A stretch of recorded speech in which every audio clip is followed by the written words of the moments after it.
First pair coming up would be Robert Dean, the 94 Camaro.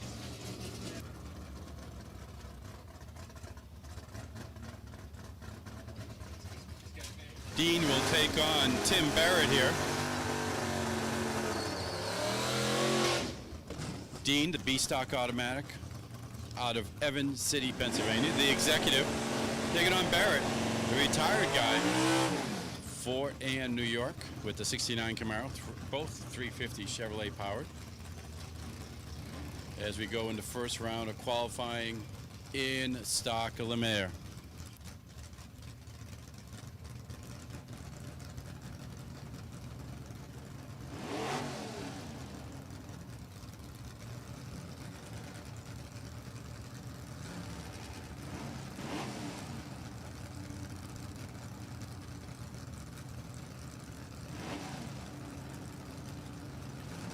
There we go, first pair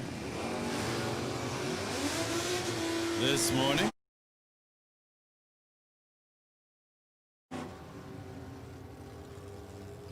And it will be Dean getting there first, 1044, 127, 1137 with a 1 at 112 for the Camaro of Tim Barrett. Jeffrey Coyne will come up right now out of Malden, Mass with his 85 Z28. RCG Daycare, the sponsor, taking on Bob Salemi and his 92 Jeep Comanche pickup truck out of Rhode Island. Q-Stock automatic there for Salemi. Going to shift it all the way down the quarter mile for Coyne with the J-Stock.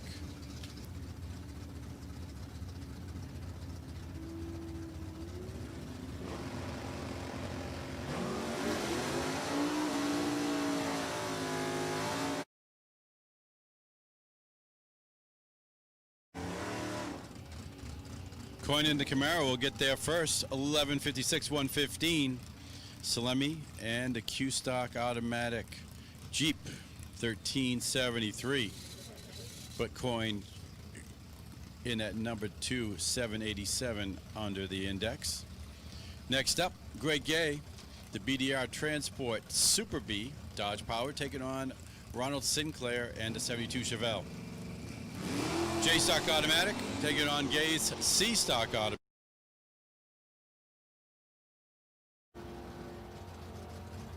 Hopefully everybody had a good night's sleep that stayed over here last night. 1092, 120 for Gay, 12 flat with a 2, 108 for Sinclair.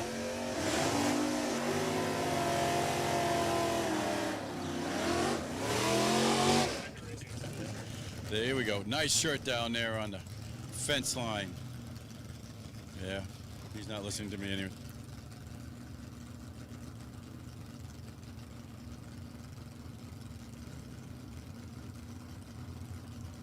All right, next pair, Brad Rose taking on Scott Gove here. Dennisville, Maine, chassis builder of Gove.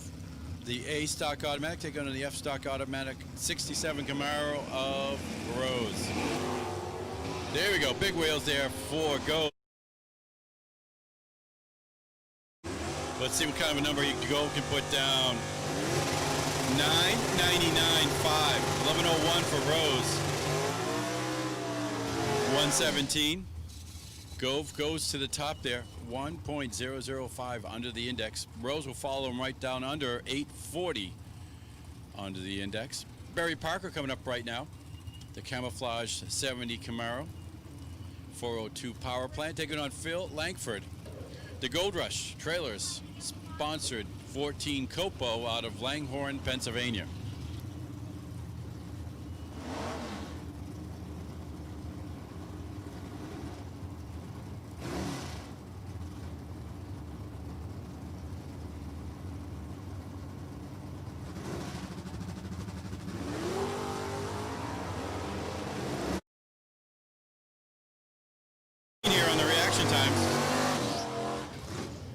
Will be Langford 930, 145, 1041 with a 7104 for Parker and his 70 Camaro. Next up, Bob Vogel taking on Carl Massafra. Massafra Auto Body, 69 Camaro here in the Hampshire Lottery Lane, taking on the Bob Vogel 81 Malibu, 305 powered K-Stock automatic.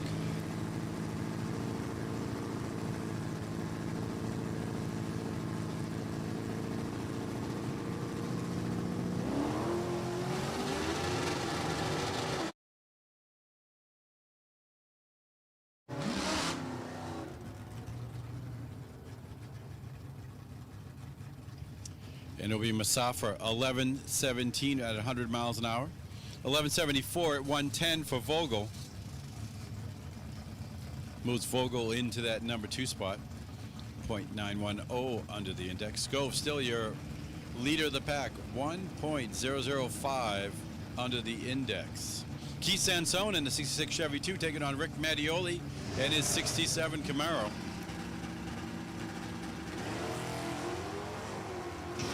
East.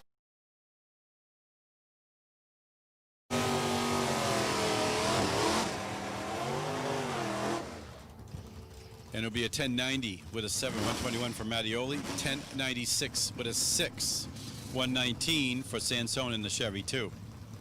Next up comes Sam Murray, 72 Cutlass.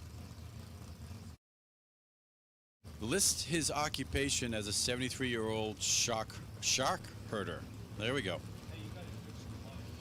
The I-Stalker taking on Jim Farrell's H-Stock automatic out of East Nassau, New York, the network designer. Got the Innovative Performance Auto sponsorship on the door of the 83 Camaro.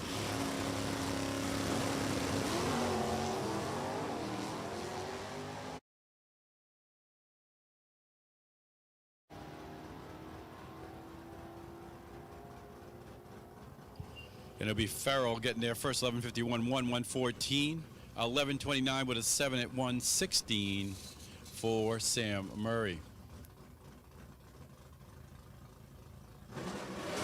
Next pair to be Lauren Kanuick coming up right now, the 77 Grand Prix, Pontiac powered, self-employed out of Scout Township, PA. Going to take on Greg Barsamian, the 83 Camaro out of Boylston, Mass. He's in sales in one of the Callahan stabled Camaros here, the 305, Chevrolet powered.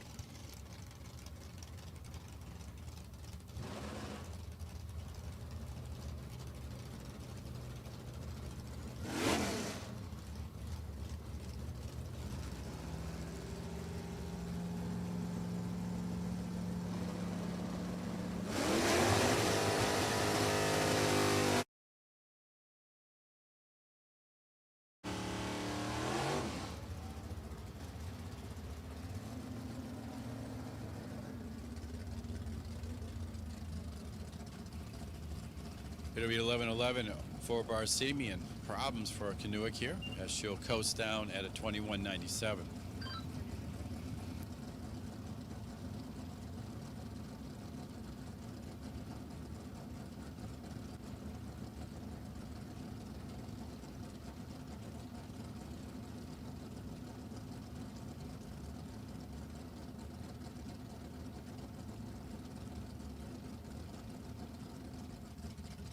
All right, just a little starting line cleanup going on there. It'd be Kevin Anderson coming up right now. Out of New Oxford, PA, 69 Camaro taking on Mark Callahan. The Callahan Racing 69 Camaro, 396 big block, E-Stock automatic taking on the H-Stock automatic 350 powered Chevy of Anderson.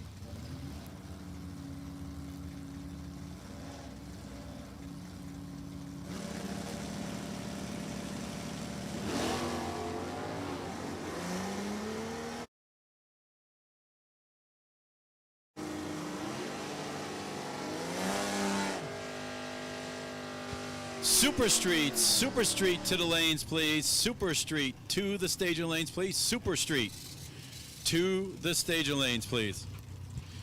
Callahan, an 11 flat with a 4, 1091.11 for Anderson.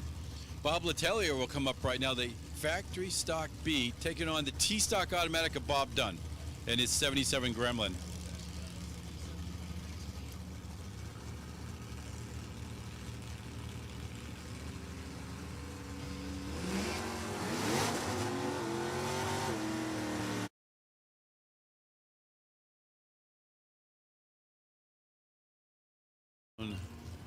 New Hampshire Lottery Lane with the Gremlin. $9.95 with an 8 for Letelier. $13.69 with an 8 for Bob Don. Kevin Anderson has jumped over Scott Gove for that number 1 spot. 1.239 under the index. Gove 1.005. Everybody else just following. Next up, it will be Brenda Grubbs taking on Mike Ganji. 85 Camaro. Tewksbury, Mass. taking on the 69 Camaro. 427 powered. AA stock automatic out of Magnolia, Texas. Nice wheel stand there for Brenda.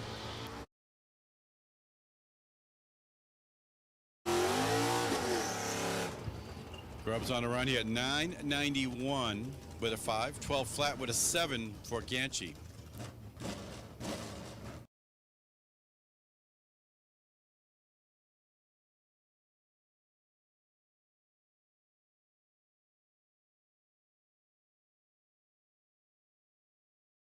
Up there in the state of Maine, taking on Chris Butcher. He's the engineer out of Merrimack, New Hampshire.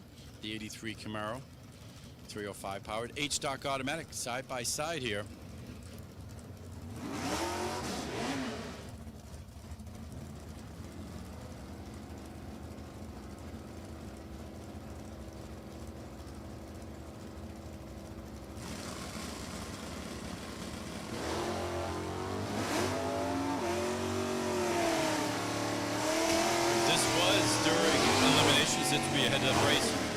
Whoever gets to the stripe first would take the win. 1140 with a 1 for Auger. 1140 with an 8 for Butcher. Auger an 017, Butcher an 028. Dan Lynch comes up right now, the El Shaddai 69 Camaro out of Clifton Park, New York, taking on Bob Moran's B-stock automatic. The REM Trucking sponsored 69 Camaro. Sporting a 396. Super Street to the lanes, please. Super Street to the stage of lanes, please. Super Street, stage of lanes, please.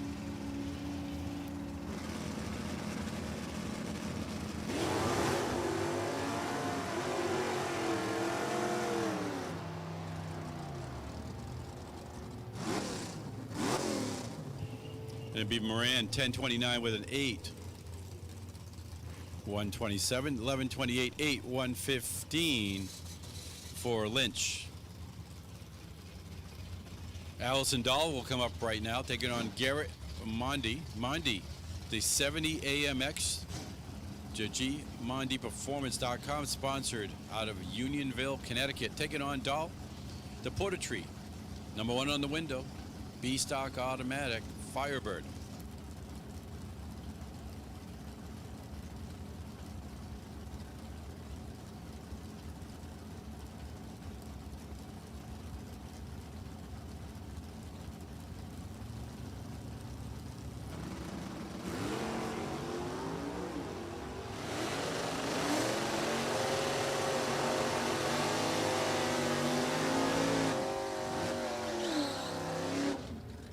To be a 1039.9 for Dahl, a 1097.2 for Mondi and the AMX.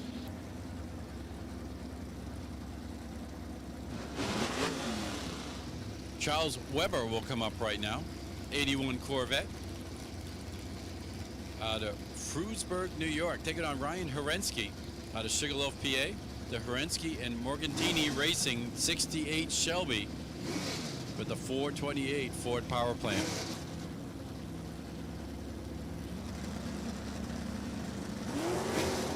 Oh, big wheels there for Herensky off the line. 009, 010 for Weber.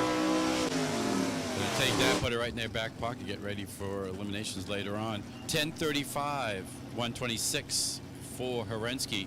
Weber a 1099 at 118.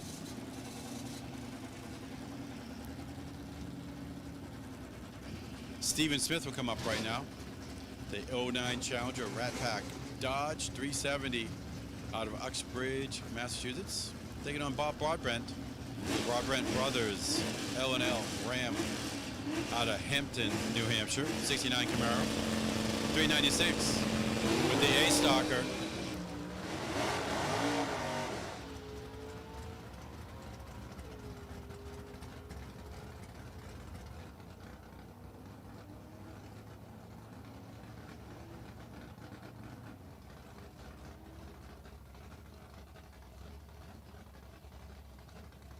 968.9, 140. Smith at 24.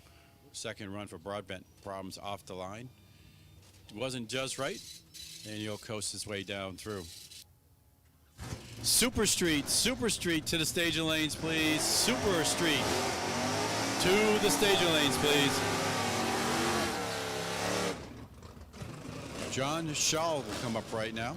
The 64 Plymouth Fury, Plymouth Power Plant out of Fultonham, New York. Yeah, there we go. It's called it the Mr. 426 Racing Team there, taking on Matt Lisa, the G-Stock Automatic, the student, with his 83 Camaro out of Vernon, New Jersey.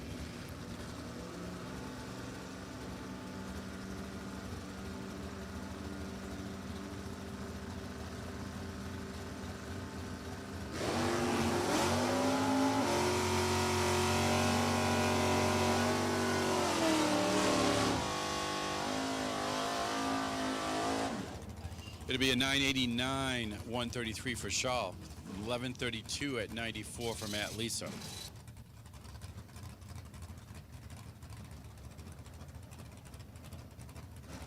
Next up, it'll be Howie Smith, the 80 Malibu, the H2 Motorsports out of North Syracuse, New York, taking on Stephen Rem.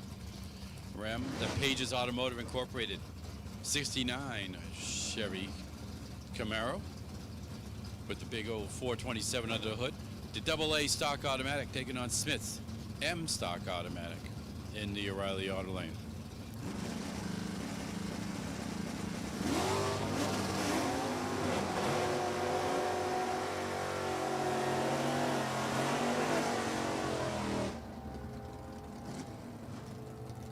$10.03 with a 2 for Rem, 12.14 with a 4 for Howie Smith.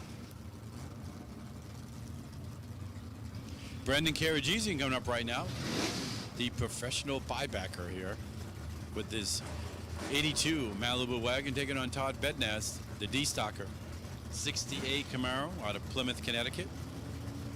He's a jet engine mechanic, Bednaz is, with his 68 Camaro.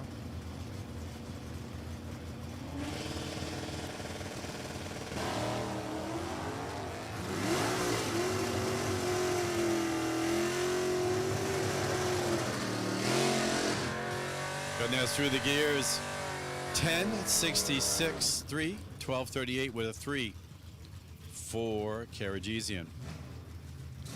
Next up would be Tim Gray. Gray in the 72 Nova out of Hudson, Mass. Hardware store associate, very key at the age of 17, taking on James Whitehead. Owns an auto shop there in Peabody, Mass. The Whitehead Motors, 98 Camaro. Both 350 Chevrolet powered. G-Stock automatic for Gray, C-Stock automatic for Whitehead.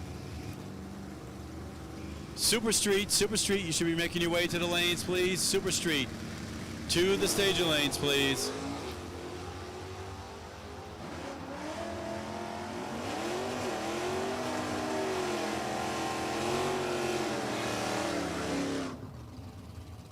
$10.90 with a 6, 121 for Whitehead, 1121, 114 for Tim Gray. So Tim Gray, now we'll see Johnny Gray, the carpenter out of Hudson, Mass, 69 Camaro. Taking on Bob Horgan in another of the Callanan Racing stable, the 86 Firebird out of Wolfboro, New Hampshire. Field service tech for Atlantic Drywall, Horgan is. Scotia Woodworking and Properties, the employer or the owner, carpenter John Gray. There we go, nice wheels in the air start there for Gray. We'll look past that 006 red right now. We don't need to worry about that. Horgan 009 on the green, 988, 132 for Gray. 1129, 117 for Horgan. Bill Pompani comes up right now. The Bilahu 69 Camaro out of Connecticut, taking on Rich Prizer. Prizer out of Jackson, New Jersey, with the direct cabinet sales 68 Mustang.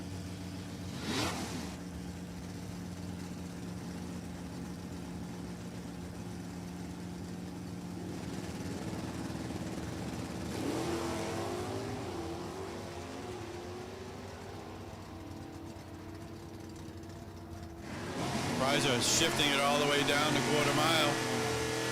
1086 with a 1. Pompani and the Camaro, 1155.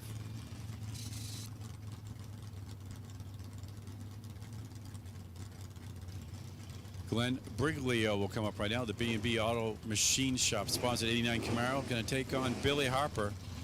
The Tilburg Race Engine sponsored 69 Chevy Nova. G-Stock automatic for Harper. I-Stock automatic for Briglio and his 89 Camaro.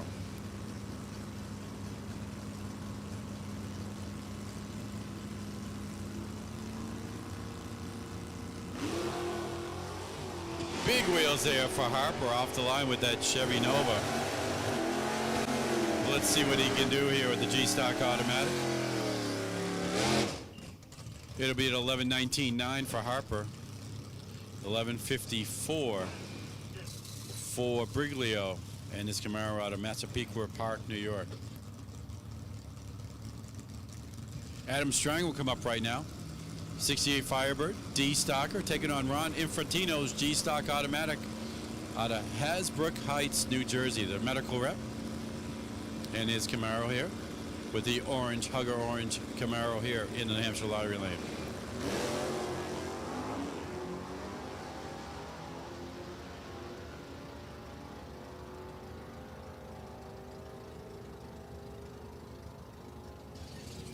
And it'll be Strang 1071.7, 124, 1113.7, 116 for Infantino.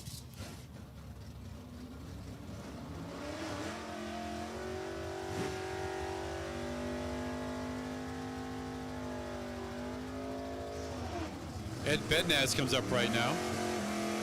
69 Chevy Nova. Going to take on the Bowling Point.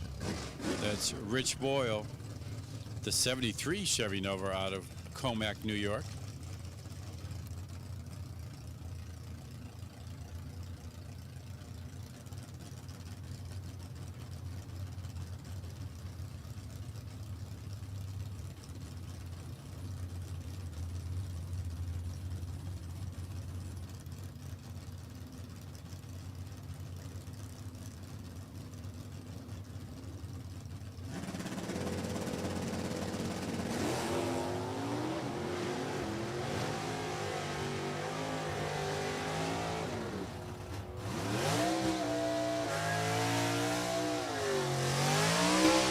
Bednaz, 1034.8, 128. Boyle and the Bowling Point Chevy Nova, 1125.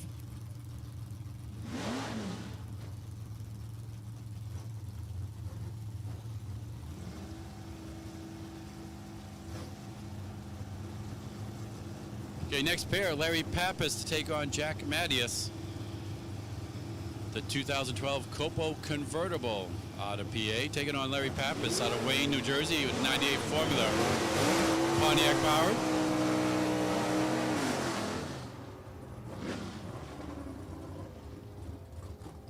$987.7 for Mattis. Pappas at 1061.2.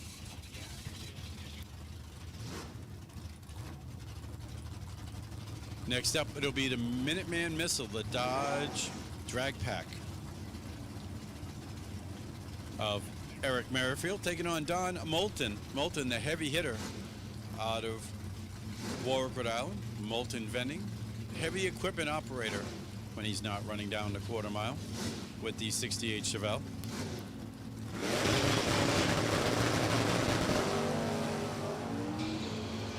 F-Stock automatic taking on the factory stock H of Merrifield here.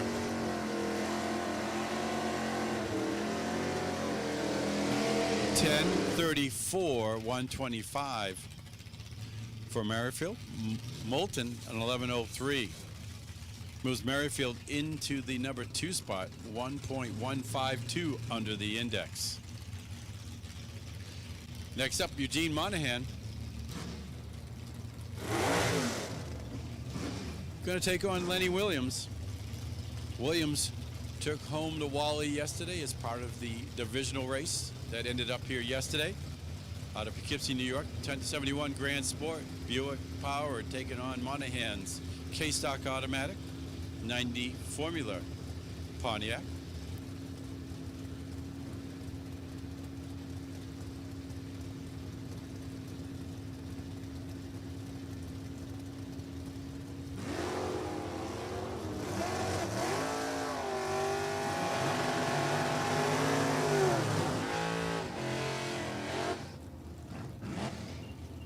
Williams 1093.3. Monahan 1197 with a 0. Next up, Mike Eprick out of Harleysville, PA, the mechanic. 94 Caprice Chevrolet 265, an old cop car, taking on Dave Casey's 69 Corvette here. Let's see what Casey can do for a wheel stand here with his A stocker. Eprick, a P stock automatic under the family 4-door there.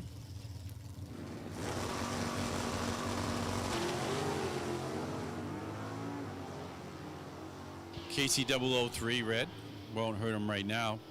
Let's see what he can do on the index here. 1038 for Casey. Eprick, a 1269, 105 with the 94 Caprice.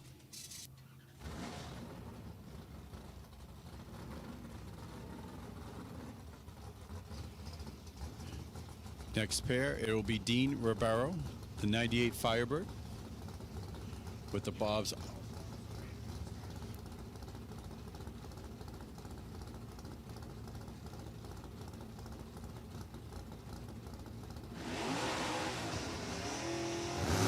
Ribeiro out of Canyon, New Hampshire.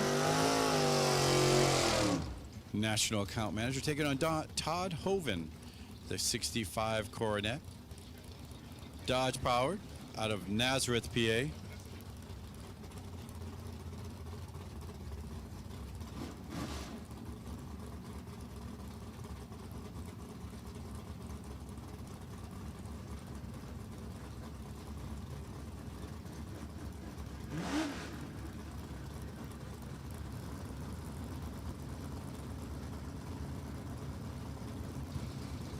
Hoven, a AA S automatic.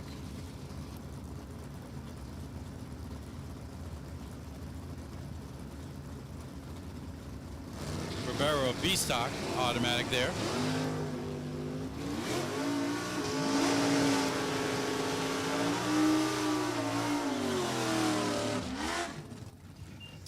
Ribeiro 1063.7, 985 with a 7 for Hoven.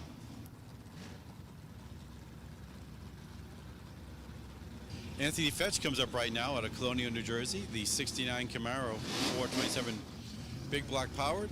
The PC Richardson Son M and Mucky Thompson tire sponsor, taking on Gary Walters, the Walters Racing 67 Chevy 2 out of Danbury, Connecticut.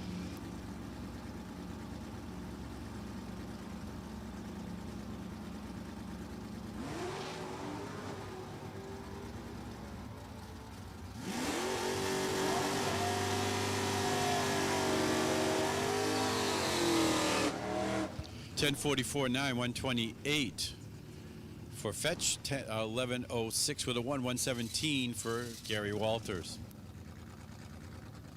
Next up, it'll be Brian Valentine out of Millward, New York. The 87 Camaro, the Valentine Genovese Racing Camaro, taking on Joe Lisa out of New Jersey, the self-employed business person. 68 Camaro with the Lisa Motorsports Mickey Thompson sponsorship.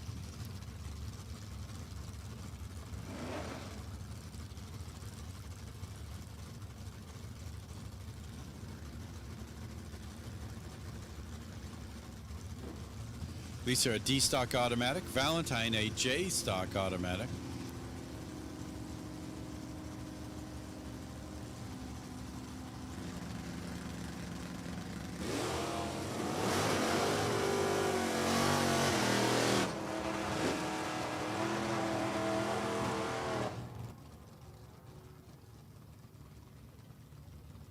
$11.09 at 90 for Lisa, as he clicks it off. $12.09 at 91 for Valentine.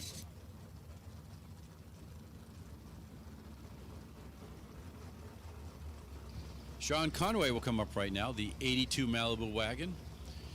Furniture manager Sells office furniture. Taking on George LaBelle's Ragtop 69 convertible, Newbury, Mass. J-stock automatic for LaBelle. N-stock automatic for Conway.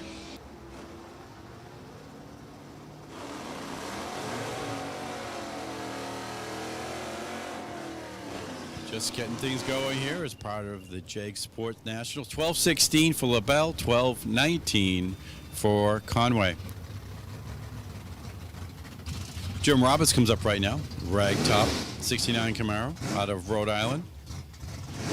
Going to take on Billy Nees, the 79 Le Mans out of Millmont, Pennsylvania.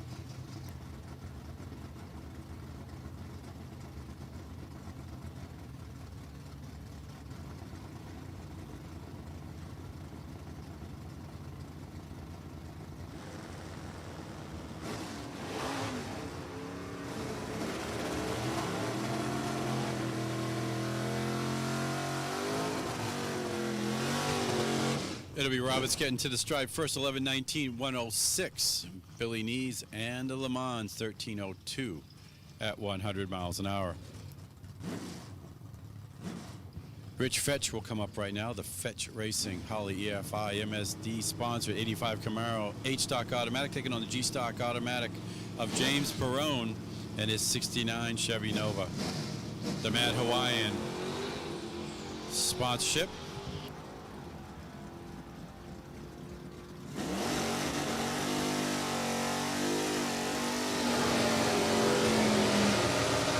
Perrone 11:28.6. 11:34.9 for Fetch. And that will bring up the big noisemaker, Nick Ryder. The 71 Charger, Mopar powered C-stock automatic. He's going to take on Katie Sapanic, the I-stock automatic Chevelle out of Moosic, PA.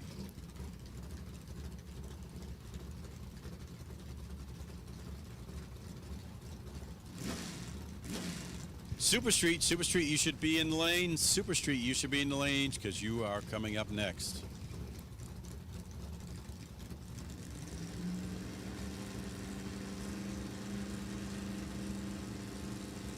Sapanic, the I-stock automatic.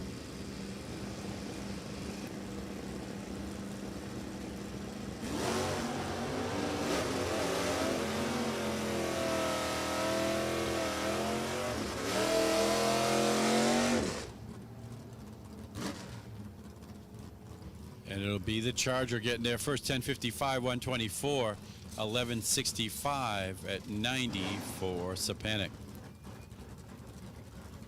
Next up, we got Tom Fletcher, Gates, New York.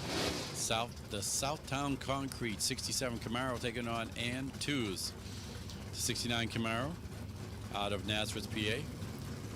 First time out for this car in probably close to 40 years. Sat in a barn down there in PA, ran last in the mid-70s, now back out here with the N-stock automatic.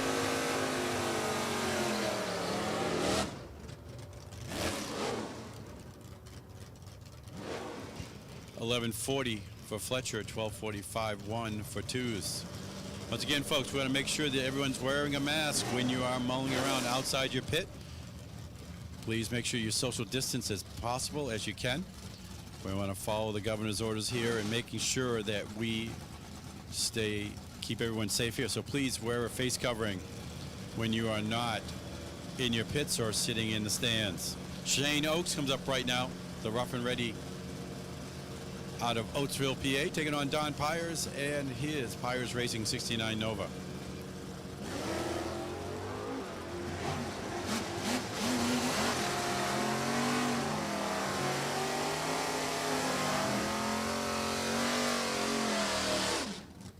$11.23 for Oaks, $11.84 for Pyers.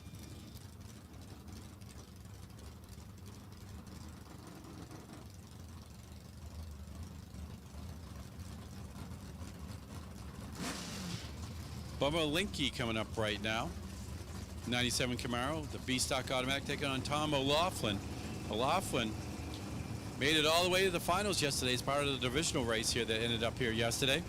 The F-stock automatic Chevelle taking on the B-Stock automatic Camaro.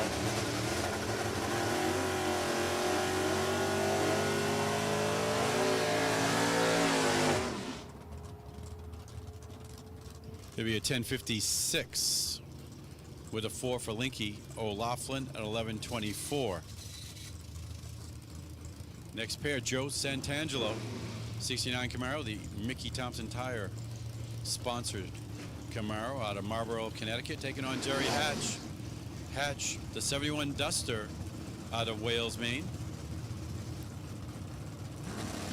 D-Stock automatic to Santangelo's B-Stock automatic, and B-Stock automatic with a nice wheel stand there for Santangelo.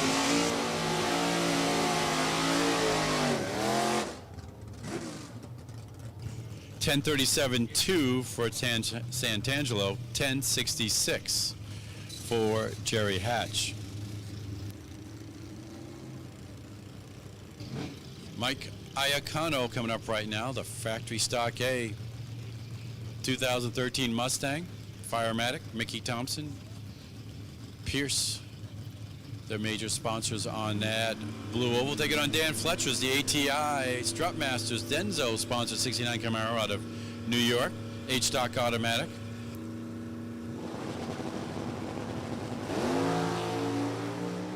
Looks like this will be the last pair here in stock. And the Cobra Jet 884, 154, 1136.9 for Fletcher. So that'll take care of that round of stock.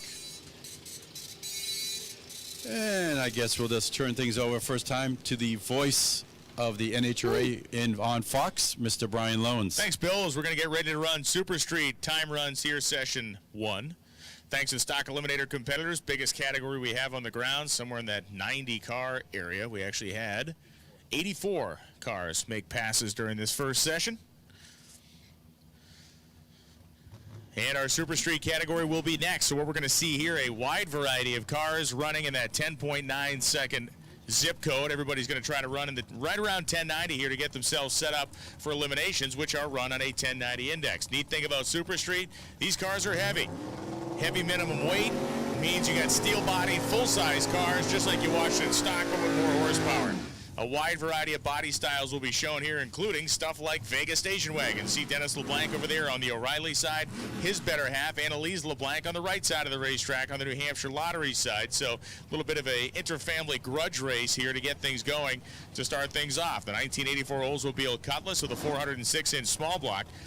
Annalise drove this Vegas station wagon just a short while ago out in Michigan at US 131 Motorsports Park at the SFG Million. She did a nice job in this wagon, went rounds. There was an all-female race that she went pretty deep into the rounds on. Actually was, I believe, the runner-up in that contest. 005 reaction time for Annalise, and she goes 10:89.4, but Dennis goes dead on with a 0. Dennis was 19 on the tree, goes 10:90 with a 0, so he can claim the better elapsed time. Annalise can claim the better reaction time, and I guess everybody comes out a winner in the end. Dennis Galina's coming up right now in that roofless 1984 Porsche, and Clifton Finch, the 1985 Dodge Charger, 440 cubic inch, big block wedge Chrysler engine for Finch, and Finch goes 10:95.2 at 144. Galinas with his helmet out in the breeze goes 10:91.4 at 133.99. Ron Pomerleau coming up, another 1972 Vega, this of the coupe variety. And Pat Smith out of Tiverton, Rhode Island, 54 years old, 1980 Buick Regal, 434 cubic inch, tall deck, small block Chevy engine for Pat Smith on the right side of the racetrack. Pomerleau using the 383 cubic inch Borden stroke small block Chevrolet combination. He's based out of Brockton, Massachusetts. Again, everybody's going to be hovering right around that 10.9 second bracket. A lot of these racers have run for the last 2 days, so their combinations are pretty well tied down. 10:87.5 for Pomerleau, 10:94.2 for Patrick Smith. We need Super Comp. Super Comp to the staging lanes, please. Super Comp, we need you to the staging lanes, please. As Robert Wolfsiefen, who went deep in the rounds yesterday in Super Street, and Carly Wolf from Lumberton, New Jersey coming up. Wolf driving the 1989 Mustang, the Fox body variety. Got the Celine-style wing on the back of it. Speed lump in the hood in front, 347-inch small block engine. Wolfsiefen running a 468 cubic inch big block, 454 board, 30 over as far as the displacement goes there. 8th mile, the Mustang leading, but the big block's going to pull hard right through the lights. 10.92.1 at 128 for Wolfsiefen, as Wolf goes 10.93.6 at 123.68. One of the neater cars in Super Street this weekend, Mike Falcone's 1970 Challenger Coupe. Really cool car, set way down. Those big back tires kind of swallowed up into the wheel tubs in the rear, tucking a bunch of front tire. 501 cubic inch big block Chrysler engine of the wedge variety. And Bill Krug from Albany, New York, the 1972 Pierce Firematic Nova on the New Hampshire lottery side of the drag strip. Krug running a 468-inch big block Chevy engine.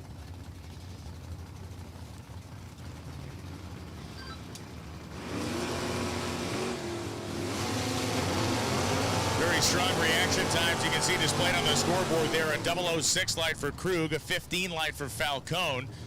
These are time runs in this category, tuning passes, if you will. 10.89.0 for Krug, right where he wants it. 10.903 for Falcone, right where he wants it. So a couple of racers that are more than capable of throwing down when we get to round one this afternoon. Jesse Jameson and Ethan Sutherland coming up. Sutherland, one of the cleaner 1979 Malibus on the property. Little G-body shuffle going on the right side. And Jesse Jameson, 44-year-old contractor with that early third-gen Pontiac Firebird. Not a lot of flash and dash for Jameson, but it's a runner that will run that 1090 index. Jameson a little early on the leave. Goes 10.59.7, a little quick to get there too. Going to slow that thing down by about 3/10. Goes 112.72 miles an hour. Ethan Sutherland goes 10.86.8 at 119. One of the ways people make themselves more dangerous in this category is with speed, the top-end charge, if you will.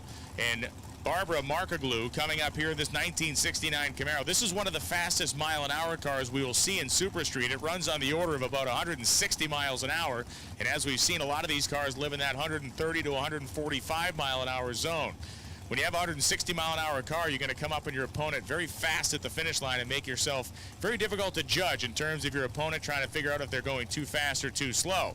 So let's watch Barbara Markoglu right side and Eric Corey. How about a big 1994 Chevy C10 step-side truck on the O'Reilly side of the drag strip?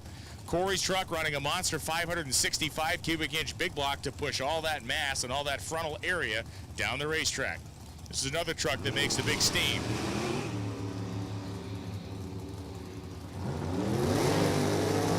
They're on a throttle stop. The engines return to idle for a minute. The throttles open up and they charge down. Watch those speeds at the bottom of the scoreboards. Both trucks running up over 152 miles an hour. 10.86.1 at 152 for Corey as Markoglu goes 10.91.5 at 152.19. Speaking of speed, Keith Mayers may be the undisputed king of speed this weekend in that 1985 Porsche that has a 427 Chevy motor in it. It also has a target top that he has left on. Sometimes he'll race it with the target top off of the center. And it has a functional radio, which is also awesome. Jeff McMillan from New Paris, Pennsylvania, the 1965 Mustang Fastback. Now watch this. You're thinking, man, McMillan's way out on Mayers. Watch how fast Mayers will chew up the distance between himself and McMillan at the end of the racetrack. Mayers goes 10.92.3 at 154.67 miles an hour. 10.89.8 at 111 for Jeff McMillan in the Mustang. You can use that throttle stop that we talk about at the start of the race, or you can use it at the end of the race, as we see competitors do in several different categories. You either come off the starting line, return the car to idle, and then charge down the racetrack, or you come off the starting line with the guns blazing and apply that throttle stop to slow the car down at the end of the racetrack. Two different strategies. John Harper, 1955 Chevy Bel Air, two-tone red and black, has all the proper chrome markings on it, all the proper factory Bel Air stuff, and it is about as clean as it comes. Harper has always had very beautiful race cars. And Pete Sanka, the 1977 Chevy Wagon, in that deep hue of red.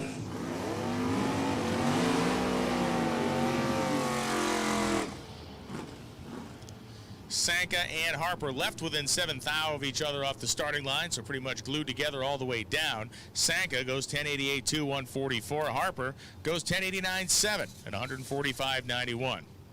Stevie Knight 24 years old from Fall River, Massachusetts, in the Fox Body Mustang. Went deep into the rounds yesterday. Made himself a factor. Got beat by Jack Webster late in the afternoon. And Pat Doherty from Westerly, Rhode Island, right down there on the Connecticut border, driving his 96 Pontiac Grand Am with a 565 big block in it. 1097.9, 149 for Doherty, 1085.6, 121 for Stevie Knight.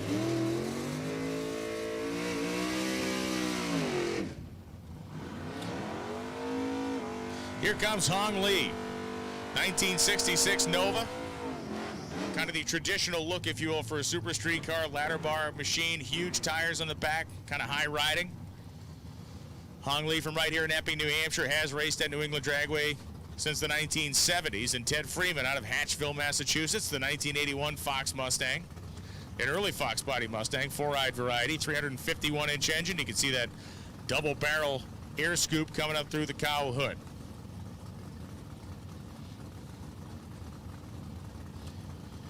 See how Hong Lee fares coming off the starting line here.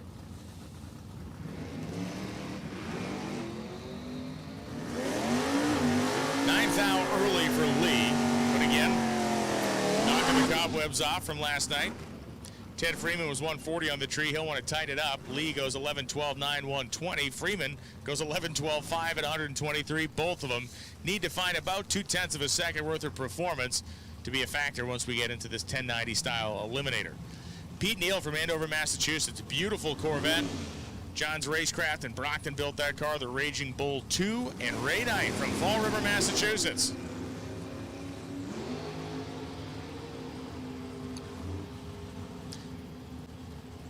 Knight at 107 in the 8th mile, Neal at 110. And Pete Neal goes 1091.5 at 140. Ray Knight goes 1093.1 at 134.95. Doug Wood being let out of the water box by his wife Tina in the 1969 Standard Testing Labs Cutlass. A forensic vehicle accident reconstruction guy. It's kind of a cool job. So if you have an insurance claim or something and you need to figure out how an accident happened, Doug Wood's business is literally kind of modeling how car wrecks happen. And I mean that in the real way, not like someone's life is a wreck. He doesn't do that type of stuff, just the actual car crashes. Louis Benea, Windsor Locks, Connecticut. 57-year-old electrician with that electrifying yellow 1966 Nova.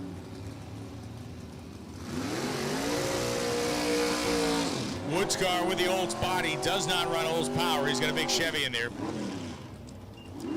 1095.4, 138 as Benea goes 1091.7 at 146.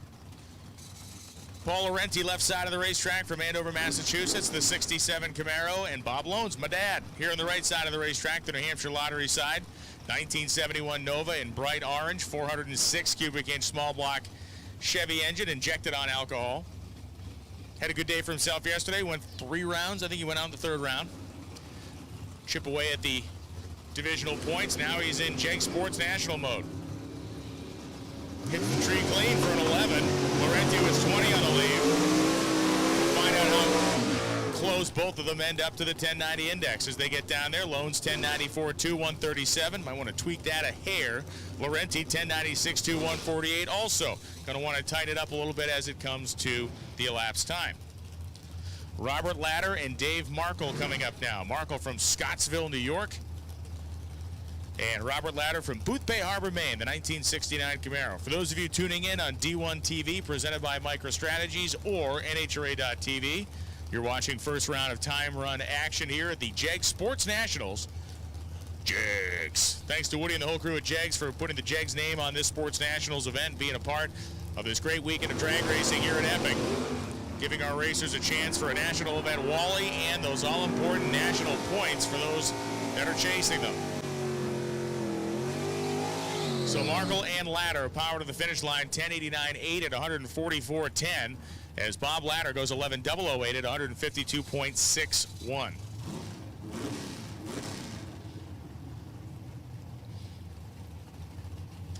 It is weird to think about, but like on a normal, 2020 has been anything but normal, of course, but over the course of a normal drag racing year, I think I see the Coughlin brothers more than I see my sons, the Loans brothers, on a lot of weekends. Definitely. Clint Walters and Tom DePascali heading down the racetrack. DePascali, the 1977 Vegas station wagon, and Clint Walters, the 86 Camaro in yellow, goes 1089.2 at 98.78 miles an hour. DePascali from Harpaston, Delaware, goes 1096.9 at 152.64. And the man who would have been king if it weren't for Taylor Iacono yesterday afternoon is Jack Webster. Made it to the final round of Super Street, where he was upended by that little S10 pickup truck driven by Iacono. Had a great day for himself, the 1972 Duster with 427 Chevy power. And how about Pat Nuzzo? That beautiful 93 Mustang of the Fox variety, 435-inch small block Ford engine. It was, you're right, it was a semifinal matchup, but it was Webster that knocked out Pat Nuzzo to make his way into the final. Webster's car, it looks odd going down the racetrack. Something kind of hunkered down to the right there. 1092.1 at 135.39 as Nuzzo goes 10.907 at 135.37.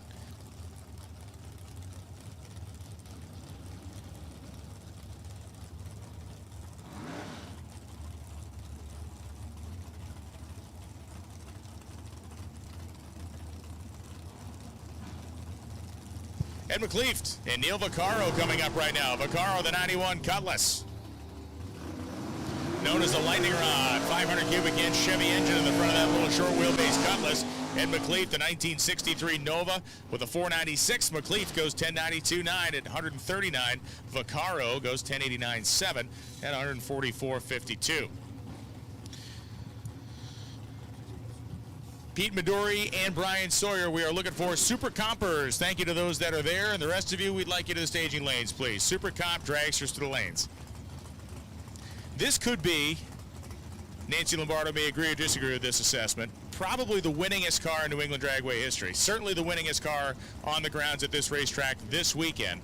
This is the Sudden Impact 1. This is the car that Ray Sawyer began racing way back in the early 1980s, has been raced relentlessly by Ray Sawyer, by Mike Sawyer, by Brian Sawyer, by other people, and it has won dozens, if not hundreds, of races up here in New England Dragway over the course of its time.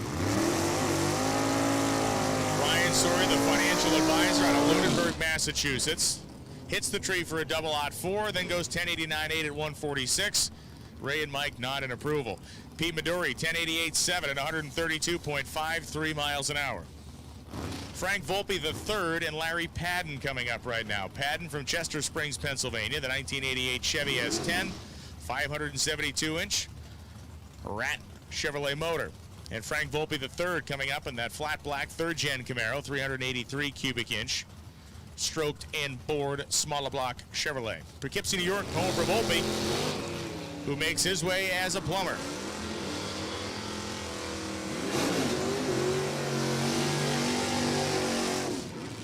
Right up by the center line is Larry Padden, goes 1091.7 at 145. Frank Volpe III, 11004 at 125. And here is yesterday's winner in Super Street, 21-year-old Taylor Iacono on the O'Reilly side of the drag strip.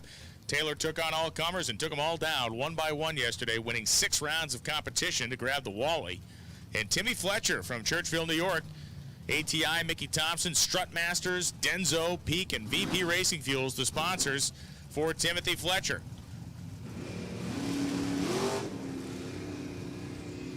Iacono hits the tree for 13. Timmy draws a 009 on the leave. 8-mile speeds. The pickup truck a hair faster, slower rather, 105 to 107. And she has certainly not lost the touch yet. 13 on the tree, 10.903. Taylor throws up a 16-pack just for fun during time runs. Fletcher goes 10.91.6 at 137.2 miles an hour with a strong 009 reaction time. George Correa and Jason Mazzata coming up right now. Mazzata actually went further in competition in Super Comp yesterday than he did in this car. He was driving the Rob Hyatt-owned dragster. This is the car that he has won the multitude of track championships with. Stepped up to big block power to run in Super Street. And George Correa from New Bedford, Massachusetts. Supercharged 406 small block in the front of a 1986 BMW. People love this thing for obvious reasons.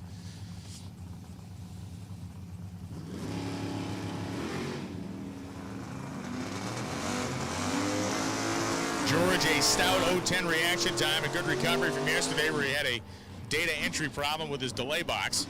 Jason Mazzata goes 10.93.4, 133. George just needs to step up the performance a touch, and he will be right where he wants to be. 11.09.6, 138.78 for Korea. But the 10 light will be the thing he takes away from that with a smile on his face. Mazzata 10.93.4, 133 and change. John Leahy, 67 Nova, and Nick Willard, the 1957 Chevrolet in black. Willard running in Top Dragster and Super Street. An odd combination. It takes a lot of talent to be good at either, let alone both, and he certainly is.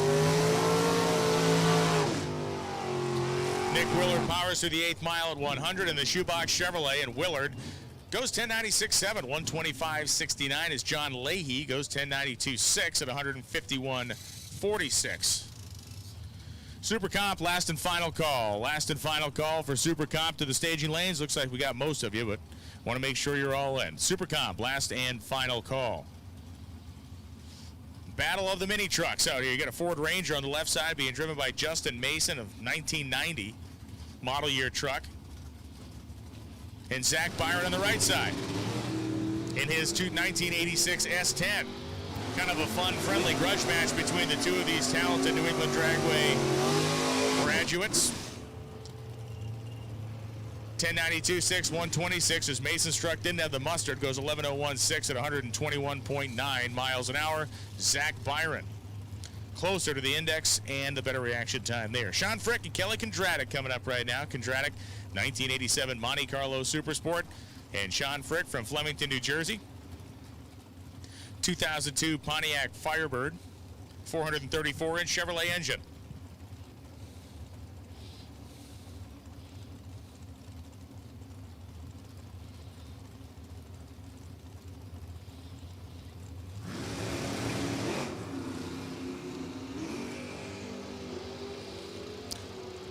Throttle stop relieves itself first for Kondratik and then for Frick, and they both charge to the finish line. 10.91.8 at 135 for Sean. Kondratik goes 10.89.8 at 140. Both of them right there in striking distance where they'd like to be for the index. Frick had the better reaction time, 30 to Kondratik's 71.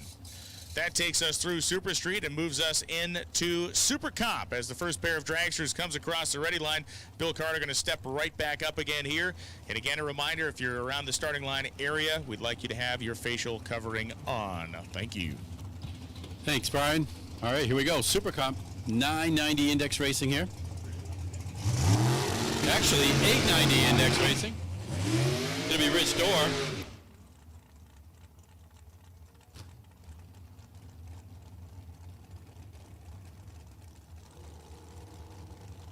It'll be Rich Dorr out of Watertown, New York with his dragster. Take it on Rick Rollinson. Rollinson out of Orange, Connecticut. Here in the New Hampshire Lottery Lane as we go through the first pair of Super Comp, 890 index. Dorr a long way from home. Actually, to get here to New Hampshire is probably a little bit quicker than for him to get down to the state capitol, which is in Albany, New York.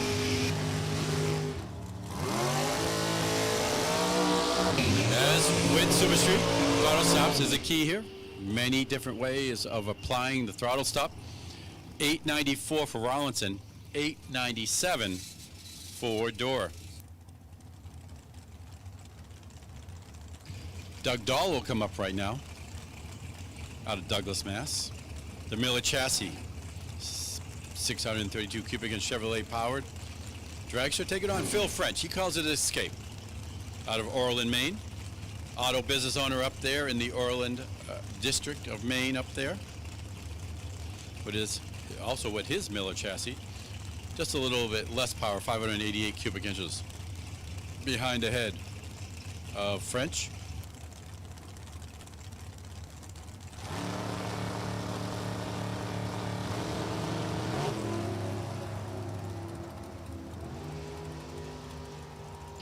.006 reaction time there for Dahl. Let's see what he can do on that 890 index. 890 with a 3. French, 9 flat with a 4. But Dahl, a 9,000 package here in the first qualifying session.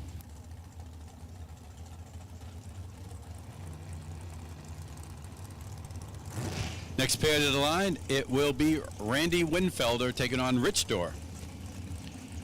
Winfelder out of Street, Maryland. The Power Coat finishes Spitzer chassis, GM powered. Going to take on Door out of Watertown, New York. His undercover chassis dragster.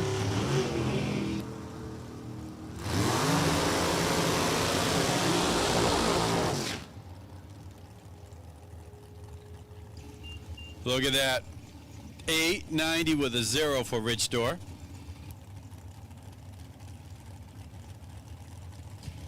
Nice first run there. 004 on the reaction time, but it was red, but you can work on that, but runs right on the index there. Winfelder, 1015 with a 9. Kyle Tavares to take on Ray Fredericks here. Mashpee, Mass, a home for Tavares, a landscape construction person, taking on Ray Fredericks.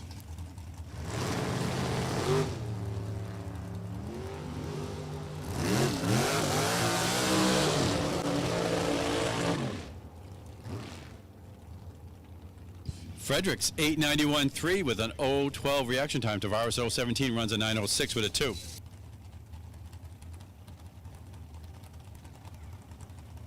Mike Hendricks will come up right now. Going to take on David Long. The Long Family Racing S&W Race Cars chassis. Gear Manufacturing down there in Wallingford, PA. Take on Hendricks out of Brooklyn, New York. In the Human Resources Department.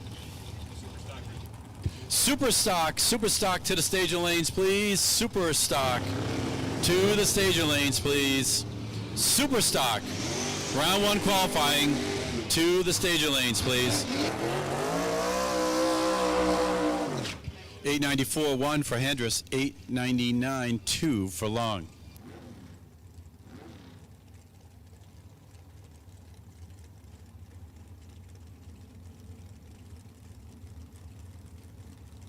Next pair coming up right now will be Dan Bispano out of Buchanan, New York. The truck driver, Mr. Happy. The Mullis chassis dragster taking on Jimmy DiTucci's 23 altered. DiTucci in the petroleum transportation business. Owns the company out there in East Kingston, New Hampshire.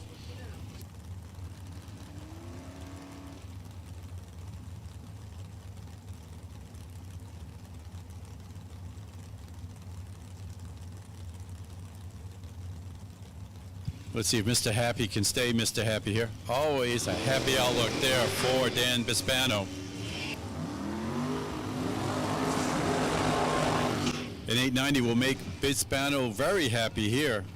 895.5 to an 894.8 for DiTucci.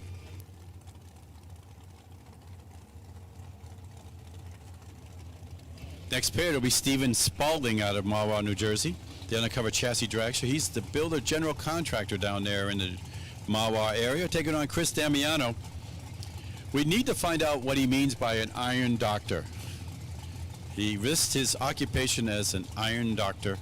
The undercover chassis dragster, Mopar powered. Spalding at the Rare and Morrison 565 power plant. Little support there from K&N Filters. Superstock, we need you to the staging lanes, please. Superstock to the staging lanes.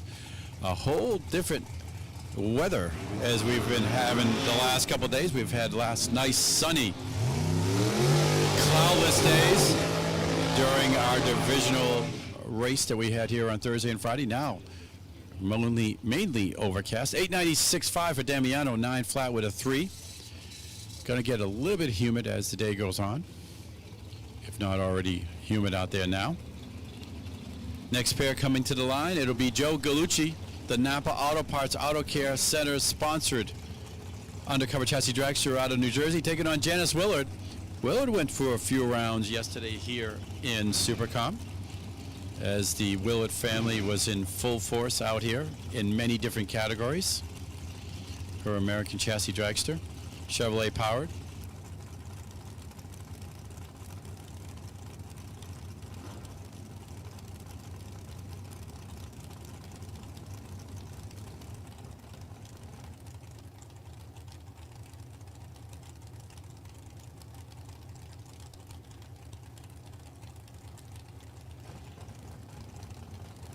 Just be one of 2 qualifying sessions here today before later on going into round 1 of eliminations. Gallucci in 0:14 on the reaction time. Runs an 890 with a 2. Hey, how about a 16 thousandths package there for Gallucci? Willard in 0:36 runs a 94 with a 3. Dan Fletcher will come up right now. The Strut Masters, Mickey Thompson, ATI Denso VP sponsored undercover chassis dragster out of New York, taking on Michael Bodner. Bodner went a few rounds yesterday as he was your runner-up here in Supercom. The commercial pilot with his undercover chassis dragster out of Kendall Park, New York. Your winner yesterday in Supercom was Amanda Boychesko. Bodner was your runner-up, and your number 1 qualifier was Pete Quinton.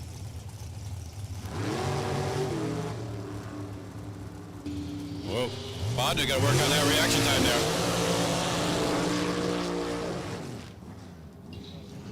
894 for Bodner, 875 for Fletcher.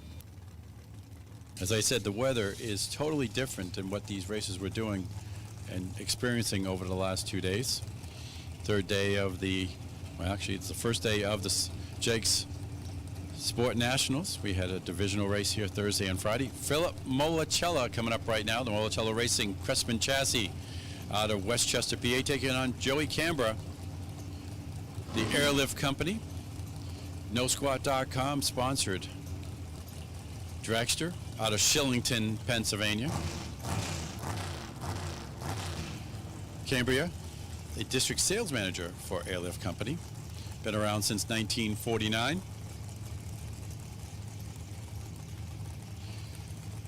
And Molacella states his occupation as being retired. Enjoying his weekends at the drag strip.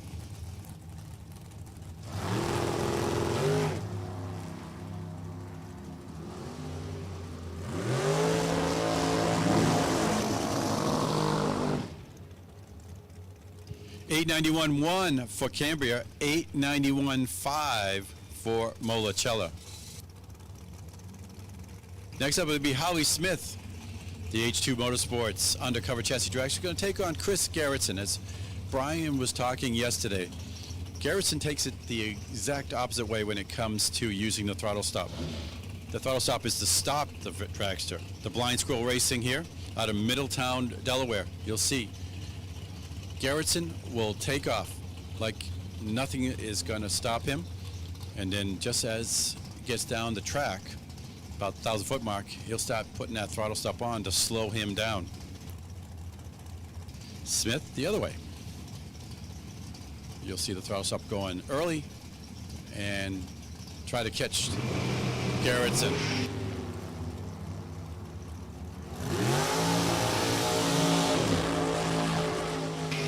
Gerritsen, you can see it there as it passes. 898 with a 7 for Gerritsen. Howie Smith, 885.6. Big speed there for Smith at 187 as you look at Gerritsen's speed at 123. So at the 8th mile, he was doing 130 miles an hour. Ends up doing an 898 at 123. Amanda Boychesko took the Wally home yesterday here in Supercom. The relentless Delhaven Services Center undercover chassis dragster, taking on Joe Mokel. He's out of Bradenton, Florida, in the sales business down there in the FLA. Making the trek up here to New England Dragway for both events.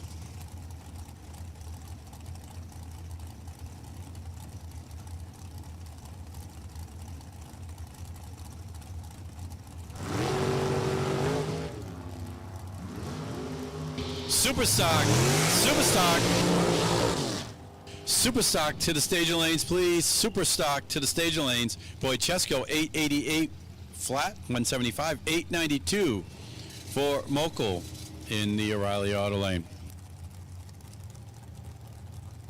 Bill Waters comes up right now, the Hook, the diesel tech out there in Charlton, Massachusetts. Dan Page build car, Rarin Morrison, 583, taking on Stephen Logan, also with the Dan Page build car. Got the Northeast Mechanical Incorporated sponsorship with the Chevrolet powered 565 out of Weymouth, Massachusetts, here Towerside, New Hampshire, Lottery Lane. Super stock, stage your lanes, please.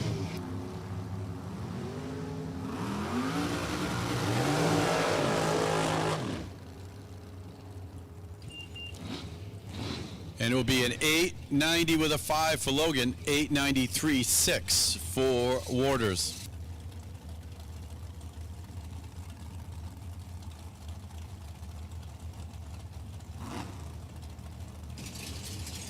Next pair up, it'll be Patty Blake, the nurse out of Raymond, New Hampshire, taking on Kathy Smulligan, the Smulligan Motorsports Crestman chassis out of Coopersburg, Pennsylvania. Blake part of that follower dream team that you'll see coming up.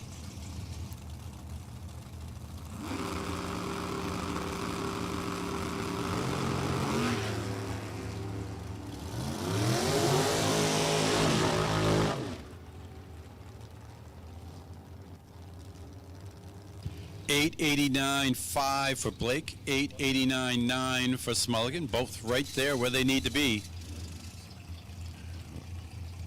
Pete Quinton comes up right now. He's your #1 qualifier yesterday out in Milton, Vermont. The Quinton Brothers Auto and Performance Dan Page built car. Going to take on Chris LeBlanc. LeBlanc in the Dan Page built car today.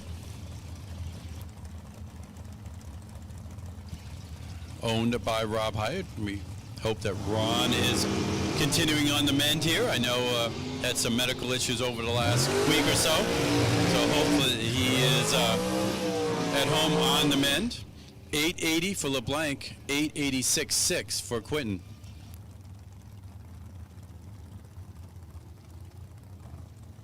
Next up, it'll be Tom Hunter. Going to take on Brad Coryell. Coryell, the graphic designer, the Dan Page built car out of Ware, New Hampshire, here in the New Hampshire Lottery Lane, taking on the Phantom chassis. Chevrolet powered, Gilbert's Automotive sponsored, Hunter out of York, PA.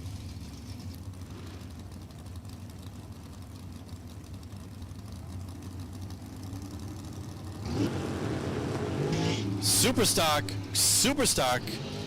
You should be in the stage lanes. Super stock. Stage lanes, please. 890 with a 6 for Coryell, right where he needs to be. 896.8 for Hunter. Needs to tighten that up just a little bit. 027 the reaction time for Coryell. Ted Cook will come up right now, the Mark Road chassis, Chevrolet powered. Supervisor Carpenter out of Tewksbury, Mass. He's going to take on T.C. Smith, the Racecraft chassis out of Hughstown, Pennsylvania. Self-employed there, out there in the Hughstown, PA area.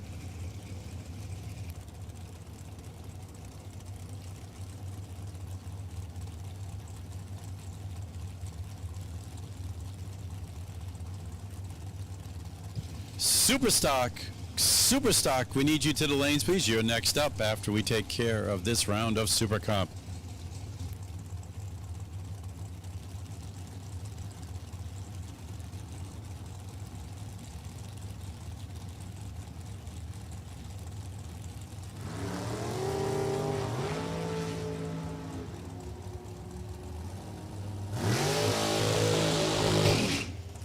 Problems for T.C. Smith there as he clicked it off just past the 8th mile. 889.8 for Cook.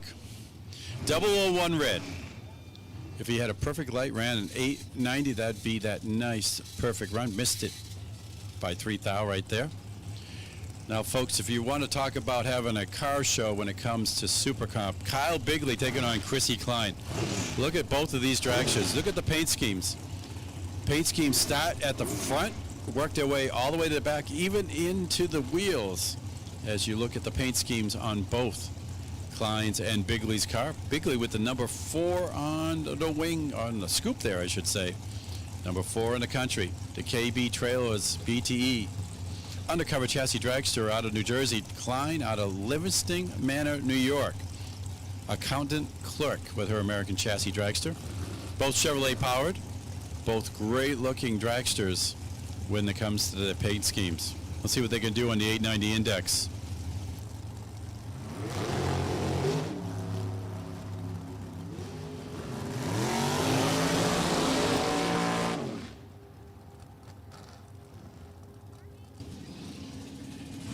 897.2 for Klein, 891.4 for Bigley. Big speed there for Klein, 177 miles an hour.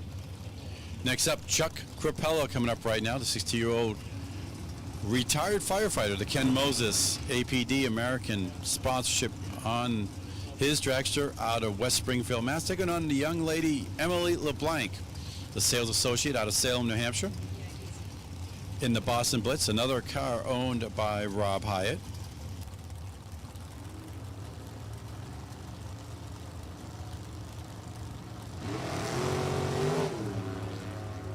Nice 005 reaction time there for LeBlanc. Crapello 013. Let's see what it comes down to the 890 index. 892.4 for LeBlanc.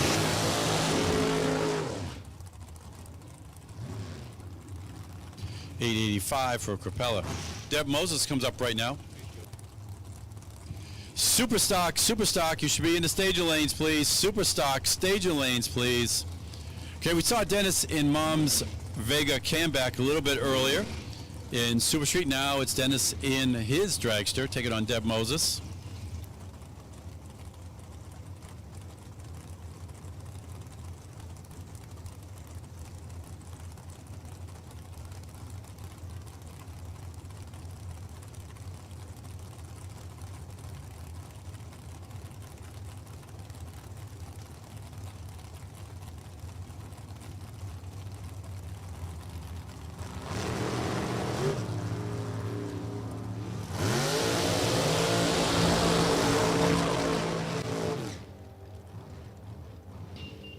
$893.2 for LeBlanc, $893.3 for Moses.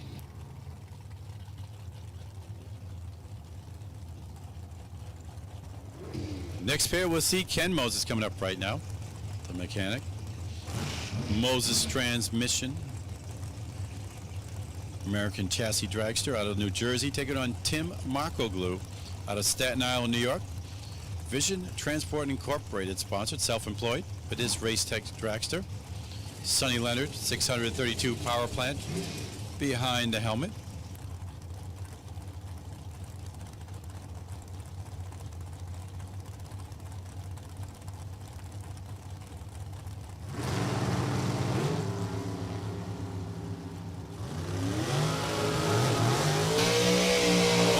There for Moses, 019 for Markoglu. 891.8 for Moses in the O'Reilly Auto Lane. 892.2 for Markoglu in the New Hampshire Lottery Tower Side Lane. Bill Krugel come up right now. The Firematic, Pierce, Martino Engines. Dragster out of Albany, New York, taking on Mike Mitchell. Mitchell, the Star Paving. Paves all the driveways down there in the Jackson, New Jersey area. Miller chassis. Superstock to the staging lanes. Superstock, staging lanes, please.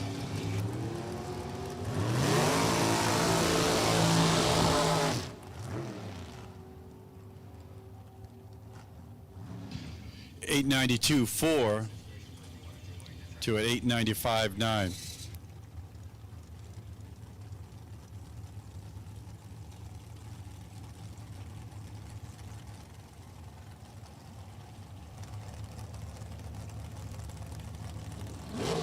Jamie Blake comes up right now, the Follow a Dream dragster out of Loudon, New Hampshire, taking on Antonio Benea out of Windsor Locks, Connecticut.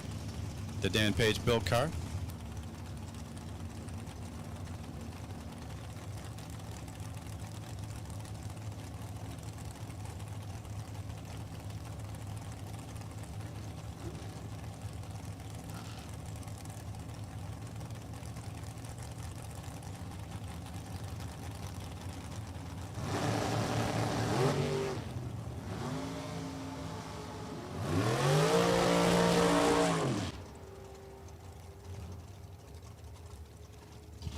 It'll be 893.7 for Blake, 895.5 for Benea.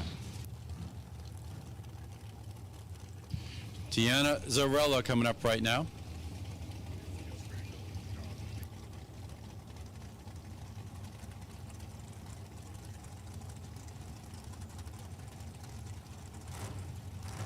Going to take on Walter Olt, the K&N Oscars Autosports.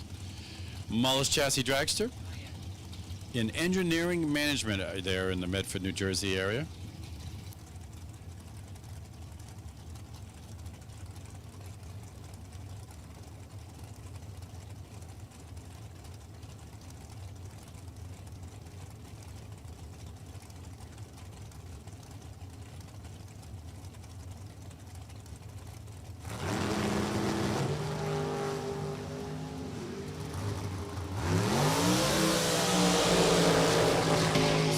Well out there. Let's see what she can do on the index. 884 to an 887 for Old.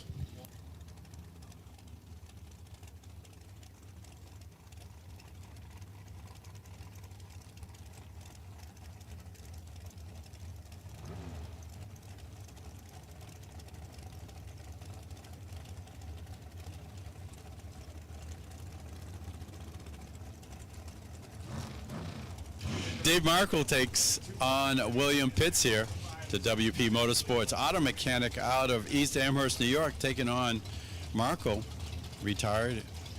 Do you need a tire? Sponsorship on the North Chili, New York. Dragster there in the O'Reilly Auto Lane.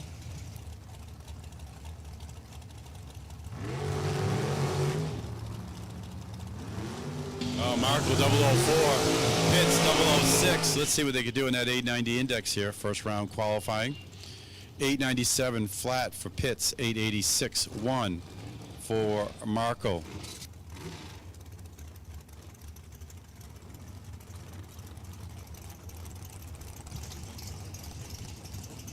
Next up, Doug Marsters out of Hartford, Maine. The truck driver, undercover chassis director, taking on John Smith. Heavy equipment transporter. The RevX Oil Fuel Additives undercover chassis out of Poughkeepsie, New York.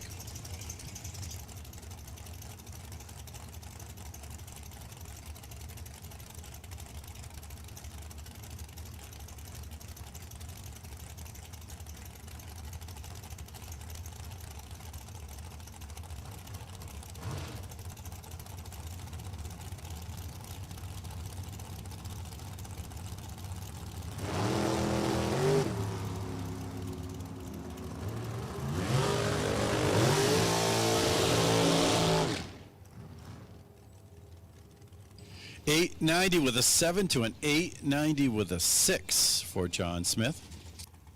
Better light with the Marsters 004.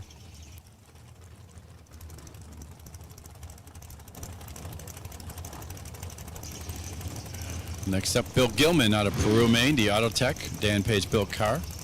Got the Gilman's Auto Service and U-Haul sponsorship. Taking on Tom Stauber. Stauber, the undercover chassis dragster out of Hamilton, New Jersey. Hoosier, Lucas Oil K&N, VP Fuels, prominently posted on that dragster. 001 reaction for Stauber. Gilman at 006. 893.3 for Stauber. 891.8 for Gilman. Next pair will be Chris Cumming coming up right now. Going to take on Mike Robolato.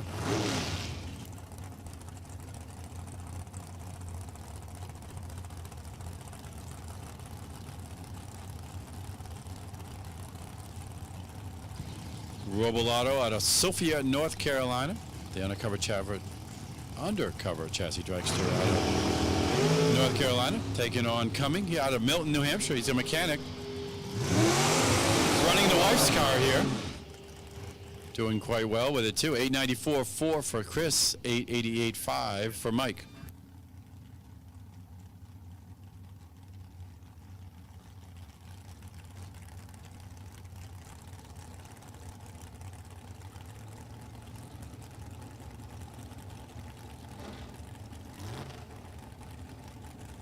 Heather Fetch comes up right now. Colonial, New Jersey, operations manager. Mickey Thompson Tire, Fetch Racing, undercover chassis dragster, taking on Miranda Masters. She's in the social work occupation. Doug Masters, the owner, out of Dixfield, Maine.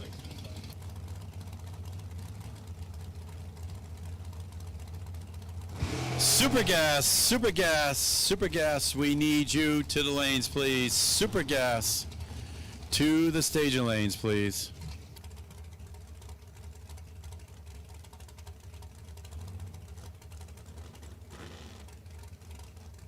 All right, and problems here from Miranda as they will back her dragster up.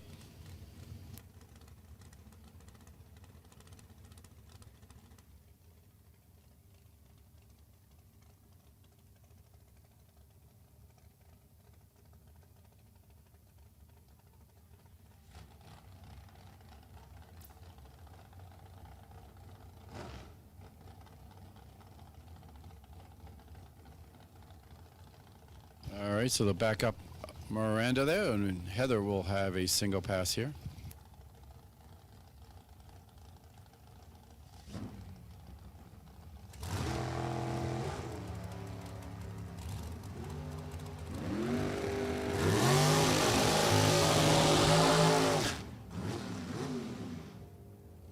.888 with a 3 for Fetch. Next up, Dave Madison II. He's the barber out of Canton, Maine. We're going to take on Jess Stadowski here. She's a school teacher.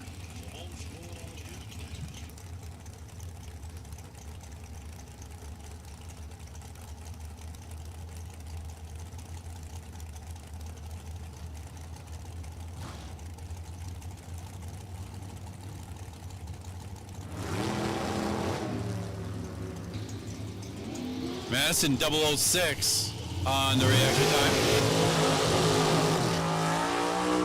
Super gas, we need you to the lanes, please. Super gas to the stage lanes. 892.7 for Madison, 887 for Stadowski. Next pair, Jack Sapanic to take on Justin Mason.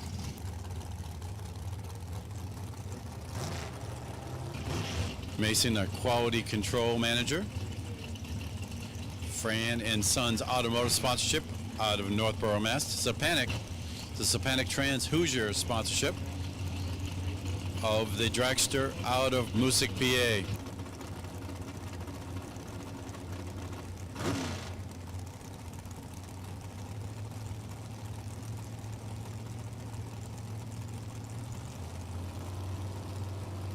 Super gas to the lanes, please. Super gas to the staging lanes, please. Oh, Sapanic, perfect reaction time here. Let's see what you can do on the index. 898.6. Mason, an 892 flat with an 033 reaction time.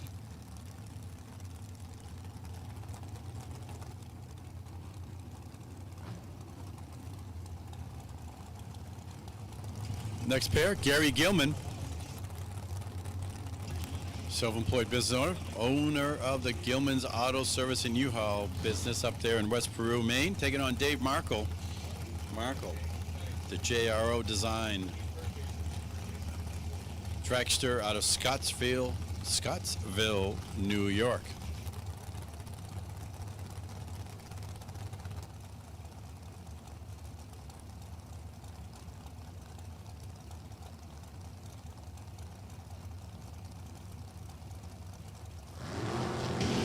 Just a couple more pairs to go here in Super Comp.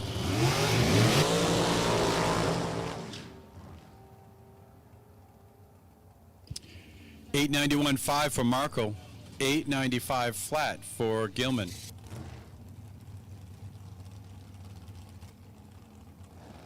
Ed McLeaf coming up right now, the 360 Penguin sponsorship. Dragster out of Shingle House, PA, taking on Jeff Kondratic. So Lucas Oil distributor. You can see his trailer right down. You can buy all your Lucas Oil products from him right there in the New Hampshire lottery lane.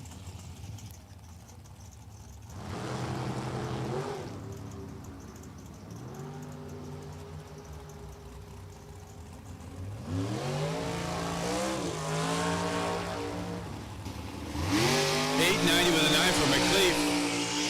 $893 with a 1 for Kondratic.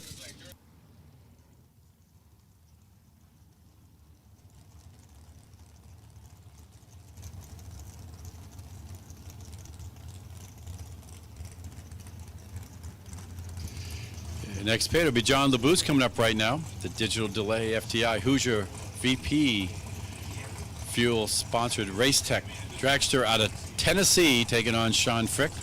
The Accelerated Travel Hoosier sponsorship of the IT sales of Frick out of Flemington, New Jersey, the Race Tech dragster there. Looks like this will be the last pair here in Supercom. Super gas, you should be making your way to the lanes. Super gas to the staging lanes, please. Super gas to the staging lanes, please.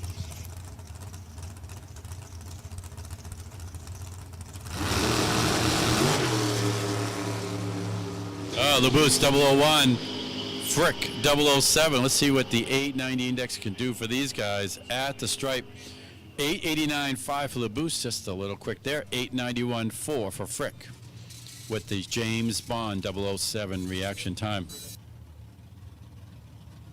All right, that'll take care of that round of Super Comp. We're going to go right into Super Stock with Brian Loans. Thank you very much, Bill Carter. First pair of Super Stockers rolling up is Steve Zupko, left side of the racetrack, and Ed Schrader.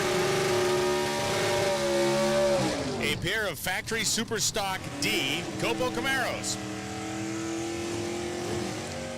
Of course, the Copo program brought into existence about 10 years ago now by Chevrolet Performance to counterbalance the Cobra Jet program and the Drag Pack programs that had been brought by Chrysler and Ford at the time.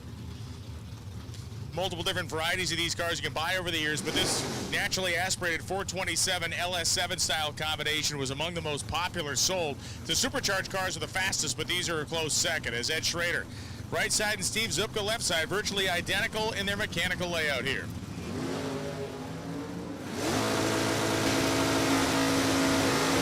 Schrader tardy off the starting line. Zupko the better reaction time as we go down. We qualify in super stock as these cars run at and under their index. Schrader runs 893.0 at a $153. Zupko lifted early, goes 910.3 at 147.84.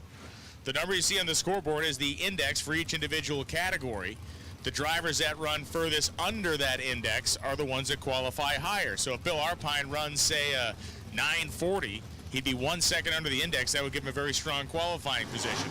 If Jeff Thornton runs, say, a 1049, only a hundredth of a second under the index, he would be one of the cars that was qualified what we call the back half of the field on the lower part of the qualifying sheet. Thornton GTH automatic, 87 Camaro with a 327 Chevy in the front of it. And Arpine a 347-inch Chevy small block. Big wheel stand for Thornton. The big tire super stockers love leaving with the wheels up. Bill Arpine goes 982.4 at 135. Arpine out of Hamden, Connecticut. And Jeff Thornton goes 10.04 at 129.75 miles per hour. Mark Nowicki coming up now. Nowicki in the Dodge Avenger, 1998 model year car with a 360 cubic inch Chrysler small block in the front of it. LA Series engine. And Tim Stickles coming up. The Beluga Jr., 1981 Malibu with a 283 Chevy in the nose. Bunch of tires shoved up underneath it. GTP automatic on the left side. A factory GTH entry for Mark Nowicki, meaning it runs a crate motor that could have been bought from Mopar. When you run one of the Mopar offered crate motors or a Chevrolet Performance or Ford Performance engine, it puts you in that factory GT category.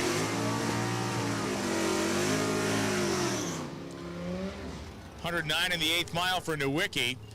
975.8, 136.51 as Stickles goes 1149.8 at 115. Back before the supercharged drag packs came out, the fastest version of those cars is the one that David Thomas is in right now. This has a 512 cubic inch V10 engine in the front of it, like you would find in a Dodge Viper. They made a very small number of those cars with the 512 V10 in them, but the ones they made are very fast. Thomas Factory Superstock E is the category, and Jacques Blaze on the right side. A 460-inch Ford big block in the front of a 98 Mustang Cobra.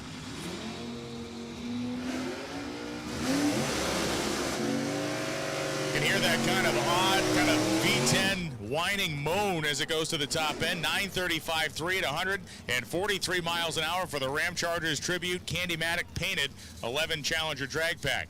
Jacques Blaze goes 982.5 at 135.58. If you love RPM, you're going to love Eddie Bloom's car. Superstock C modified, only 336 cubic inches for Bloom. A Superstock G automatic 66 Chevy 2 with a 327-inch engine for Greg Sutherland on the right side.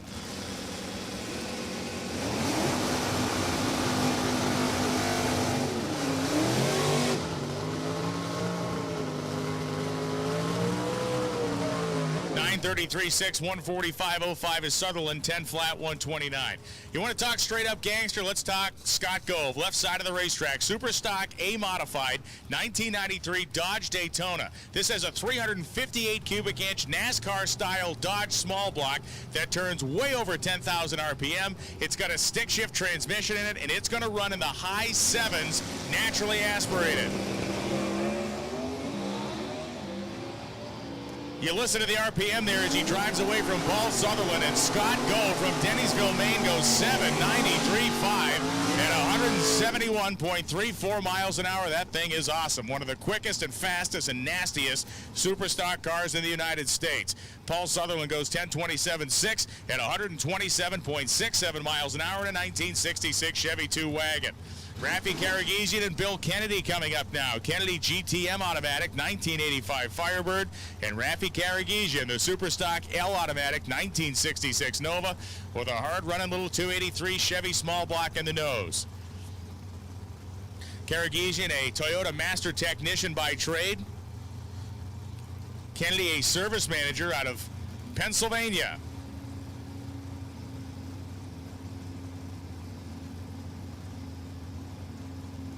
The 85 Firebird in. Here comes the Nova.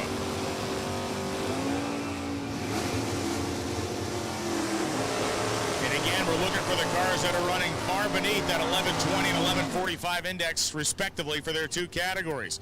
1033 at 129 for Kennedy as Karagizian goes 1111.3 at 117. Current number one qualifier is Scott Gove with that 793, puts himself 1.065 seconds under the index in Superstock A modified. Larry Jewell, 427.67 Corvette, running in Superstock D automatic, and Dean Ribeiro, Superstock J automatic 96 Camaro with a 350 engine in the nose.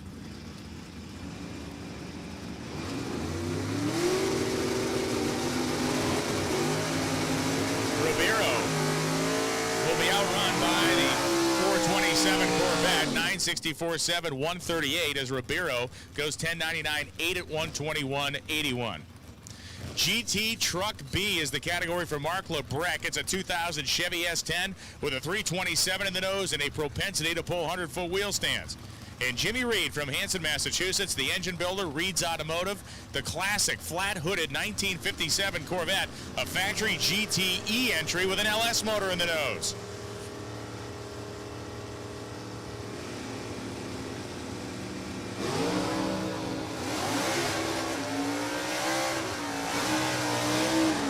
Lebrecht, as advertised, carries the nose out about 100 feet before it sets down. 985.2, 134.93 for Reed. Lebrecht goes 997.3 at 132.62 miles an hour. A rip-roaring run for Jim Reed down there. Reed finds himself the 16th spot right now, 148 under. He lifted early. Patrick Glade and Dwayne Hoven on the right side. Hoven from Monroe, New Jersey, the 1971 Maverick in yellow with a 302-inch Mercury small block / Ford small block engine running GTO automatic. And Pat Glade, the 85 Buick Somerset. How about you, Patrick Glade? That thing's great.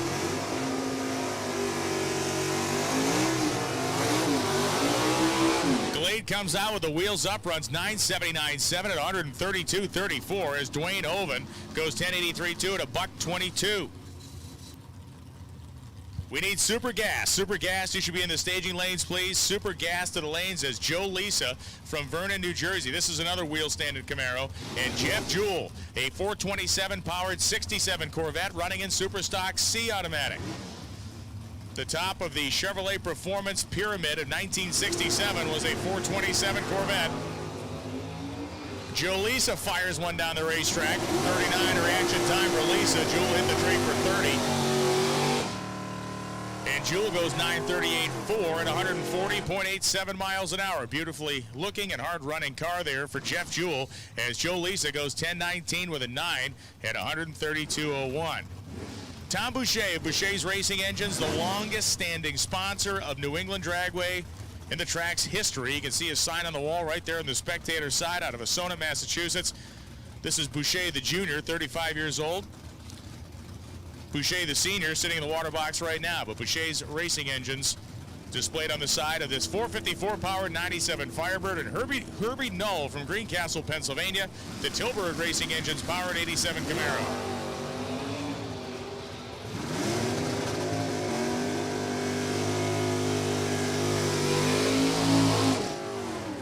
Good matchups here, 977.1, 136.90 as Null goes 10:01.8 at 114.39 miles an hour. Scott Gove still the #1 qualifier, 1.065 seconds under.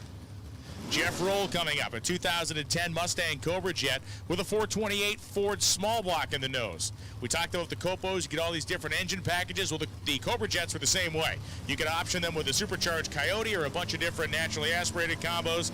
And Tom Boucher, the GTG automatic 87 Camaro with a 454 big block. Beautiful wheel stands on both sides. Boucher with a perfect reaction time, which he would love to have back for the first round of eliminations. Goes 971.1 at 136. Roll goes 948.5 at 140. Bob Letellier coming up here, Biddeford, Maine, the 2013 427 powered Copo Camaro.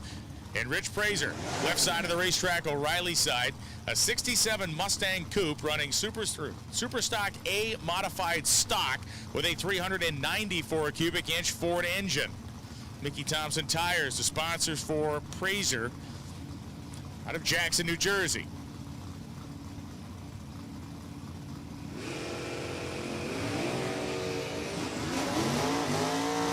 960 index mean that Prazer will find himself very close to the 8-second bracket, if not inside it when he gets down there. How about a 936.6 at 134 miles an hour as Letellier goes 1031.9 at 127.81. Couple of cool oddballs here. Greg Gay, left side, 1980 Dodge Murata, the BDR transport truck, or car rather, 400 cubic inch Mopar big block in the 80 Murata. And Dean Mowry, 1996 Avenger with a 360 running GTH automatic. Mowry about a 10-mile-an-hour advantage at the 8th mile, goes 10.005 110, with Gay going 10.73.0 123.44. Pete Diagnolo, a great car here, 311 cubic inches of very angry little small block Chevy for Diagnolo in the 1967 Camaro, running Superstock C modified stock. And Arnie Martell Jr., Superstock J automatic, right side, 1988 Camaro, 350 cubic inch traditional, 23-degree headed small block Chevy engine.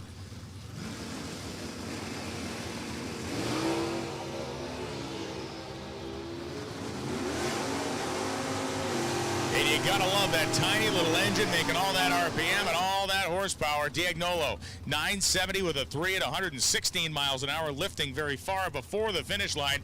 And Arnie Martell, 10.13.6 at 131. If you want to get a picture of a pickup truck doing a wheel stand, aim your phone right now at the bounding Beagle on the right side of Eric Merrifield. This thing leaves basically on the bumper every time he goes down the racetrack. And Byron Warner from Duncannon, Pennsylvania, the 1994 Camaro on the left side, running Superstock I automatic. Merrifield may not be the quicker of these two vehicles, but boy, he will put on a show leaving the starting line.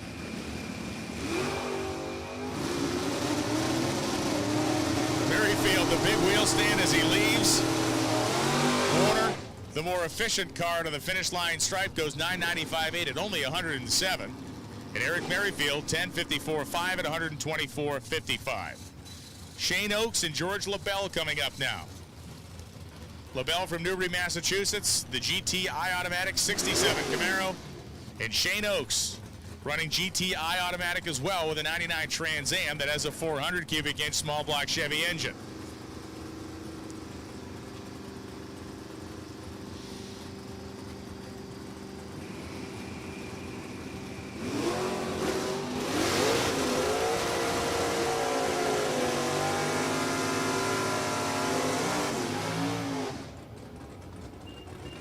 1023 at 116 for Oaks. 1024.3 at 130 for George LaBelle. And here comes a Superstock A Hemi 1968 Barracuda of Al Smith out of Uxbridge, Massachusetts. So 426-inch Hemi. Cross ram with 2 carburetors on top of it. Naturally aspirated, a clutch pedal, and a stick shift transmission for the Porter Tree sponsored machine. Joe Santangelo GTK automatic 87 Camaro. Smith's car, I'm not sure if Smith's car is an actual one of the first 50 that Hurst built or if it is an accurate recreation of one. Either way, these were the cars that revolutionized Superstock drag racing in 1968. Smith snatching second. Oh man, Smith way loose out there by 330 feet. The car shifted to the left as he was going down the racetrack. Smith still goes 10.09.3 at 97. 10.28.3 at 102.89 miles an hour. Shift left with the front end in the air. Landed. The car was moving to the left side as it did yesterday afternoon. Got out into the marbles there, got loose, and he got out on the throttle before it got bad. Joe Santangelo, 10.28.3 at 102.89. Now it is Brian Warner and Timmy Fletcher. Fletcher from Churchville, New York, and the car that has won more NHRA drag races than any single car in the history of drag racing.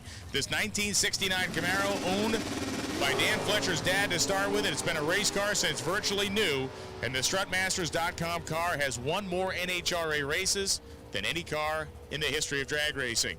978.3 at 138.81 for Timmy Fletcher. 10.082 at 120 for Brian Warner on the left side of the racetrack at 120.17 miles an hour.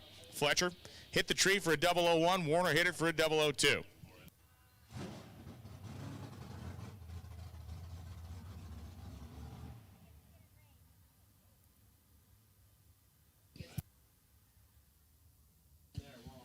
So we got a little Mother Nature hold for the moment here. Some sprinkles hitting the top end and some sprinkles beginning to hit the starting line area.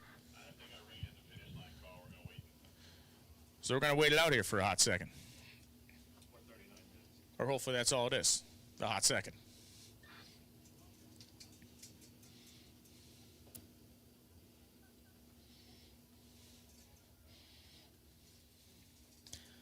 I would have thought that the power of Dave Mohn's sunny personality would have kept all this away, but even that can be overpowered by Mother Nature.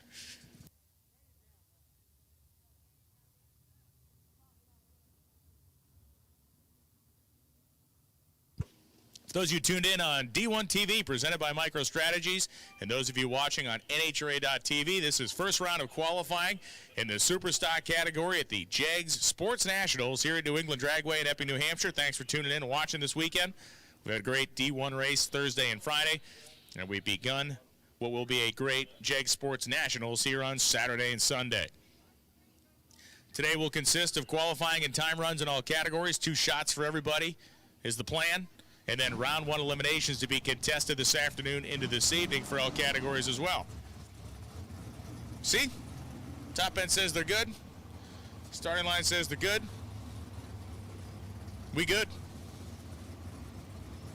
Mike Iacono and Anthony Bertozzi.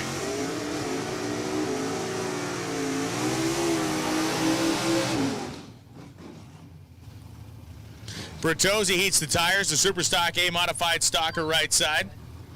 Mike Iacono, GTH automatic on the left side.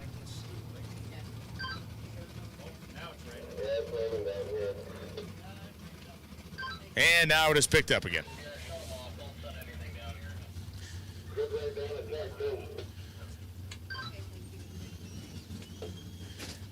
And now it's an actual thing.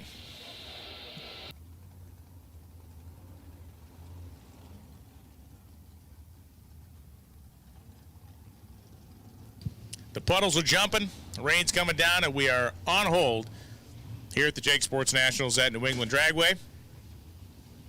Hopefully it blows over quick, and we'll be right back to it. But as for the time being, we are on a Mother Nature-induced holding pattern.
All right, so no major shock here. We're going to be a hold for a little while. Hopefully this blows over quickly. There's plenty of heat in the racetrack, so if this gets out of here quick, drying should not be too much of a problem. So let's hope that it goes away quickly and doesn't hit us too hard as far as the volume of rain goes. Stand by. We'll be back at you in a couple minutes with an update. But as of right now, we have ground to a halt.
Jegs.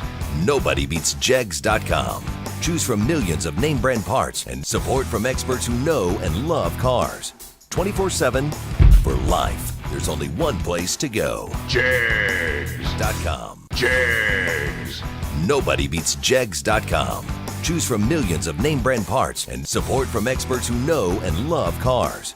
24/7 for life. There's only one place to go. Jegs.com. Jegs.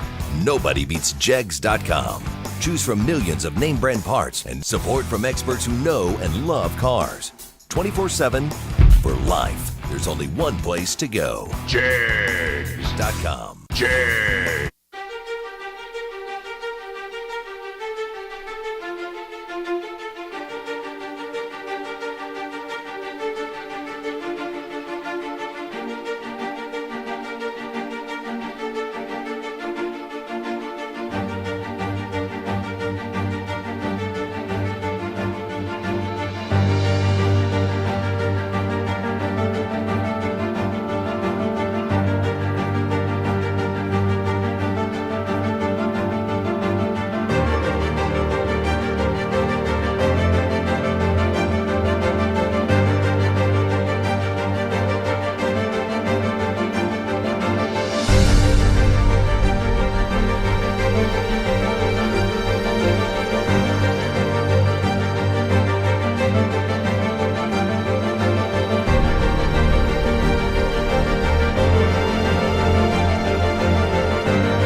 Jegs. To do the job right, you need the right tools.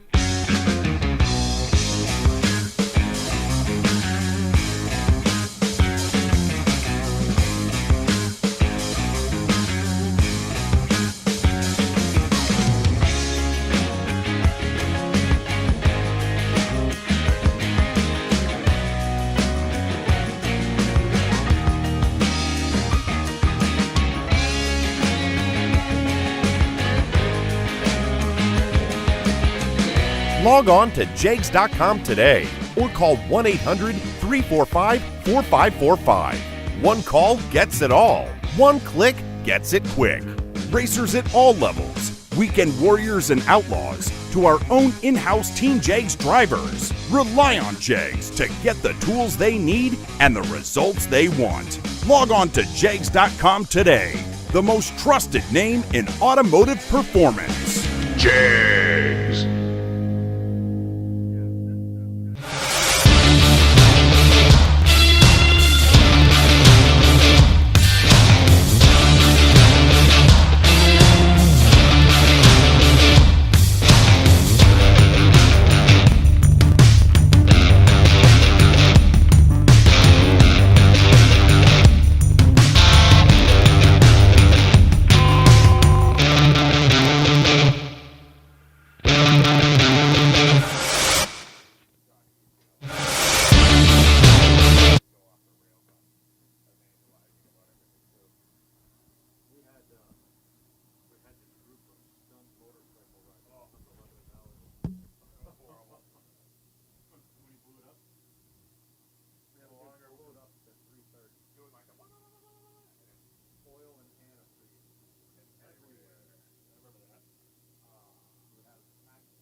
I was there for all this stuff.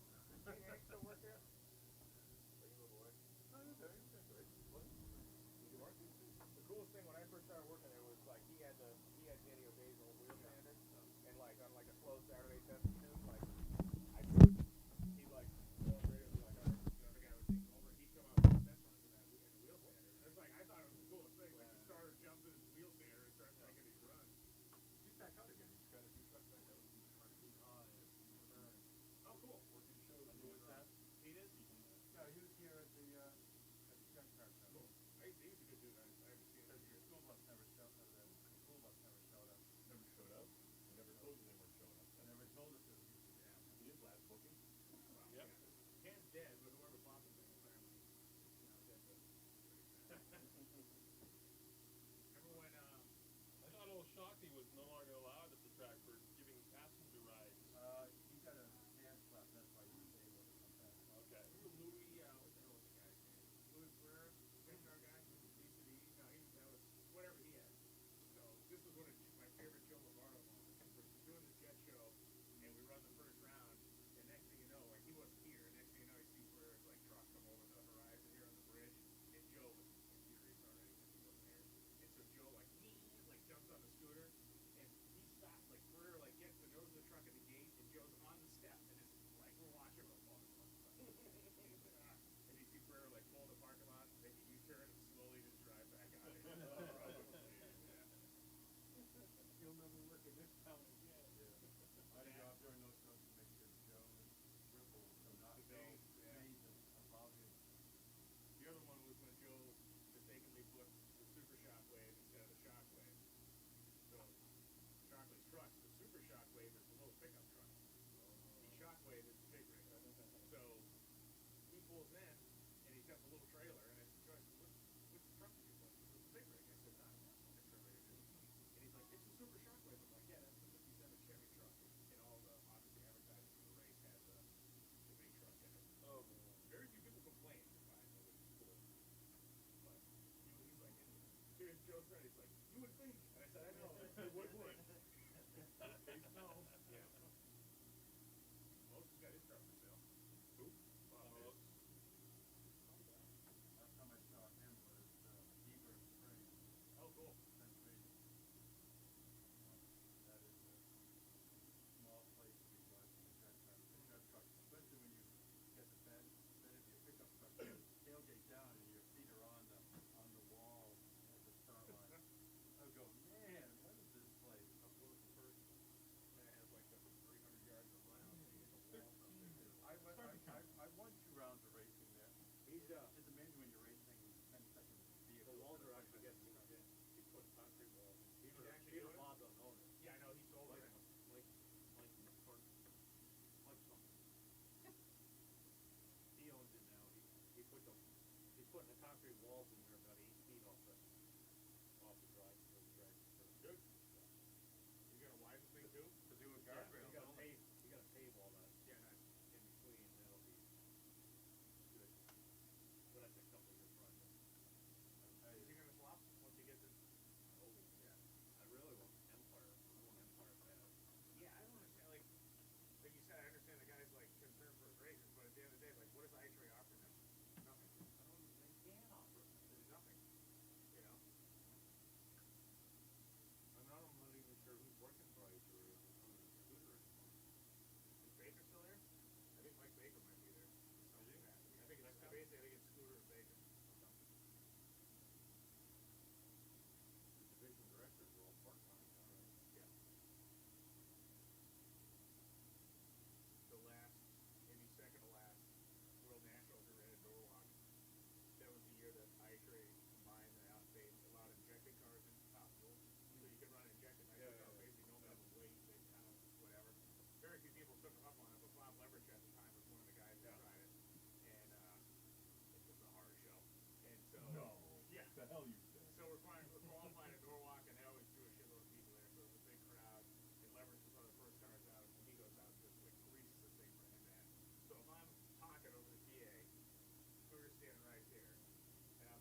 He's like, was the mic on? I'm like, yeah, who's talking? I was talking into it. I was breathing. The term hot mic mean Yeah. anything to you? Were you in Ohio? Cincinnati Reds player? Yeah, right. Yeah. I wanted to be like, Alright, I did not boys see and that. girls. The radar said just move through, the poles aren't moving and there's nothing behind it. Well, the Blue Skies are back, and the equipment is beginning to hit the racetrack. We're going to put our full efforts here in getting the thing dried and turned around as quickly as possible, but it does appear that nothing's behind the little cell that came through. So we already got some equipment rolling. We're going to get the rest of it and the folks out there, and we are going to do our best to get this baby dried up as quickly as possible. We'll pick it up with Superstock. Once we get it dried, we'll finish off Superstock and move into Supergas as planned. So stay tuned for updates, but track drying has begun here at New England Dragway at the Jake Sports Nationals. So close. We missed it that freaking thing.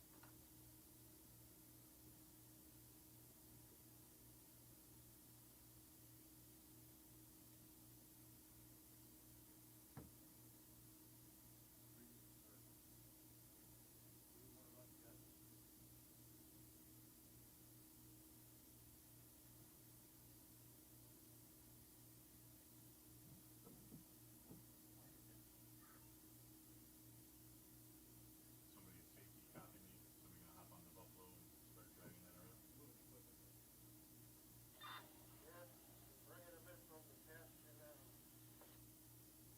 Oh, he's all fed, ready to go. Cool.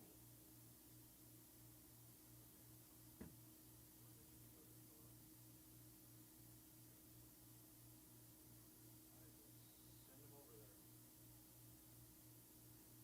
He's not.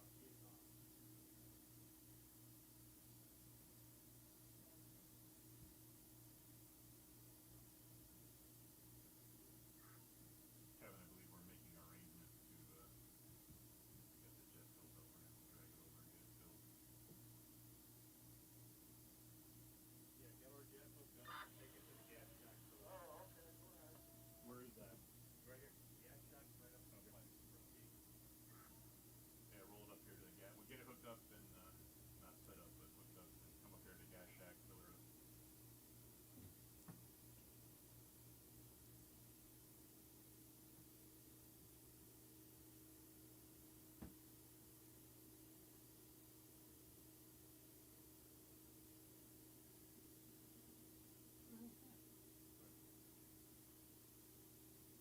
The blonde girl with the blower. Or not blower, yeah.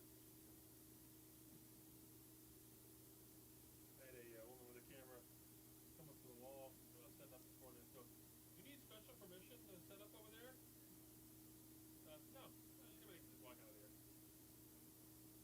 Of course, that's not what I told her, but still.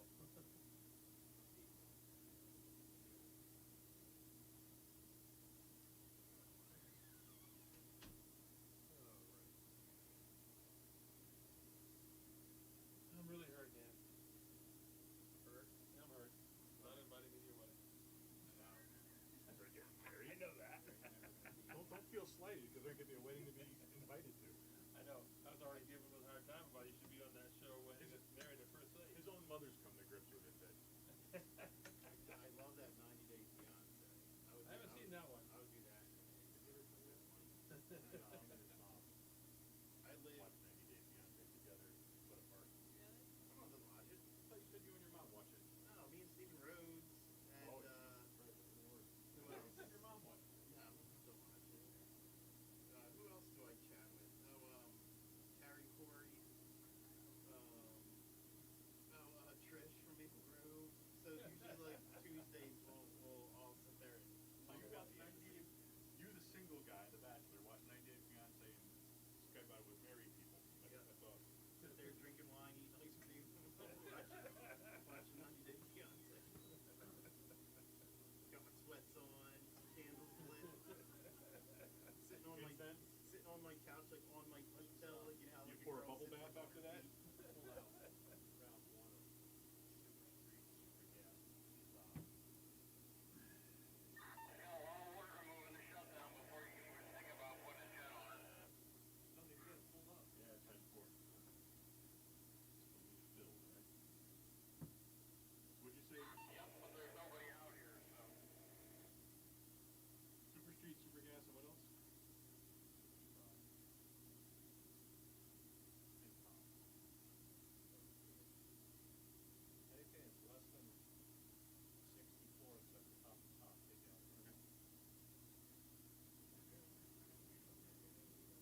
We have found a cell phone. If you have lost your cell phone, we have found it. You just have to identify it up here in the timing tower. We have found a cell phone. And you have a lot of notifications. Good gravy. We have found a cell phone. So if you'd like to come up, if you lost your cell phone, hopefully it's yours. You can come up here and grab it. Just going to tell us what the background photo is.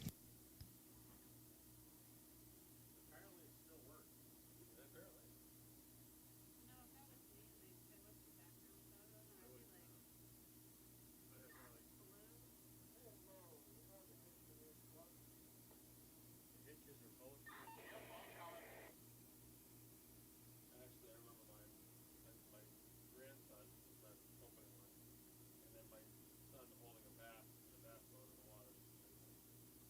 Yeah, I wouldn't know. I can tell you how to unlock it. Did he ask me? Yeah. It's in the jet. Yeah, Steve said he got it. He was on the way out. I use mine all the time.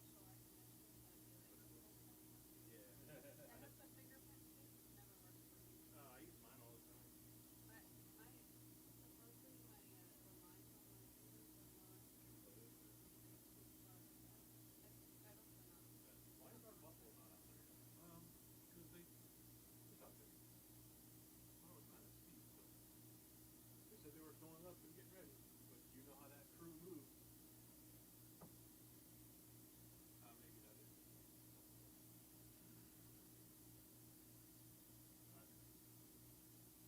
What's that? We're gonna start time for, well, for like an hour. Yeah. What time is it now? It's 11:30. We're about 1 o'clock. I just don't wanna have top tracks or top phones. Well, I shouldn't say that. What's the,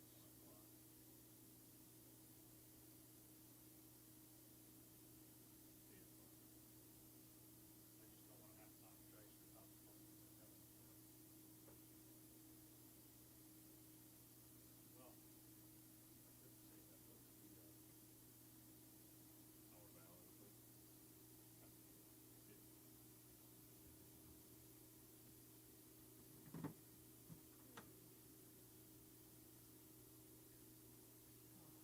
So we'll just run the 4-round, just the 4-round ones then, right? Stock, super comp, and top and top.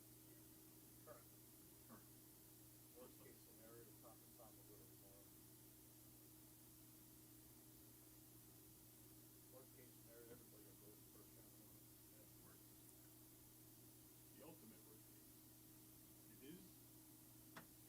Yeah, you give everybody who started first round tomorrow. If we get the But four. if, I mean, in theory, it'll be the same time we played yesterday. Yeah. Tomorrow. Yeah. That just makes us go home at 3 o'clock today. In that case, I'll probably send Steve in the deal. Well, yeah, I was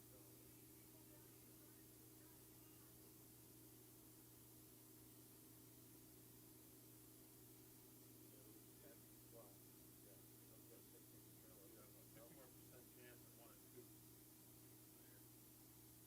Top down 93. 93 down there.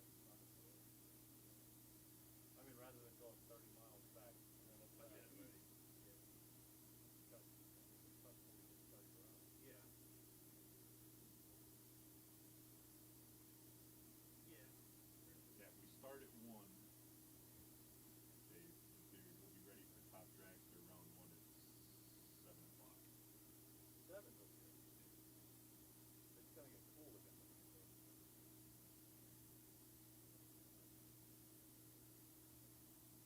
And it's 79% humidity at 7. We don't want it to be much higher than that. No.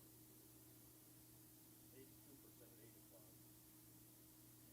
That's gonna be a dewy, slimy mess. Doesn't get dewy and slimy in New Hampshire, does it? Sure does when the humidity skyrockets. Yeah, no kidding. Yeah, I mean, dew point, temperature almost. So track drying efforts underway here at New England Dragway. Going to get this thing turned around as quickly as possible thanks to the blue skies. The best drying we have is going to come from Mother Nature, and hopefully a little breeze picks up as well. But equipment's out there, people are out there, and I'm starting to see more dry concrete than I am wet concrete in the starting line area, so that's a good thing. Work's being done. We'll get you an update here in just a few minutes, and we have a lost cell phone. We have found it. It's in the timing tower. If you lost your phone, we got it up here. You just have to identify it. We'll give it back to you.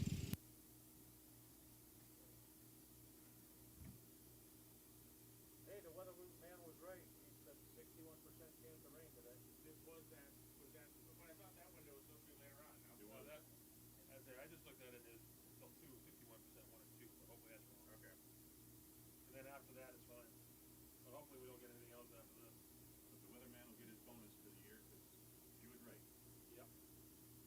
You only have to be right for 1 hour, 1 day a year. It only has to rain 4 drops and he's going to claim he was right. Exactly. I told you.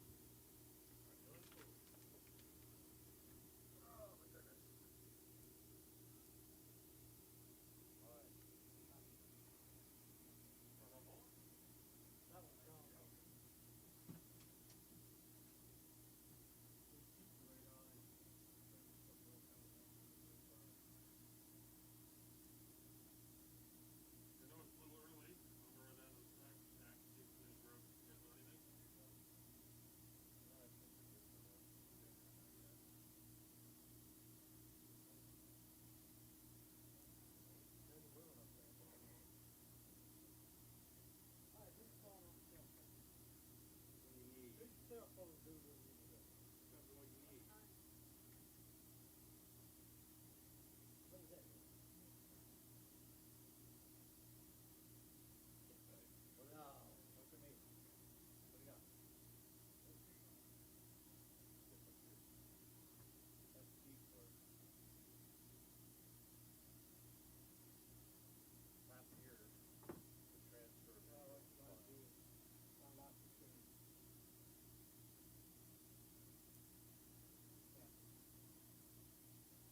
I've lost all my pictures.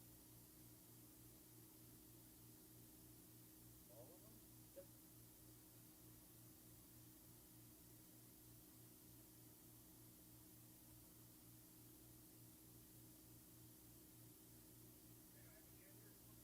Yeah.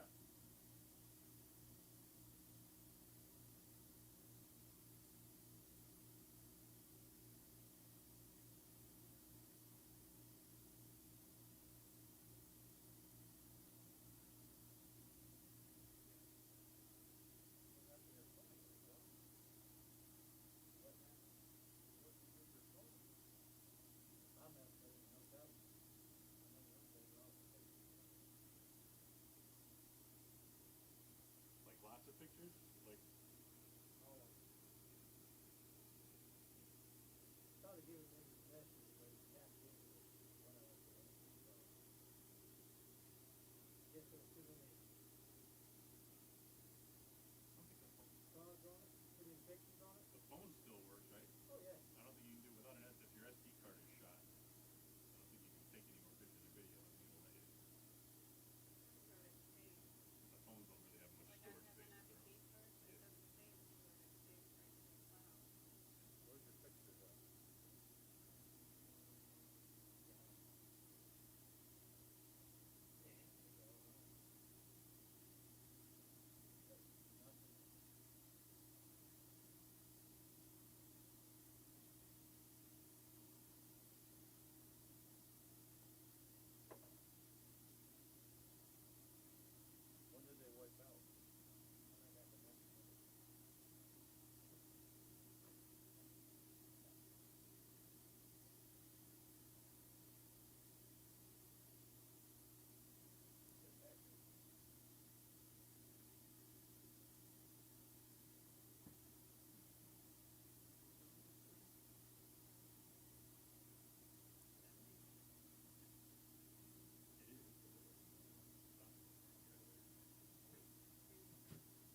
That right there is definitely what we're looking for. So keep that sun right there. Do not move it.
I'm gonna go for a walk.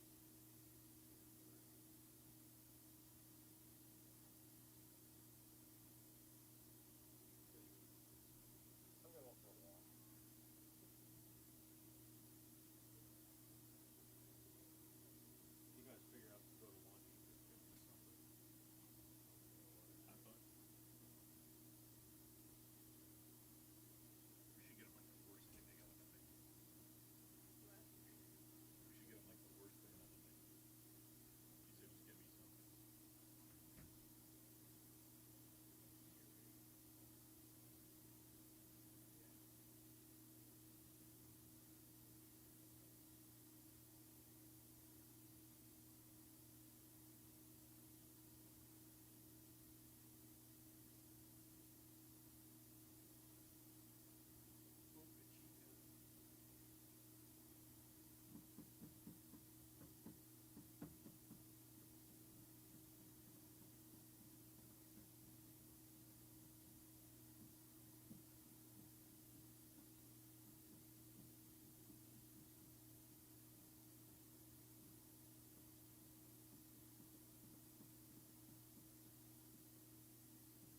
That giant orb in the sky is really helping out tremendously. Quarter mile's almost dry already.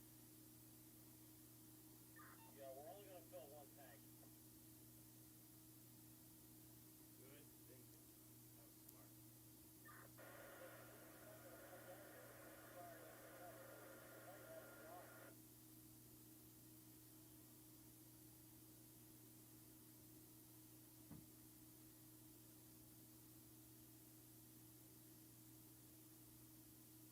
Well, the racing surface itself has come around pretty quickly thanks to the sun coming out. Main concentration now is going to be the shutdown area, as it always tends to be. The racing surface obviously kind of sealed with the rubber and the traction compound that goes on top of it. Much more porous is the shutdown area, but that's where all the effort's going to be placed here in a few minutes, and hopefully that's going to turn around for us pretty quick as well. The sun and a little bit of breeze is obviously the best thing we can have to get this thing dried. So we'll give you an update with some more concrete information as far as a restart time, but the good news is we are way closer to the end of drying the track than we are to starting that process. So sit tight. We'll keep you posted here in just a few minutes. We will be picking things back up again to finish up super stock, and then we'll be going into super gas. We'll make those calls to the lanes when it is appropriate.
just me?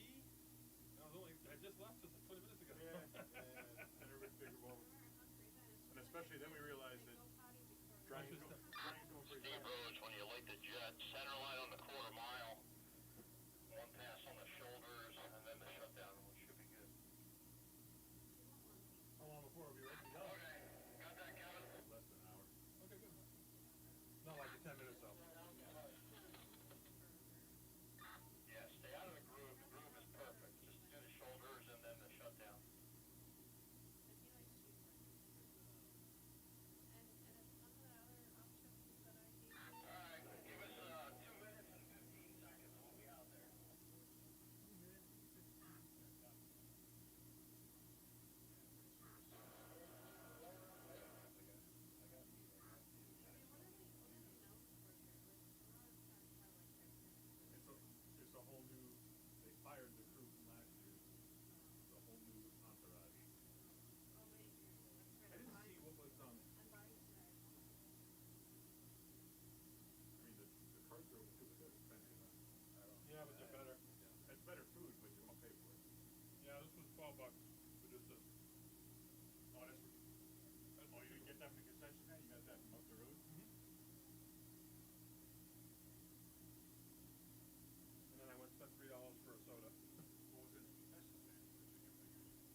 come back. All right, folks, I need the remainder who didn't run during Superstock there. I need you back to the lanes and Super Gas.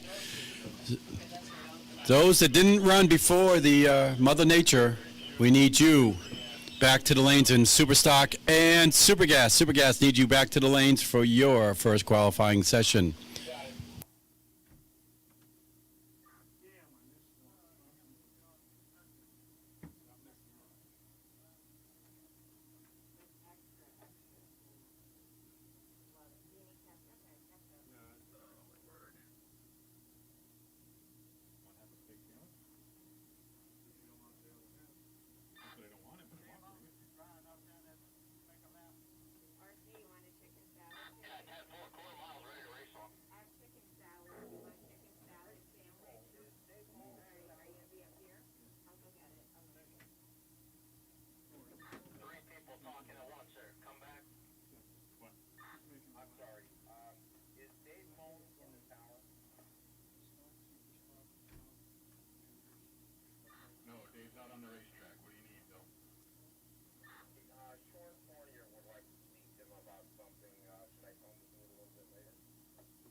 Once again, Superstock, if you didn't run before the rainstorm, we need you back to the lanes, please, and Super Gas.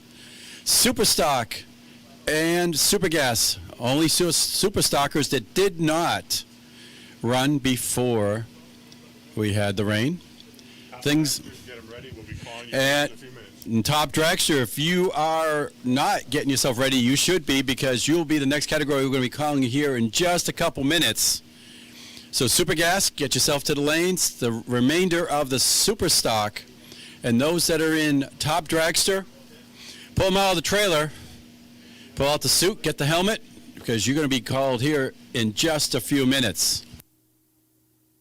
Don't even remember who it was. Yeah, it was Tom O'Loughlin. Okay. Yeah, I got more for him.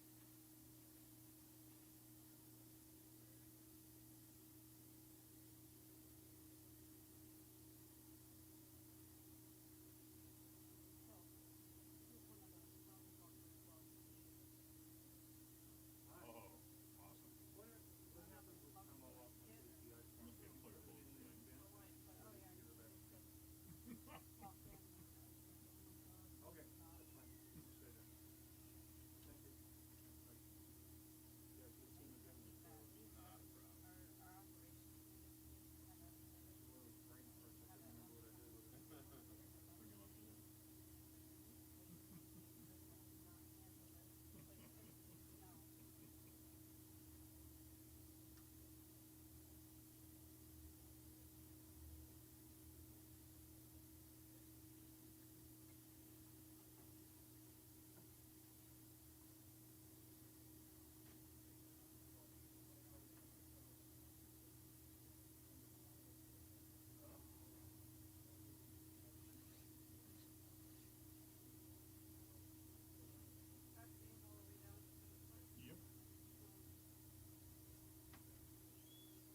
Super stockers, if you did not run before the rain, we need you to the lanes. Super gas, we need you to the lanes.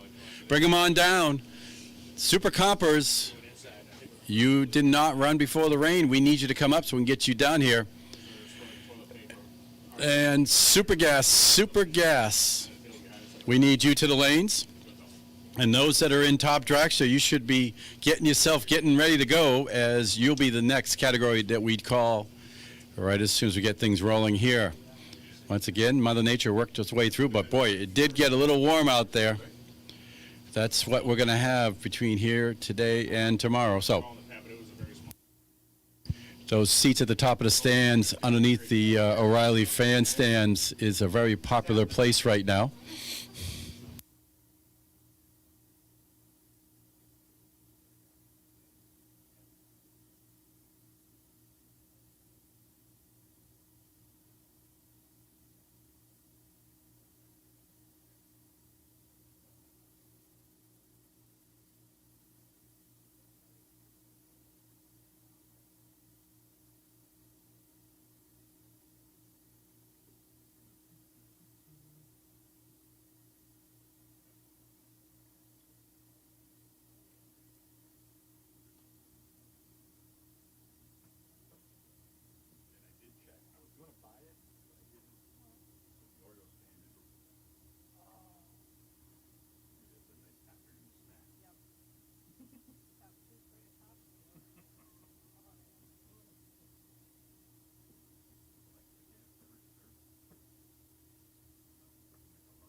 Kevin, how you looking down there?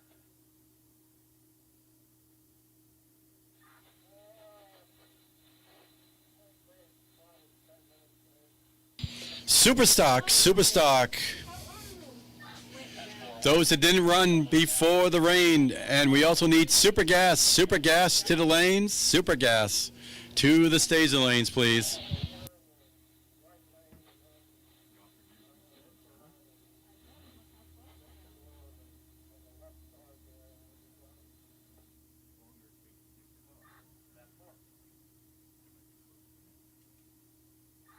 Copy that tower, 10-15 minutes. Yeah, we're just waiting on cars. We're hammering them in there. Super comp. No, we need super stock. Super stock, we need you. The ones that did not run before the rain, we need you to the lanes, please. Super gas, you should be heading to the lanes. We need you there, as we're going to start running here in just about 5 minutes, so we need to get you down here. Super stock, those that didn't run before the rain. Super gas, we need you to the lanes, please. Super gas to the lanes, please.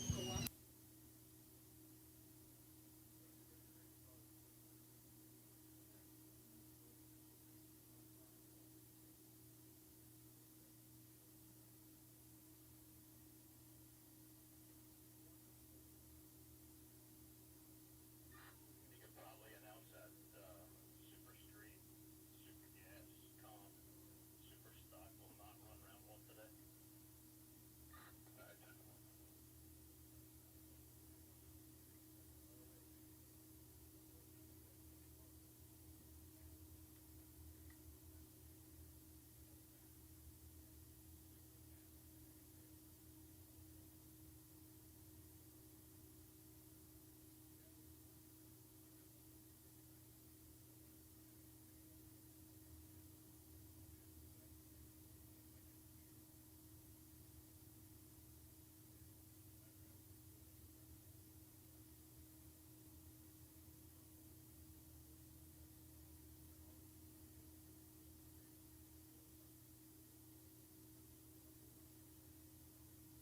All right, folks, that's an announcement here given to me by the race director. Those running in Super Street, Super Stock, Super Gas, and Comp Eliminator, you will not be doing your round one today. Your round one eliminations will be done on Sunday. So Super Street, Super Stock, Super Gas, and Comp Eliminator, you will not be doing your round one of eliminations today. All other categories will be doing your round one of eliminations today. So no round one today for Super Street, Super Stock, Super Gas, and Comp Eliminator. That being said, Super Stock, you should be in the lanes. We're running you in 5 minutes. Super Gas, we want many Super Stocks ready to go. You'll be right behind them. So Super Gas, please bring them on down. You will be running here shortly.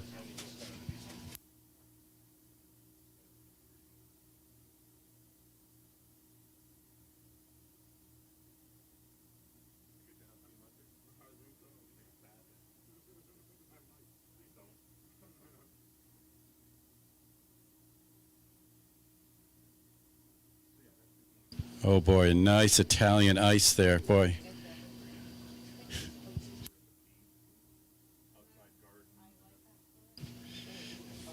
Sitting in the shade with a lemon Italian ice. Oh boy.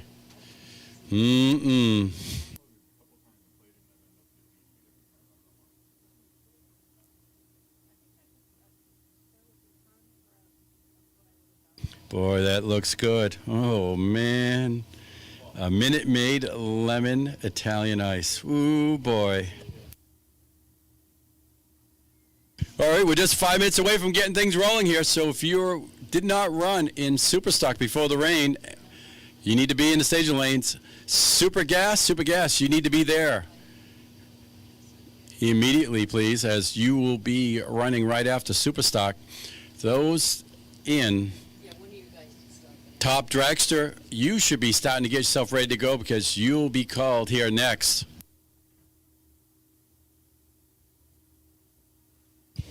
And I'm just going to sit here savoring, licking my chops, thinking I could get a lemon Italian ice.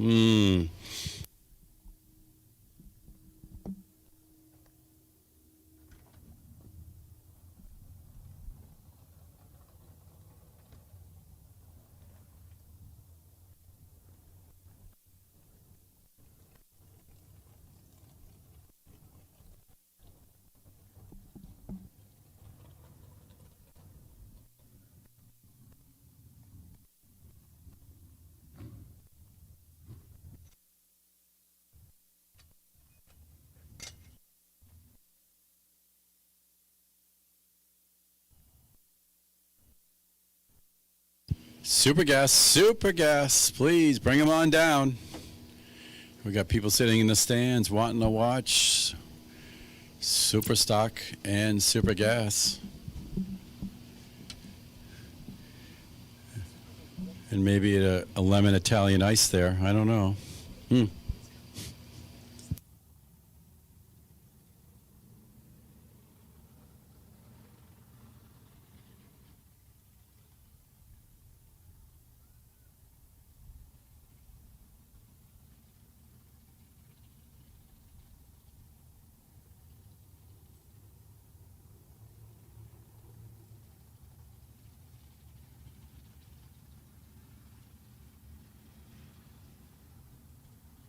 All right, folks, this will be a last call for Super Stock, last call Super Stock and Super Gas.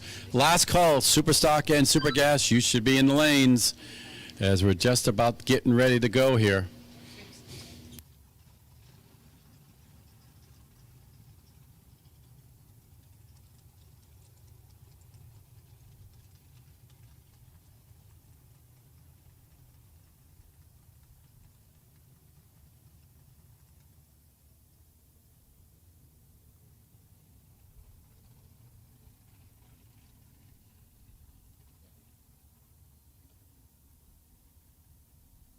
And as I just said there, Super Street, Super Stock, Super Gas, and Comp Eliminator. You will not be doing your round one eliminations later on. All other categories will. But with this delay here, we are not going to be running the Super Street, Super Stock, Super Gas, and Comp Eliminator. Round one of eliminations here today.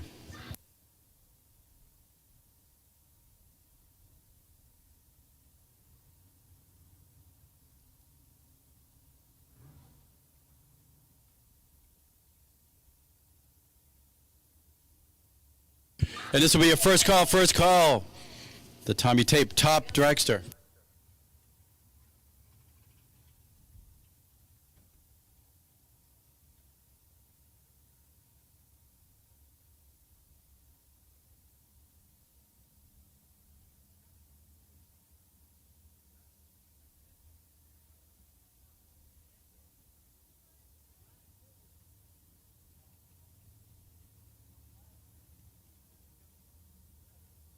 So those that are in stock, Super Comp, Top Dragster, and Top Sportsman, you will be running your first rounds here today. Top Dragster, we need you to the lanes, please. Top Dragster, to the staging lanes, please. The Vortex Supercharger Top Dragster, we need you to the lanes, please.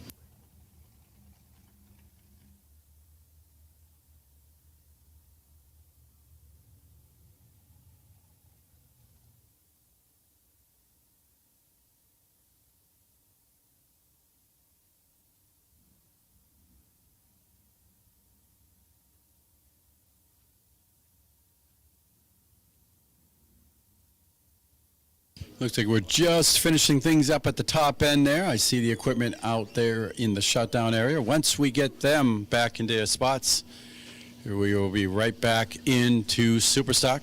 Super Gas, you're already there. And Top Dragster, we need you to the lanes, please. Top Dragster, to the staging lanes, please.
Top Dragster, the Vortex Supercharger, Top Dragster, we need you to the lanes, please.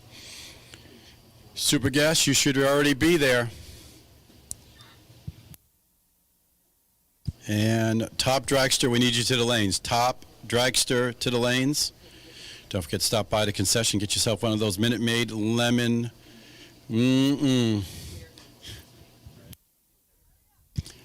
I'm chilling off already just watching you eat that. Oh boy.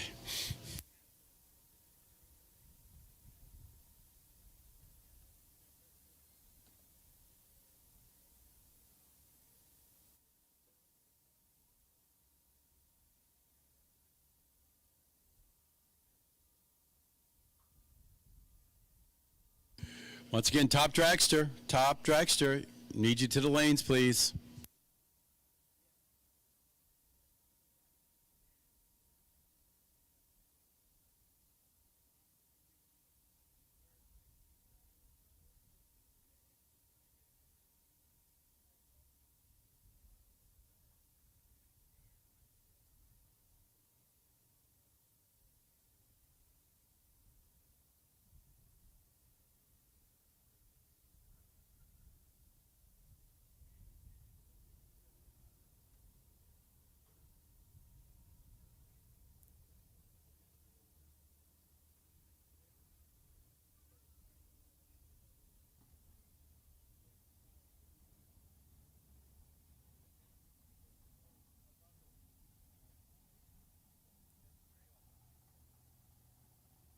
All right, looks got the thumbs up from the top end. We're ready to rock and roll here. Back to racing.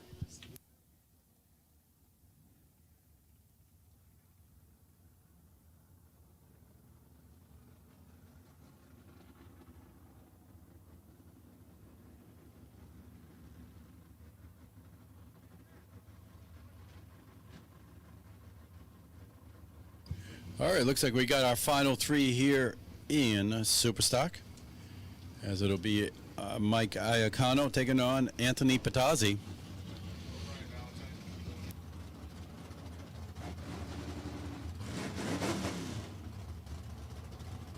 Actually, Iacano will take on Brian Valentine. Valentine Racing, 97 Firehawk.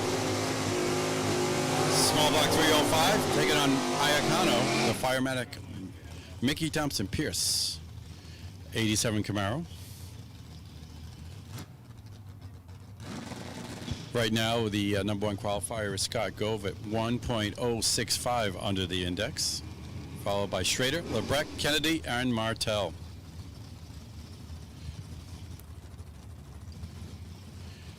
GTM automatic for Valentine, GTH automatic for Iacano, the Camaro out of Wading River, New York.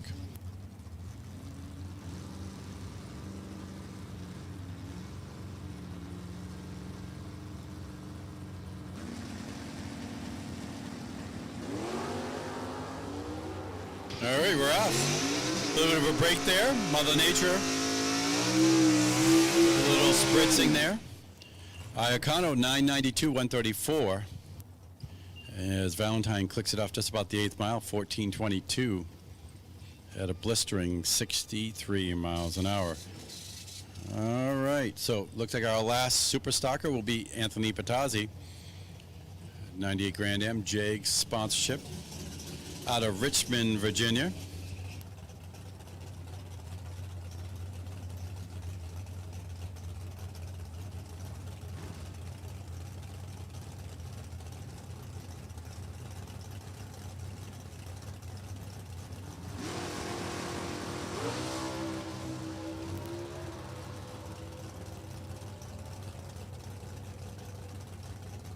Patazzi, 0:31 reaction time.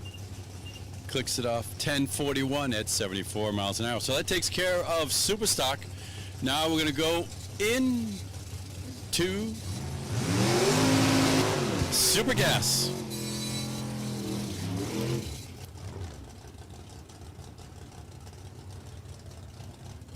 As it'll be Steve DeSantis, the 68 Roadrunner with the Hemi. Going to take on Tim Quinton here, this great-looking 71 Barracuda Roadster. Nice-looking car, only about a month and a half old. Trying to work out the bugs, but he's actually got a great-looking vehicle here. Out of Fairfax, Vermont.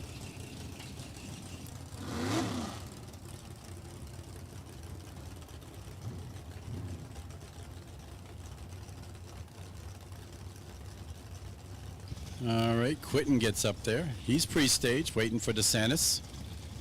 DeSantis, the Roadrunner out of West Dennis, Massachusetts, out there on the Cape. Kind of sludge his way down the quarter mile. Let's see what they can do on the 990 index. Quinton, 006. Said still working out the bugs on that car. Let's see what he can do in that 990 index at the stripe. 997 for DeSantis, 1047 for Quinton. Quinton's got to tighten it up there as he'll get ready for eliminations tomorrow. Kevin Carey to take on Bill Monroe. Battle of the 27 Fords Roadsters here. The TSR Racing Products sponsorship on Monroe's car here in the New Hampshire Lottery Lane. Carey calls it These Dreams. He's a bus driver on his normal business with a Dodge power plant under the hood and his 27 Ford.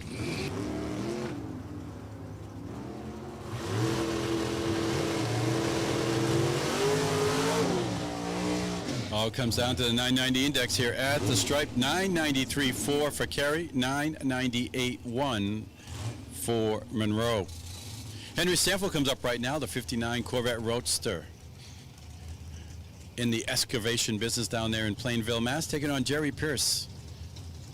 The Seltzer and Pierce, 97 Cutlass. out of Albany, New York.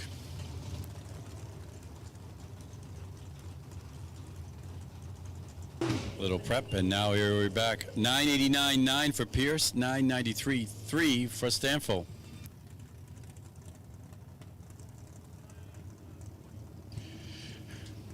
Rich Homan coming up right now out of Allentown, PA with his 67 Chevy 2. Chevrolet Power taking on Iggy Boychesko.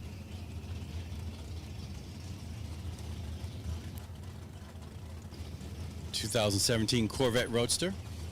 Both sporting 582 cubic inches of Chevrolet power.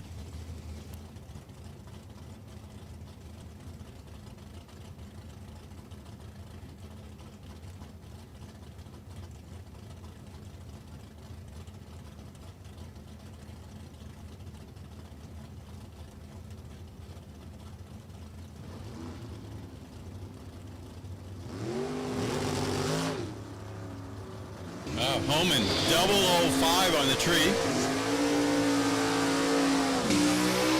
Boychesko in 028 at the stripe. 992.3 for Homan, 992.0 for Boychesko.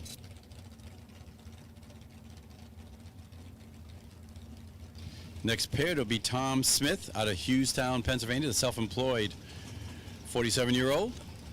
With the 67 Chevy 2 taking on Dean Barry Ribeiro's Bad Attitude 57 Chevrolet.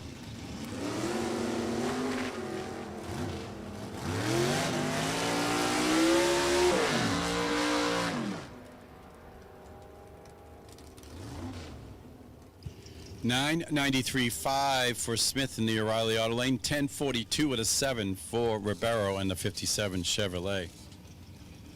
Next up, Leonard Riotto taking on Jeff Fisher here. Fisher out of New Alexandria, Pennsylvania. He's a rocket scientist with the 92 Beretta. Going to take on the LRX Novocaine 63 Chevy 2 out of Bangor, PA. Top Dragster, the Vortex Supercharger. Top Dragster, we need you to the lanes, please, for your first qualifying session. 998.3 for Riotto, 998.7 for Fisher.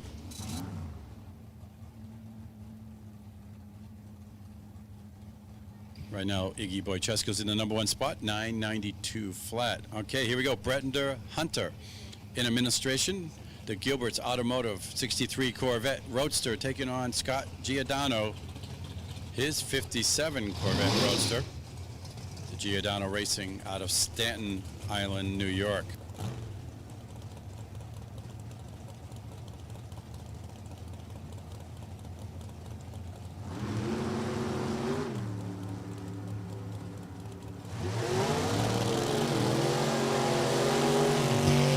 Giordano 001 red, but that won't hurt him right now. 990 with an 8 to Hunter's 991 with a 7. So that moved Giordano into that temporary number one spot with the 990 with an 8. Peter Maduri coming up right now. The Donna Braid 78 Monza. Going to take on the 57 Corvette Roadster of Ian St. Pierre. St. Pierre, the Auto Tech out of Rochester, New Hampshire. In the O'Reilly lane. Top Dragster, you should be in the lanes. Top Dragster, stage the lanes, please.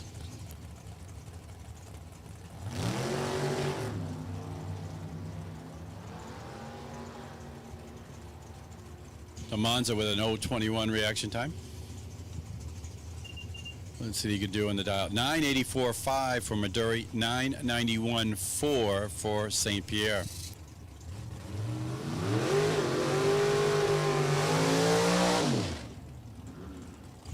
Chuck Rothermel comes up right now. The contractor, the C&E Rothermel Racing 01 Pontiac Chevrolet Power taking on Joe Gallucci in his Advanced Auto Parts 63 Corvette Roadster out of South Amboy, New Jersey.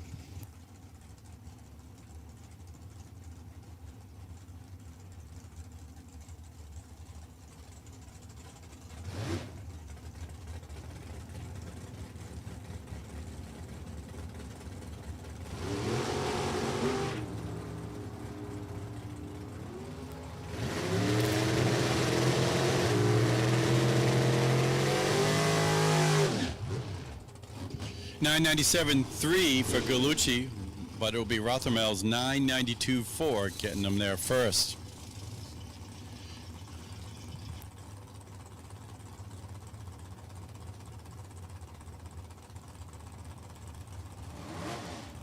Ted Leahy coming up right now, the Performance Parts 91 Cutlass, the old Warren Johnson car out of Jefferson, Mass.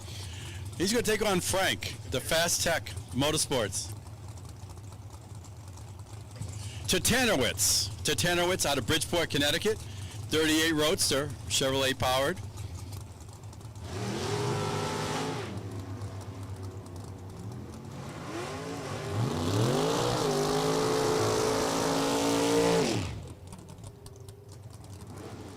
There we go, 995 for Leahy. Tatarnovich, a 987. We'll get it right by the end of today. We'll get that all spelled out right and saying right there. All right, Dennis Torito coming up right now. 68 Camaro Roadster, Chevrolet powered, 517 cubic inches. Taking on Pete Luciano out of Malvern, PA. The fabricator, Lucky's race car, 68 Camaro Roadster. Actually, not the Roadster, the Camaro proper. 68 Camaro.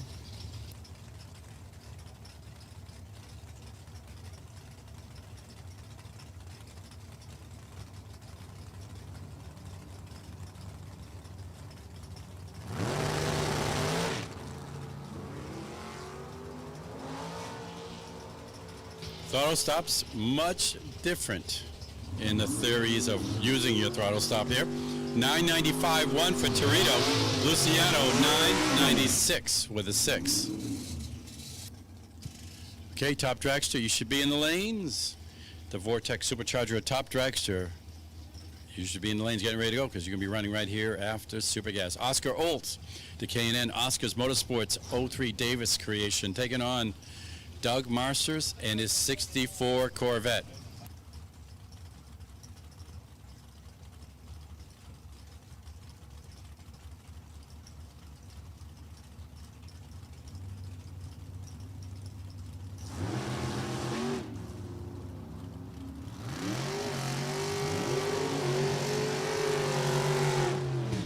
Oscar Olt, a 004 on the reaction time, 992.2. Marsters way too quick at a 949 with a 1. John Puliak comes up right now, the welder fabricator, with the 94 Beretta out of Rochester, New Hampshire, taking on Darren Wood, his 67 Chevy 2 out of Barkhamsted, Connecticut.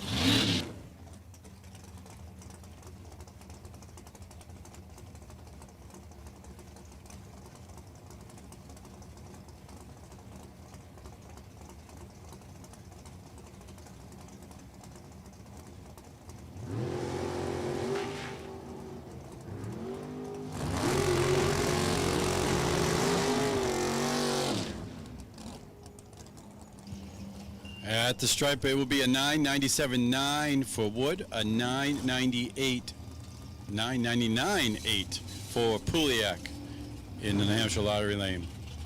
Rich Price comes up right now. Made it all the way into the finals yesterday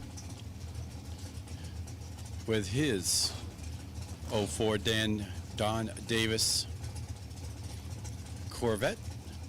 He's going to take on Michael Handress, the C2 Converters short line 04 Cavalier out of Brooklyn, New York.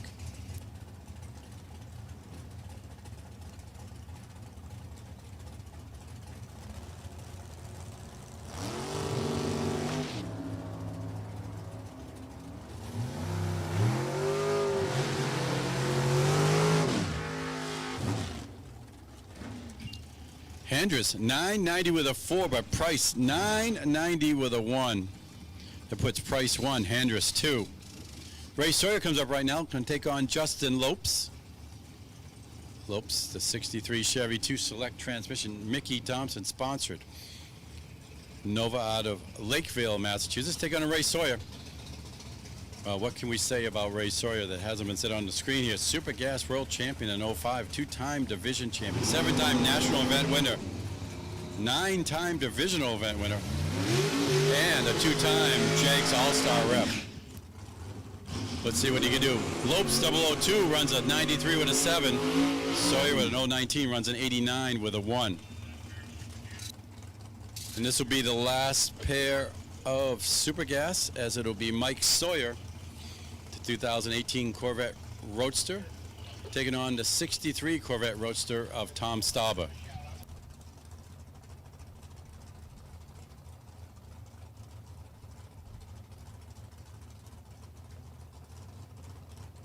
Comp eliminator, we need you to the lanes, please. Comp eliminator to the staging lanes, please. Competition eliminator to the staging lanes, please.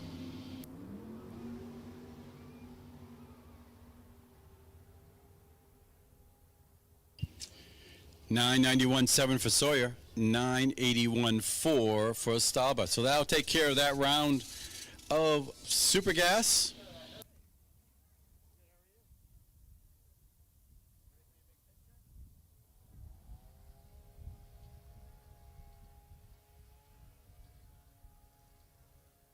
All right, that takes care of Super Gas. We're going to go right into Top Dragster, and it will be Brian Loans giving you the action. Thank you very much, Bill. Glad to be back at it here this afternoon. The clouds have blown out, and we got a lot of fast dragsters. Speaking of blowers, we got a whole bunch of those going to be coming down the racetrack here with Vortex Superchargers, Top Dragsters. We're talking about Top Dragster on the national event levels. This is the JEG Sports National, so the winners here will be receiving the full-size Wally and national points for those that are in the hunt for a national championship. Kind of a fun doubleheader weekend here at New England Dragway. Last couple of days it has been D1 action, and this day and tomorrow will be all JEG Sports Nationals.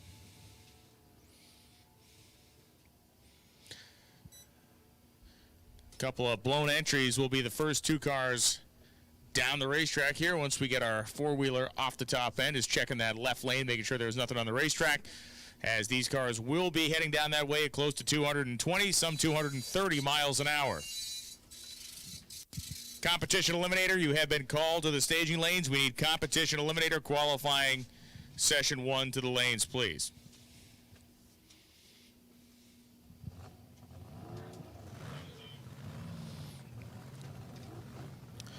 Looks like one car ahead of Mr. Mike Coughlin, so it will be Scott Hall and Neil Jamison.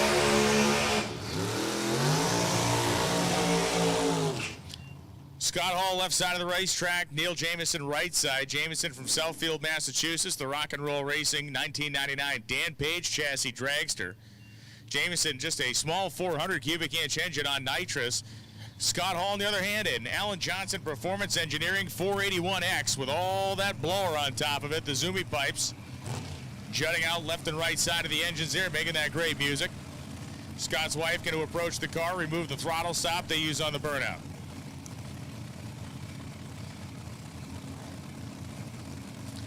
Scott's been looking pretty good all week long in this car. We'll find out what he can lay down for a qualifying effort here in Q1. There will be 2 attempts to qualify in Top Dragster. Quickest you can go in this category is 6.10 seconds. You go under 6:10, the run is disallowed. You go under 6 flat, you get ejected from the event. So cars in the very quick end of this category will be around the 16 zone at about 230 miles an hour, and Scott is sitting in one of those very fast cars. Here we go.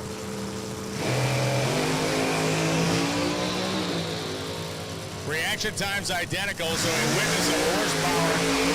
654.9 at just 209.39 miles an hour. Softened it up a little bit. Neil Jamison goes 7.406 seconds at 173.7 in his small block nitrous dragster. Here comes Mike Coughlin of the Jegs family. Coughlin's out here represented, as they are at pretty much every NHRA drag race you can think of. You're at the national events, you're watching Coughlin's race in the pro stock and sportsman categories here at the JEG Sports Nationals. It's Mike carrying the mantle here, the 2017 Dan Page built dragster. Car has run a couple of engine combinations over the years, but they're going with the 481X with a blower on it like we saw Scott Hall run moments ago. Bill Masiello is running a 2006 Dan Page chassis, a 540 big block Chevy with a side-mounted centrifugal supercharger on it. So they're both blown just in different ways. Here we go.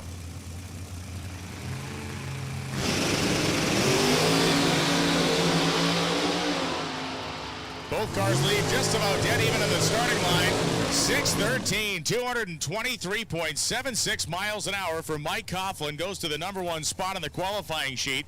Masiello chases him across the finish line at 6.461 seconds, 2:13.67. So Masiello is now number two, but Mike Coughlin, with a bullet, goes to number one. In order now to qualify number one, you have to run somewhere between 6.100 seconds and 6.129 seconds. A very tight window to try to slot your car into. Nick Willard and Joey Wallace coming up now. Wallace from Middletown, Rhode Island on the left side of the racetrack. Nick Willard from Leominster, Massachusetts on the right. Nick Willard had the better light. Wallace may have a little bit more power, though.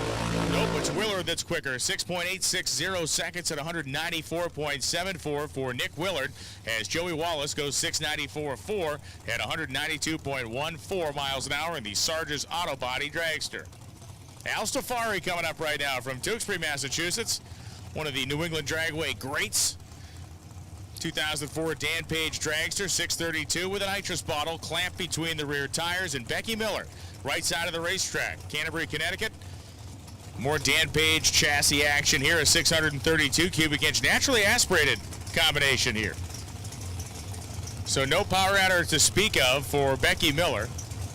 Stafari has the nitrous and a big Dominator carburetor atop his engine.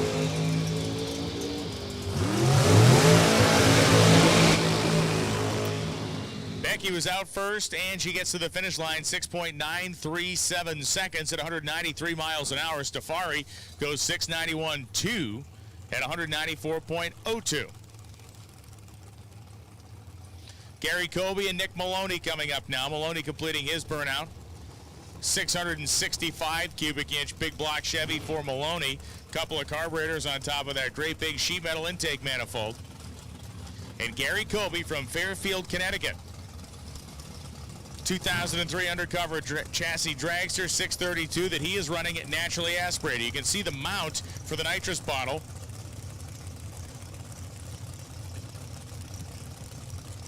There is just no bottle in it.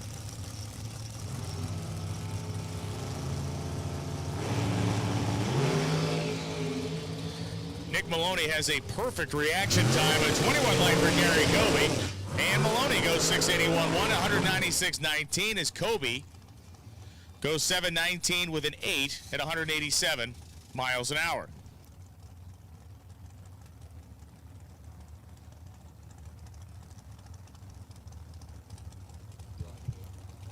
Debbie DiGenova and Paul Neal coming up right now. Neal backing up on the right side from Everett, Massachusetts. A 632 cubic inch fuel-injected Harold Martin engine. Harold Martin, of course, the longtime pro-modified runner out of Michigan.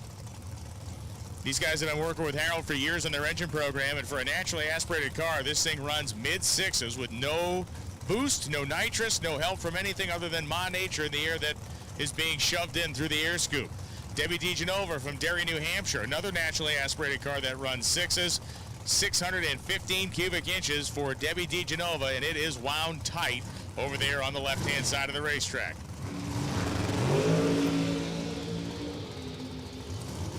Debbie D a little early on the lead. Paul Neal goes 662.9 at 200.53 miles an hour as DiGenova goes down the racetrack 691.9 at 192.86.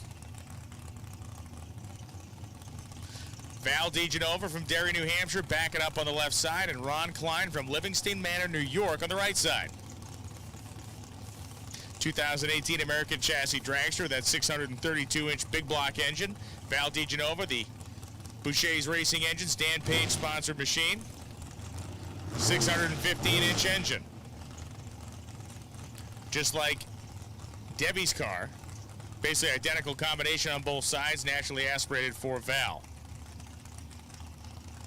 Competition Eliminator should have about a dozen of you in the staging lanes. Comp Eliminator, if you're not here right now, you are behind the curve. We need Comp Eliminator to the lanes, please.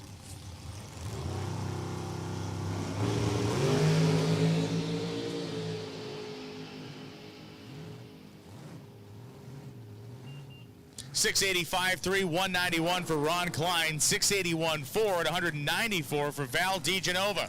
Naturally aspirated car really hoofing down there. 81.1, or 81.4 I should say, at 194.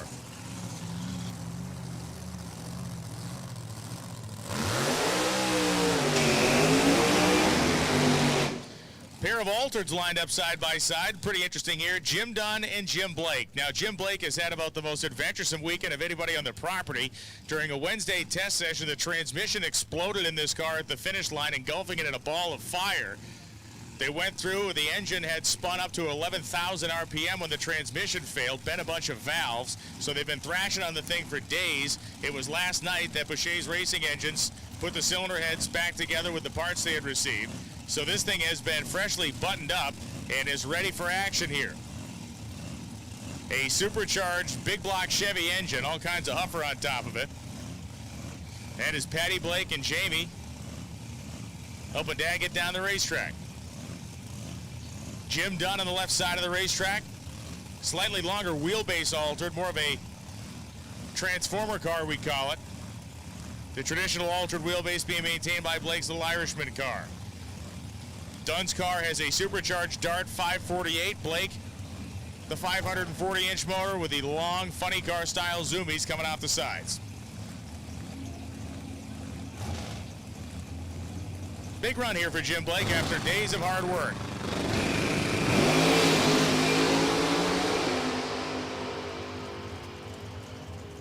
And Jim Dunn goes 658.3 at 205, and Jim Blake goes 695.3 at 155 miles an hour, out of the throttle early, making sure that thing was going to be healthy and happy going down the racetrack.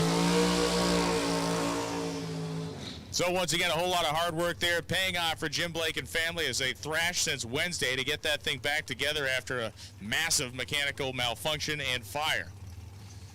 Ken LeBlanc, Kyle Coltrera, the Kenwood Auto sponsored dragster, backing up.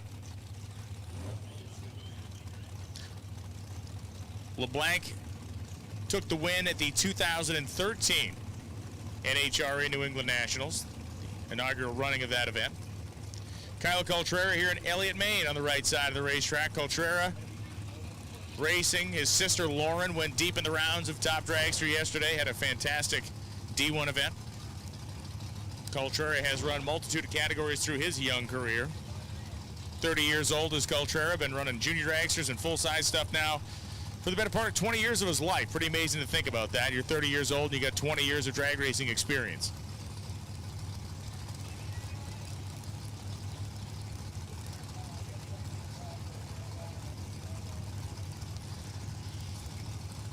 Coltrera second to stage.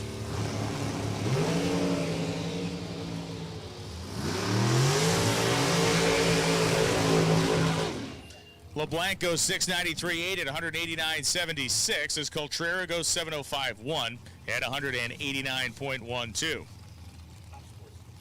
We need Vortex Superchargers Top Sportsman to the staging lanes, please. Vortex Superchargers Top Sportsman.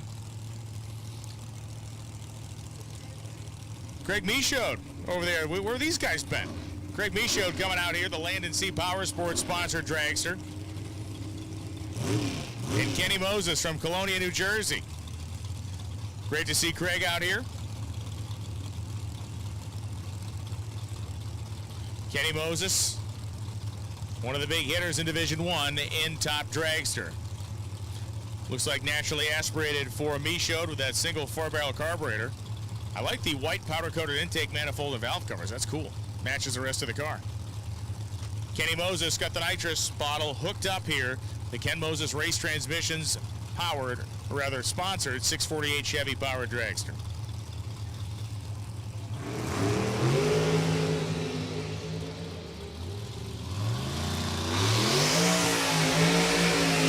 Kenny Moses 672.5, 198 as Craig goes 765.7 at 174.77 miles an hour.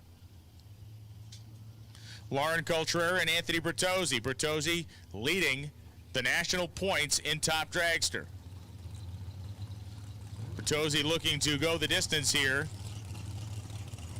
to continue to add to that points lead. And this is a very fast car. We saw this car actually run 6:09 during qualifying yesterday, so we know it can run way down deep in the sixes. He was challenging for that number 1 spot, just went a tick too quick. Mike Coughlin, currently the number 1 qualifier at 6:13. In Top Dragster, we qualify these cars on elapsed time. During the race themselves, they dial in. It's a handicap style start with breakout at the top end, but qualifying is on elapsed time.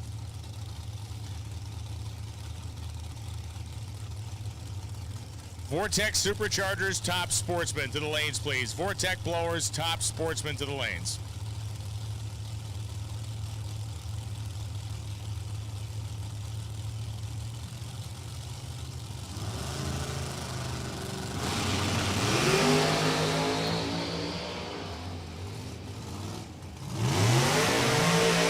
Anthony goes 6:12.4 at 2:25 to grab the number 1 spot by 6th thou. So Anthony Bertozzi, now the number 1 qualifier, 6:12.4, 225.48 miles an hour, and the window closes a little bit tighter. We'll find out if anybody can get around that as Lauren Coltrera goes 7:21.6 at 184.93. Sean Fournier and Vince Mussolino coming up right now. Fournier from Georgia, Vermont, and Mussolino from Bridgeport, New York. The Snap-on sponsor dragster from Mussolino, Fournier, the engine builder and Island Racing Services.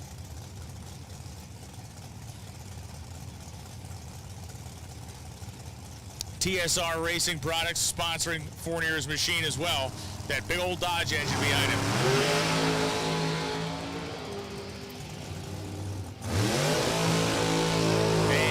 TSR machine goes 685.1 at 194.94. Mussolino goes 6707 at 200. Mussolino goes to the number 7 spot. Fournier goes to 11.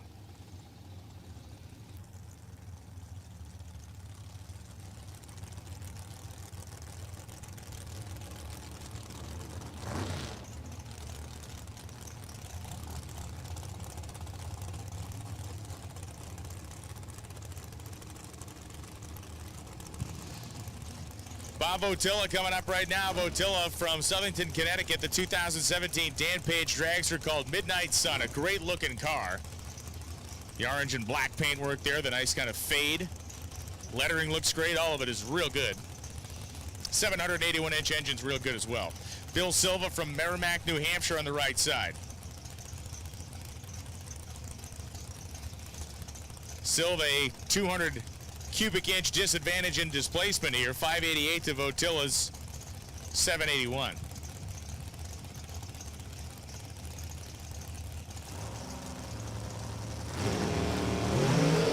Red lights on both sides of the tree here. Both drivers being aggressive.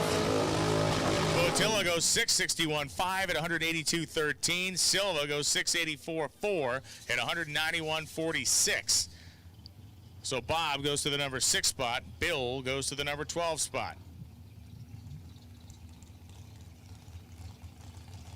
Jackson Waters backing up on the left side of the racetrack. Charlton, Massachusetts, 22 years old.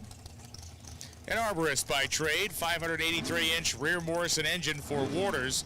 Rick Bell from Merrimack, New Hampshire. The Dan Page Race Cars 2016 Dan Page built dragster. 468 listed inches. It's a lot bigger than that. 555, probably a 632. Ooh, here's our next threat for number 1 pulling into the water box right now.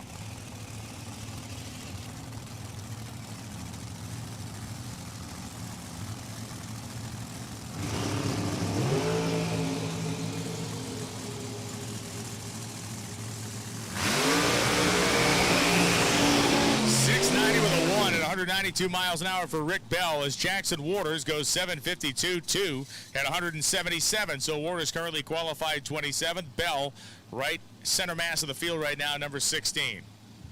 Mike Kalin and Al Kenny. Al Kenny won the top dragster category yesterday at the D1 event, Lucas Oil Drag Racing Series event.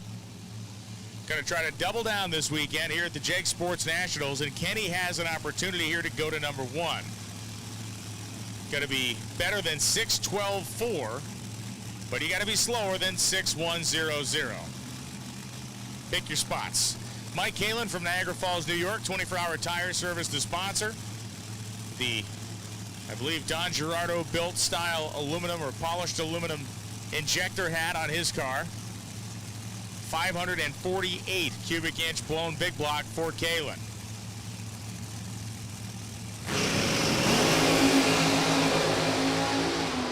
Both cars sub 1 second to 60 feet as Al Kenny charges down 619.4 at 222.18 miles an hour.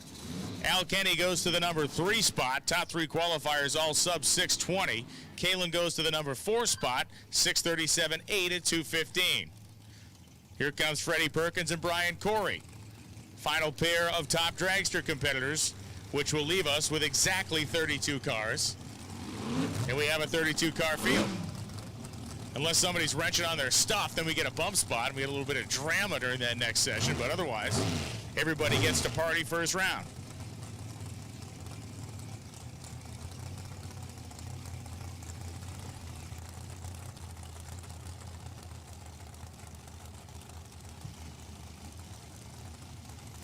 So Freddie Perkins, Plainville, Connecticut, and Brian Corey from North Salem, New Hampshire.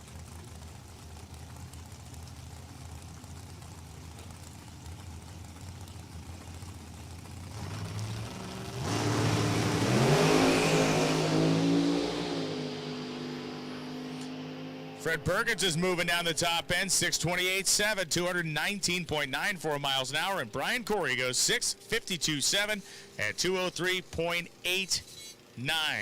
There you have it. Anthony Bertozzi, after one session, is the number 1 qualifier in Vortex Superchargers Top Dragster, 612.4 at 225. Coughlin at 613. Alan Kenny third at 619.4.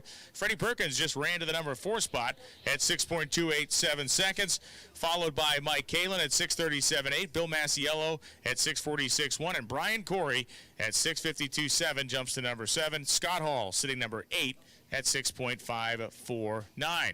Competition Eliminator will be coming around the corner next. In fact, they are around the corner. They will be coming across the ready line next.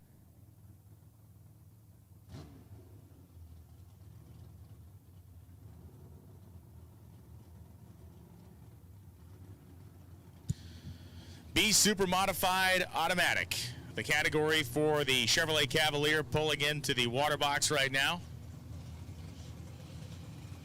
In the I-altered, stick-shifted V6 powered Oldsmobile of Jay Schoenberger, pulling in next to it. Jerry Russo driving the Cavalier.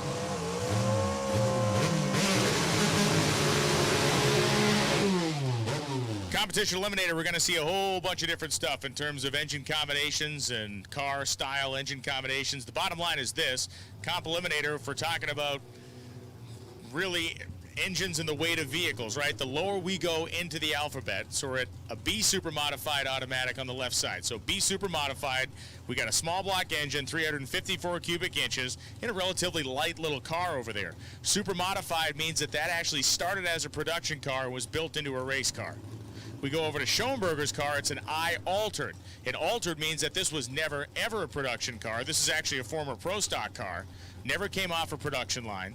Built from a race car, built as a race car from scratch. And when we take that I into consideration, it means that we have a small engine, in this case a 264 cubic inch V6 in a relatively heavy style car. A manual transmission for Schoenberger. If it was an automatic, we'd see 2 A's at the end of the class designation. Here we go.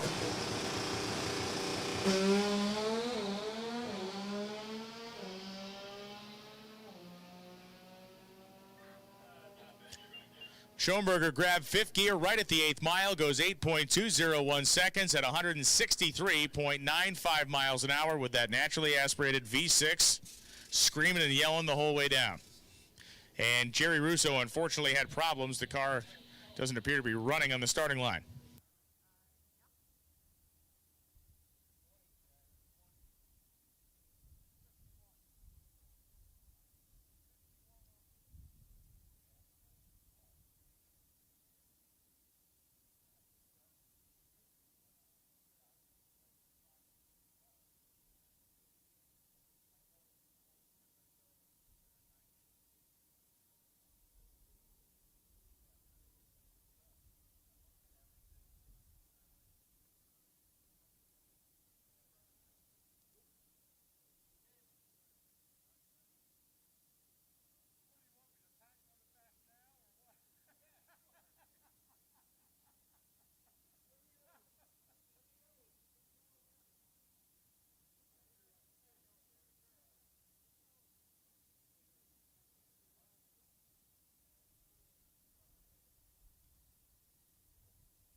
So the scenario for Jerry Russo is this. He did stage the car under its own power, so he will be actually given a 28-second default time. So he will be on the ladder, and obviously there'll be another qualifying session for competition eliminator. So even though he did not make the run, because he staged the car under power, he is given that 28-second default time, which would put him on the competition ladder.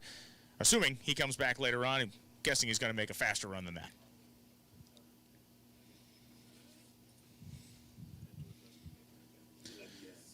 So Vortex Superchargers Top Sportsman will be following Competition Eliminator. If you're running Vortex Superchargers Top Sportsman, you should be in the lanes and ready to go as we are zipping through our Comp Eliminator cars. Here comes Al Ackerman. This is an F Dragster, a 193 cubic inch 4-cylinder engine with an air-shifted manual transmission behind it.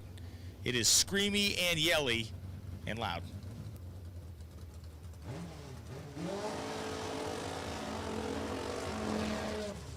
More V6 fun here for the Schoenberger family as Rich Schoenberger comes up with the I Super Modified.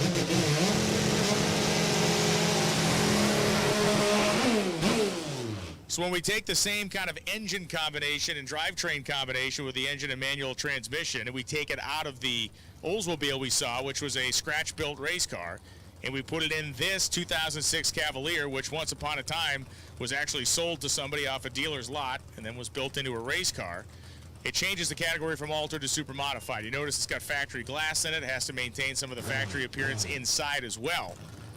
Ackerman's car, an F Dragster, that little tiny engine moves us down to F. Of course, the Dragster layout is why it falls into that category. Mr. Race Oil, the sponsor, and Al Ackerman, a National Comp Eliminator champion, a national event winner. He's in the East Coast Drag Racing Hall of Fame.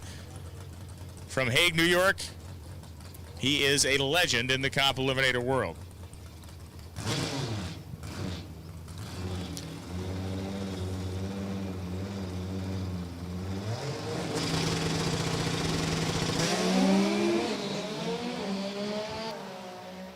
Ackerman has mechanical problems as it sounded like the car didn't want to shift. Schoenberger bangs through the gears and goes 891.8 at 151.19 miles per hour. And Ackerman is slowly rolling his way. He was going 35 at the 8th mile. See if he's got enough momentum on him to carry himself down to the first turnoff. 29.61 seconds at a back road friendly 35 miles per hour.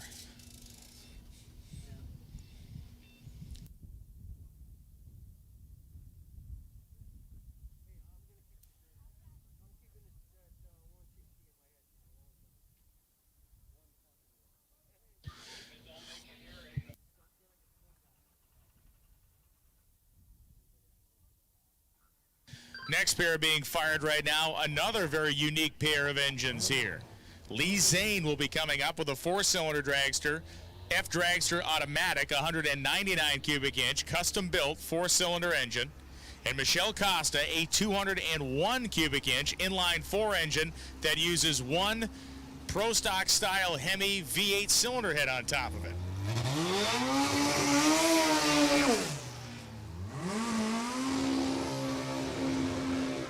You have the basically what we would back in the day were calling the half a Hemi engine for Michelle Costa, inline 4, vertical inline 4. Zane has this slant 4 basically, and you look at it and you think there should be, as you're looking at it from the spectator or tower side, you think, okay, it's a V8. It has that same degreed bank. You look at the 4 coil packs on the valve cover. But the reality is there is only one cylinder head, and there is only 4 cylinders in that engine. You can see the intake runners coming down, basically half of what we normally see of a sheet metal tunnel ram.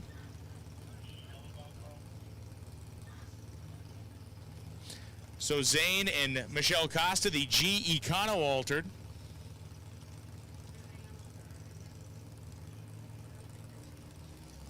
.201-inch engine for Costa. 199 cuber for Zane.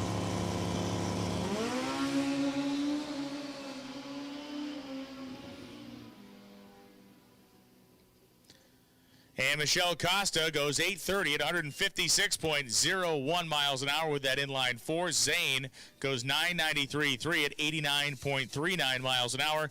A 1:11.60 foot time off the starting line for Lee Zane, and then 108 miles an hour in the 8th, and he was out of the throttle right about there. Pete Diagnolo and Joe Carnisciali coming up right now. Carnisciali from Ashaway, Rhode Island. The I Super Modified stick shifted 261 cubic inch V6 powered machine.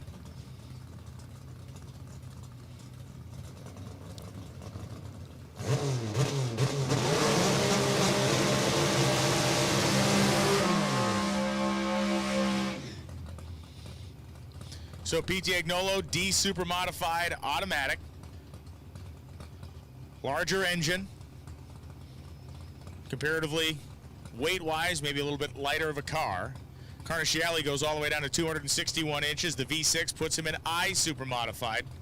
A little less engine, a little more weight. Diagnolo has run the table so far in Comp Eliminator at New England Dragway in 2020. He won the Division I event in June. He won the division event that ended yesterday. And now he's trying for national event honors here at the Jag Sports Nationals. Would be a sweet triumvirate if he could pull it off.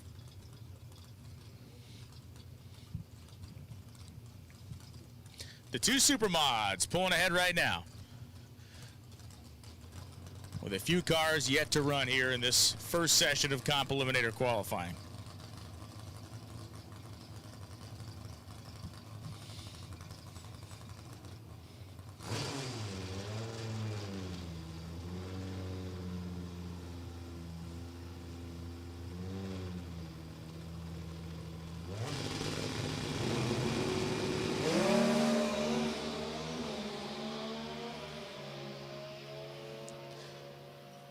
V8 get a little bit more in the tank than the V6 does, although Diagnolo lifts early, goes 874 at just 124 miles per hour. Joe Carnisciali goes 895.0 at 151.77 on the right side of the racetrack. We saw a slant 4. How about a custom-built, custom-engineered, incredibly powerful slant 6? That's what's powering Frank Aragona's altered, bantam-bodied altered. Split header, so you're going to hear two banks of 3 cylinders kind of marking at the same time. And Frank Affronti coming up in the C altered automatic.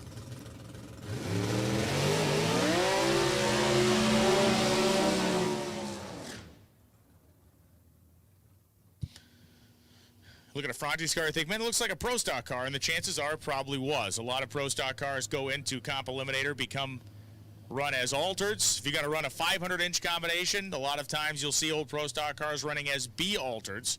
This is a smaller engine, 371 cubic inches, which moves it down into C altered, and it has an automatic transmission, hence the 2 A's, C altered automatic. Aragona's car, J altered automatic, 298 cubic inch, slant 6, which does have, in fact, nothing to do with Chrysler slant 6. It's a clean sheet design for an engine that has proven itself very, very tough to beat in this style of drag racing. Aragona's won the Jegs All-Stars 3 times over the course of his career.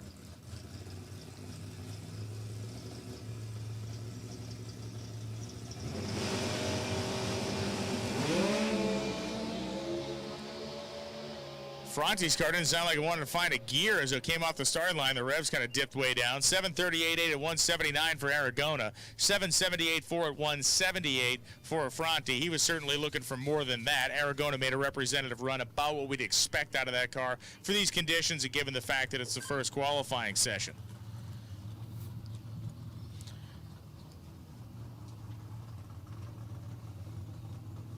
Ronnie Proctor coming up now, the 2019 Spitzer chassis dragster. C dragster automatic, running a 353 cubic inch small block Chevrolet of the SB2 style. If you look at the symmetrical layout of the ports and stuff, it is a small Chevy engine, but an SB2 style of small block. Proctor, a former top dragster, a top sportsman national champion. Very talented drag racer in anything he has driven. definitely cool to see him in the dragster here. So used to seeing him in his Mustang. Mike and Pam Miskovsky, the owners of this car, looking on.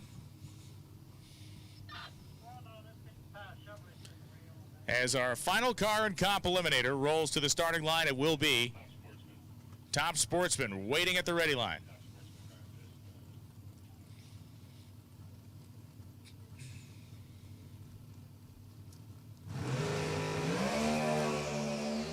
Nice wheels up launch for the very light Comp Eliminator dragster. Proctor having to put some steering into that thing down the racetrack. Throws the chutes out, goes 696.7 at 185 miles an hour. That naturally aspirated small block Chevy power dragster running down into the 6-second bracket. Very impressive piece of iron there. 997 to 60 feet. It's a mover and a shaker. Maybe a headline maker with Ronnie Proctor behind the wheel. We now move into Vortex Superchargers. Top Sportsman and Bill Carter going to take you from front to back in this fastest door slammer category that we have. All right, thank you, Brian Loans. As we go into Top Sportsman here.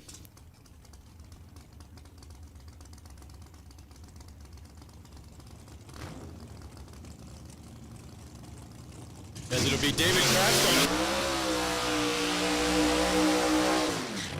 As I said, David Crafts, as Don Lucier does his burnout right here next to the tower out of Pittsfield, Massachusetts. 55 Bel Air, 636 cubic inches of Chevrolet power. We're going to take on David Crafts, the Crafts 63 split window Corvette. The car dealer out of Lisbon Falls, Maine, sporting 929 cubic inches of Chevrolet power.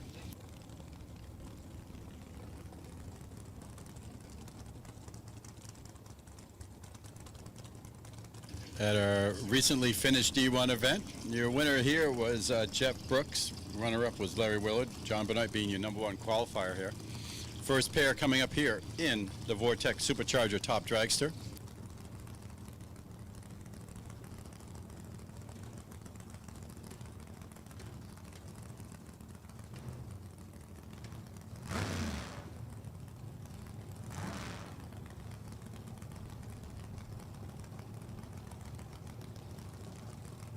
All right, first pair here, Lucier, Crafts, Vortec.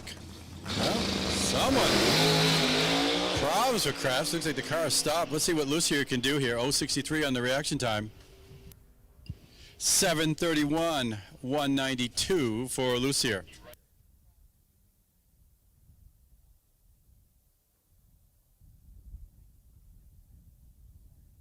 Tree came down, and Crafts did not move.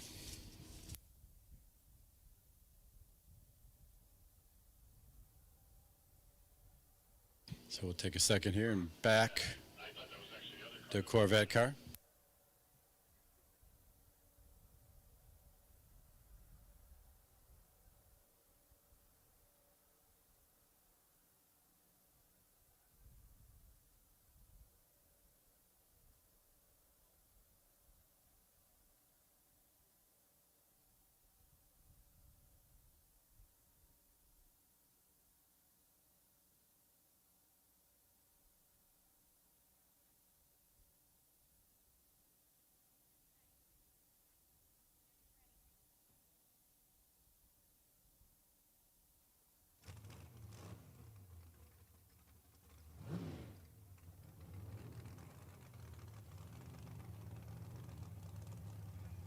All right, next pair coming up right now as we get the Corvette out of the way.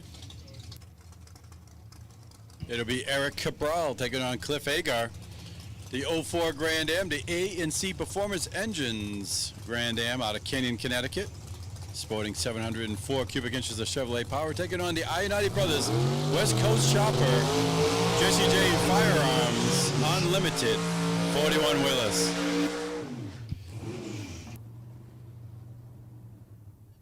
Cabral out of Manchester, New Hampshire, driving the I-90 Willys, 15 cubic inches Chevrolet under the hood of that Willis.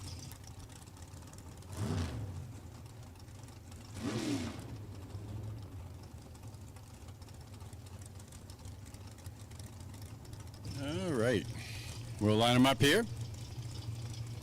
Second pair here in the Vortex Superchargers Top Sportsman category.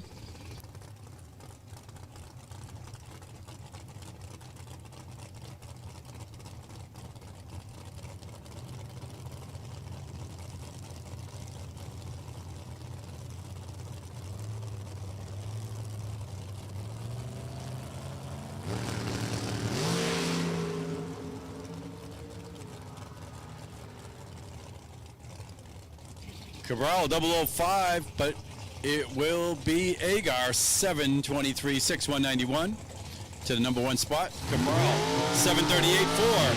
189 goes in number 3 spot as we are early in this round of Top Sportsman. Ben Schlafman comes up right now, the 05 Grand Am.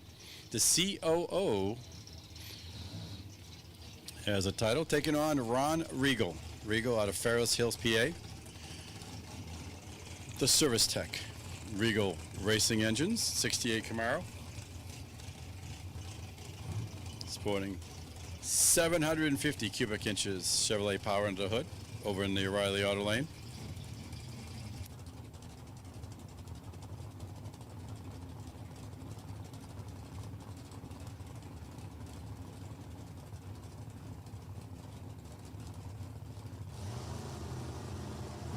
Here we go, tree will come down.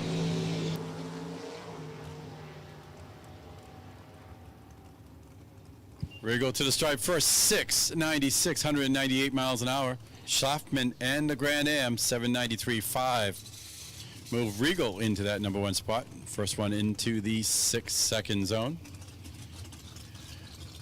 Next up, it'll be Al Davidowski taking on Dan Christopher here. Davidowski, the Precise Painting 2010 Pontiac GXP. Going to take on Dan Christopher, the owner of Southern New Hampshire Undercar, the 09 Cobalt T&T Motorsports sponsorship, Chevrolet powered.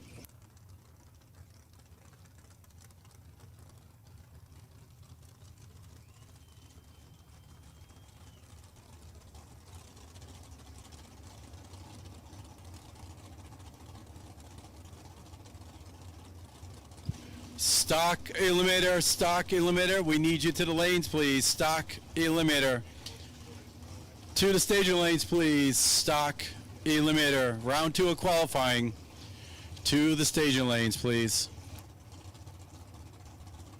Davidowski out of Columbus, New Jersey. The contractor. Precise Painting.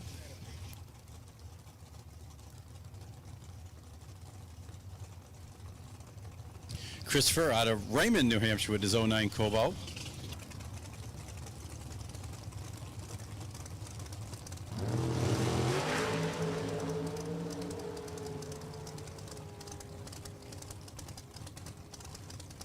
Down there, here we go. 696, 200 miles an hour for Davidowski.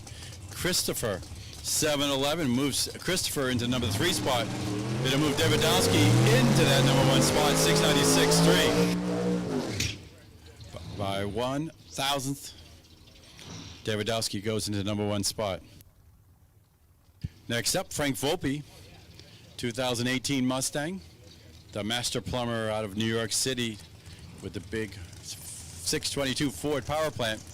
Going to take on John Benoit here, the electrical contractor out of Vermont, 2015 Corvette, sporting 762 cubic inches of Chevrolet power.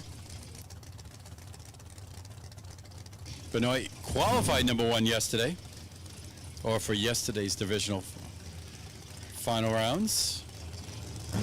Let's see what he can do about getting back on top of the hill here. Stock eliminator, we need you to the lanes, please. Stockers, to the staging lanes, please. Stock eliminator, to the staging lanes, please.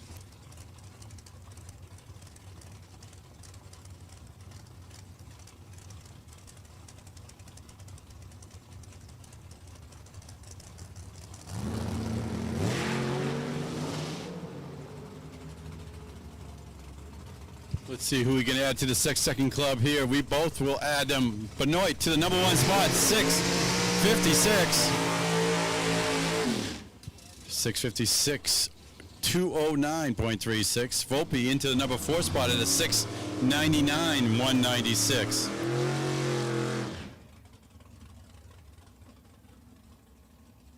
So it goes Benoit, Davidowski, Regal, Volpe, and Christopher currently in your top 5 spots here in Top Sportsman. Mike Sullivan coming up right now, taking on Larry Willard. Willard made it all the way to the finals yesterday in the D1 divisional race out of Leominster, Mass. The business owner of Willard's Auto Service and Sales, the Bel Air, going to take on the engine builder, that is Mike Sullivan, the 63 split window Corvette.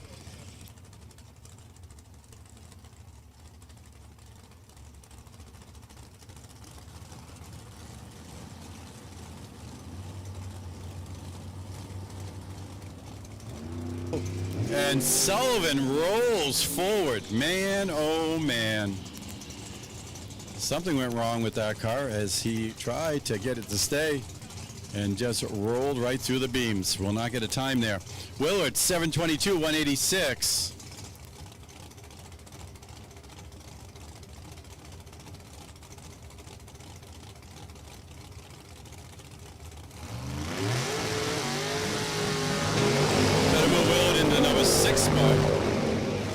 Next up will be Wayne Horton, the Suggs Racing Chevy Camaro, the Island Racing Services Auto Tech out of Smithfield, Rhode Island.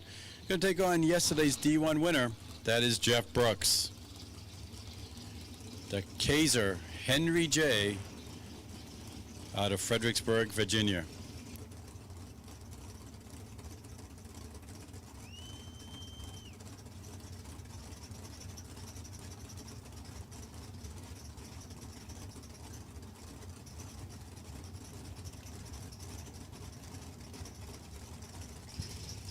All right, here we go. Senior sales manager there at Kaiser is Brooks. Sporting a 762 cubic inch Hemi. Horton, 632 cubic inches of Chevrolet power under the hood of that 98 Camaro.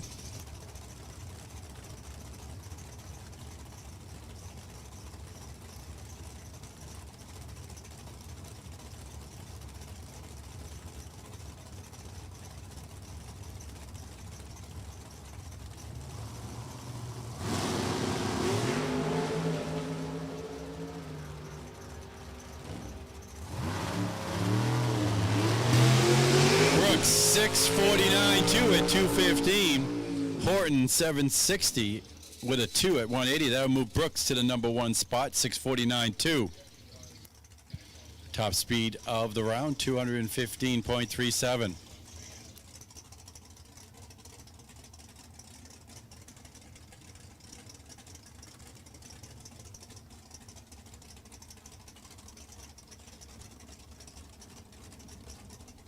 Next up will be Stephen Palmer, the S10, the TNT Motorsports sponsored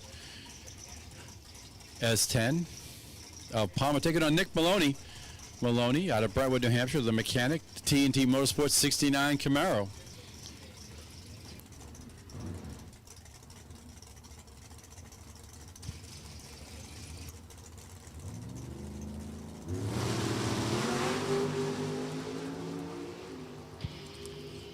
A little loose there for Palmer as he'll click it off.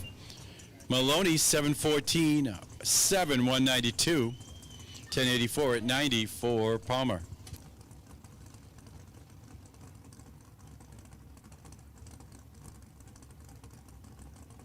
Stock eliminator to the staging lanes, please. Stockers, we need you to the staging lanes, please.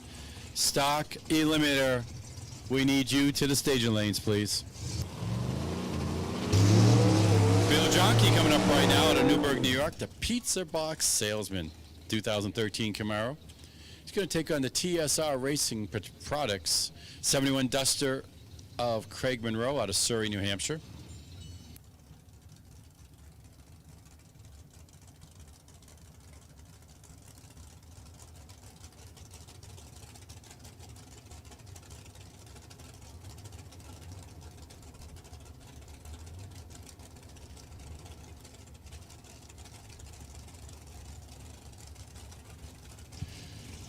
All right, Jonky out of Newburgh, New York. Chevrolet Power, 750 cubic inches. Monroe, under the hood of the Duster, 706 cubic inches of Chevrolet Power, protruding from the front. Scoop of the Duster. Jonky cleaning out the pipes there.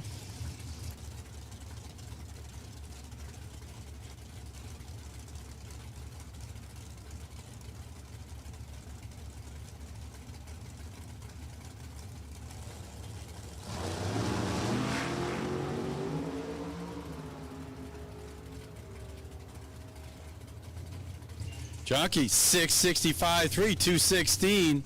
Monroe 730 with a 4 at 183. That'll move Jonky into the number 3 spot, 665, 216. Actually, and goes to the top speed of the round here with the 216, 17. 730 with a 4, 183, 10. Moves Monroe into the number 11 qualified position. Dave Testa coming up right now. Going to take on Al Safari. He's going to go into his S10, the TNT Motorsports sponsored S10. Going to take on the split window Corvette out of Seekonk, Massachusetts, and that is Dave Testa.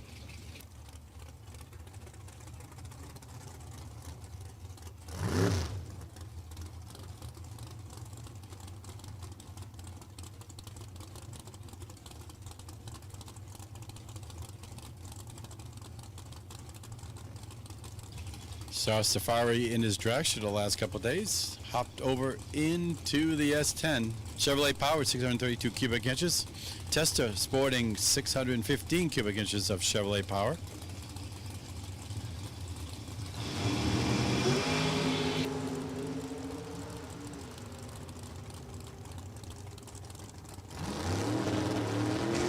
$727.6 for Testa, $751.4 for Safari. Moves Testa into that number 11 spot.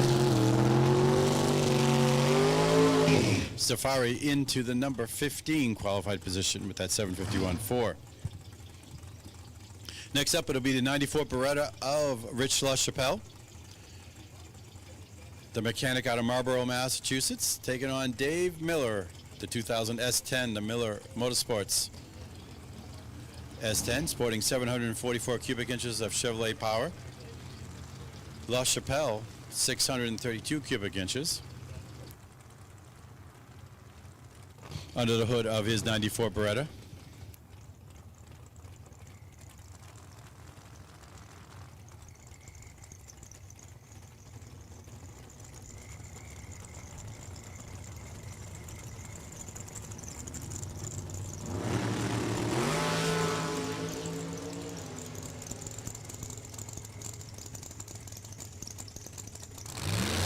Miller, 693.5, 198.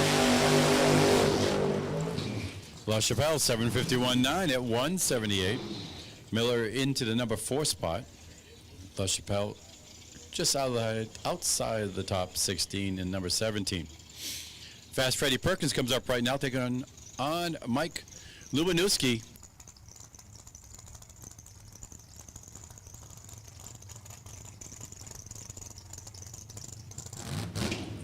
A Step Ahead Prosthetics, 2008 Cobalt, the mechanical contractor out of Holbrook, New York.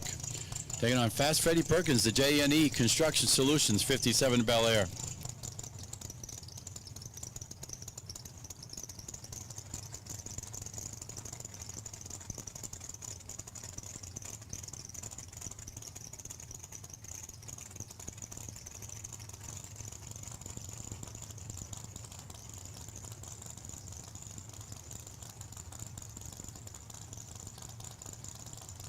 Great looking 57 Bel Airs, sporting 798 cubic inches under the hood.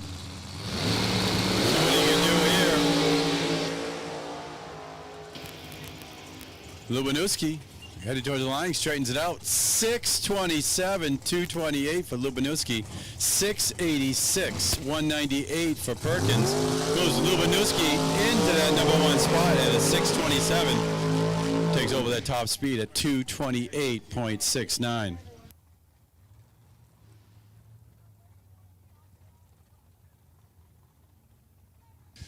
Next pair up, it'll be Ronnie Proctor coming up right now. The 09 Cobra sporting 632 cubic inches of Ford power plant. The FiberTech specialist taking on Brian Bell. He's got the T&T Motorsports 68 Camaro by Tom Zarella. Also 632 cubic inches, but Chevrolet power under the hood of that 68 Camaro. Looks like we just have a couple more to go and then go right into Stockers. Stockers, you should be in the lanes for your second qualifying session. Stock Eliminator, you're coming up here momentarily. I need Stockers to the lanes, please. Last call, Stockers to the staging lanes, please, for your second qualifying session here today.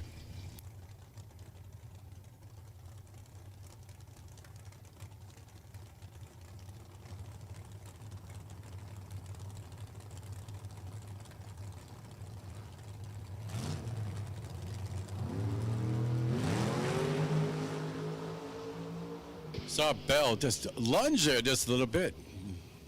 That really screwed up on the reaction time. 676 for Proctor, 204, 773 at 182. Moves Proctor into the number 5 spot. Bell will be in the number 22 spot after, as we go through this first round of Top Sportsman. Brandon Miller will come up right now.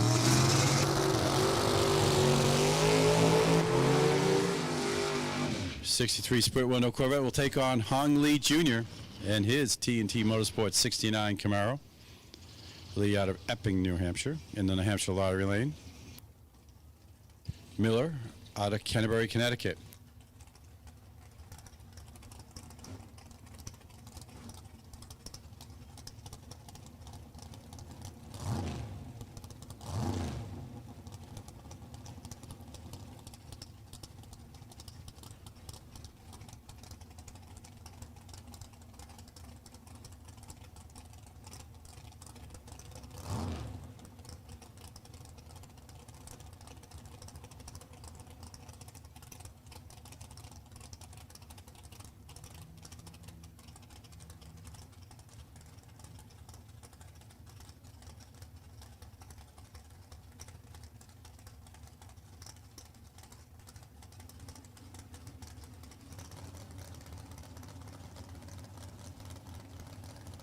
Both fully staged. This will be the last pair here in Top Sportsman.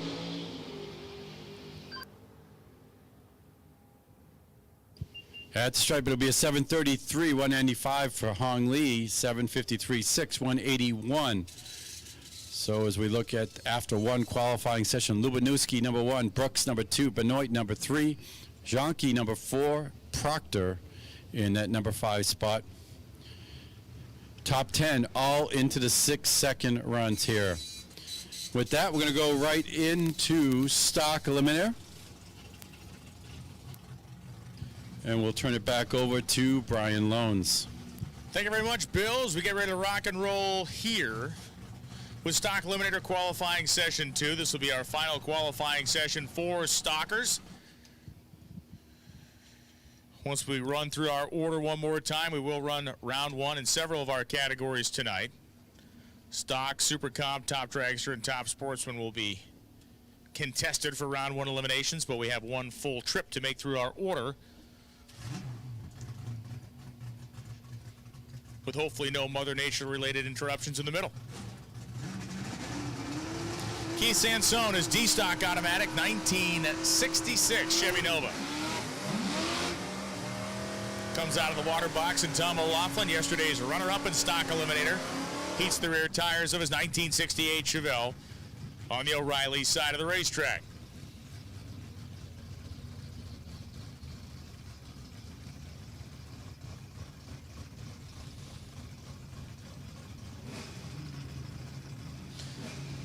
O'Loughlin cleans the motor out quite quick with the throttle. A couple of quick whacks over there, and he's ready to go. Keith Sansone, fully staged in the Nova.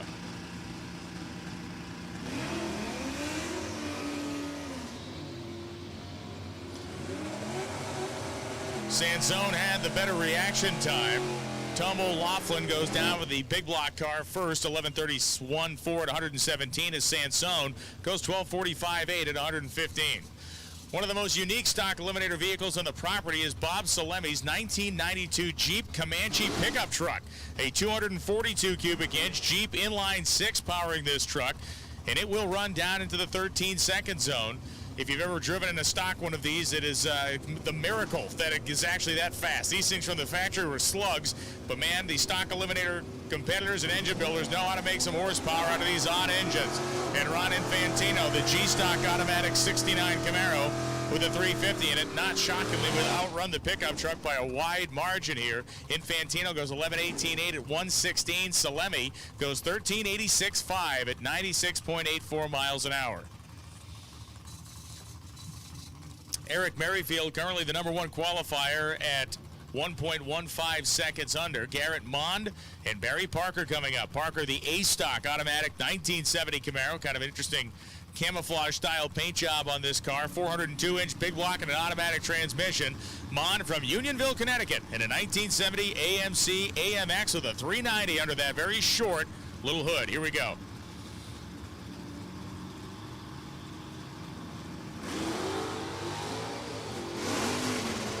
Mond had the better reaction time, a 13 light to Parker's 39. Barry Parker has more horsepower at 1021.1 at 129 miles an hour from Mond. He goes 1098.8 at 120.76. Jack Mattias, the factory stock D 2012 Copo Camaro convertible, 427-inch LS7 engine. And Adam Strang, the D-Stock 4-speed 68 Pontiac Firebird.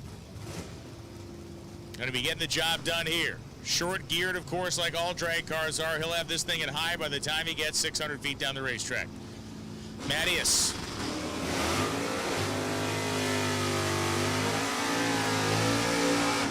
To the 8th mile at 110 miles an hour is Jack Mattias, and the Copo convertible goes 981.2 at 120 as Strang goes 1071.5 at 125.27. Tom Auger from Wales, Maine coming up, the 1963 Dodge 330 with its 383 cubic inch wedge engine under the hood. Really neat, beautiful old Dodge hunk of iron. And then there's Lauren Kanuick, the 1977 Pontiac Grand Prix. 400 cubic inch Pontiac V8, half vinyl roof, and a hood that you could build a home underneath of. That thing is, the front end of that car is monstrous.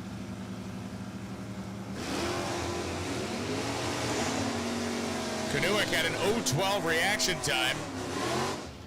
Auger was 65. And Auger in the 383 powered Dodge runs down 1148, 114. How about the Pontiac? 1247.9 at 107.79, which is moving for a barge the size of that thing. Bobby Broadbent, 396 powered 4-speed 69 Camaro, and Ann Toes from Nazareth, Pennsylvania, the 1969 Camaro she last raced in 1973. She's back on the racetrack with it right now. 350 cubic inch small block, running an end stock automatic.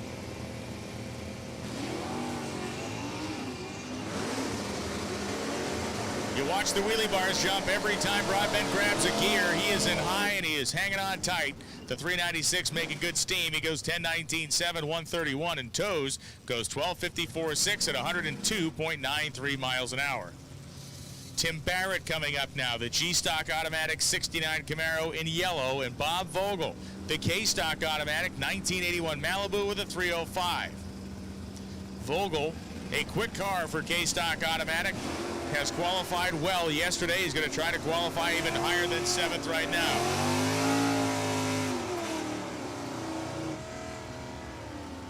Side-by-side action. 11.83.5 at just 88 miles an hour for Barrett, who was coasting at the end of the run. Vogel goes 11.803 at 109.89 miles an hour. Billy Nees coming up, another of the Q-Stock automatic entries this weekend, a 79 Pontiac Le Mans Coupe with a 301-inch Pontiac engine. Rick Mattioli, Middlesex, New Jersey, the 1967 Camaro, the New Hampshire Lottery Lane for Mattioli, the 396.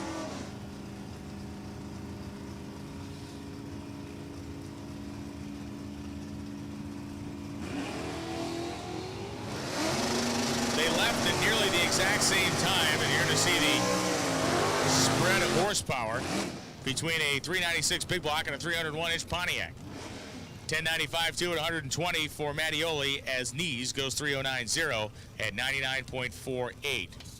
Bob Moran, B-Stock Automatic, 69 Camaro with a 396. And Chuck Weber, the wheel standing, radial equipped, 350 powered 1981 Corvette.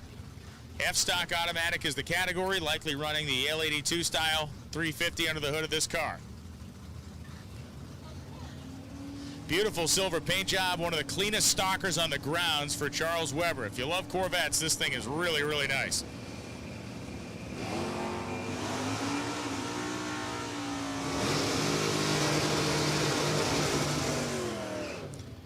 And Bob Moran goes 1033.6 at 127.84.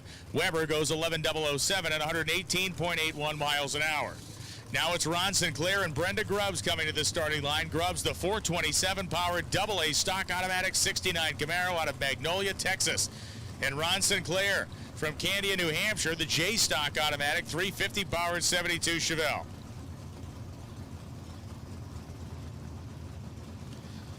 Brenda Grubbs currently qualified number 36, went 991. This car will go faster than that. Like it was shot out of a cannon, Grubbs goes 132 to 60 feet, and Brenda Grubbs goes 993.5 at 133.55. Ron Sinclair, 1199.7 at 108.87 miles an hour.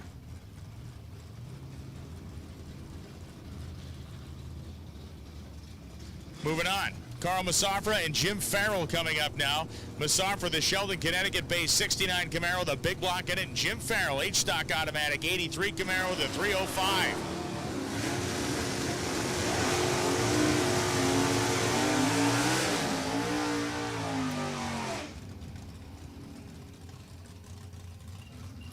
.1158.7, 714 miles an hour for Jim Farrell.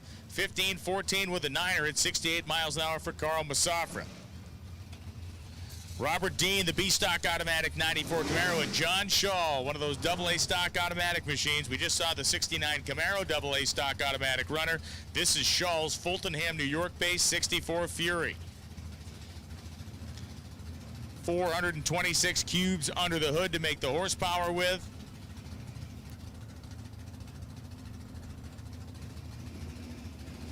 Pre-stage on both sides. Final qualifying here in stock eliminator at the Jake Sports Nationals at New England Dragway for those of you watching on NHRA.TV or D1TV. 989.9 at 133.49 miles an hour for John Shaw. Runs within 5 thou of his last run, and Dean runs 1042.4 at 127.57.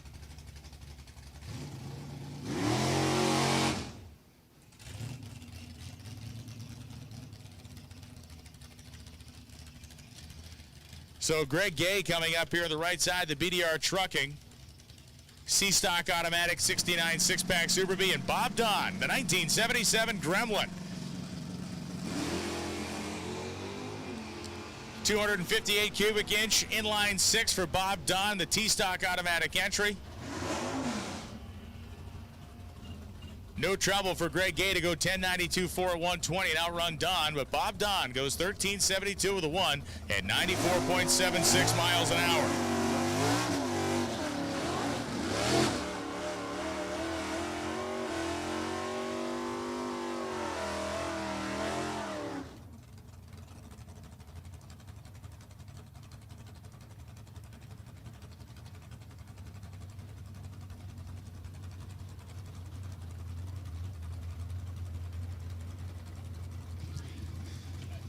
Steve Ream and Scott Gove coming up right now. Ream a AA stock automatic entry, Gove an A stock automatic entry.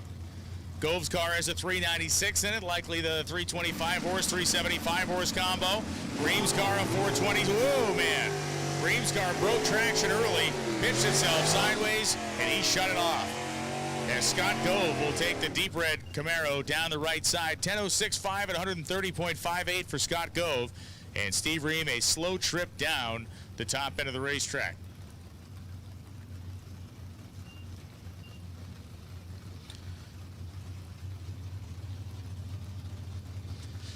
So Steve Ream comes around the corner. It's going to be the El Shaddai Camaro. Rolling up on the left side.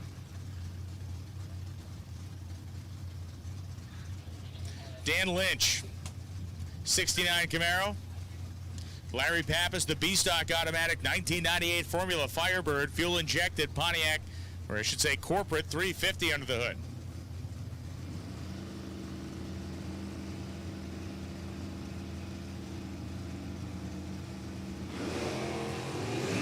Big on.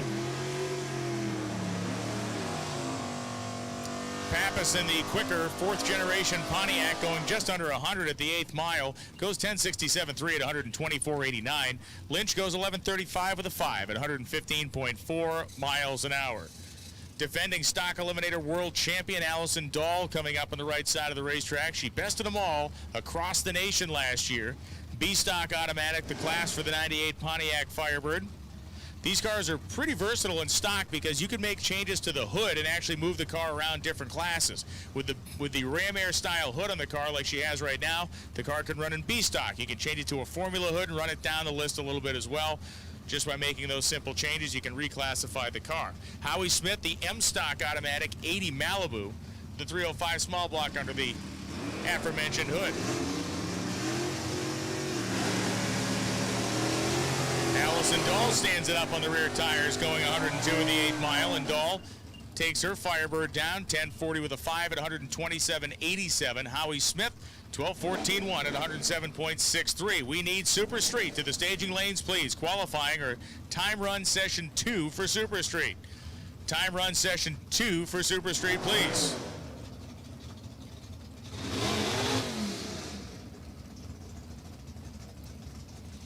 Howie Smith gives way to Mark Callanan now. Callanan from South Berwick, Maine, the 65-year-old contractor in a 69 Camaro, and Tim Pardish.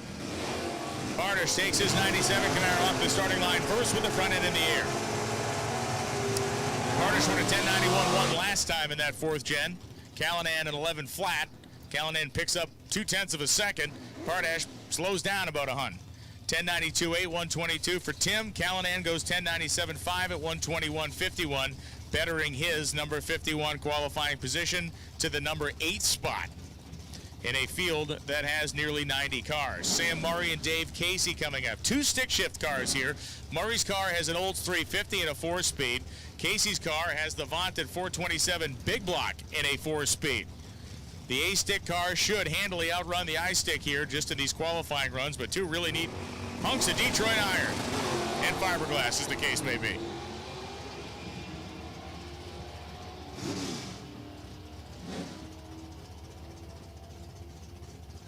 Stuff in the gears, 10.40 with a 5, 120 for Dave Casey as Sam Murray goes 10.38.1 at 116.1 miles an hour.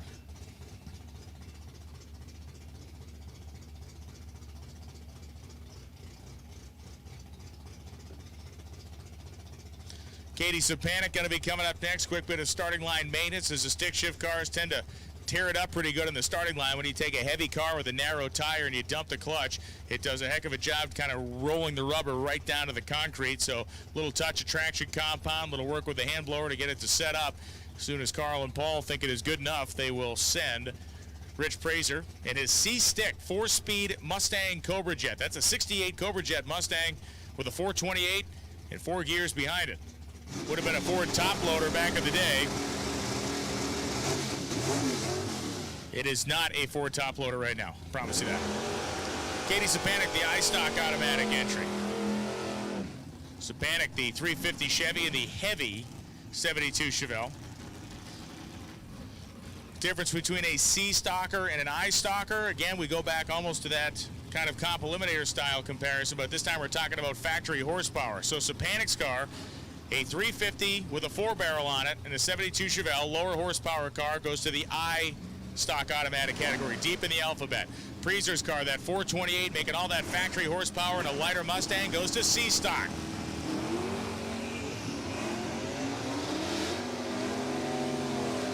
Fourth gear happens for Rich before he gets to the 8th mile, right about that 330 block.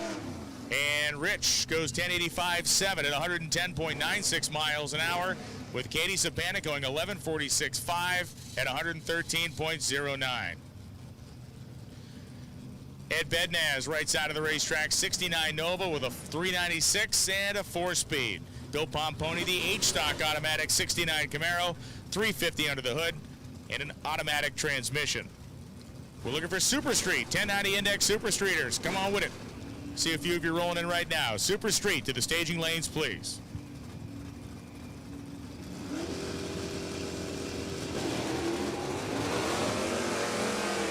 And again, the violent gear changes out there, just banging the shifter through the gears for Ed Bednaz. And Bednaz powers to a 1036.9 at 128.81. Pomponi goes 1156.2 at 113.24 miles an hour. Thomas Fletcher driving Charlie Urbino's 1967 396 Camaro, an E-Stock automatic left side. And Greg Barsamian driving Mark Callahan's 1983 Camaro on the right side.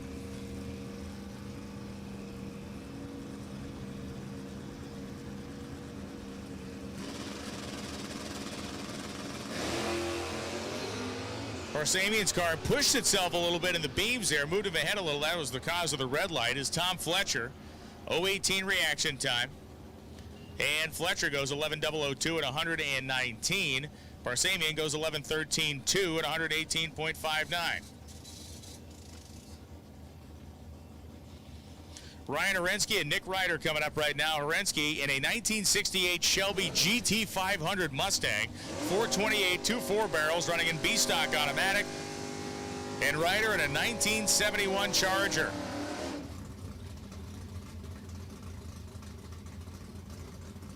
Love the air grabber hood. Got the front air dam. The vinyl roof. The 71 Charger RT. Pretty rare car in any kind of shape or fashion. Extremely rare to see one on the drag strip set up to run in stock eliminator.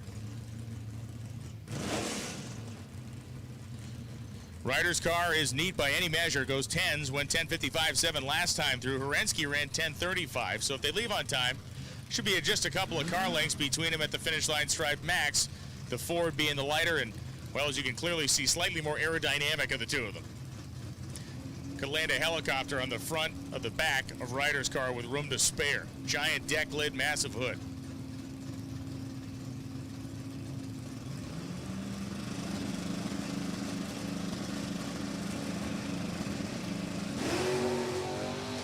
Big wheels up launch for Horensky, as he has been doing all weekend long. Ryder had himself a nice wheel stand going in that very big old heavy 1971 Charger. 10.38.7, 126 for the Ford, as Ryder goes 10.58.7 at 124.1. If you like your Hemi cars, that's Todd Hoven's machine. AA stock automatic 426 Hemi powered 1965 Coronet on the O'Reilly Auto Parts side of the racetrack. Went 985 down the racetrack last time. Ray Barton Racing Engines preparing the 426 Hemi.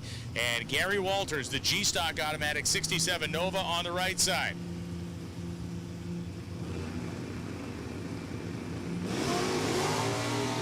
The Coronet roaring off the starting line with the front end in the air, having no trouble outrunning the 327 Chevrolet. But how quick will Todd Hoven go? Survey says 987.7, 134.23 miles an hour. Single-digit fun down there as Gary Walters goes 11.14 with a 1 at 117.07. James Whitehead and Jeff Coyne. We've talked about stick cars with big blocks. Let's talk about one with a small block. Coyne, a little 305 Chevrolet in this 85 Z28. This thing has all the gear in the world in it, so it turns the tire a little bit leaving, likes to pitch itself sideways. James Whitehead, C-Stock automatic, O'Reilly side, 1998 Camaro.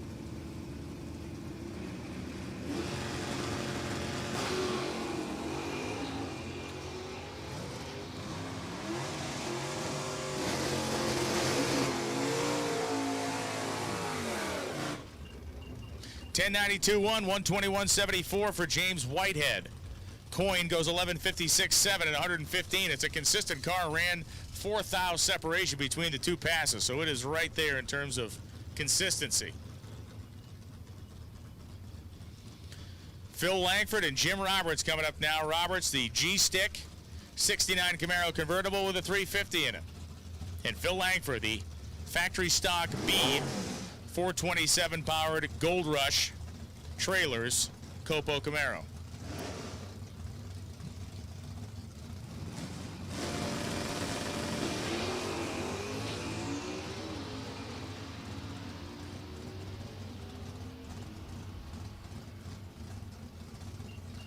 Phil Langford 933.4 at 145.50 as Jim Roberts goes 11:08.5 at 119.14 miles an hour.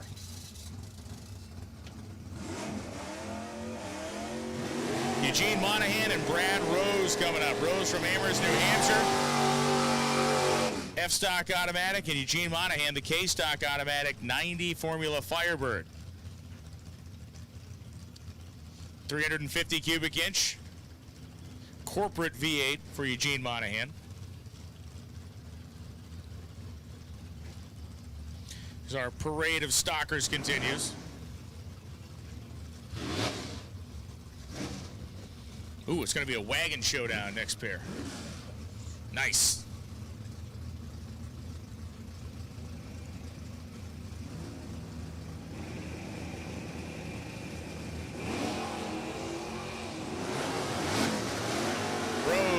Rose, I should say, goes for an 034 on the left side of the tree. Monahan, a tardy 128 reaction time. Good to get that out of the way in qualifying. 11:05.0, 117.91 for Brad Rose as Eugene Monahan goes 11:77.4 at 97 miles an hour. Couple of station wagons out there right now. Sean Conway and Brandon Karagizian, both of them running in N-Stock automatic, both of them with 305 Chevys, both of them 1982 Malibu station wagons. Karagizian from Waltham, Massachusetts in the two-tone wagon. Conway from Long Valley, New Jersey in the blacked-out wagon. Karagizian's a little more high-riding stance than Conway's, a little more tire in the back of that car.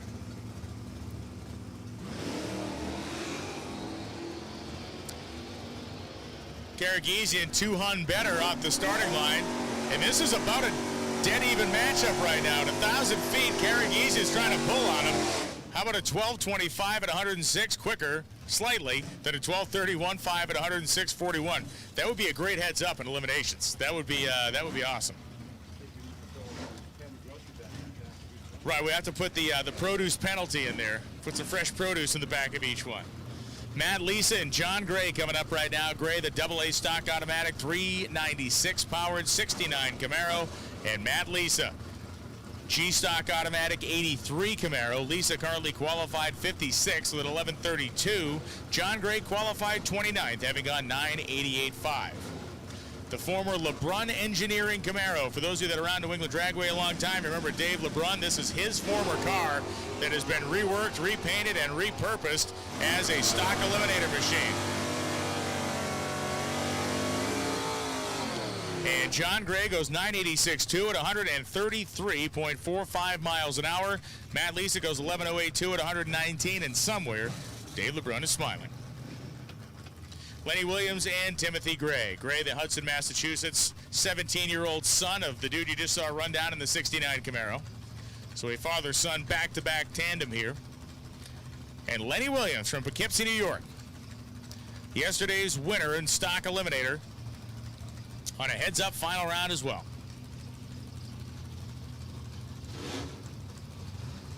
Super Street, you should be in the staging lanes. Super Street, you should be in the staging lanes, please.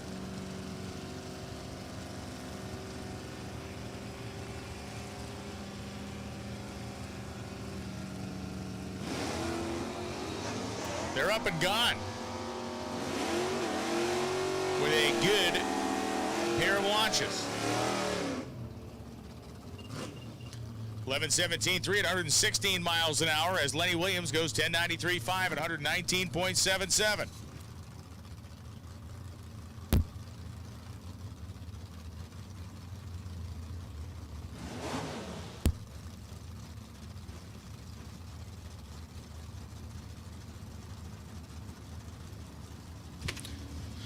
So Williams 10:93.5 at 11:17 across the racetrack. Now it's the 396 powered D-Stocker of Todd Bednaz with a 4-speed in it on the O'Reilly side, and Bob Morgan, the H-Stock automatic Firebird out of the Callahan Racing homestead.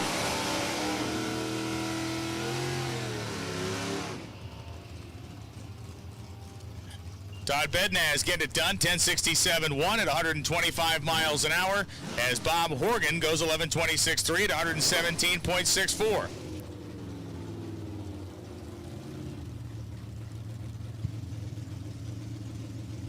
Dean Ribeiro and Mike Ganchi coming up right now. Ganchi from Tewksbury, Massachusetts, the bright red 85 Camaro, got the Gold Digger plate on the back. Dean Ribeiro, left side of the racetrack from Candia, New Hampshire. Bob Boudreau, of course, the great Gold Digger racer in his Camaro from Tewksbury, Mass. Can't wait to see Bob back out here having some fun with his stock eliminator pals as Dean Ribeiro leaves the starting line with the front end in the air. B-Stock automatic, driving the car owned by Bob Letellier, driven by Dean, goes 10:58, 127.70. Mike Ganchi goes 12:06.8 at 109.93. Mike Iacono and James Perrone coming up now. Perrone from Shirley, New York. 69 Nova, that is super duper clean. The Mad Hawaiian and Mickey Thompson Tires sponsored Nova. Mike Iacono, factory stock A, supercharged Mustang Cobra Jet, capable of running down to the 8-second zone. Firematic Mickey Thompson and Pierce Manufacturing, the sponsors for Mike Iacono.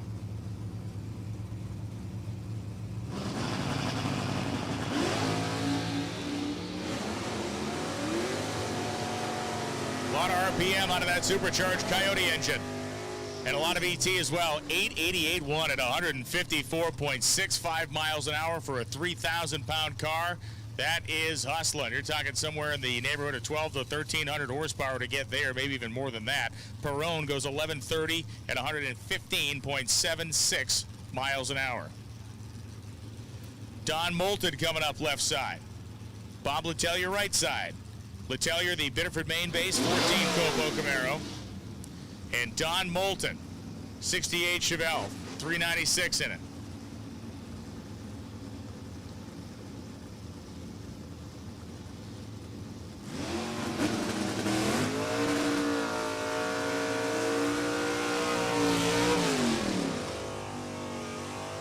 Letellier going to out-hustle the Chevelle here. He goes 10:004 at 135 as Moulton goes 11:04.2 at 117.96.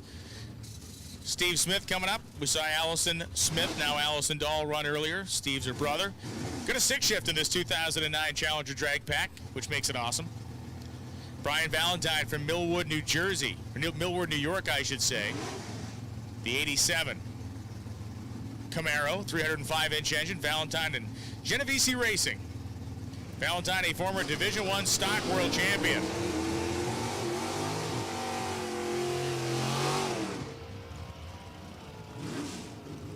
The 09 Drag Pack, early in its production run, of the Drag Packs, goes 973.5 at 137.6 miles an hour, as Brian Valentine goes 12:18.6 at just 88.81.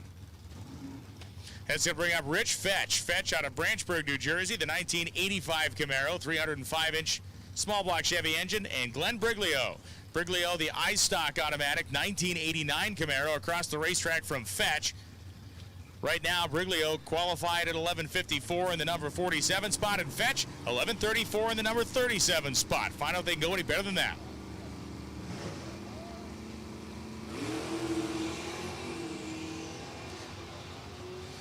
Solid reaction times for both drivers off the starting line. The red and blue third-generation Camaros make their way to the finish line stripe. 11:37.9 at 115.8 miles an hour for Rich Fetch, as Glenn Briglio stops the clocks 11:83.9 at 111.23.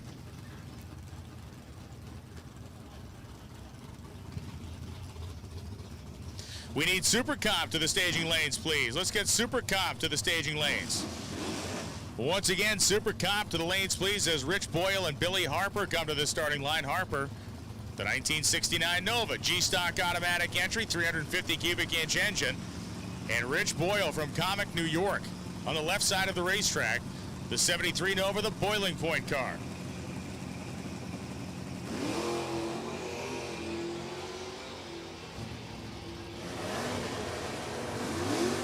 Next pair off the starting line, Boyle and Harper are lean and mean and green, all all the way through. 11:30 at 114.67.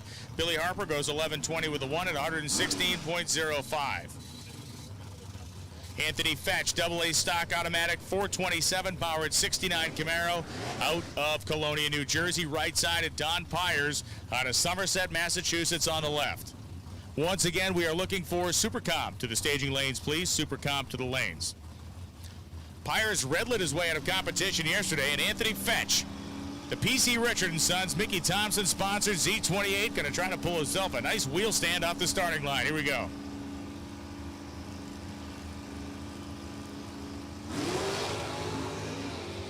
Fetch's car began to come up into a wheelie, spun the tire mildly and came down. And Anthony Fetch will power down to the top end. 12:15, coasting to just 64 miles an hour. Don Pyers goes 11:41.2 at 114.5 miles an hour. Bubba Linky and Eric Merrifield coming up now. Merrifield from Andover, Massachusetts. Linky from Old Bridge, New Jersey.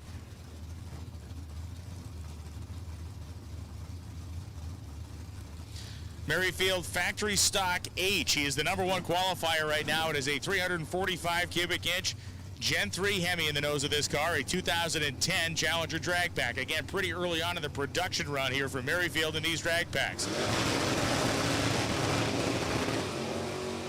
Nice wheel stand for Bubba Linky out of Old Bridge, New Jersey. Linky Racing, Mickey Thompson Tires, and Jags, the sponsor for Bubba Linky. 10.401, 127.96 for Linky as Eric Merrifield goes 10.64.2 at 127.58. Thanks for tuning in to these Jeg Sports Nationals here at New England Dragway. Great addition to our schedule this year. After the loss of the New England Nationals, Jeg stepped up to back this Sports Nationals, and it was much needed for our racers in this Division I area of the country. So many of you showed up, over 400 cars on the grounds over the course of this weekend. It's just great stuff. Mike Epprich, I should say, and Chris Butcher. Butcher left side from Merrimack, New Hampshire, the 83 Camaro, 305 cubic inch small block. And Mike Epprich, the P-Stock automatic 1994 Caprice.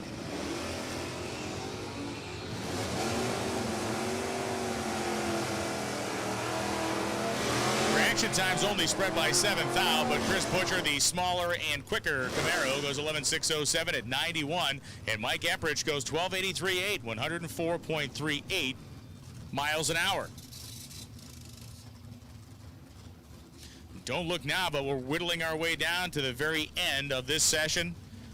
Second and final qualifying session in Stock Eliminator. The next time we see these cars this afternoon, it will be for round 1 eliminations.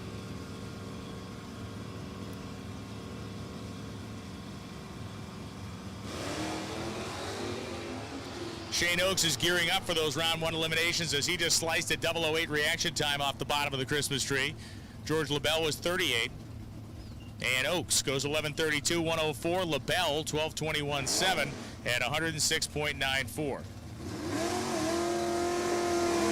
Dan Fletcher and Joe Lisa coming up right now. Joe Lisa from Vernon, New Jersey, the 1968 Camaro in black. 396 running in D-Stock automatic. And Dan Fletcher, one of the greatest of all time, the H-Stock automatic 69 Camaro, Mickey Thompson Tires, ATI Performance Products, Denso Spark Plugs, and Strutmasters sponsoring his operation.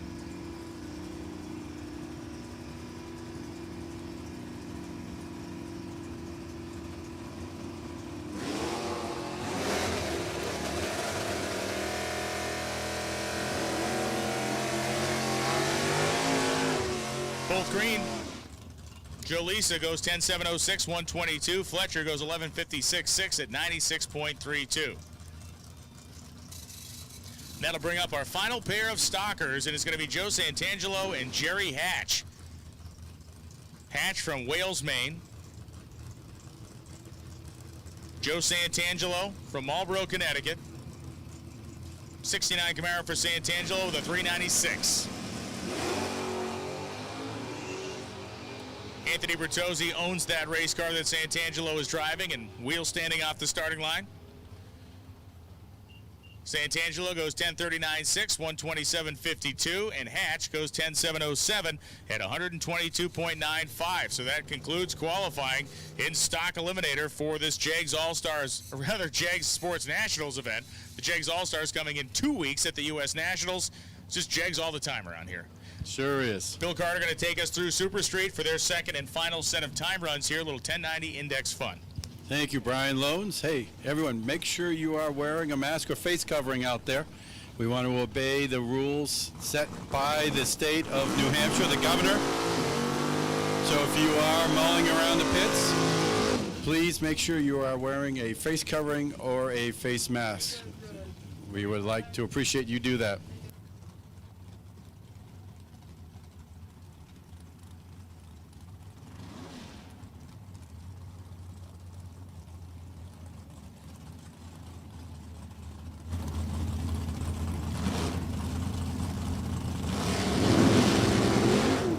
Okay, here we go. Round 2 of Super Street. Peter Neal and the Corvette taking on Daniel Linus and his Porsche.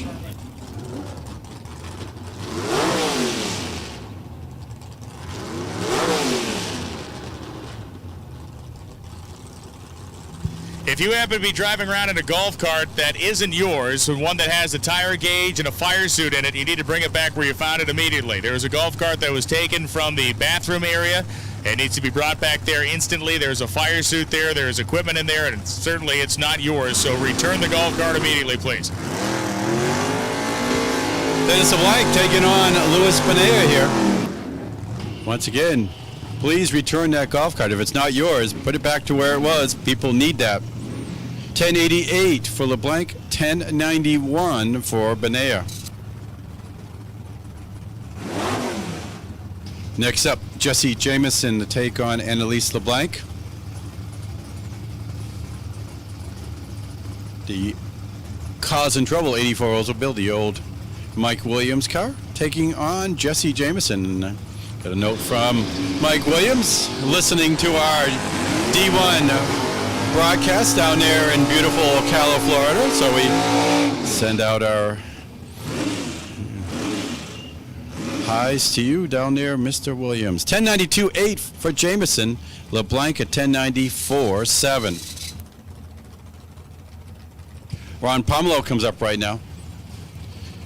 As he was running in the D1 Eliminator, his first run, 004 red, then runs the index right on with a 0. Taking on Pat Smith here with the Buick Regal. We'll see this round 1 tomorrow morning as Super Street, Super Stock, Super Gas, and Comp Eliminator. Your round 1 of eliminations will be done on Sunday morning. All the other categories will run their first round eliminations a little bit later on this afternoon. 1098 for Pomelo, 1086 for Pat Smith. Bob Wolfsiphon coming up right now. Retired out of North Kingstown, Rhode Island, a 66 Chevelle, taking on Darren Wood and the 67 Firebird.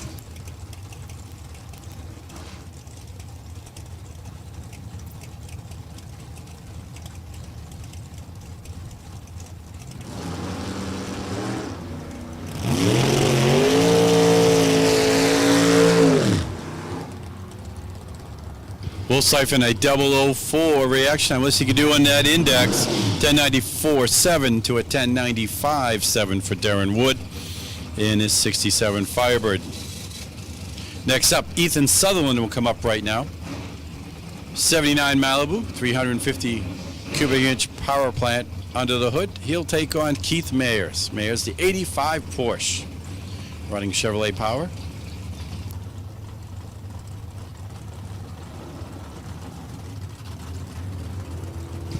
Ran a 1092.3 in the first qualifying session. Sutherland needed to slow it down. Ran an 86 with an 8.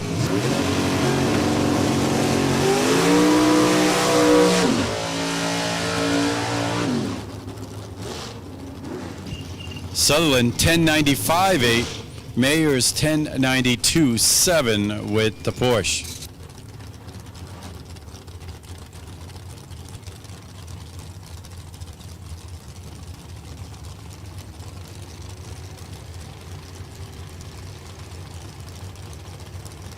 Next up, it'll be Dave Markle, 67 Chevy 2, taking on Brian Sawyer and the Sudden Impact 1 Autometer, sponsor 67 Camaro.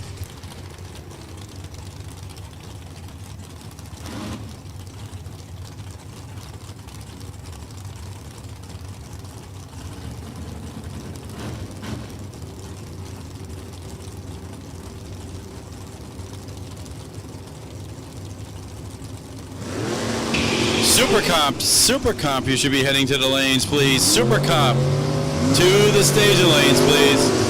Super Comp, to the staging lanes, please. 1090 with a 7 for Sawyer. What's it on the good side of the index? 1094, 7 for Markle. That'll move Sawyer into that number 5 spot. Jonathan Leahy to take on Pete Sanka here. 77 Chevy wagon, the Vega wagon, I should say, Chevrolet Power, taking on the 67 Chevy 2 Leahy Excavating, sponsored Nova of Leahy.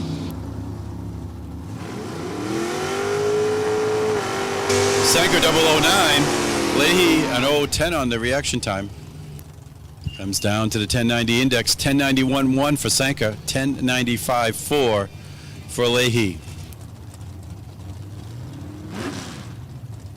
Next pair, it'll be the Fox Body Mustang of Carly Wolf out of Lumberton, New Jersey, taking on Nick Willard's 57 Chevrolet. The Mechanic out of Leominster, Mass.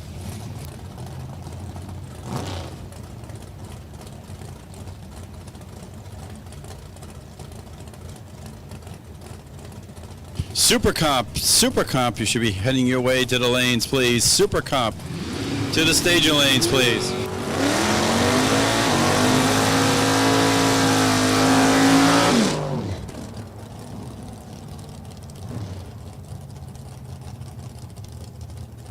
$10.94.1 for Willard. 006 reaction time. Wolf at 10.85.6.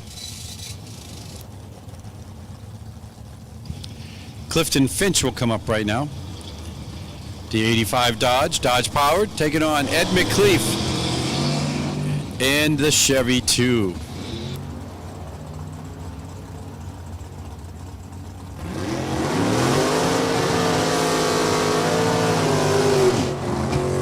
McCleaf 1090 with a 4. Finch at 1098 with a 7.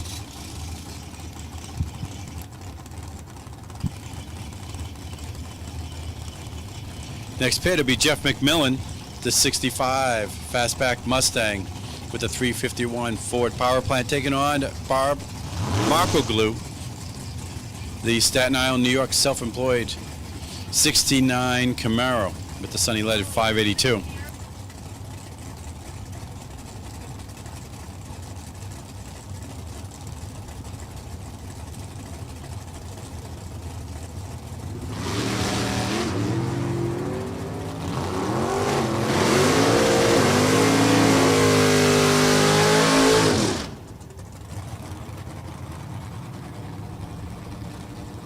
It'll be Markoglu at 1095.5 at 153, 1093.7 at 111 for Jeff McMillan and the Mustang.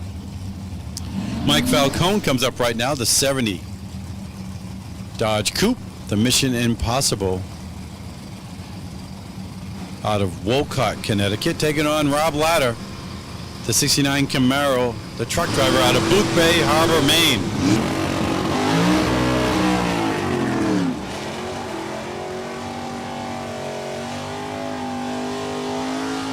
Falcone 004, 1089 with an 8.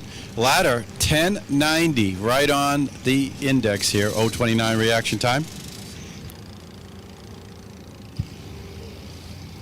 Move Ladder into that number 2 spot.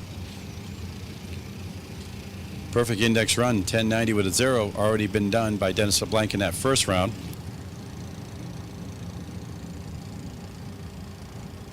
Pete Maduria comes up right now, the Dyna Braid at Bracer Power Tools. 78 Malibu taking on Pat Doherty, 96 Grand Am.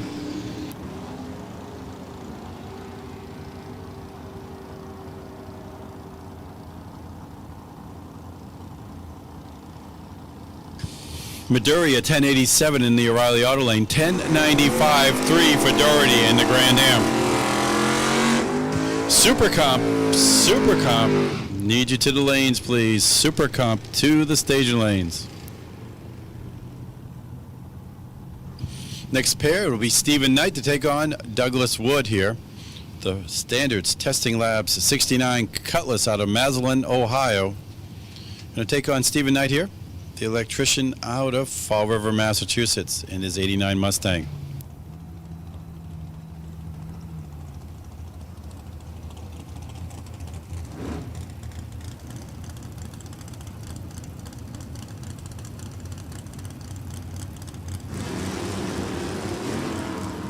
Wood currently in the number 33 spot, Knight in the number 51 spot. Wood on the good side of the index, Knight on the bad side. He moves himself onto the good side. 1091.5 for Knight, 1089.7 for Wood. Next pair, it will be the BMW of George Correa coming up right now in the O'Reilly Auto Lane. Take on Eric Corey in his 94 Chevy pickup.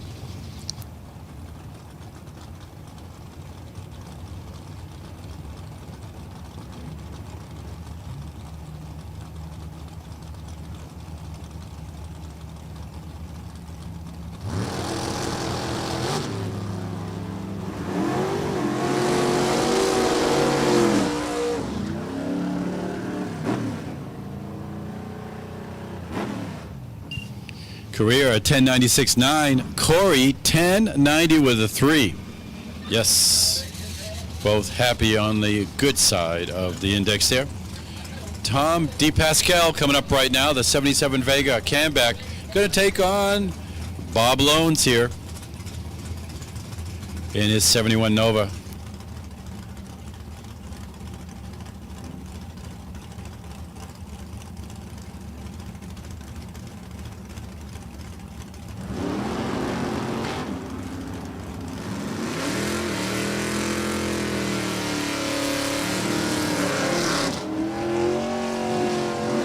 .001 for Loans. Let's see what you can do on the index. 92 with a 7.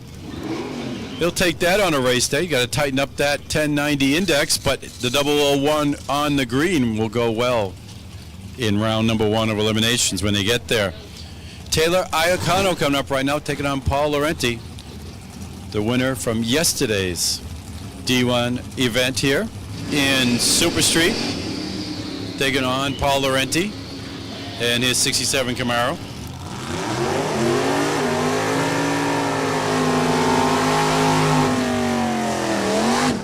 1089.4 for Iacano. Problems for Laurenti as he'll take the ceremonial trip down on the O'Reilly Auto Lane.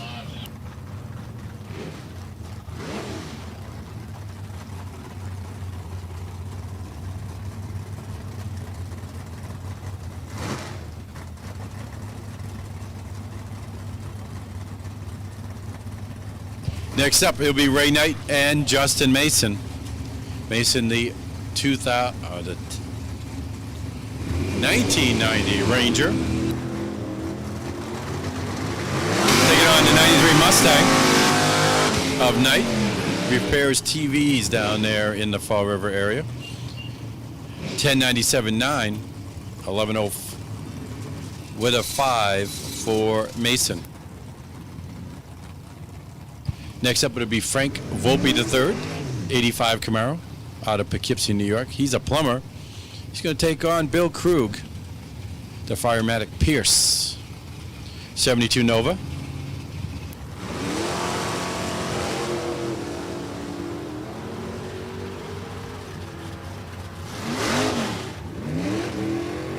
Let's see what they can do on the index here.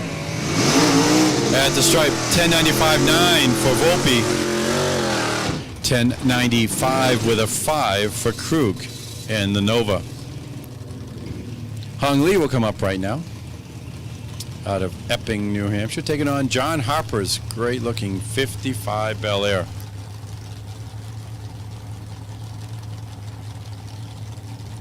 I'll take that 55 down to a cruise any night.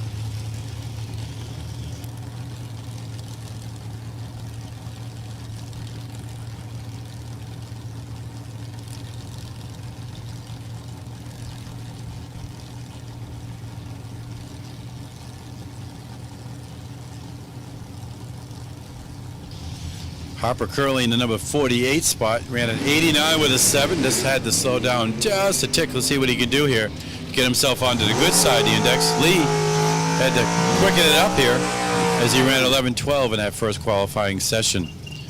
10:91.7 for Harper. 11:18 for Hung Lee and the Chevy Nova. Neil Vaccaro coming up right now. The 91 Cutlass. 500 cubic inches of Chevrolet power out of Fresh Meadows, New York. Going to take on Jason Mazzata. He's out of Bradford, Mass. The self-employed business owner owns a landscaping business over there in Haverhill with his 68 Chevy 2.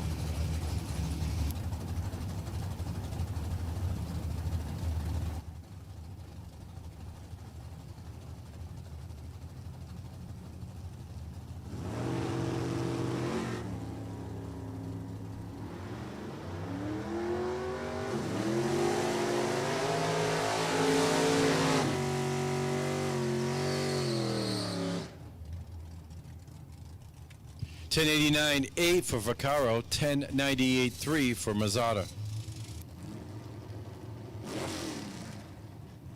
Next pair will be Patrick Nuzzo coming up right now, taking on Click Walters, the shop teacher out of Poughkeepsie, New York, the 86 Camaro. Going to take on Nuzzo, the 93 Mustang. He's the senior social media specialist at ESPN with his 93 Mustang, Ford powered 435.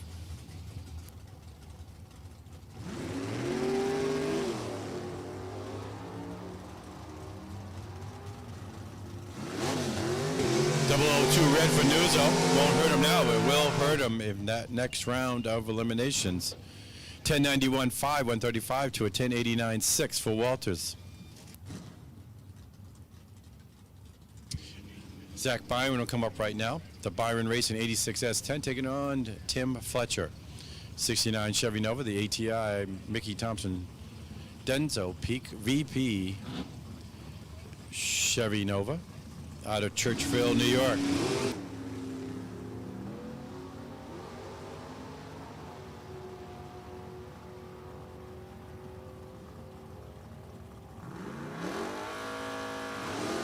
$10.94 flat for Fletcher, $10.97 flat for Zach Byron.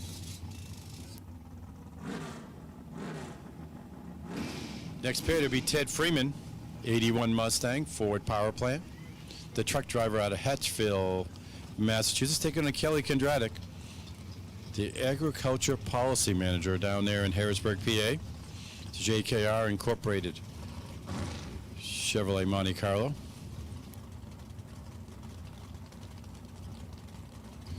Looks like we just got two more pairs to go here in Stuber Street.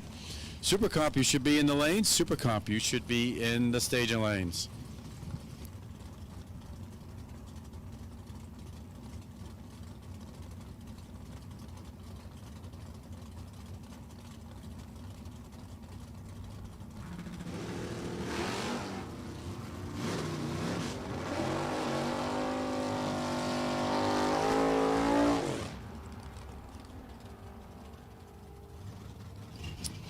$10.93.4 for Freeman, $10.88.5 for Kondratik. And here we go with our last pair here in Super Street. Larry Padden comes up right now, the 88 S10. Big block 572, the contractor out of Chester Springs, PA, to take on Sean Frick. The 02 Firebird, Chevrolet powered. Firebird here in the New Hampshire Lottery Lane.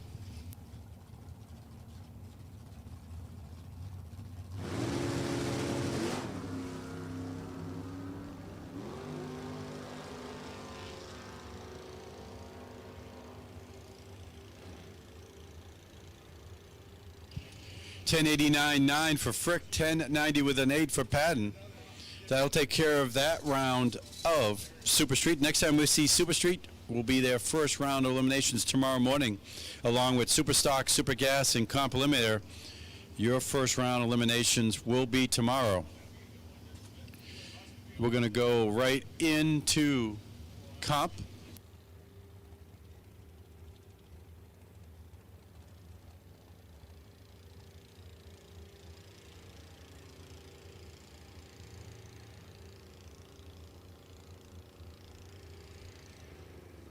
All right, that takes care of Super Street. Now we're going Yeah. to turn you over to Super Comp and Brian Loans. Always fun getting that window into the mind of other people, especially if those other people happen to be other people.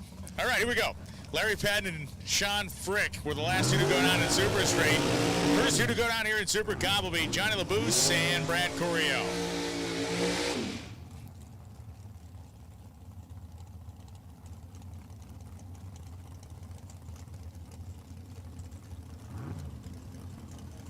So LaBouse backing his way up to the starting line, the Goodlettsville, Tennessee Racer, 2013 Race Tech Dragster, 632-inch engine, upswept headers, car owned by Anthony Bertozzi, and Brad Coryell from Ware, New Hampshire, a career racer here at New England Dragway. Trailblazing Designs is the business. A big block Ford providing the horsepower business for Coryell's Dragster.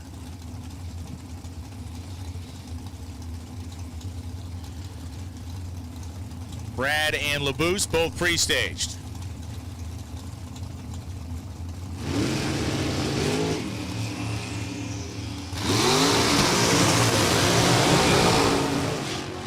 $132 in the 8th mile for Coryell. The Ford-powered Dragster goes 887.6 at 169.49.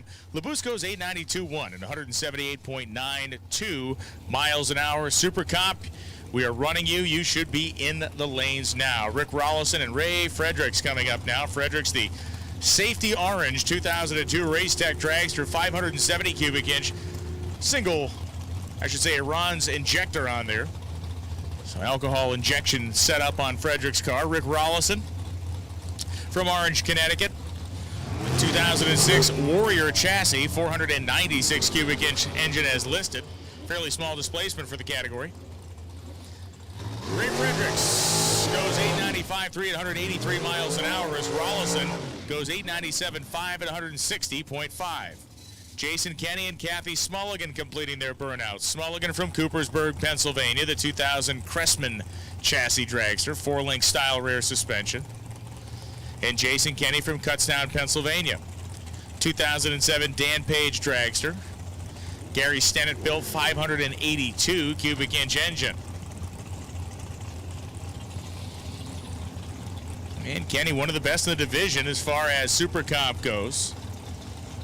5-time divisional champion.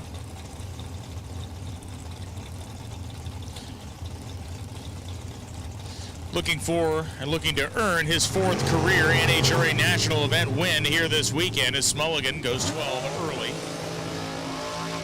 Kenny goes 18 green. He goes 889.0 at 177, puts a 100 in his pocket as Kathy Smulligan goes 891.9 at 175. So both cars set up basically, one would assume, right where the racers want them. Philip French and Jimmy DiTucci now. DiTucci, 1923 Ford T altered with the track roadster style nose on it, the louvers, little grill in the front. Gotta love the detail work of the candy apple red machine. Crew Chief Bill Jones steps behind the vehicle, and French from Orland, Maine. A dragster called Escape on the O'Reilly side of the racetrack.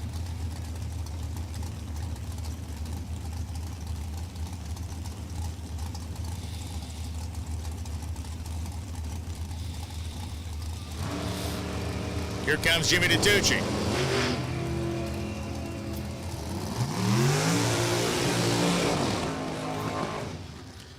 And Jimmy DiTucci to the top end, 907.2, 163. They're going to want to stand on that a little harder. 899.0 at a $1.70, I should say, for Phil French on the O'Reilly side.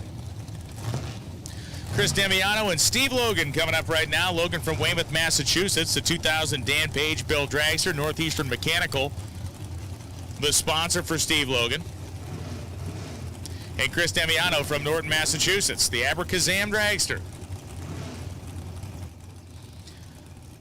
Couple of whacks of the throttle to clear the carburetor out for Demiano, and he will bring that car into the fully staged spot just behind Steve Logan. Here we go.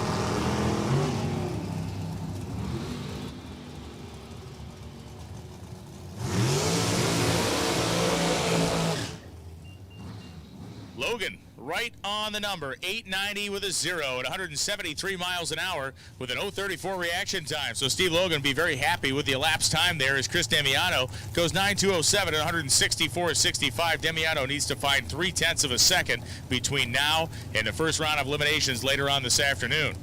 David Long and Joey Cambria coming up right now. Cambria from Shillington, Pennsylvania, the Airlift-sponsored dragster.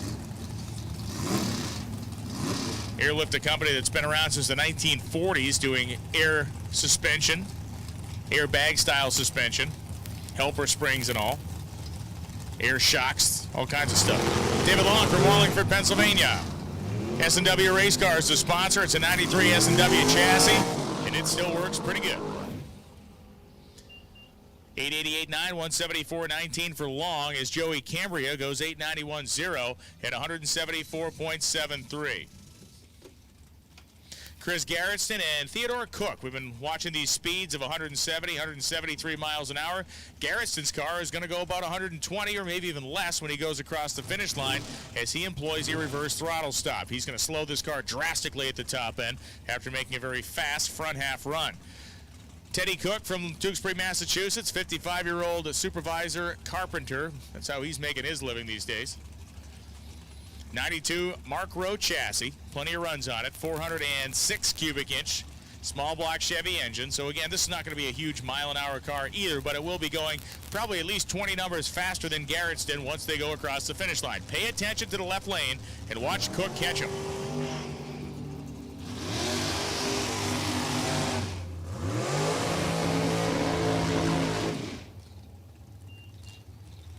So there you have it, 893.3 at only 123 miles an hour for Chris Garretson. Meanwhile, Teddy Cook goes 895.6 with the speed of 156.81 miles an hour.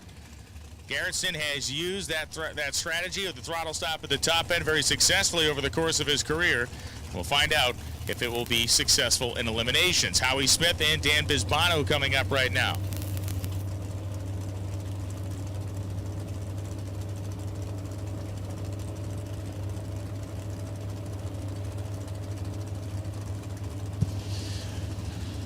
We have Howie Smith and Bisbano now.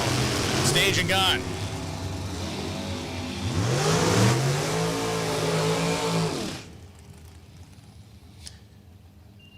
At the end of the quarter-mile drag strip, 891.7, 187 miles an hour for Howie Smith. Dan Bisbano goes 907.1 at 170.28 miles an hour. Bill Waters and Tom Hunter coming up right now. Hunter from York, Pennsylvania, the Gilbert's Automotive 2010 Phantom Chassis dragster, and Bill Waters rolling to the starting line. Charlton, Massachusetts, 2004 Dan Page dragster.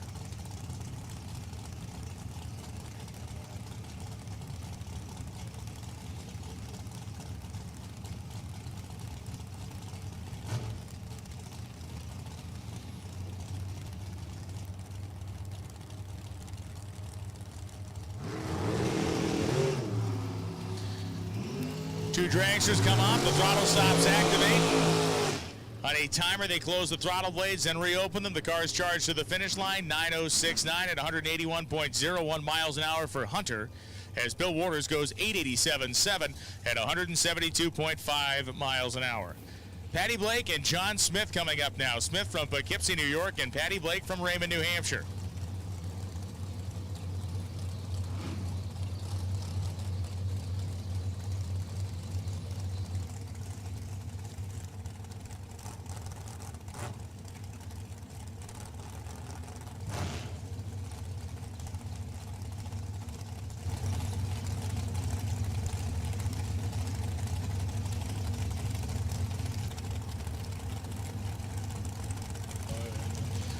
So John Smith, pre-stage, the heavy equipment transporter, RevX Oil, and Fuel Additives, the sponsors for John Smith out of Poughkeepsie.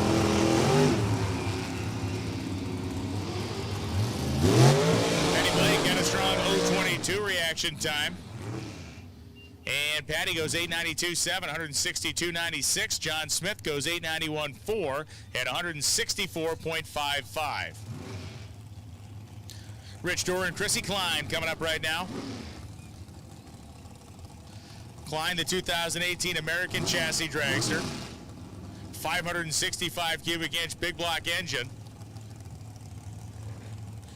And Rich Dorr from Watertown, New York. Dorr, the Palo Wood Services sponsor, 2013 undercover dragster, 582 cubic inch engine.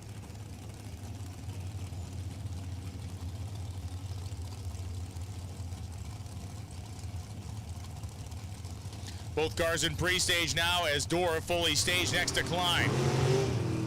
Red light start for Dorr 031 as Klein had about a half a second reaction time. 896.0, 176.5 miles an hour for Chrissy Klein as Rich Dorr goes 891.1 at 169.06.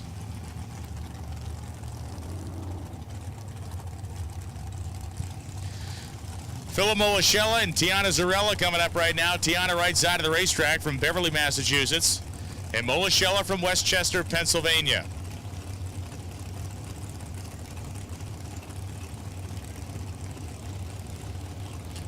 '2007 Cressman chassis dragster from Molishella, Zarella.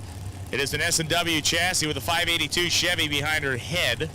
Currently qualified, or I should say currently on the run sheet, number 61. She went 884 earlier, trying to get a little bit slowed down there. You want to end up maybe that 88 to 91 range when you get in that car ready to run. Molishella was right where I would assume he wanted to be at 891.5 after the first run.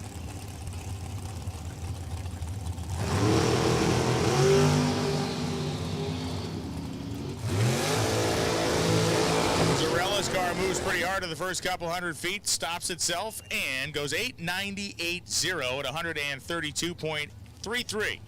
So right back up where they need to be. Now we got to take a couple of hunt off the top and get it down closer to the 90 even. 889.8 at 184 from Molishella, so he is working in that very tight window of just a couple hundredths of a second. Randy Winfelder and Mike Robolato coming up right now. Robolato from Sophia, North Carolina, formerly of New York, and Randy Winfelder from Street, Maryland.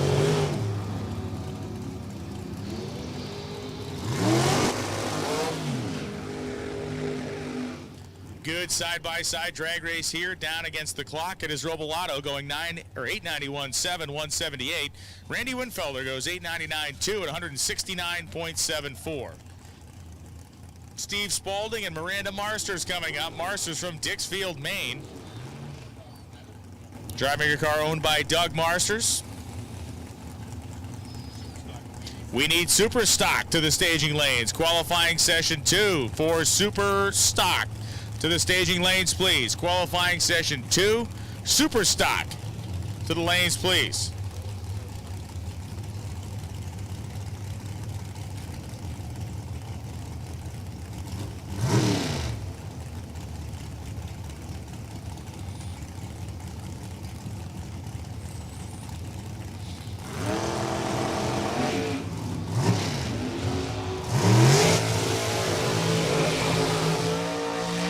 Marsters and Spaulding both do a fine job on the starting line. The tune-ups are looking pretty good as well. Spaulding goes 891.2, 169.78. Marsters goes 895.7 at 164.65 miles an hour.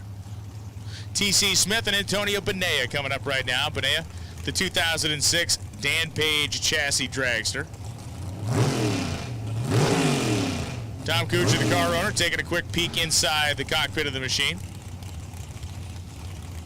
as Benea moves his way toward the starting line.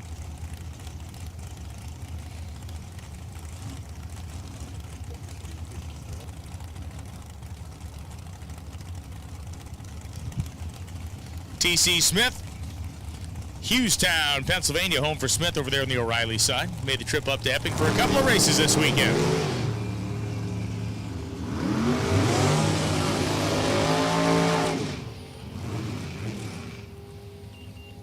891.3, 176.81 miles an hour for Benea as Smith goes 886.0 at 177.37.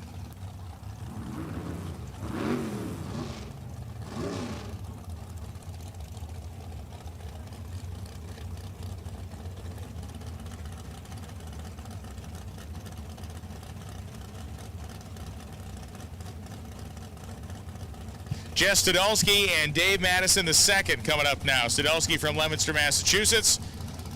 The 43-year-old teacher, former jet car ace, has been 309 miles an hour in their quarter.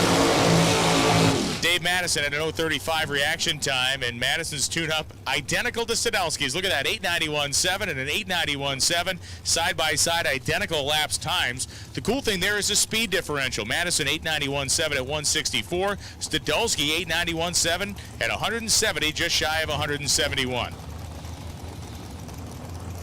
Bill Pitts and Heather Fetch coming up right now.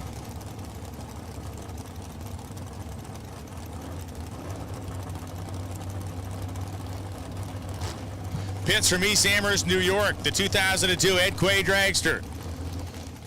And Heather Fetch from Colonia, New Jersey, the Mickey Thompson Tires Fetch Racing Machine.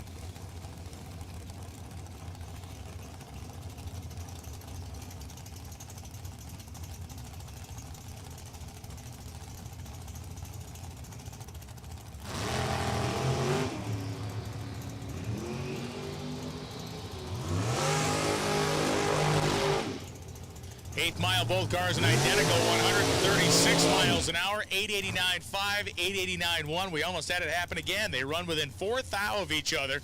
Pitts goes 889.5 at 168. Fetch goes 889.1 at 173. Leave them alone and drive your way in the first round. As Tom Stalba and Chris Cumming coming up now. Chris, the Milton, New Hampshire racer. 2010 Bob's Profab built dragster. Bob Mandel and family over there, building that car on the O'Reilly side. Chris's wife in the water box, and apparently that's actually her car. So Chris has taken the keys for the weekend. Tom Stalba, Hamilton, New Jersey, right side.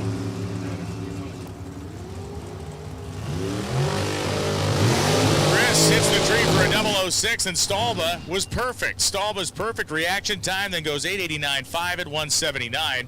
And Chris goes 896.3 at 100. I'm not talking like Bill with his fascination with Lady Gaga. I'm talking about the race cars. Those are the stalkers we need. Bigley, currently having run 891.4. Janice Willard ran 894.3.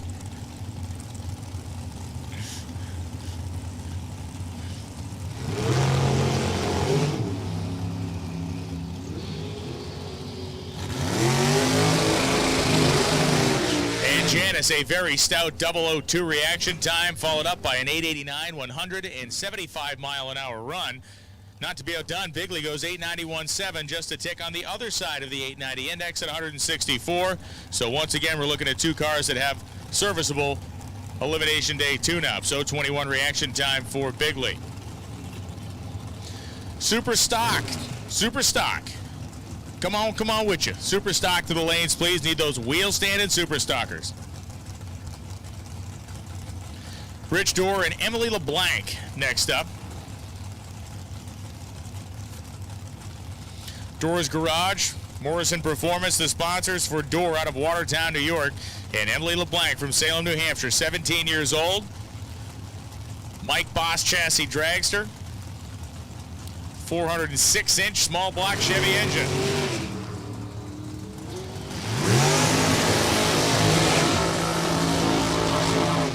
And Emily LeBlanc says, yep, gotcha, 8903 at 156.79 miles an hour. Emily LeBlanc, a very clean rip down the racetrack. Dorr goes 889.7 at 183.52.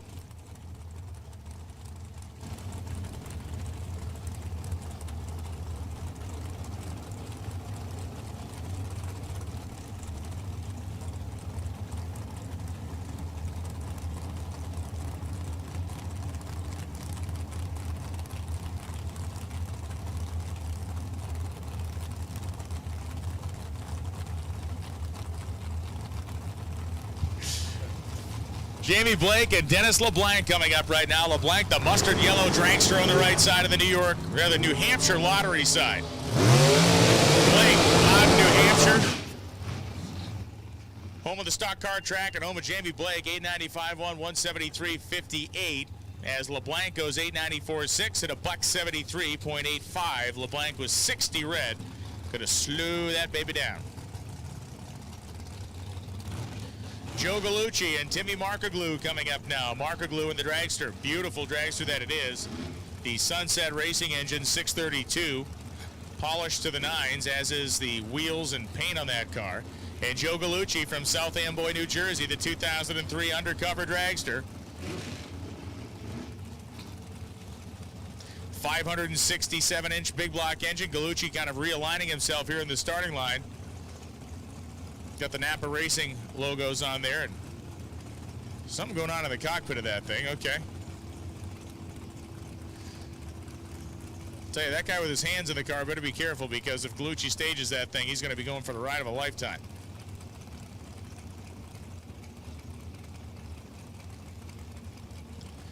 And it appears Gallucci is going to make the attempt.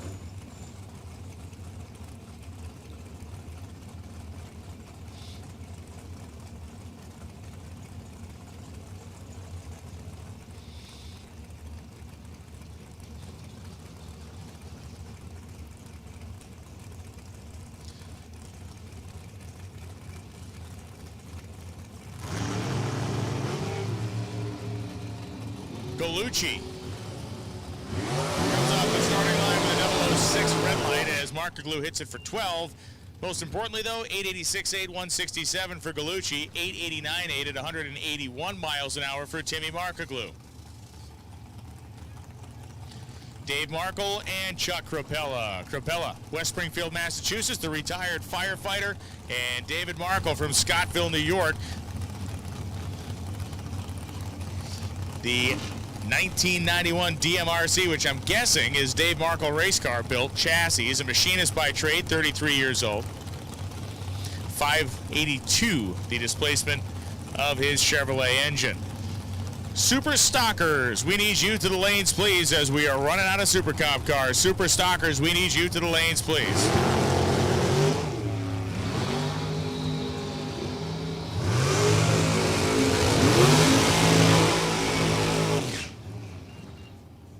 .904 at 157 for Markle, as Crapella goes 889.0 at 185.64 miles an hour.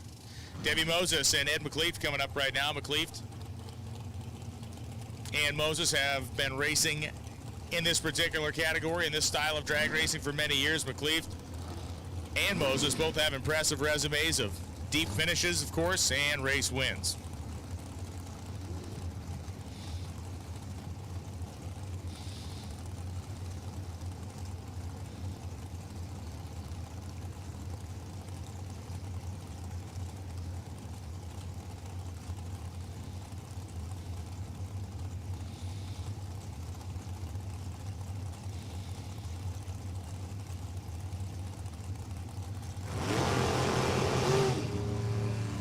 Both cars leave the starting line. Watch them run straight down the center of the green. 8.901 at 180 miles an hour for McLeaf. Really has the tune-up zeroed in, as Moses goes 891.0 at 186. I think both racers will be happy with those particular time slips. Kenny Moses and Bill Krug coming up. After seeing Debbie run down there in 891, we'll see what her husband Ken can do. Albany, New York, home for Bill Krug on the right side. The Pierce Firematic dragster.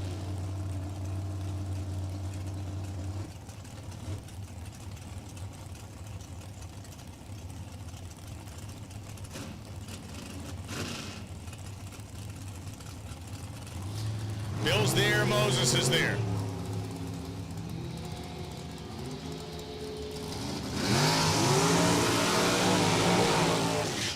Bill Krug gets it done, 889.5, 167. Moses, 889.1 at 190. Give these racers enough chances at the racetrack, and what you're seeing here is kind of the end result of basically at minimum a fifth pass. If you made your two passes and then lost in the first round, this is your second pass, that would be 5, but a lot of these racers have gone around. So you're seeing racers that have had 6, 7, 8 attempts at this racetrack really zoning in on their tune-up, which is going to make winning round 1 a very, very big accomplishment for the half of the field that actually pulls it off. Chris LeBlanc and Jack Sapanek coming up now. LeBlanc from Salem, New Hampshire, just 21 years old in that 1998 Dan Page dragster. This is the car that Jason Mazzotta was driving just a couple of weeks ago, a couple of hours ago. He was in it yesterday. I confuse weeks and hours often. It's a common problem a lot of people have. Jack Sapanek from Moosic, Pennsylvania, on the right side of the Sapanek Racing Transmissions car.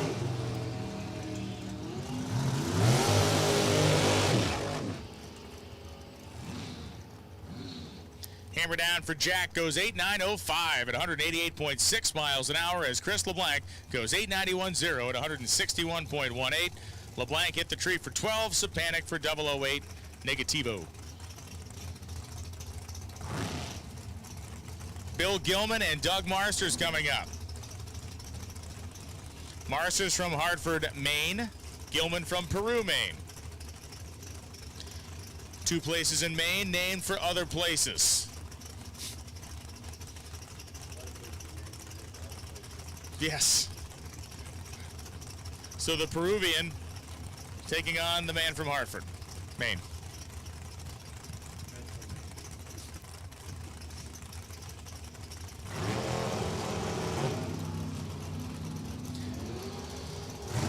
Where they're from is one thing, but where they're going is another. Where they're headed right now rapidly is the finish line here at New England Dragway. 891.8 at 175 for Gilman. Marsters goes 892.0 at 170.51. Peter Quinton and Joe Mokel coming.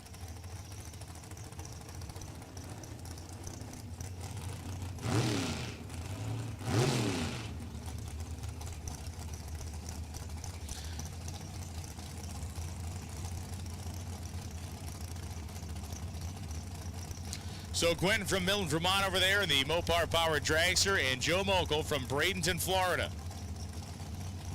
Stanley Albritton Jr., the owner of this car. As I mentioned the other day, Albritton, big-time racer down there in the Florida area. Cool to see his name appearing in these parts. 894.3, 170 for Mokel as Quinton goes 889.3 at 162.82. Joe Mokel was the number 8 finisher in Division 2 last year, so a strong runner up here to compete at the Jag Sports Nationals as Walter Olt and Doug Dahl come up. Dahl, a winner of multiple national events, the U.S. Nationals, a world champion in comp eliminator, and most importantly, Ali Sussman. Walt Olt, K&N, Oscars Motorsports, the sponsors on the red dragster, left-hand side, O'Reilly lane.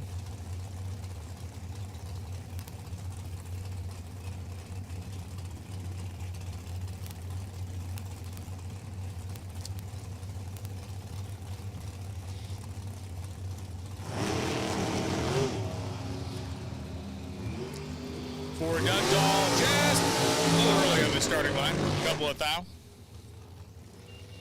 Goes 894.3 at 180.6 miles an hour as Walt Olt goes 8.901 at 184.04. A 15 thou package for Olt, which is exactly what he wants to see during round number 1.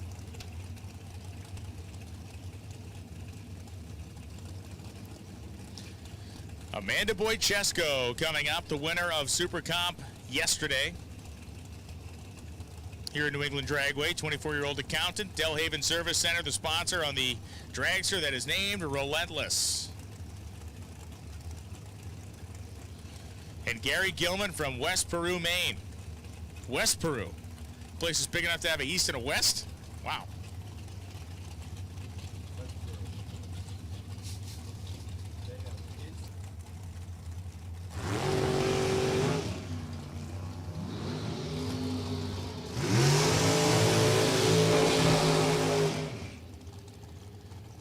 Good side-by-side pair, 877.9. Gilman's going to slow that baby down as Boychesko right in the window, 888.8 at 176.17. Mike Bodner and Dave Markle. Markle, North Chile, New York, right side. Bodner, Kendall Park, New Jersey, left side.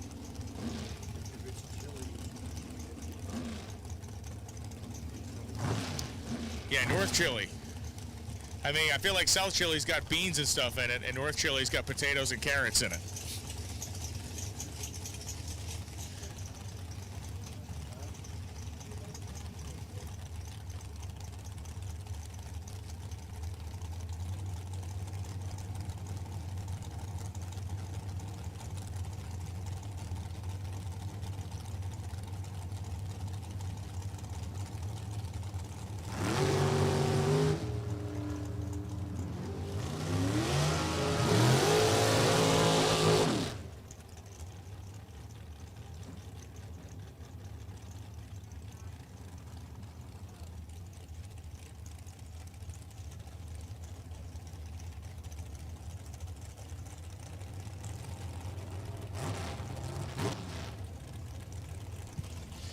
So Mike Bodner goes 888.5, David Markle goes 889.9, and now we move on to Mike Mitchell and Justin Mason.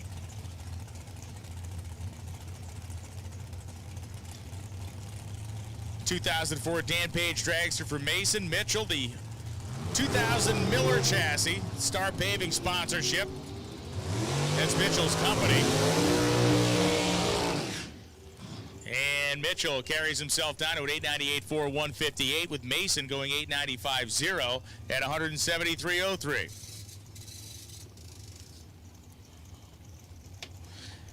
Kyle Tavares and Mike Handress coming up right now. Tavares, Mashpee, Massachusetts, 24 years old in the landscape construction business. And Mike Handress in the HR world, Shoreline Express Markets, Nitro Fish, and you can see he's got the last name Lagana written on the side of his car. Obviously thinking of Dominic Lagana, who is still in the hospital after suffering a car accident following the Dodge Indy Nationals in Indianapolis.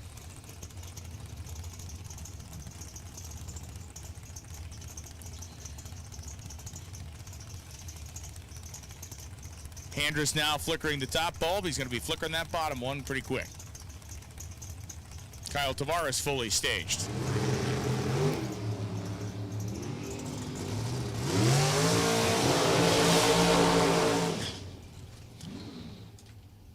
And the scoreboards say 9,008-169 for Tavares, but Handress hits it with a 0. 890 with a 0, dead on at 161 miles an hour with an 11 reaction time. Just going to go ahead and just want to do that every time.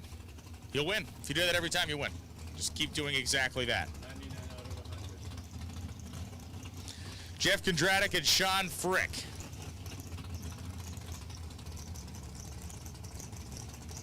Three cars remaining in this final session of time runs for Super Comp as the Super Stalkers have come to the ready line. Kondratik, Falston, Maryland, and Frick from Flemington, New Jersey.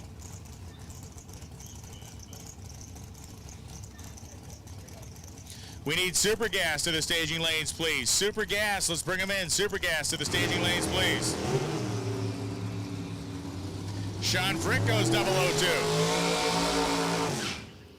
So Sean with the 002 reaction time and closes it out with an 892 at 178.87. Kondratik goes 8901 at 177 miles an hour with a 28 reaction time. So a couple of solid runs there. And finally, Dan Fletcher. Last car to run here in this second session of Super Compage. Churchville, New York, home for Fletcher, Strut Masters, Mickey Thompson, ATI Performance Products, Denso Spark Plugs, and VP Racing Fuels. Major sponsors for Fletch.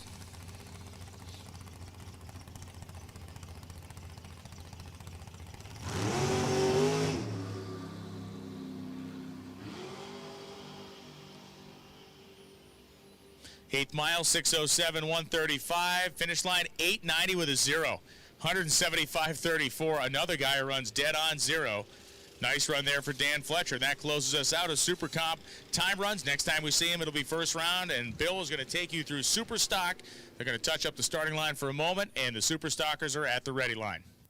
All right, thank you, Mr. Loans. There, we'll give you a little bit of a break here as we get ready for Super Stock. Super Gas, we need you to the staging lanes, please. Super Gas, need you to the staging lanes, please, for your second qualifying session.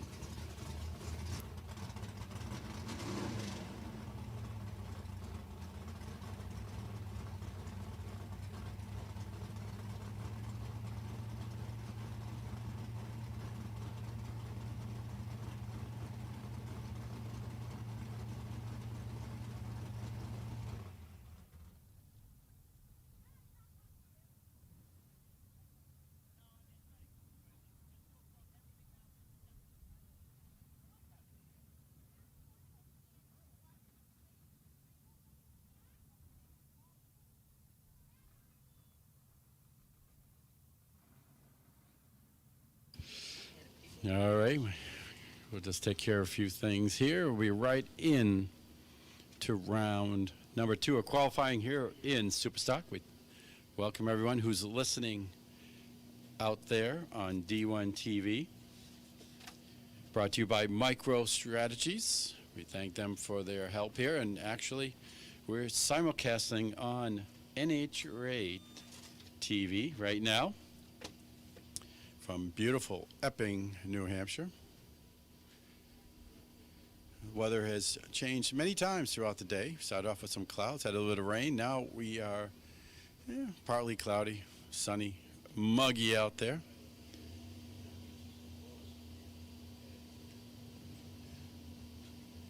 As we start to get things ready here. Supergas, need you to go to the staging lanes, please. Supergas to the staging lanes, please.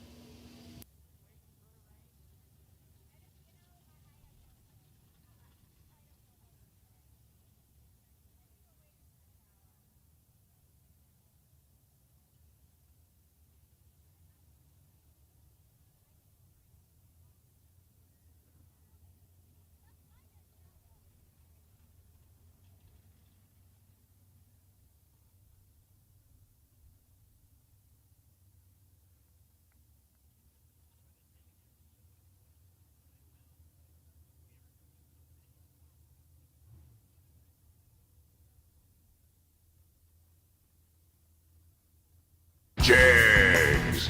Nobody beats Jegs.com. Choose from millions of name brand parts and support from experts who know and love cars. 24/7 for life. There's only one place to go. Jegs.com. Jegs.com. To do the job right, you need the right tools.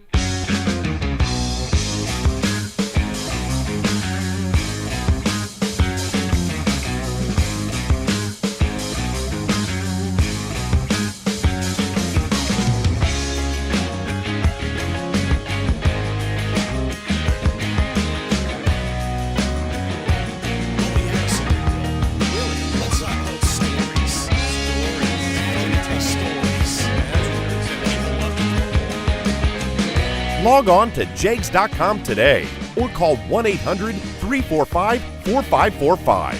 One call gets it all. One click gets it quick. Racers at all levels, weekend warriors and outlaws, to our own in-house Team Jegs drivers. Rely on Jegs to get the tools they need and the results they want. Log on to Jegs.com today, the most trusted name in automotive performance. Jegs.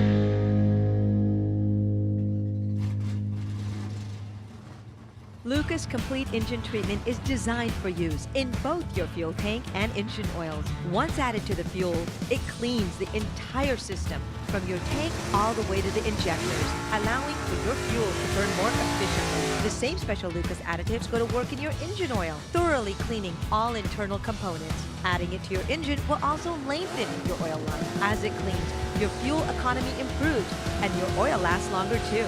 Lucas Complete Engine Treatment. It works. Going to take on Mark Nowicki, the contractor, the 98 Avenger out of Gaylord, Michigan, Dodge Power Plant. Next time we'll see them after this qualifying round will be tomorrow for their first round of Superstock. But this will be their last qualifying session here.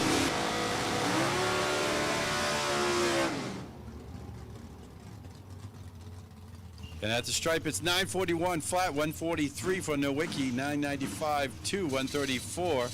Right now, that will move Nowicki into the number 3 qualified spot. Right now, you want to be number 1, you got to run quicker than 1.065 seconds under your index. So Jeff Thornton comes up right now, the GTH automatic.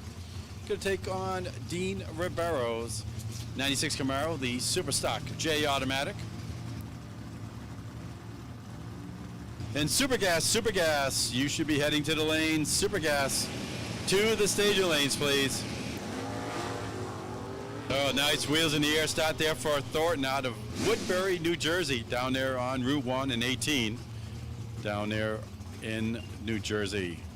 10:02, 130 for Thornton, 11:03 with a 4, 121 for Ribeiro. And our next pair will be Herbie Null, the GTI Automatic 87 Camaro, Tilburg Engines. He's a UAW auto worker in Greencastle, PA. He's going to take on Brian Warner, the firefighter out of Buchanan, PA, just outside of Harrisburg.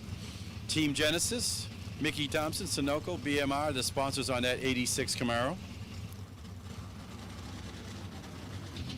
Laundry list of accomplishments for both Warner and Null on the screen here.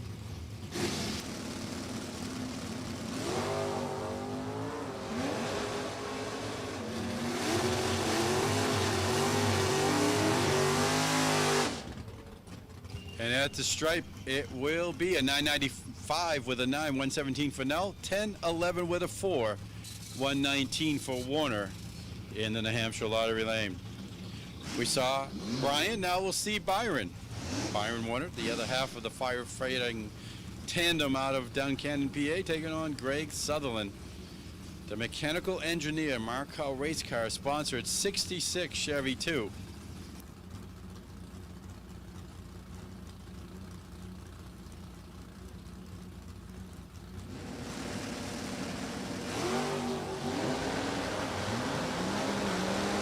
Both doing nice reaction times at the start here.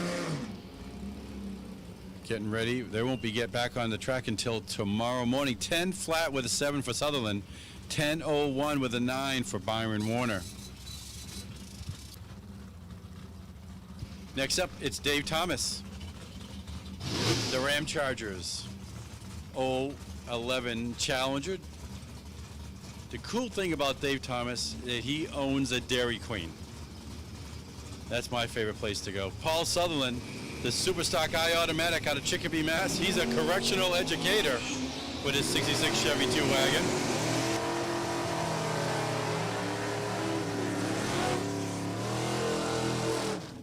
And it will be a 938, 143 for Thomas. 1026 with a 4 at 127 for Sutherland. Next pair, it'll be Tom Boucher, the kid, the engineering director with the 97 Firehawk, taking on Arnie Martel, the kid, and his AJM Construction 88 Camaro.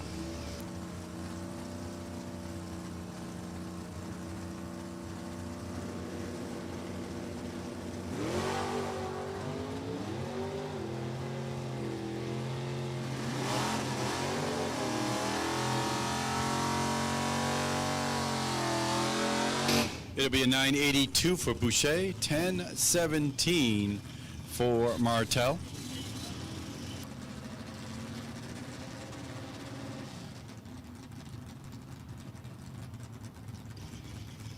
Next pair, it'll be Tim Stickles, the Beluga Jr. 81 Malibu, the tribute car, taking on Ed Schrader out of Paramus, New Jersey. The BES Trucking 016 Copo with the 427.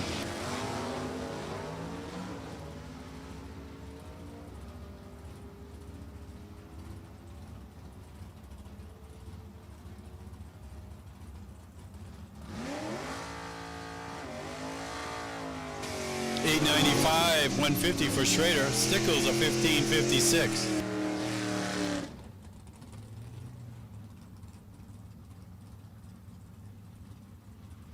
Rafi Karagizian will come up right now, the 66 Chevy 2, the last minute racing 66 Chevy 2, 283 cubic inches of Chevrolet power, taking on Steve Zupka, the 2018 Copo Camaro out of Northampton, PA.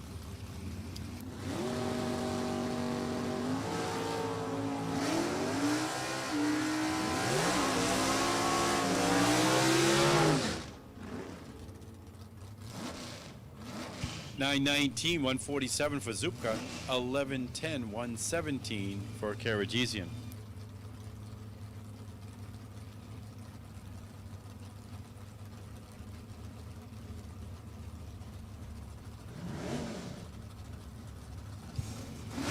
Now we go into Eddie Bloom, The 85 Trans Am out of Forest Hill, New York. The property manager out there in Forest Hills. Taking on Bill Arpine, the contractor, with his 05 Cobalt.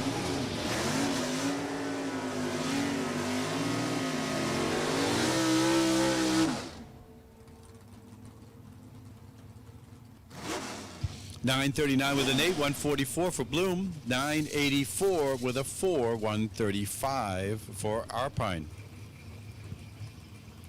Next up, it's Tom Boucher coming up right now. Going to take on Pete Diagnolo.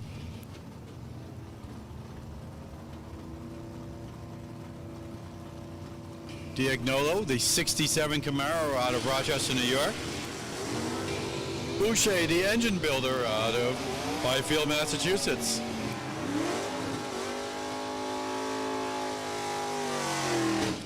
$970 with a 6, 120. Diagnolo did a 970 with a 3 in the first round and a 975 9. First round, Boucher did a 971 with a 1.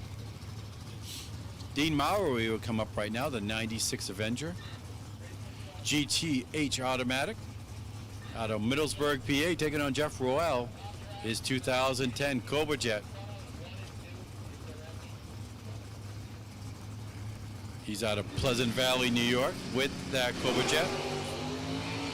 Big wheels in the air, both lanes there for Maury and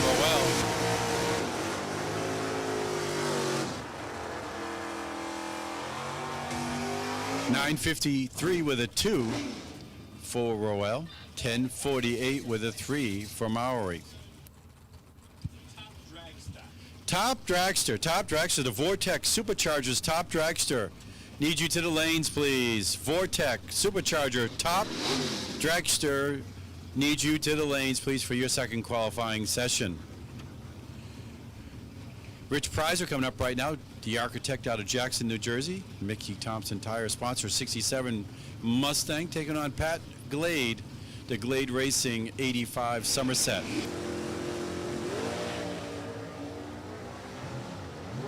Nice wheels in the air start for the Somerset there in the O'Reilly lane. $940 with a 2, 10 flat with an 8 for Glade. Weather has changed immensely since the last time Superstock ran earlier today, before Mother Nature dropped a little bit of moisture on the track, put us down for about an hour or so. Most of them ran before that. We had about maybe 3 or 4 that did run after that.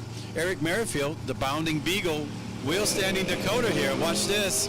Oh, it's not fast, but it's great to watch when it comes off the line. Go, Scott, go. We'll see what he can do with 795. Looking at about 200ths difference from their first and last runs. A 54 for Merrifield in the first round. He ran a 57 this round. Next up, Bill Kennedy taking on Larry Jewell. 67 Corvette, 427 cubic inch Chevrolet Power. Superstock D Automatic taking on William Kennedy's GTM Automatic 85 Firebird.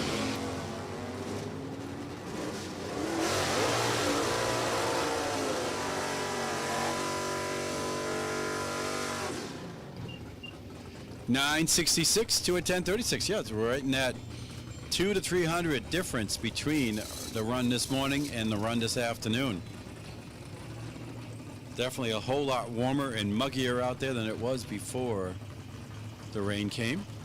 Even though we do have a little bit of an overcast going on right now, taking the sun off the track, but still a little bit muggier than it was earlier today. Last up, Dwayne Hoven taking on Al Smith here, the Porter Tree 68 Barracuda. Taking on the 71 Maverick, GTO Automatic Maverick with the Mercury powered 302.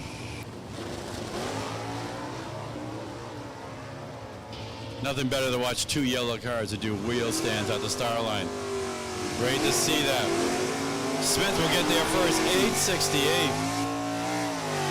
1083. Actually, Hovind runs the number that he ran in the first round. Smith had issues earlier in the day. That's why he had a 1009. Runs at 868. Vortex Supercharger, top dragster to the staging lanes, please. Top dragster to the staging lanes, please. Jeff Jewell coming up right now, taking on Joe Santangelo, the 87 Camaro out of Connecticut, taking on Jewell, the Corvette out of Bangor, Pennsylvania.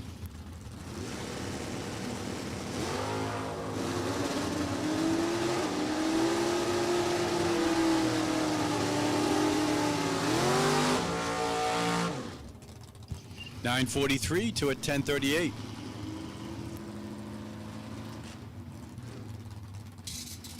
About 100th off his first run. Jewell was 1028. Was the first run for Santangelo. Runs a 38 this time. Next up, George LaBelle, the LaBelle and Stickles 67 Camaro, the GTI automatic, taking on Jim Reed, the engine builder, the 57 Corvette, the factory GTE for Reed.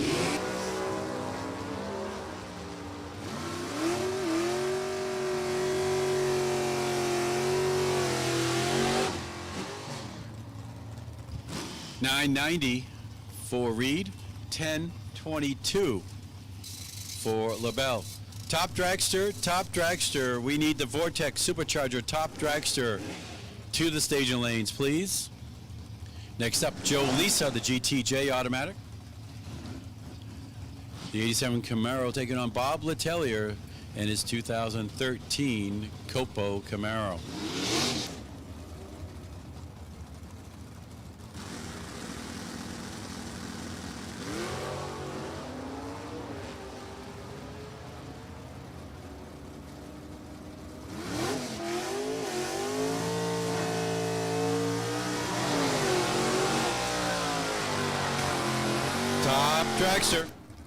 Top dragster, we need you to the lanes, please. 1044.8 for Lisa. Letelier at 1025 with a 9. Greg Gay comes up right now. The 1980 Marauder, Dodge powered. The business manager, BDR Transport Incorporated, taking on the Strutmasters. ATI Denzo Peak, VP 69 Camaro of Tim Fletcher.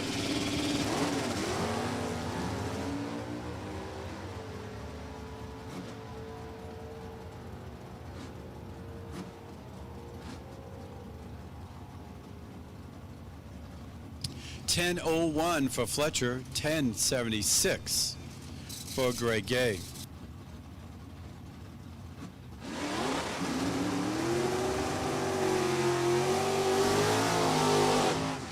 Mike Iacano will come up right now. The 87 Camaro out of Wading River, New York. Firematic, Mickey Thompson Pierce sponsors on that Camaro. Can take on Mark Lebrecht's 2000 S10. The Markel Race Cars S10 out of Watley, Mass. Lebrecht currently in the number 5 qualified spot with his 997 in that first round. Don't expect him to go any quicker than that. Most haven't gone quicker from when they qualified in round number 1. Just trying to tune it all in, getting ready, as their first round of eliminations will be tomorrow morning. 999.6 to a 10.08 with a 6 for Iacano.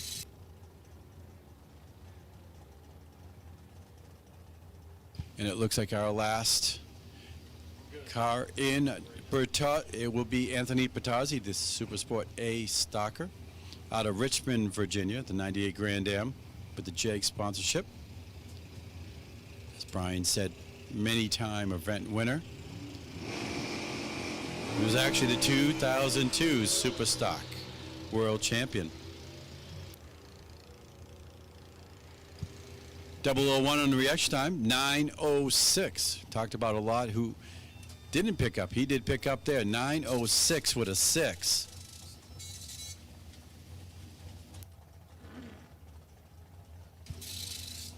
And it looks like next to come up to the ready line will be Super Gas.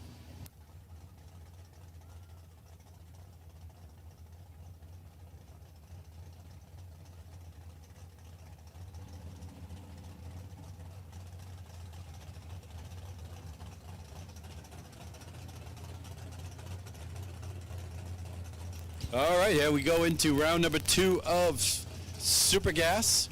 Right now, number 1 on the board is Rich Price.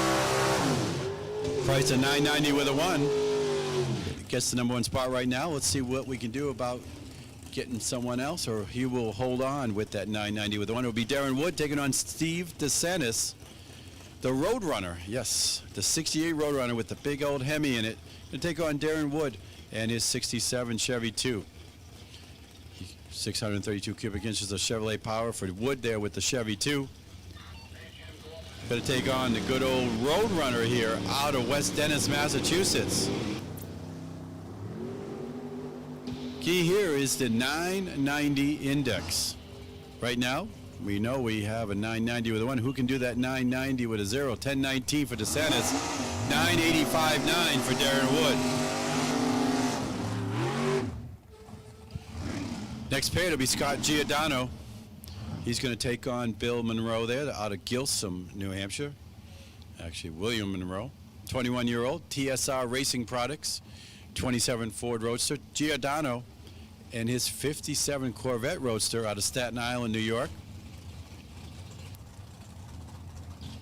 Giordano currently sits in that number 3 qualified spot with a 990 with an 8. Let's see what he can do about hitting that 990 index.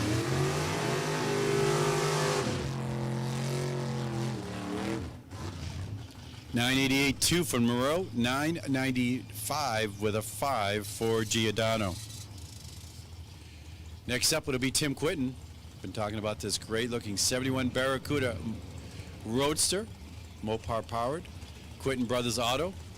Only been out here for a little bit over, a month and a half with the new car. Going to take on Jason Kenny.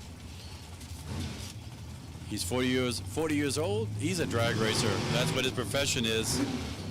Out of Kutztown, PA. And the resume will back him up on that. At the stripe, 986.3, 1006 with an 8. So Quinton gets a little bit closer to that index, 986 for Kenny. Leonard Riotto coming up right now at Bangor, PA. The LRX Novocaine 63 Chevy 2. Going to take on Mike Sawyer. The Hoosier Autometer Select 018 Corvette. You want to talk about a Boston Bruins fan? That is Mike Sawyer over there. Just take a look at his helmet. Got the big Boston B on the side. Oh, there we go. 990 flat, right on the index. Sawyer will move into that number 1 spot. Riotto, 990 with an 8. So Sawyer goes right into that number 1 spot. Running right on the index number, 990 with a 0. Jeff Fisher comes up right now, the 92 Beretta. Going to take on Chuck Rothermel. The 01 Pontiac out of New York.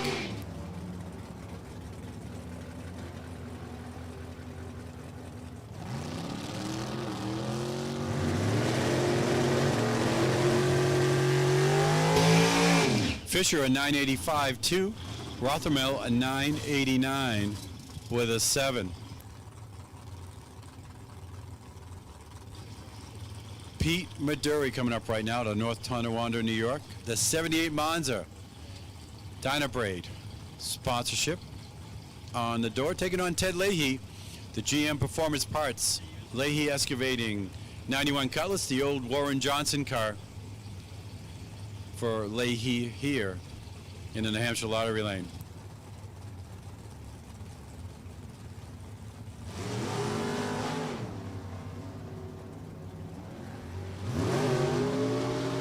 Next time we see Supergas will be tomorrow morning for their first round of eliminations. As Super Street, Super Stock, Super Gas, and Comp Eliminator will be doing their first rounds tomorrow, which will leave Stock, Super Comp, Top Dragster, and Top Sportsman doing their first round eliminations here just a little bit later on today. Leahy a 990 with a 9, 991.4 for Maduri. John LeBooth coming up right now out of Tennessee, the professional drag racer, 63 Corvette Roadster, going to take on Frank Tenewanowitz out of Bridgeport, Connecticut. The Toolmaker for Fast Tech Motorsports, the 38 Roadster.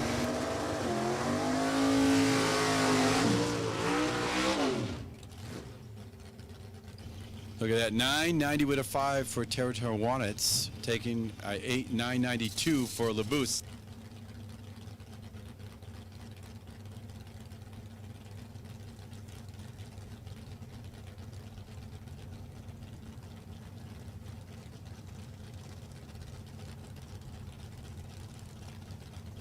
LeBoost a 92 with a perfect reaction time.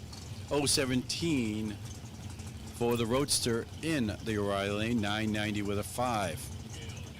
Little starting line cleanup here.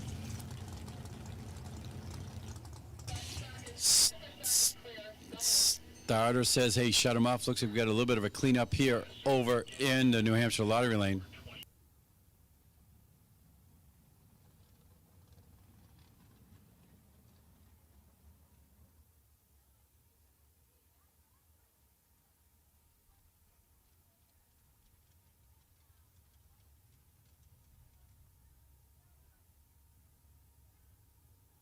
So it looks like we'll just have a couple minutes here as we'll do a little bit of cleanup here on the New Hampshire lottery lane. Once again, Vortex Superchargers Top Dragster, we need to make you to the lanes, please. We need you to the lanes. Top Dragster to the staging lanes. And folks, please remember, we're trying to be good, following the governor of New Hampshire's orders here to make sure that everyone's wearing a mask when they are not sitting in the stands or in your pit area. But if you're mulling around, we ask that you please wear a face covering or a mask.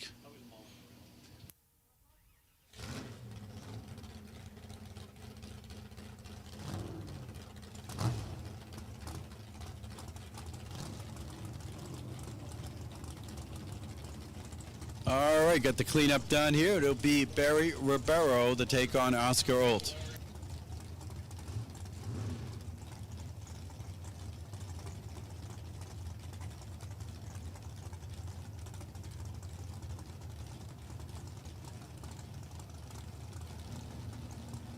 The Bad Attitude 57 Chevy taking on the 03 Dan Davis Corvette.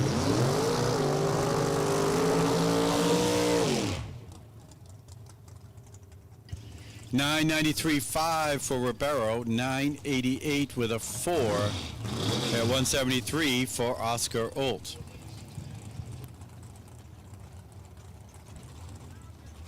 Dennis Torito will come up right now, 68 Camaro Roadster. Big block 572 Chevrolet Power taking on Iggy Boychesko. Boychesko, the 017 Corvette with the Chevrolet Power out of Warminster, Pennsylvania.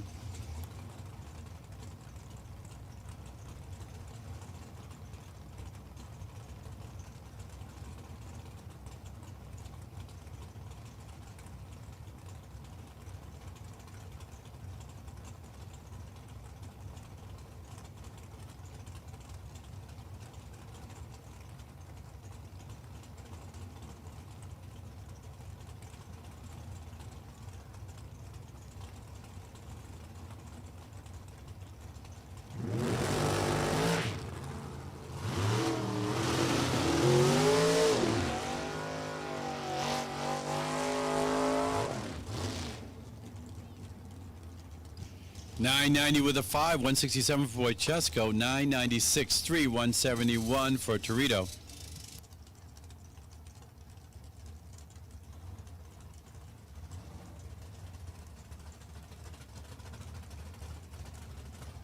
Henry Sample comes up right now, the 59 Corvette Roadster. Going to take on Kevin Carey and his This Dreams 27 Ford Roadster.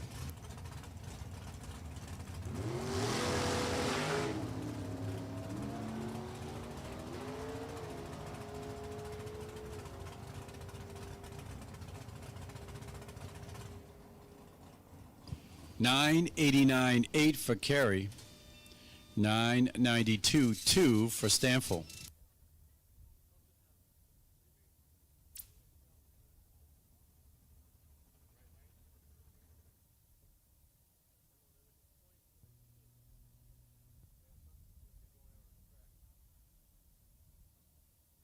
right, we're going to take a quick look here on the New Hampshire lottery lane. Looks like we might have something right past the 3:30 mark. We're going to send the crew out there, take a quick grab of it. Top dragster, the Vortex Supercharger Top Dragster. If you're not in the lanes, you should be. Vortex Supercharger Top Dragster. If you're not already there, you should be.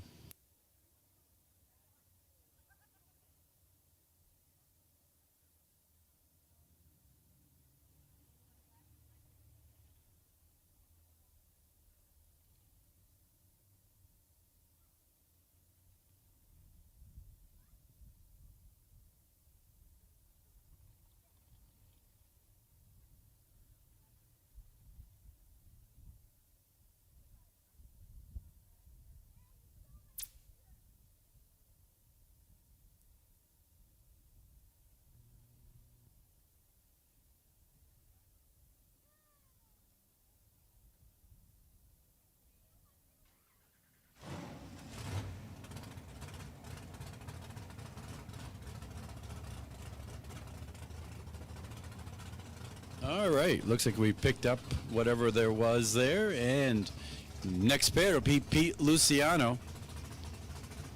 The Lucky's race car, 68 Camaro. Big block, 410 cubic inches, taking on Ray Sawyer. The Sun Impact number 5, 02 Camaro. A big list of accomplishments here for Sawyer, including this 2005 Super Gas World Champion, along with Division I Super Gas Champion, national event wins, divisional wins, and has represented D1 in the Jegs All-Stars. Luciano here, 009 reaction time, Sawyer 023.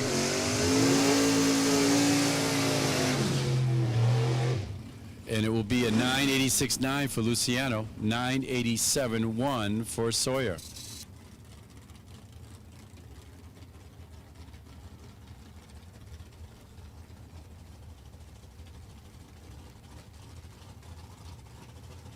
Next pair to be Tom Smith, 67 Chevy 2 out of Hughestown, PA, in the black Chevy 2. Taking on Ian St. Pierre's 57 Corvette Roadster.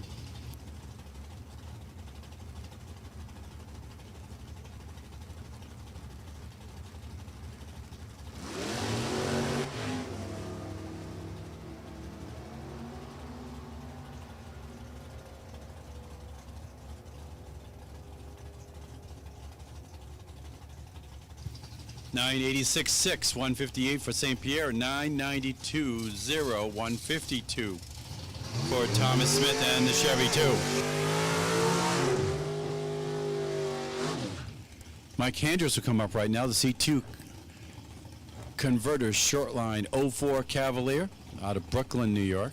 Going to take on Brenda Hunter here, the 63 Corvette.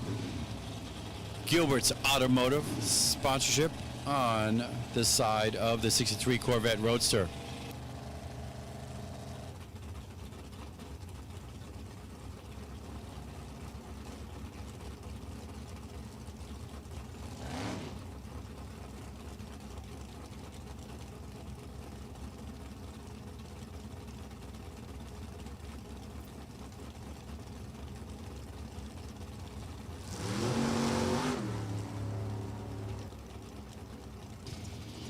Andrew's currently in the number 3 qualified spot. First round, a 990 with a 4 on that first qualifying session. What are you going to do to back it up?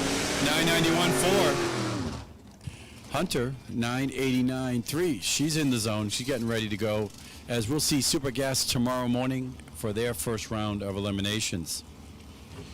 Rick Homan coming up right now, 67 Chevy 2. The business owner out of Allentown, PA, going to take on Rich Price.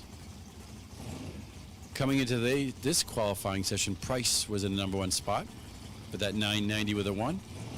Been bumped back into the number 2 spot. Boy, look at the wheels in the air for Homan there. Boy, that thing went up in the air, stayed there, then came down.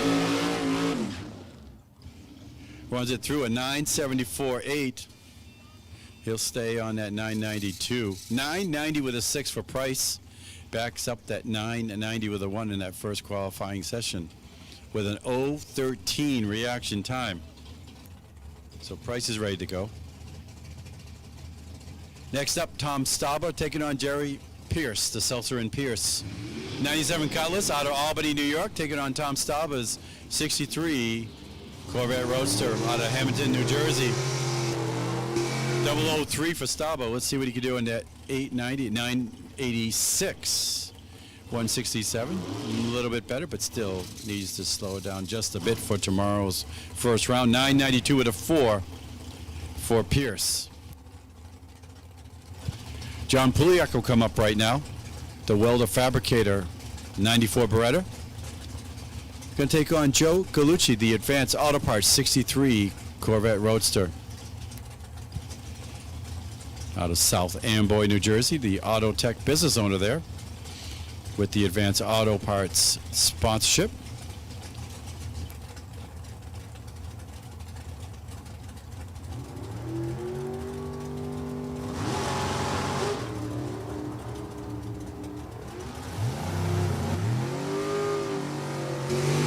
Didn't see Puliak over the last couple days, so first 2 times looking at the track today. 989.3 for Gallucci, 1022 with a 7 for Puliak. Looks like this will be our last pair here in Supergas. It'll be Justin Lopes and Doug Marsters. The 63 Chevy 2 Select Transmission, Mickey Thompson sponsored 63 Chevy 2, taking on the Marsters Trucking 64 Corvette of Marsters out of Canton, Maine.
Okay, we're going to go into Top Dragster.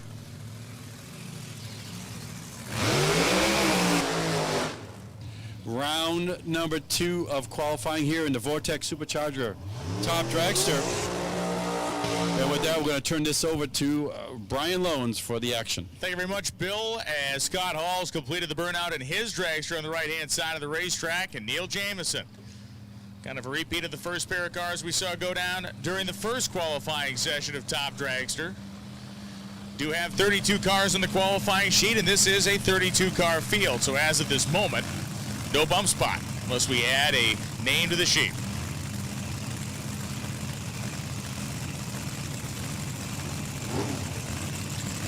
Scott Hall, the sassy racing engine-powered machine. John Card standing behind the race car and checked the wheelie bar.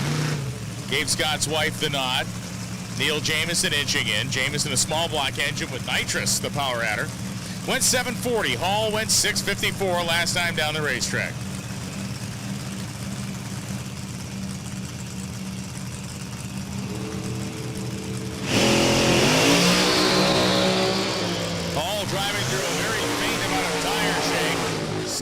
throws the parachute, goes 620 with a 6 at 216 miles an hour. A nice improvement of a couple tenths of a second down there.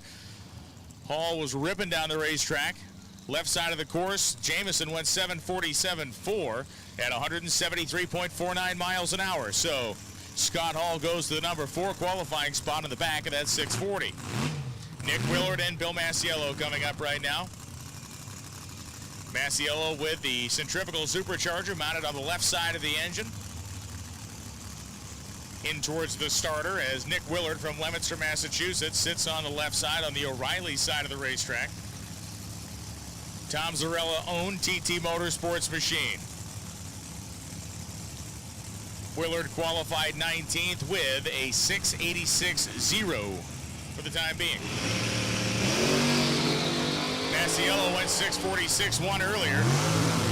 Getting it down there pretty good as Masiello goes 649.4 at 217. Willard goes 689.4 at 193. So both of them slow down by a couple of hundredths of a second. That'll bring up Mike Coughlin on the left side of the racetrack, Delaware, Ohio. Of course, the Coughlin family, operators of Jegs, jegs.com. Here to hang out with us and be an active part, of course, of the Jeg Sports Nationals. Val DeGenova, right side of the racetrack from Derry, New Hampshire, the 2000 Dan Page dragster, 615 cubic inch combination with no power adder. Mike Coughlin putting 611 on the dial-in board. That is clearly what they're shooting for. That 611 would give them the number 1 qualifying spot back, but they have to thread the needle. They have to be between 610 with a 0 and quicker than 612 with a 3 in order to get in that number 1 spot.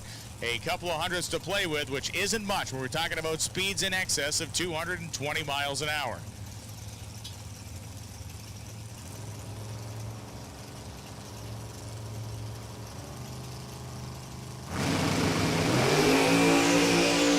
And they have left. Mike Coughlin, 394 in the 8th mile. Coughlin, 610 with a 9 at 224.73. Yowza.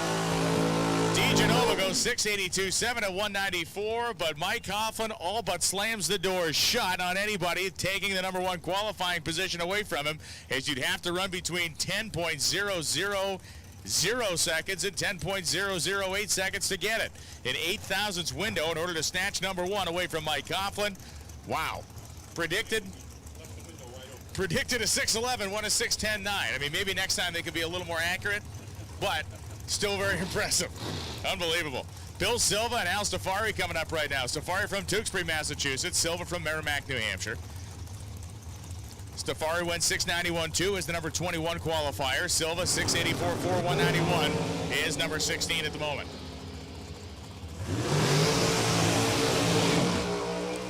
Clean run, 693.3, 193 for Stafari as Silva goes 687.2 at 190.86 miles an hour. Rick Bell and Joey Wallace coming up right now. Wallace from Middletown, Rhode Island. Bell from Merrimack, New Hampshire. Wallace sitting number 25 at the moment, 694.4 at 192.14 miles an hour. Rick Bell, 6.901 at 192 on the left side of the racetrack. The dragster called Never Satisfied 2. Carrying that always patriotic paint job, Sargent's Auto Body, the sponsor. 8th mile speeds identical at 156, 697, 190, 184 for Wallace as Bell goes 694.6 at 190.70 miles an hour. Ron Klein and Sean Fournier coming up right now. Fournier, the TSR Racing Products sponsored dragster out of Georgia, Vermont. And Ron Klein from Livingston Manor, New York, the 2018 dragster, orange, black, and white coloration on that car. Really nice looking piece. Currently qualified 18th, having gone 685 at 191.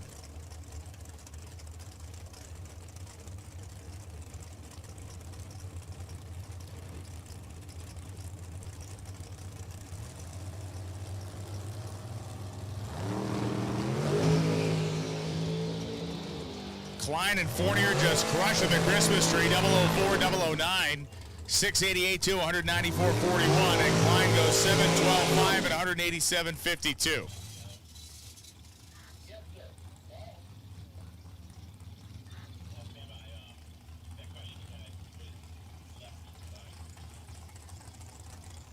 Nick Maloney and Craig Michaud coming up right now. Michaud from Danvers, Massachusetts. Atlas Drilling, Clay's Graphics, Land and Sea Power Sports are sponsors for Craig.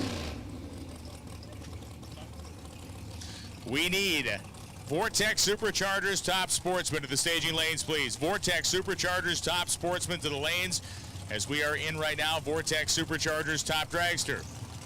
So Vortex Superchargers Top Sportsman to the staging lanes, please. We have called Competition Eliminator in as well.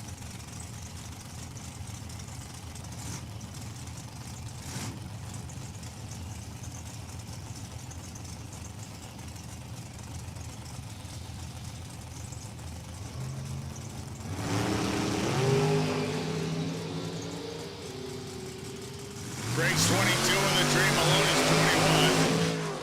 As Nick Maloney goes 682.4 at 195.25. Michaud goes 7, 68.7 at 174.03. Craig, the bump spot qualifier at 765 right now. Maloney currently 14th. Rebecca Miller and Freddie Perkins coming up right now. Perkins running the front-mounted centrifugal supercharger. Rebecca Miller, Becky from Canterbury, Connecticut, 16 Dan Page dragster, 632 engine.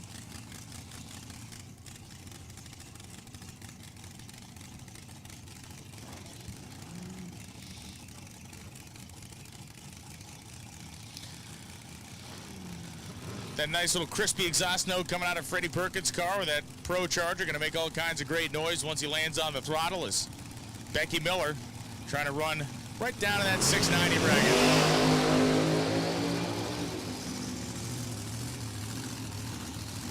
And Perkins goes 634.5, 217. Miller goes 696.1 at 191 miles an hour. So Miller 23 qualifier. Perkins is number 5.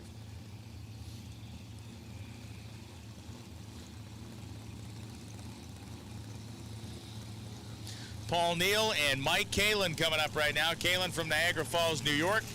The 2008 Mullis chassis dragster, 548-inch supercharged engine with a PSI blower on top of it. And Neal, the 2014 Dan Page dragster with a 632 cubic inch engine, naturally aspirated, currently qualified 11th. NA qualifier in the top of 16.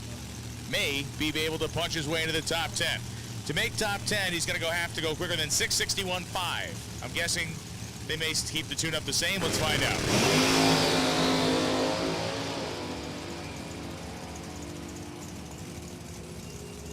.665.2, 197 for Neal.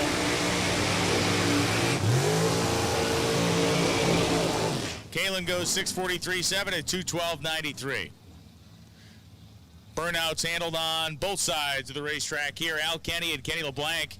LeBlanc backing up with the right side from Drake at Massachusetts. Kenny, the Pennsylvanian, on the O'Reilly side.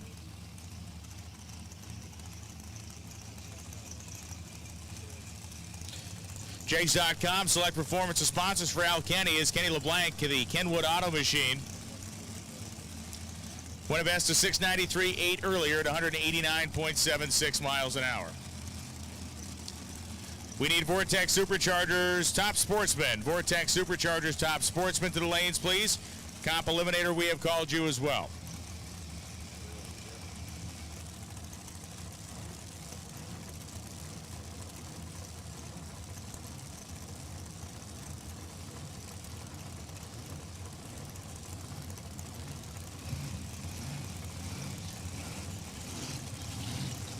Al Kenny. Making it happen with a blown Gary Stennon engine. Kenny goes 622.4, 220. LeBlanc 696 at 189.2 miles an hour. Brian Corey and Jim Dunn. Dunn from Roselle Park, New Jersey, the longshoreman. A 2008 altered 540 cubic inch Dart big block Chevy with the Huffer.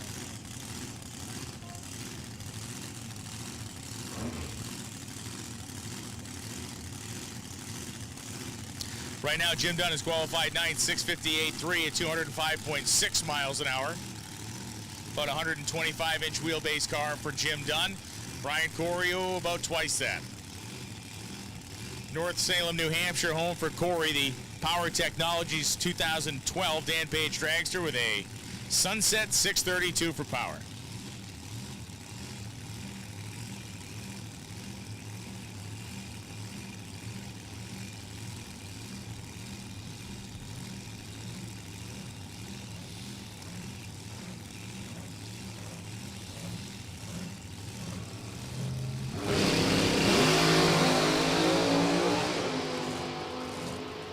Jim Dunn way up by the center line in that altered, barely getting down there without hitting the block. 652.4, 203 for Corey. 678, 175 for Dunn, as Dunn was off the throttle trying to keep that thing off the center line. Jim Blake and Bob Ottila right now. Ottila from Southington, Connecticut, the 17 Dan Page Dragster. 661, 582 the last run for Bob, as Blake goes 695, 8, 155 on his last run. And the thrashing had not finished quite yet this week, as Blake had the supercharger off the top of the engine. They had the whole thing kind of yard sailed again in the pits down there. Obviously, they got it back together on time.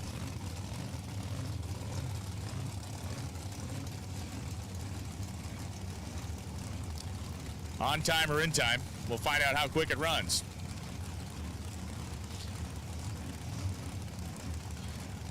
Figured the 695 at 155 was an early shutoff run, but it may not have been a planned early shutoff, as they had to go back in and do that extra maintenance. But there they are over there on the O'Reilly side of the racetrack. We'll find out what happens here as Bob Ottila pre-staged and waiting for the little Irishman Bantam-bodied altered.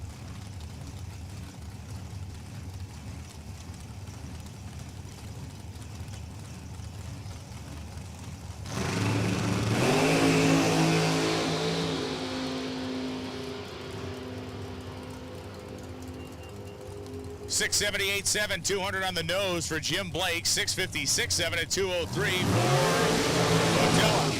Blake, the number 14 qualifier, and Bob with that 656.7 is the number 9 qualifier.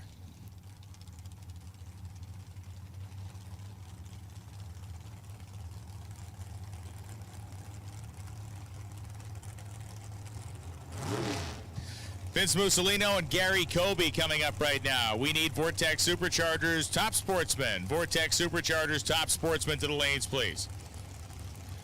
Vortex Superchargers top sportsmen to the lanes, please.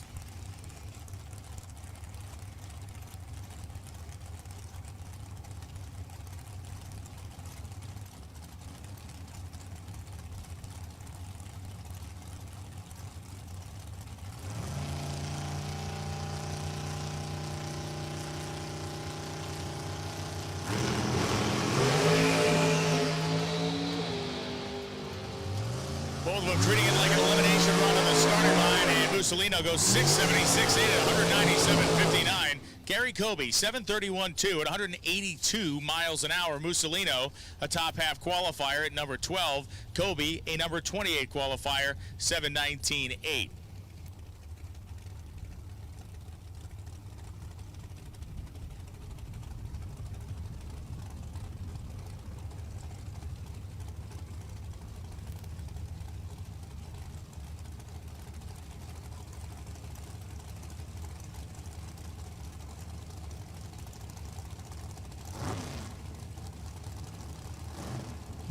Anthony Bertozzi and Lauren Coltrera coming up right now. Coltrera, who had a spectacular day yesterday.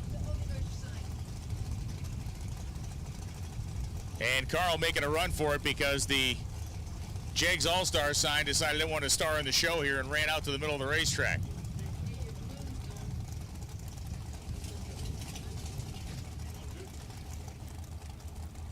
The tensile strength of the balloon straps being tested as well.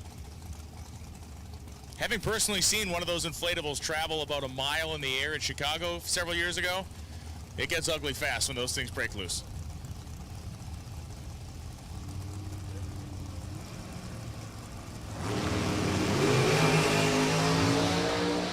Two dragsters heading down the racetrack now as Anthony Bertozzi goes 620 with a 2 and 221. Lauren Coltrera 729.7, 181.06 miles an hour.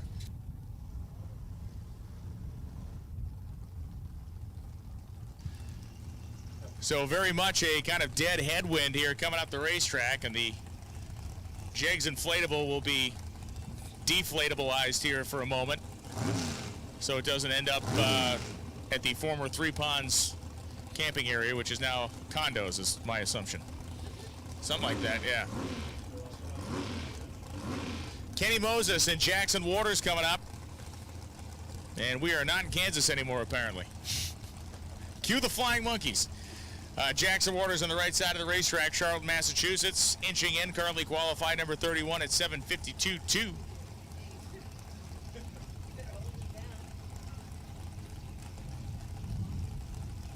And Kenny Moses from Colonia.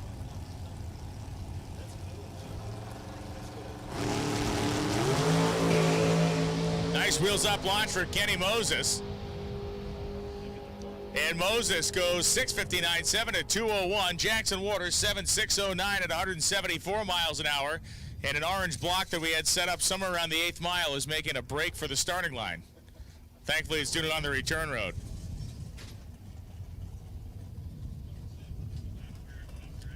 The rogue block is trying to beat feet out of here as the guys battling to take down the inflatable over there. The guys that flew the flag at the top of Mount Suribachi and Iwo put in less work than these guys. And they're trying to get this inflatable down right now.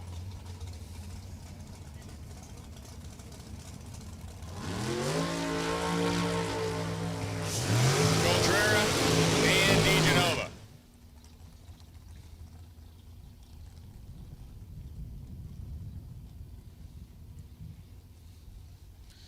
Coltrera backing up. The racer from Elliott, Maine just watched his sister run down the racetrack.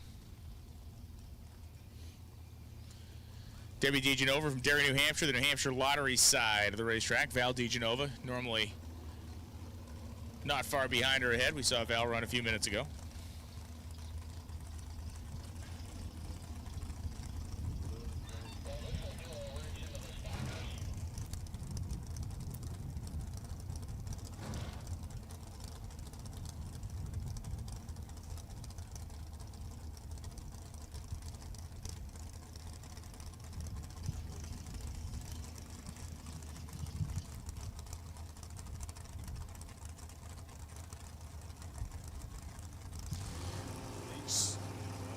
DeGenova pre-stage. Coltrera now going to be fully staged. Here we go.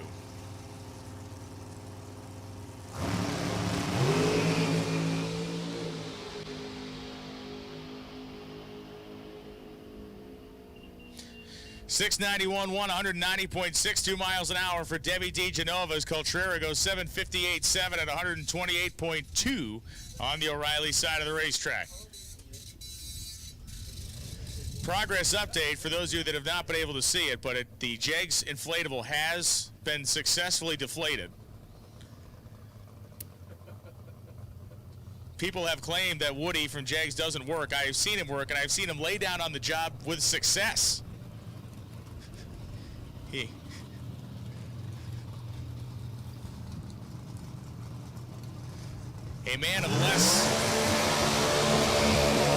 A man of less robust build would not have been able to deflate that balloon as quickly as Woody did.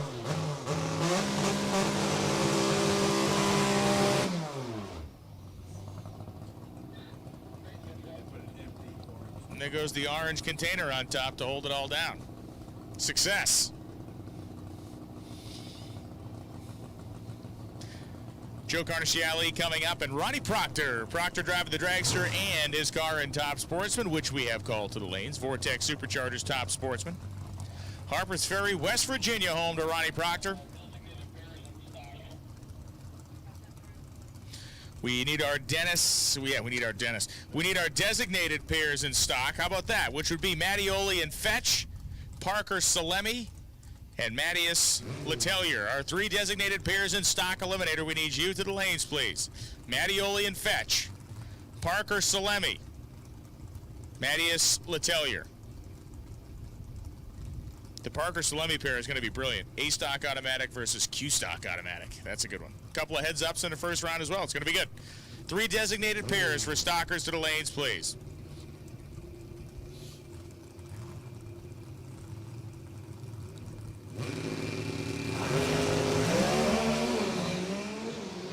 big wheels up launch for Proctor. Had to pedal the car as it was headed toward the center line. Proctor goes 9:04.2 at 121 miles an hour as Carnisciali goes 9:02.2 at 150.89. Thing came up, whacked the bar, and started moving itself to the center.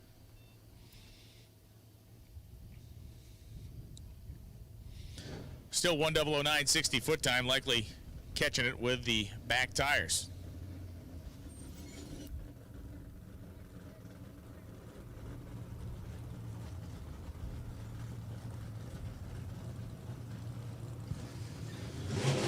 Here comes Frank Aragona and Frank Affronti.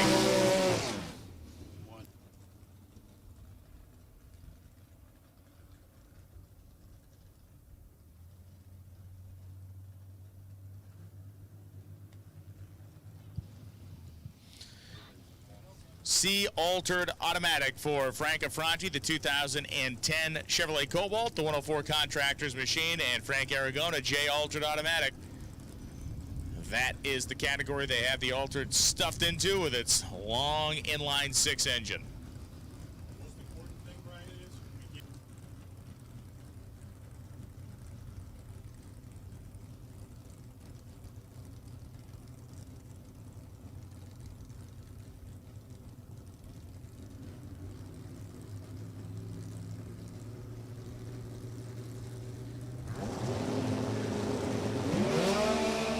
Down the track they go with Frank Affronti leaving just a shade early.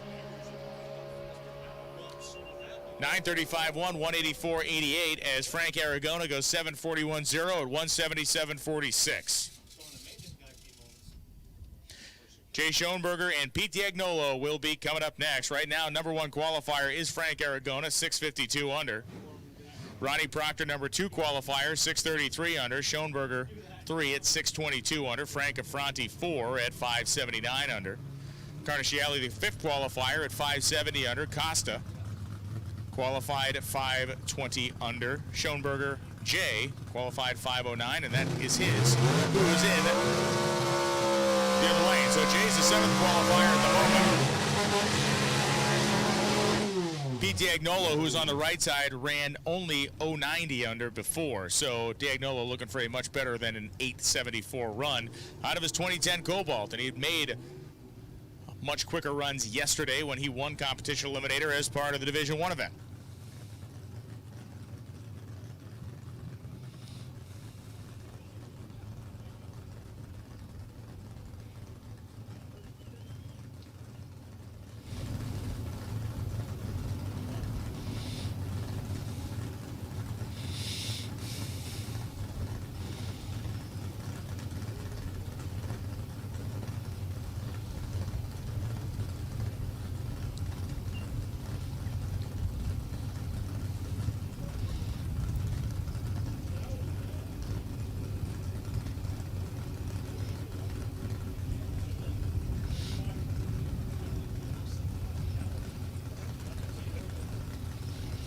So Diagnolo pre-stage, Schoenberger, the stick-shifted, eye-altered 96 Cutlass over there on the O'Reilly side.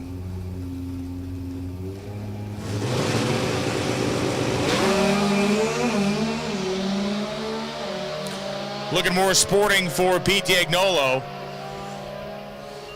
And Pete goes 8:43.5 at 147. That is a market improvement. 8:18.7 at 163. For Schoenberger is also an improvement. So Schoenberger 523 under is the number 6 qualifier. Diagnolo 395 under his index is the number 8 qualifier at the moment. Lee Zane and Al Ackerman. Vortec Superchargers top sportsman. Last and final calls. We are getting down to the end of the line here in Competition Eliminator. Lee Zane, the slant 4 engine on the O'Reilly side. Gotta love that dragster. Owned by Al Ackerman, has the wire wheels on the front of it. Famed drag racing announcer John Lundberg back in the day, when he wanted to talk to the top fuel drivers, he would say, "Attention in the wire wheel pit area." Al Ackerman running down the racetrack next to his own race car. Zane driving the Ackerman Mobile and Al driving his F dragster here on the right side. And unfortunately for Zane, he will be pushed off the starting line. Not going to make the pole here.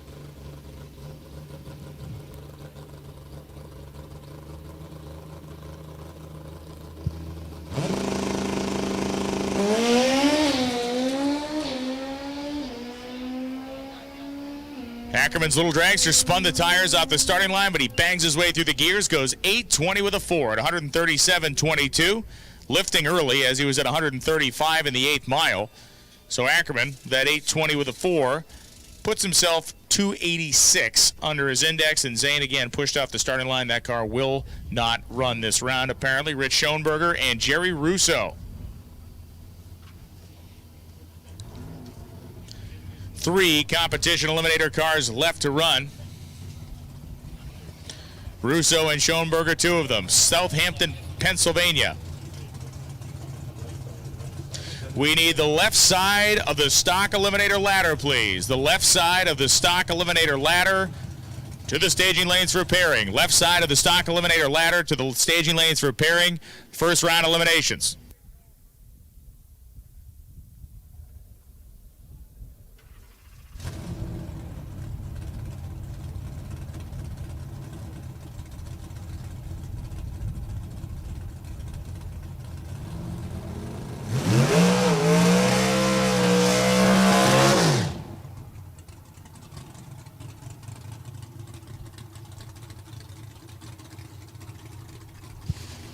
Jerry Russo, B Super Modified Automatic. Going to be a solo act here so we can listen to his 354 cubic inch small block.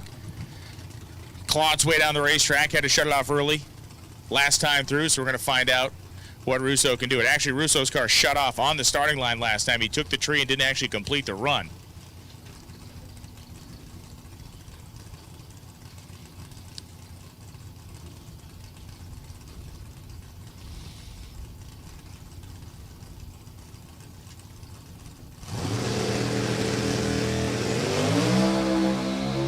That's more like it. Russo running on an 860 index. Runs himself 881.7 at 154 miles an hour. It's an improvement of getting down the racetrack under power, but certainly not the number that they were planning to get out of their 2006 Cavalier.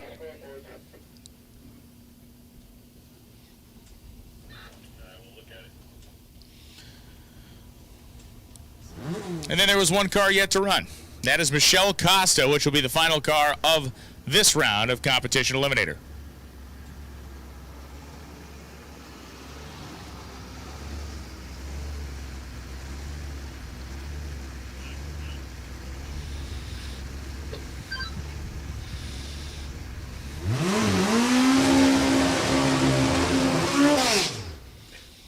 Costa heating the tires, the 4-cylinder, 201 cubic inch Mopar engine.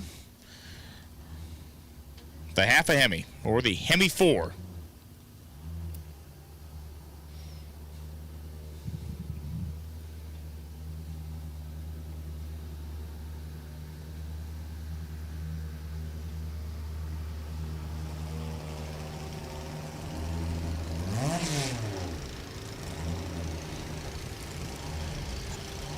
All right, so Costa puts the helmet visor down and inches this quick little 4-banger altered in. Went 830 flat last time, was 520 under the index. Expect her to be right about there again.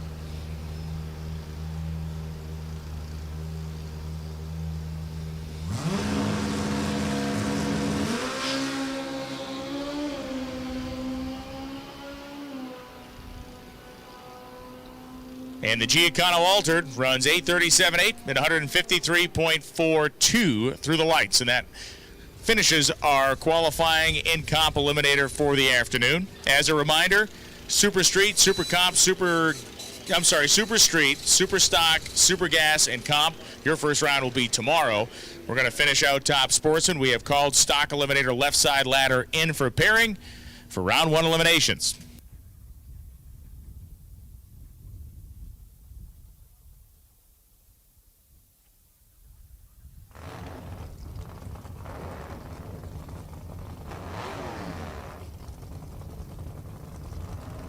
All right, here we go. Vortex Superchargers, Top Sportsman coming at you right now.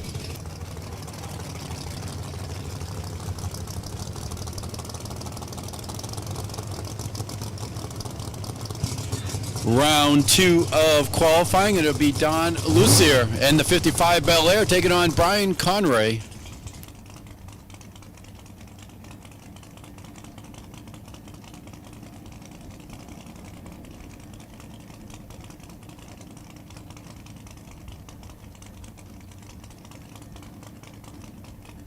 Conrad is 63, split window Corvette.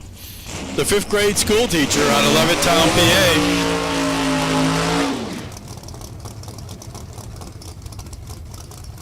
Taking on Lucier, the 55 Bel Air out of Pittsfield, Massachusetts.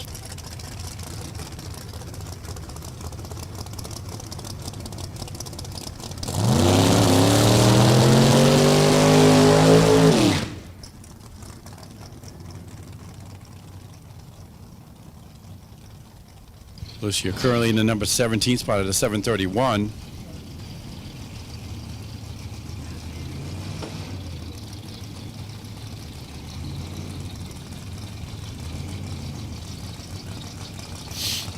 Conray's not yet on the ladder here with the 63 Corvette.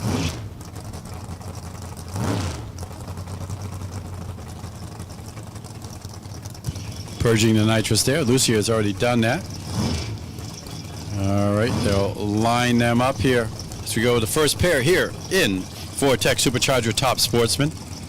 Left-hand side of stock. We need you to the lanes, please. Left-hand side of stock. You should be heading to the staging lanes, please.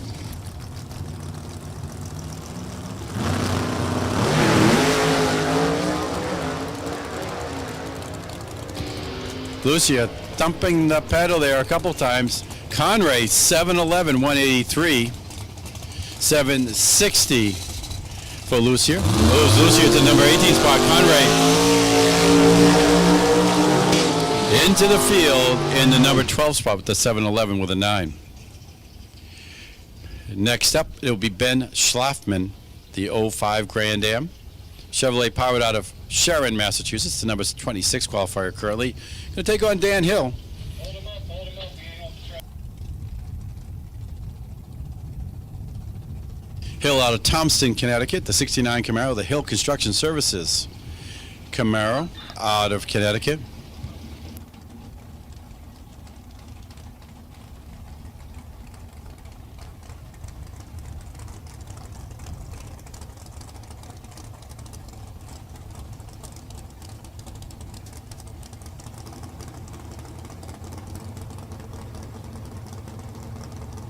Schlafman, the Grand Am, 793 was in his first run. This will be the first run for Dan Hill, as he is not currently qualified in the field.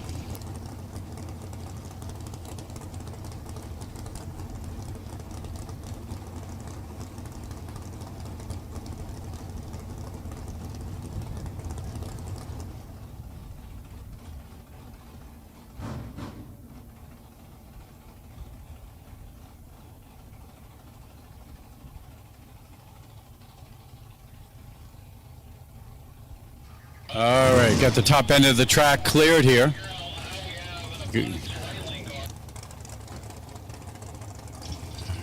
Got a real good headwind going on here. Just had a little bit of a front go through. Made people running around here. So Dan Hill out of Connecticut. Schlafman out of Massachusetts here as we are in round 2 of qualifying in the Vortex Supercharger Top Sportsman category.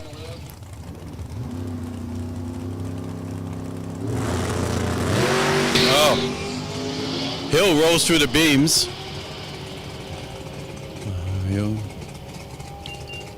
Schlafman 792, 888 for Hill. That will move Hill into the lane, into the number 27 spot.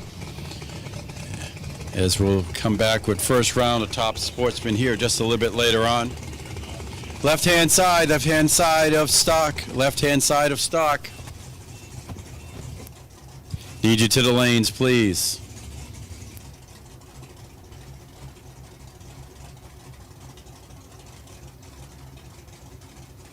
Okay, next pair will come up. Bill Jonke taking on Ron Regal here. Got the 013 clone Yanko Camaro. 750 cubic inches Chevrolet power, taking on Ron Regal with his 68 Camaro.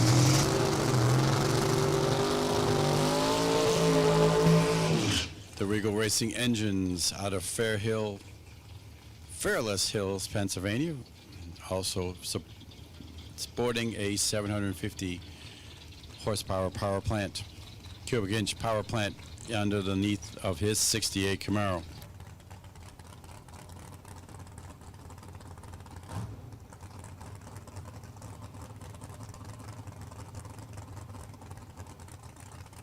Okay, Cruz will make sure everything's all set here. Get them lined up. Left-hand side stock. Left-hand side of stock. We need you to the lanes, please. Left-hand side of stock. To the staging lanes, please.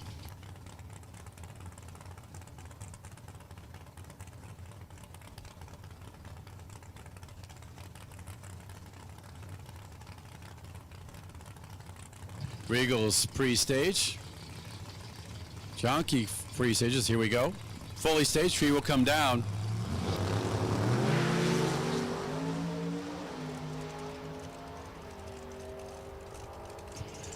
At the stripe, Jonky 664, 697, 8. So Jonky stays in the number 4 spot. Regal will stay in the number 9 spot. 696, 4 for Regal. 664 flat for Jonky. Regal 002 on the reaction time. Next pair coming up will be John Benoit and Mike Sullivan. Sullivan, the engine builder out of Peabody, Mass. 63 split window Corvette. Going to take on John Benoit and his 2015 Corvette, the electrical contractor out of Montpelier, Vermont. Currently in the number 3 spot at a 656.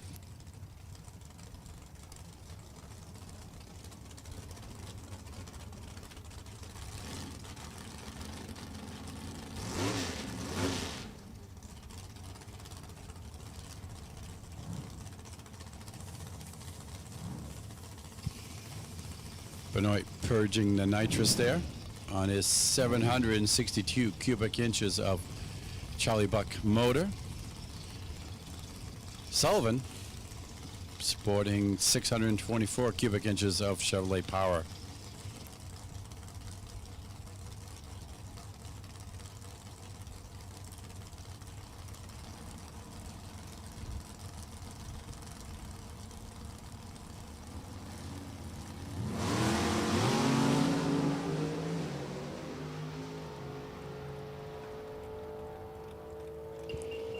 It'll be Benoit, 658.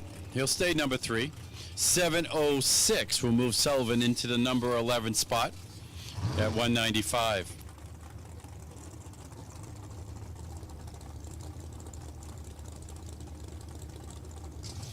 Rich LaChapelle will come up right now, the Beretta out of Marlborough, Massachusetts. Taking on Dave Crafts here. Crafts had problems in that first round of qualifying. Did not go down the track. So this will be his first run down.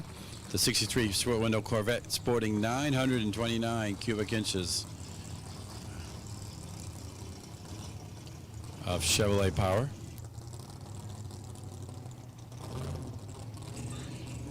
LaChapelle's currently in the number 23 spot. Number 1 in the qualifier in round 1 was a 751.9.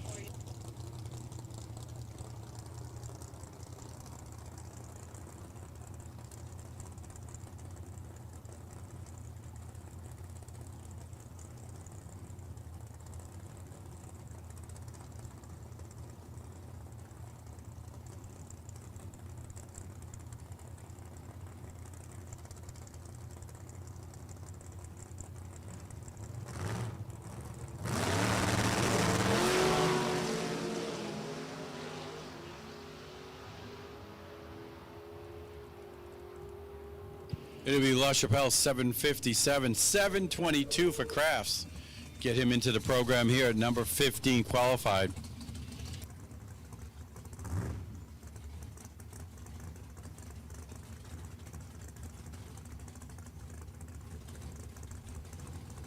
Next pair will be Dave Testa, 63 split window Corvette out of Seekonk, Massachusetts, taking on Greg Monroe's 71 Duster.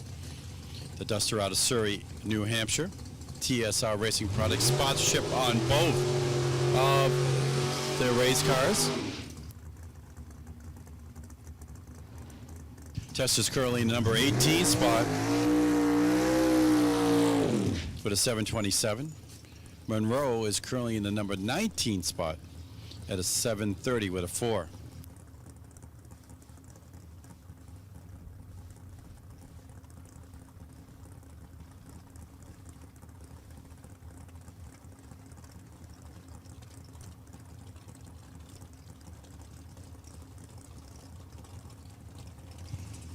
Crew trying to get the car back here, get it all straightened out for Tester there over in the O'Reilly Auto Lane.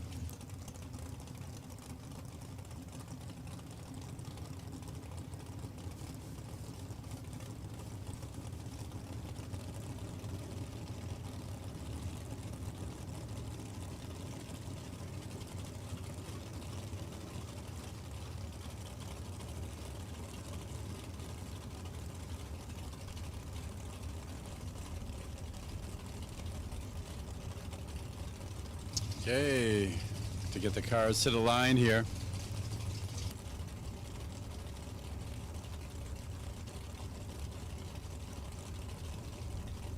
Testers there, all pre-stage waiting for Monroe.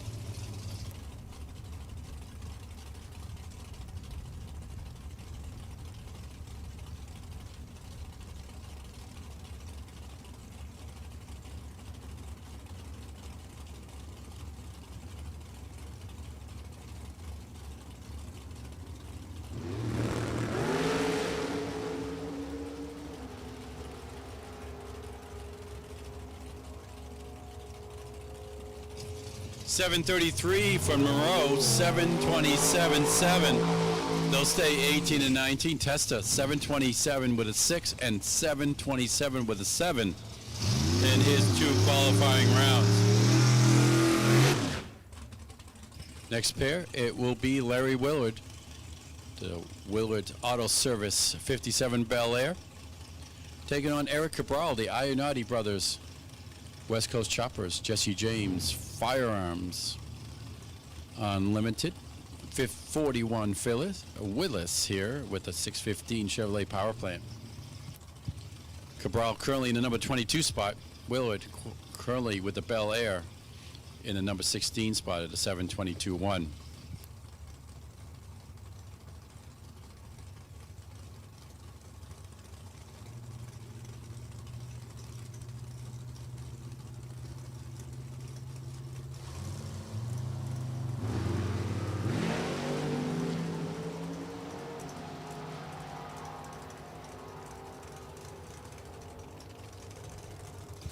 And it will be a 740 with a 4 for Cabral, 722 with a 1 for Willard.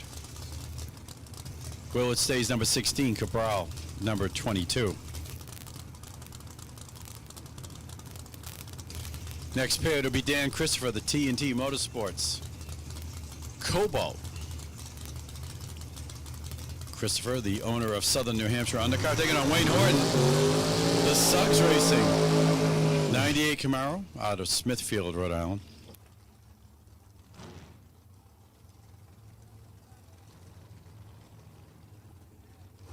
Christopher currently in the number 12 qualified spot at a 711. Horton 760 puts him in the number 26 spot going into this qualifying round.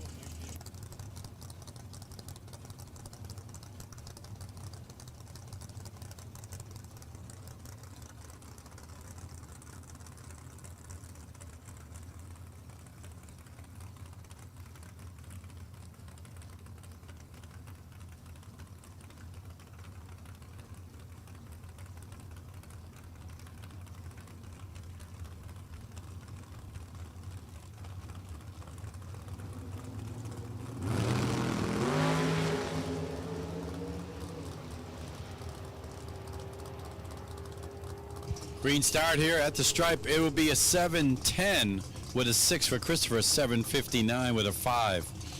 Christopher stays in the number 12 spot. Horton in the number 26 spot.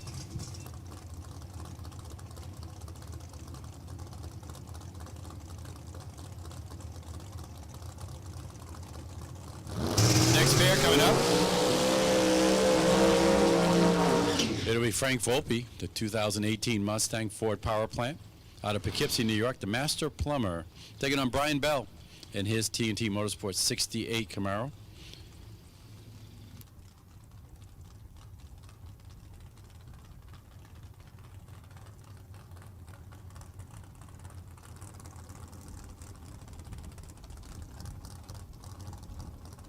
Bell currently in the number 27 spot with a 773.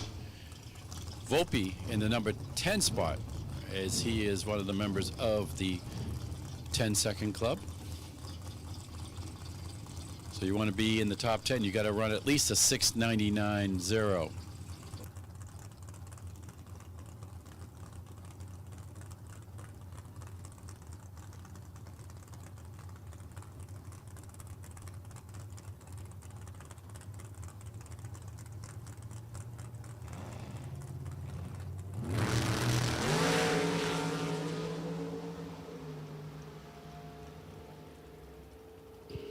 Volpe on a straight line, 7 flat with a 4, 747 for Bell. Moves Bell up into the number 23 spot. Volpe will stay in the number 10 spot with his first round 699.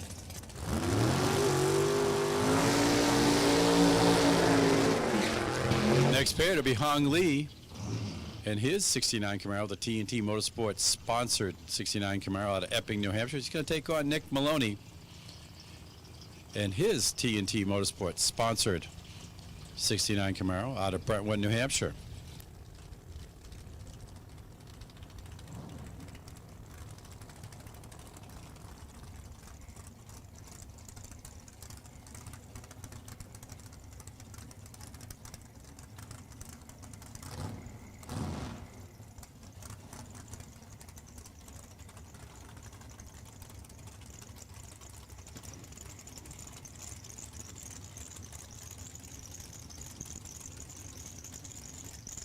Maloney currently in the number 14 spot at a 714.7. Hong Lee, number 21, qualified currently at a 733.6.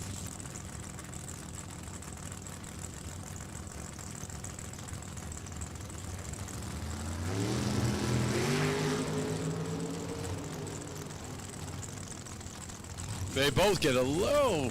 Hong Lee gets a little close to that center line, has to get out of it. Maloney 714.1, 850 for Lee.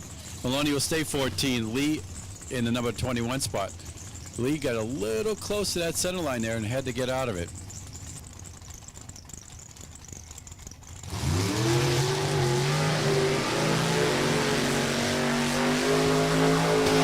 Next pair will be Alan Davidowski coming up right now out of Columbus, New Jersey. The 2010 Pontiac GXP, currently the number 8 spot at a 696. Going to take on Mike Lubanowski, a step ahead. Prosthetics, Cobalt out of Holbrook, New Hampshire.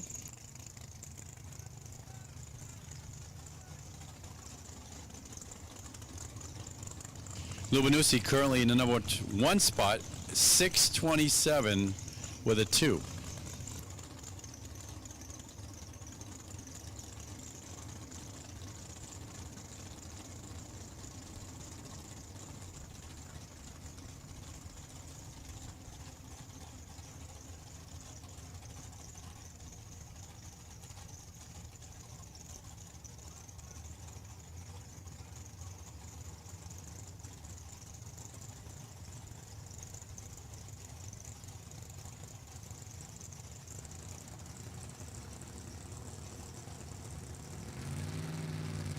Here we go. Next pair.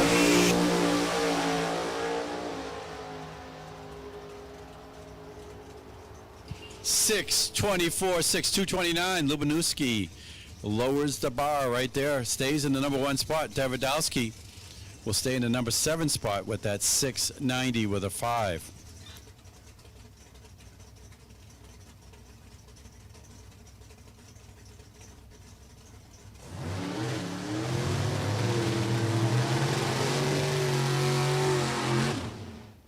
Next pair, it'll be Steve Palmer taking on Brandon Miller here. Miller, the 17-year-old student with the 63 Spirit Window Corvette, both with Chevrolet power, 632 cubic inches. Palmer The S10 TNT Motorsports logos on the door.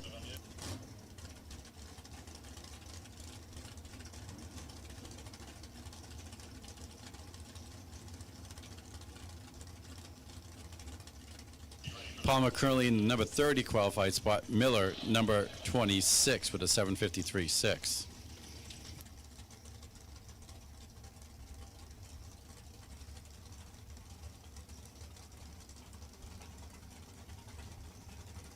All remaining stalkers to the staging lanes, please. All remaining stalkers to the staging lanes for your first round pairings.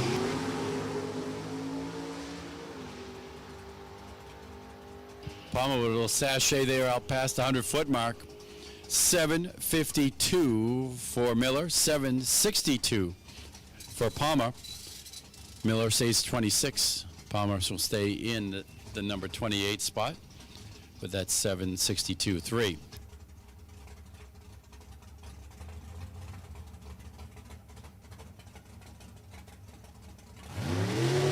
Okay, looks like to be Al Safari coming up right now. His TNT Motorsports S10 out of Tewksbury, Mass.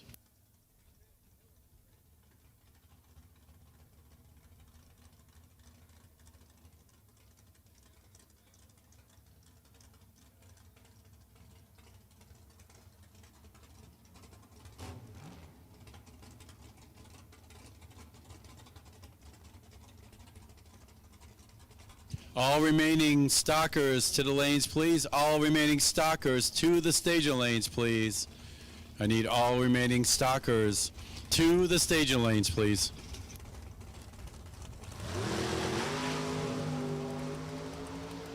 Safari currently in the number 24 spot with a 7:51.4. 7:51.4. Bracket racing here as Safari will stay in the number 24 spot.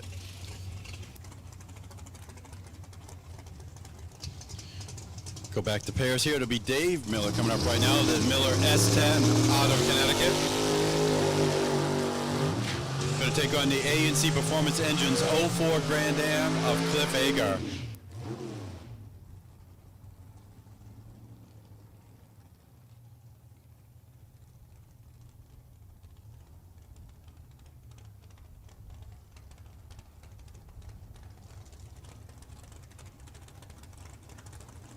Agar currently in the number 17 qualified position. Miller, 693 in that 6-second club, qualified in number 8 spot.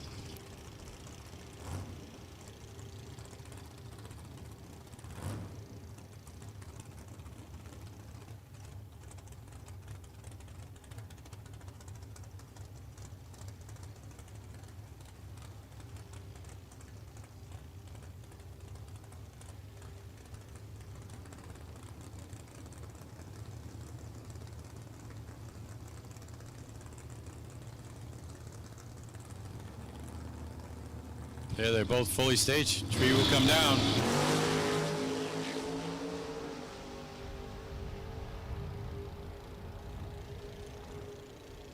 $693.3 for Miller, 724 flat for Agar. Miller will say 8. Agar in the number 17 spot. Fast Freddie Perkins coming up right now.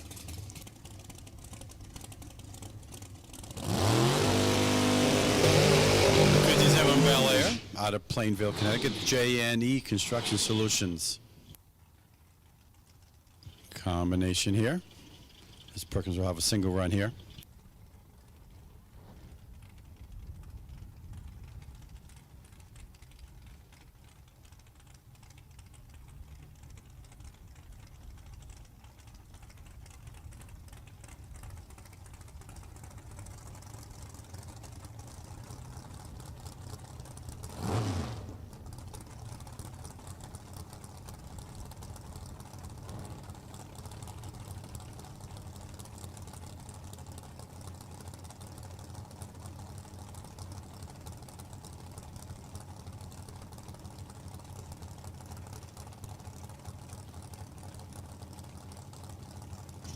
Looks like they're having a little issue there on the adjustment of the bars. There we go.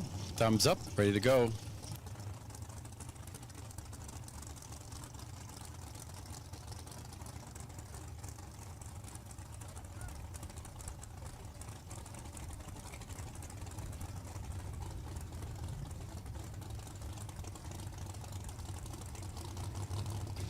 Perkins currently in the number 6 spot, 686 with a 1.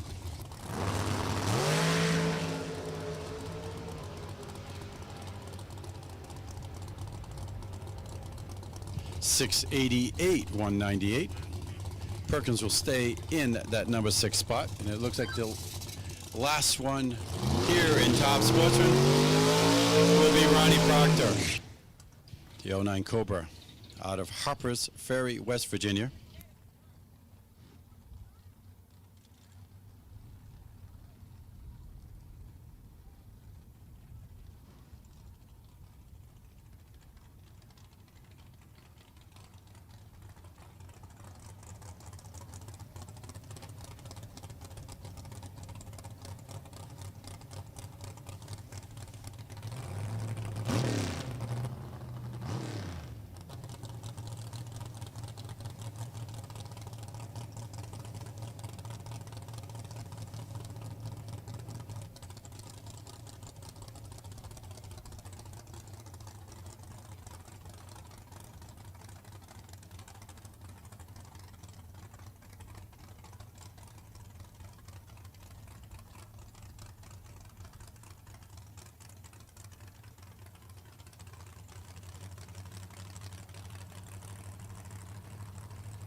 Here we go, Proctor. Currently number 5 spot at a 676. Let's see if he can move himself up on the ladder. 681. He'll stay number 5, and that will take care of that round of the Vortex Supercharger Top Sportsman. Little starting line prep, and we're going to go right into first round of Stock Eliminator.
Nobody beats Jegs.com.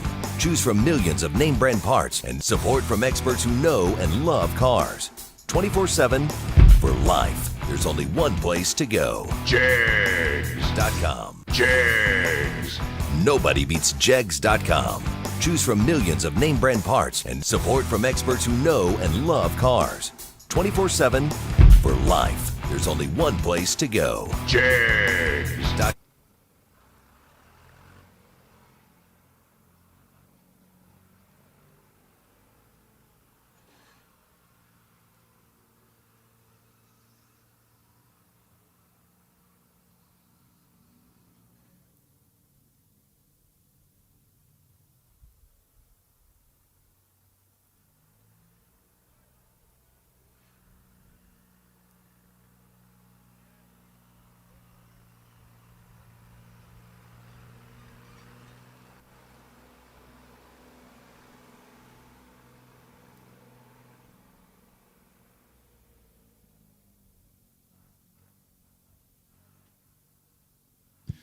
All right, before we get things started here this evening with our first round of Stock Eliminator competition, we're going to have a bit of a pre-race traditional ceremony here before we get things going. So in order to get us kicked off, I'd ask everybody to please rise. I'll introduce Racers for Christ chaplain Ken Webb to give us the race invocation for this afternoon.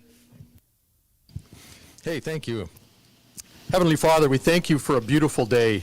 Beautiful day for racing out here at New England Dragway. Now, Lord, we just ask that you would pour out blessings on all the people that make this race possible, from Jegs and all the multitude of sponsors that make this happen. We ask that you would pour out blessings on the NHRA staff and the Dragway staff. Man, they show up early every morning. They work tirelessly all day to put on just an amazing event. Lord, bless them. And for our racers now, Lord, as they go out and they get into the competition, Lord, we ask that you would watch over them, that you would keep them safe and protect them. Lord, we thank you for all you do for us. We pray this in your name. Amen. Thank you very much, Chaplain Webb. And now, as a nod of respect to our racer friends from Canada who are many unable to come here to participate this weekend at the JEG Sports Nationals, we will play the Canadian National Anthem.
And now we ask that if you have not, please stand. Gentlemen, please uncover for the playing of the national anthem of the United States. Oh, say, can you see by the dawn's early light what so proudly we hailed at the twilight's last gleaming, whose broad stripes and bright stars through the perilous fight o'er the ramparts we watched were so gallantly streaming, and the rockets crackling, the bombs bursting in air, gave proof through the night that our flag was still there. Oh, say, does that star-spangled banner yet wave o'er the land of the free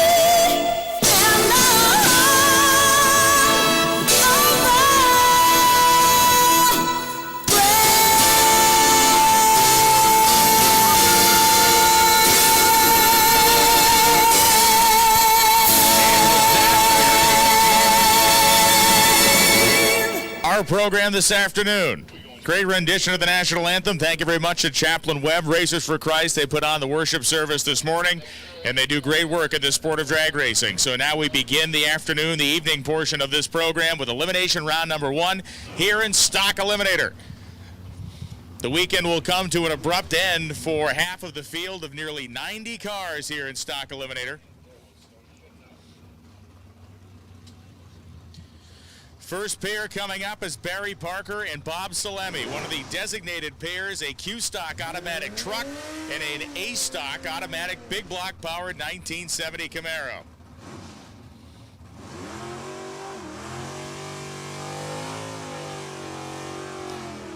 The dial-in for Barry Parker, 10.27 seconds. The dial-in for Bob Salemi, 1380.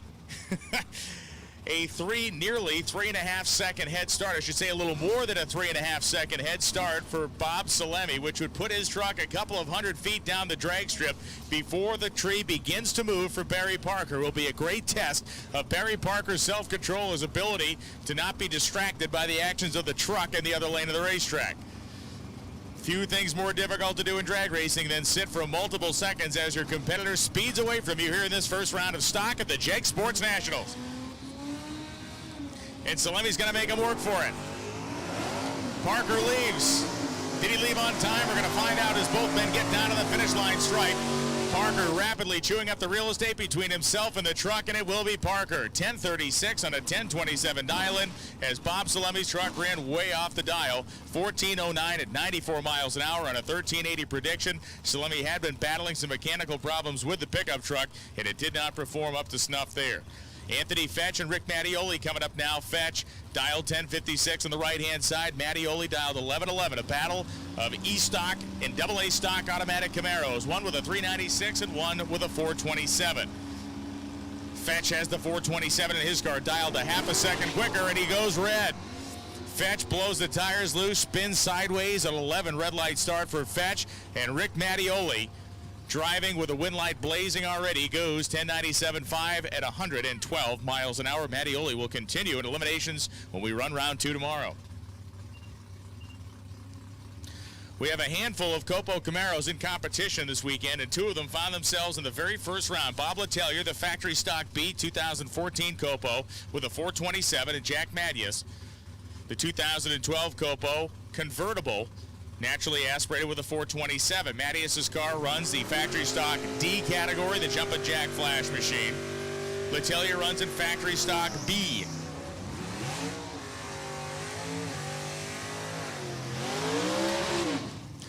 Big honk of burnout there for Mattias as he heats up those Mickey Thompson ET drag tires, Hoosier tires on the back of Letellier's Copo. 10 flat the dial-in for Letellier, 980 the dial-in for Mattias.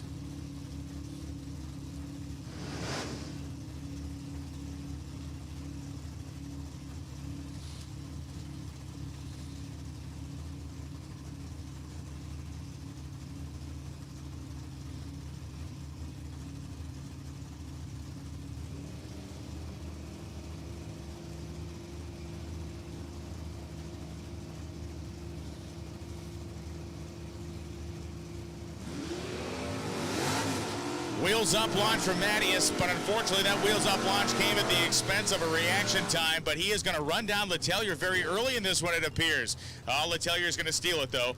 10.023 at 121 as Mattias breaks out by a thou. 9.79.9 at 127. Letellier got to the stripe first, ate him up on the starting line, and Bob Letellier of Biddeford, Maine advances, and Jumpin' Jack Flash retired. Bob goes 10.02 and a 10-flat dial. Mike Ganache and Sean Conway coming up right now. The wagon for Conway inching its way to the starting line on the O'Reilly side. The iStock automatic Camaro Ganache second to lead. Or Ganchi, rather.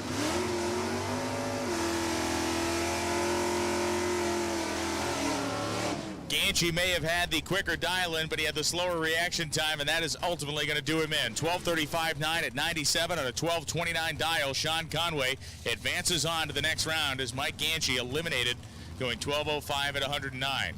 We have called the entirety of Stock Eliminator to the lanes, all stockers. If you've not got there yet, we need you to the staging lanes. All Stock Eliminator competitors to the lanes. Ed Bednaz and Steve Ream coming up. Bednaz, the 1969 Nova with a big block and a 4-speed. Ream, the AA stock automatic 427 Camaro.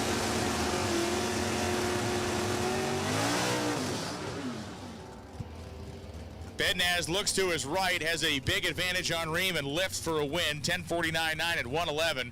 Ream was just not on time leaving. 10.14.6 at 123. Ed Bednaz shifts his way to a win light in round number 1. Another racer looking to do the same thing is Rich Prizer. Prizer coming up from Jackson, New Jersey, the 68 Cobra Jet Mustang with a 428 4-speed combo. 1080 the dial-in for Rich. Robert Dean is dialed at 1042 in that B-stock automatic Camaro. A red light start for Prizer, 001 red.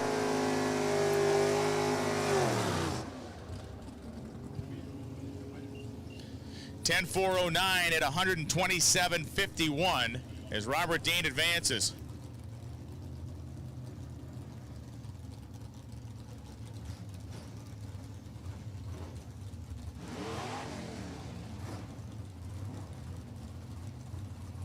Dave Casey, the A stick machine, 1037 the dial in right side. Bednaz, also a 4-speed car, a D stick machine, the 68 Camaro. Once again, it's 396 versus 427.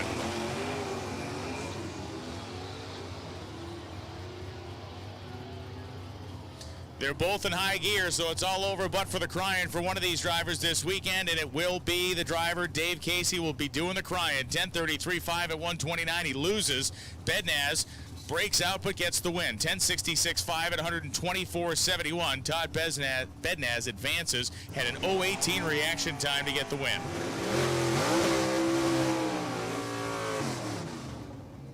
Eric Merrifield, factory stock H.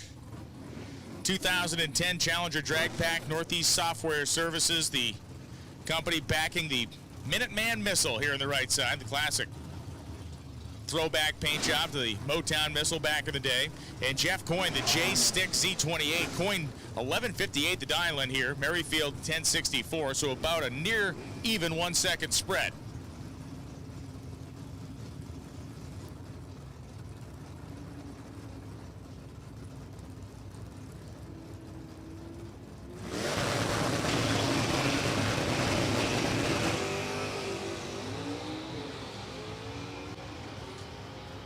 Jeff Coyne in the J-Stick car, that little small block. The tongue starts hanging out right here. The Gen 3 Hemi of Merrifield goes down, but it is going to be Coyne.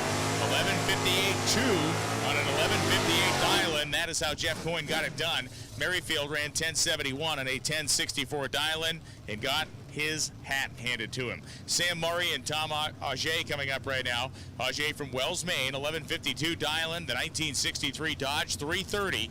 And Sam Murray, the stick-shifted 72 Cutlass, 11:42 is the dial on the left side.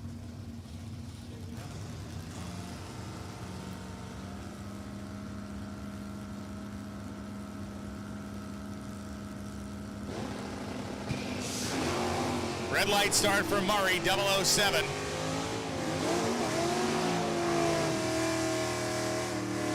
As Tom Auger drives down the New Hampshire Lottery side to a win light, 11:48.6 at 113.87. Sam Murray goes 11:45.0 at 115.33.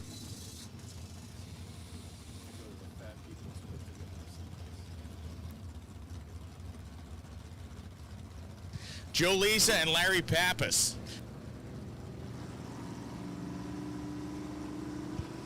Wayne, New Jersey, 10:68 on the left side. Lisa, 10:82 on the right side. Those are the dial-ins.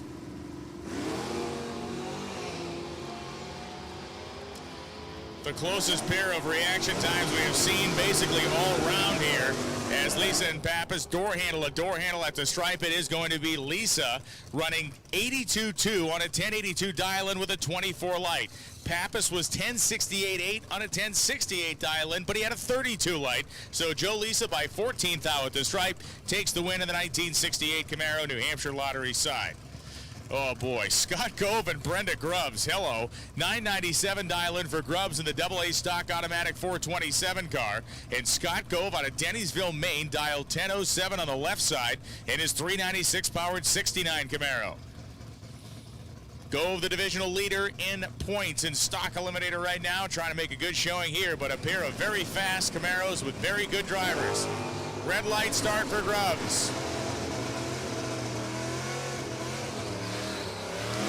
Brenda Grubbs, 23 thou red, eliminated. 995.3 at 128 miles an hour for Grubbs after the red light, and Scott Gove goes 10.05.2, 129.9. The beneficiary of Brenda Grubbs leaving just a little bit too early. Todd Hoven and Tim Barrett coming up now. Todd Hoven, AA stock automatic, O'Reilly Auto Parts side, 988 dial, and Tim Barrett dialed 1137 on the right side.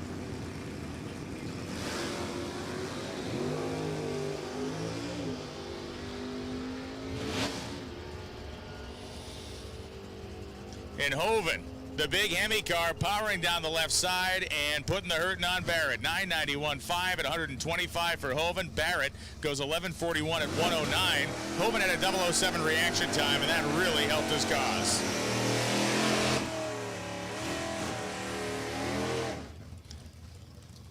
So Todd Hoven in the Hemi car by 18 thou at the finish line stripe. Dan Lynch and Brandon Karagizian coming up right now. Karagizian dialed 1237 on the right side. 82 Chevy station wagon. Dan Lynch, the 8-stock automatic El Shaddai 69 Camaro.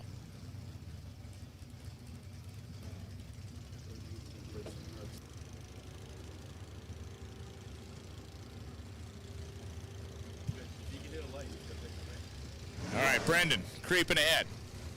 Has certainly had his head screwed on straight today. He's looked good during his 2 qualifying runs.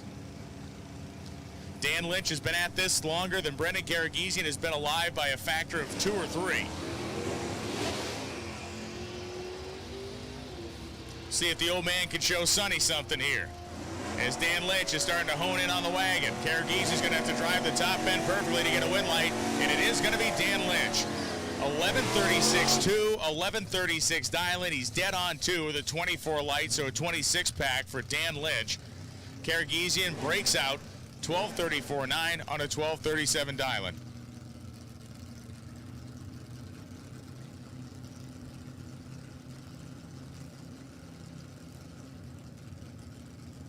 Bill Pomponi and Brad Rose coming up now. Pomponi, West Granby, Connecticut, the 1969 Camaro. And Brad Rose dialed 1106, the F-Stock automatic machine, right-hand side, first round stock eliminator for those of you watching on D1TV, presented by MicroStrategies or NHRA.TV. Brad Rose, ants in his pants, 004 red.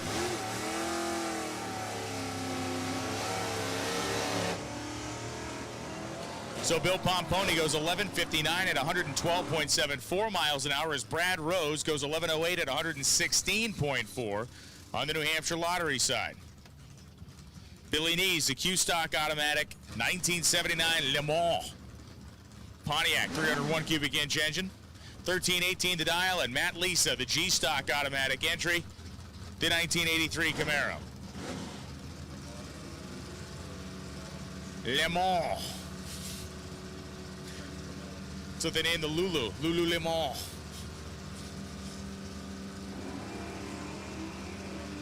And a red light start for Nees, who feels is always running down the Mulsanne straight. As Nees takes his Le Mans down 13-14-3 at 89 miles an hour. It's Matt Lisa that gets the win light. 11:23 at 103 on 11:06 dial. Don Moulton and Ron Sinclair. Sinclair, the J-Stock automatic, 1972 Chevelle, 1195 the dial. And Don Moulton, the F-Stock automatic, 68 Chevelle, 396 engine, dialed 1106. So Ron Sinclair going to have the run and head start in his small block Chevelle ahead of the big block car.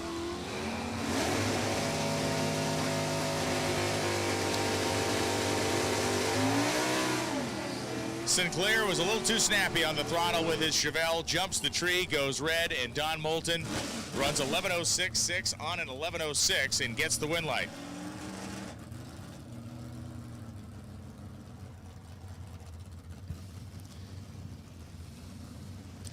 Glenn Briglio and Mark Callanan coming up right now. Callanan, the South Berwick, Maine contractor.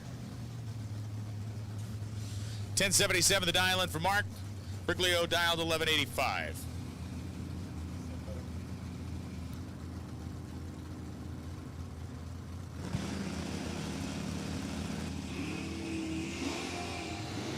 They gone. They green.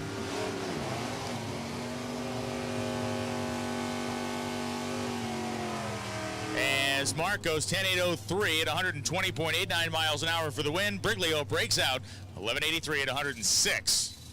A reminder, the folks at Porter Tree are giving out a free practice or a pocket practice tree for the racer who has the worst winning reaction time in the first round of any one of our 8 categories. And we have one winner already with like a 127 light. So you're really going to have to perform some magic to beat that.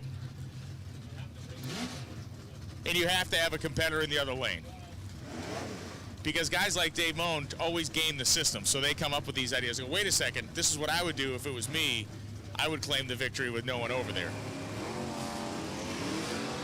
Allison Dahl powering up the starting line against Jim Farrell. Farrell had a big 1.2-second head start. Allison Dahl, the B-Stock Automatic 98 Firebird, the defending world champion, will race in round number 2. 11:42.9 at 126 miles per hour on an 11:41 dial-in. Advances Allison Dahl as Jim Farrell goes 11:6.03. Farrell had the better reaction time but took too much at the finish line stripe. We need Super Comp round 1. Super Comp round 1 to the staging lanes, please. Whoop, and we are throwing the hands up here. Carl ran out there and says, back them up.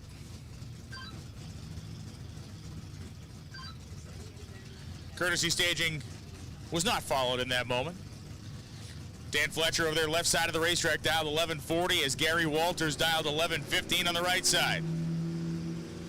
This is a big one here as Walters will be taking on one of the best to ever strap into a stock eliminator car.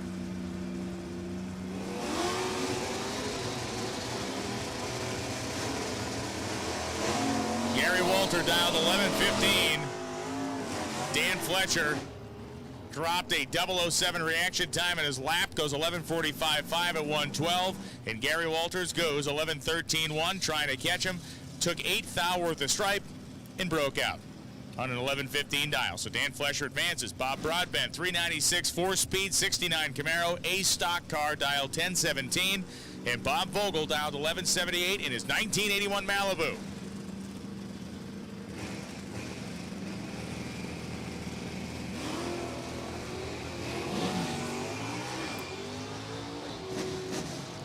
And Bob Broadbent has the foot, his right foot, I should say, glued to the firewall right now, trying to get Vogel, and he can't get him. 11:79 at 109 for Robert Vogel as he escapes the clutches of Bobby Broadbent in the first round. Broadbent goes 10:21.3 at $1.28 on a 10:17 dial-in.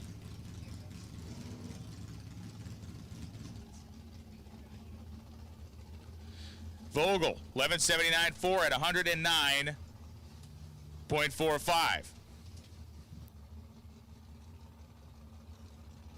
It's going to be Katie Sapanik and Ann Toes getting after it right now.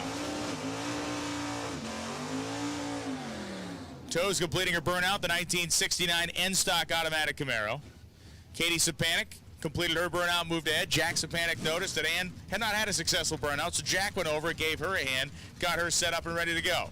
Ann Toes making her return to drag racing, her first race, get this, since 1973. A pretty amazing weekend for Ann Toes, who on the Hugger Orange Camaro on the left side loves the sport of drag racing, spent the better part of 40 years away from it, and is now back in having fun.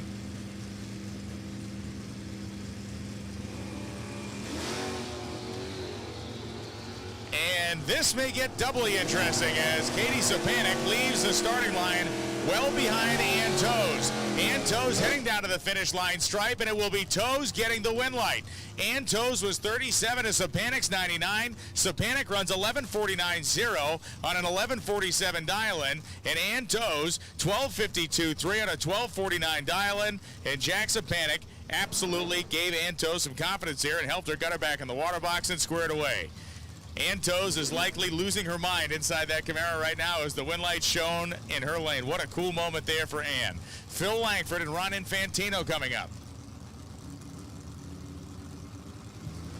Langford, the factory stock B Gold Rush trailer sponsor machine. He runs that company, dialed 938, and Ron Infantino dialed 1118, right side of the racetrack, Hasbrook Heights, New Jersey. Infantino riding the struggle bus here in the starting line, and Phil Langford going to try to capitalize, as Langford does capitalize. 940 at 131 miles an hour on a 938 dial-in means that Phil Langford will be competing in round 2 of Stock Eliminator tomorrow. Bob Horgan and Garrett Mond coming up right now. Should be mentioned, 11:22.7 at 111 miles an hour on the right side of the racetrack during that last pair was not good enough to move ahead. Bob Horgan and Garrett Mond. The 1970 AMX for Garrett Mond, a 390 cubic inch AMC engine. And Bob Horgan dialed 11:26 in the 1986 Pontiac Firebird.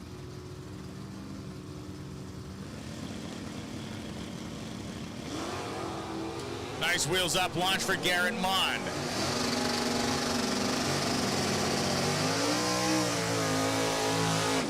Bob Horgan hammers his way down the right side, and it is going to be Mond in the AMX. How about 11:02 and a 10:97 at 117 miles an hour as Bob Horgan goes 11:27.3 at 114.45.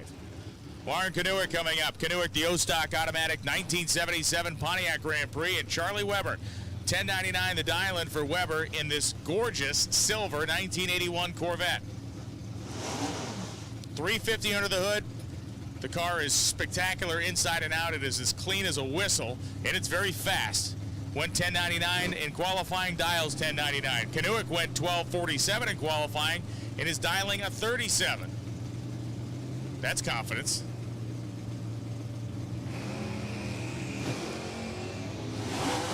And a red light start for Charlie Weber means that Lauren Kanuick in the 1977 Pontiac Grand Prix will be moving on to the next round. 12:43.2 for Lauren Kanuick in the Pontiac, and Charlie Weber has to be frustrated. An 0:11 red light start for Weber in the silver Corvette, 12:39.9 at 81 miles an hour. One of the nicest C3 style Corvettes you will ever see at a drag strip belongs to Charlie Weber. It's a beautiful car. Mike Iacono, it's been a pleasure to watch that thing run all weekend. As Dean Ribeiro, the B-Stock Automatic 98 Firebird on the left-hand side of the drag strip, dialed at 10:57. Bob Letelier, the owner of this car. Ribeiro needed a ride. Letelier had a Pontiac, and the match was made. 8.89 the dial-in for Mike Iacono in this thundering, bellowing 2013 Mustang Cobra Jet. Factory stock A, the category for Iacono.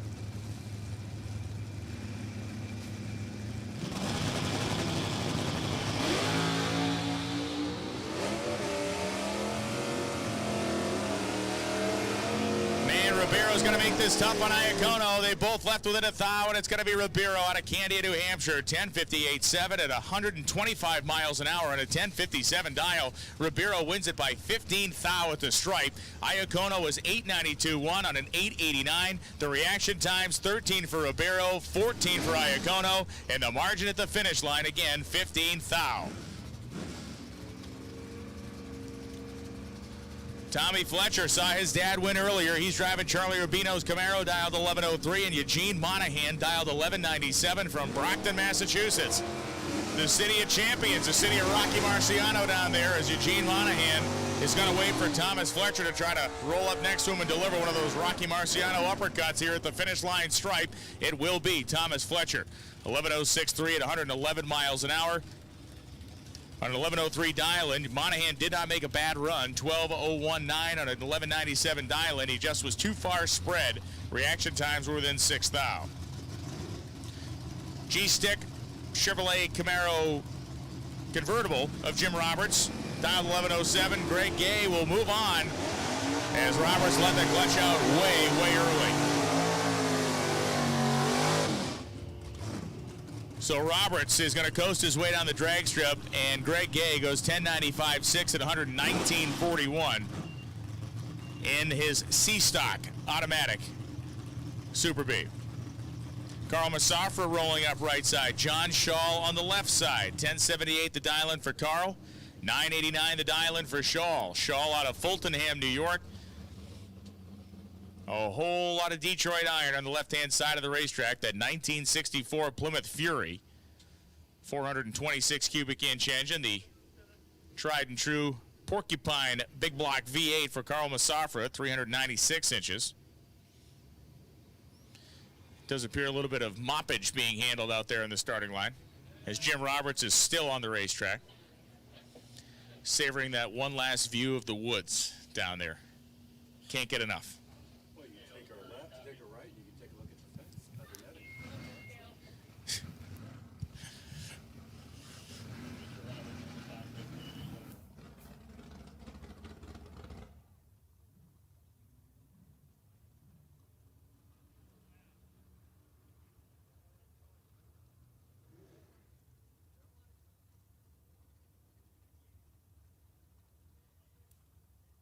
So he quick swab the decks out there. Paul and Carl handling their stuff with the mop and a little lacquer thinner.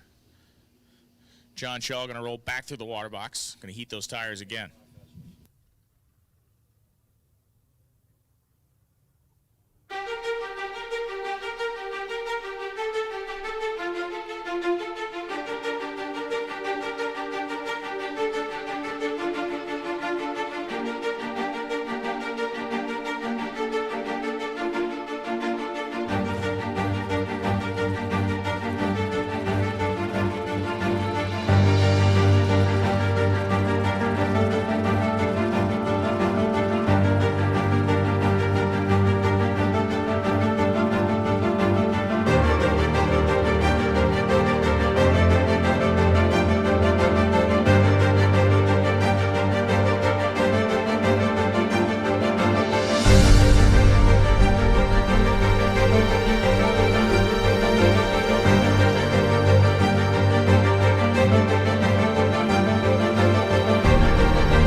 Lucas Complete Engine Treatment is designed for use in both your fuel tank and engine oils. Once added to the fuel, it cleans the entire system from your tank all the way to the injectors, allowing for your fuel to burn more efficiently. The same special Lucas additives go to work in your engine oil, thoroughly cleaning all internal components. Adding it to your engine will also lengthen your oil life. As it cleans, your fuel economy improves and your oil lasts longer too.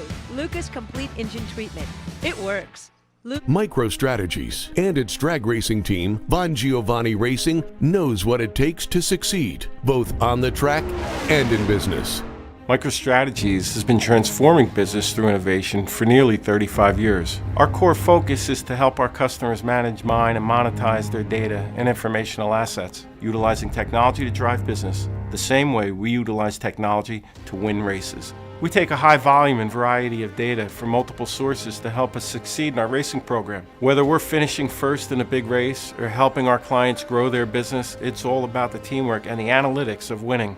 With a dedication and passion to cross the finish line first, the MicroStrategy staff on the Bon Giovanni Racing team are constantly pushing forward, analyzing data to increase performance, and striving to be the best.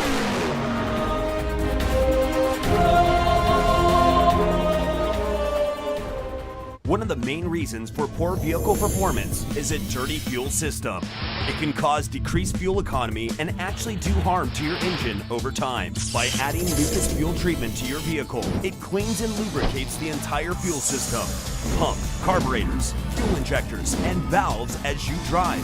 It also improves your vehicle's performance. It's a non-solvent product designed to protect both gasoline and diesel engines. Lucas fuel treatment. It works. One of the main reasons Jegs. Nobody beats Jegs.com. Choose from millions of name brand parts and support from experts who know and love cars. 24/7 for life. There's only one place to go. Jegs.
Here comes John Shaw and Carl Masafra.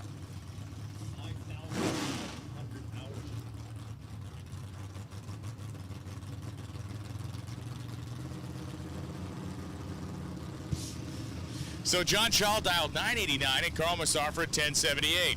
Again, one of those near 1 second spreads here, a little more than 1 second, 1.1. Carl will be the leader. John Shaw will be the chaser.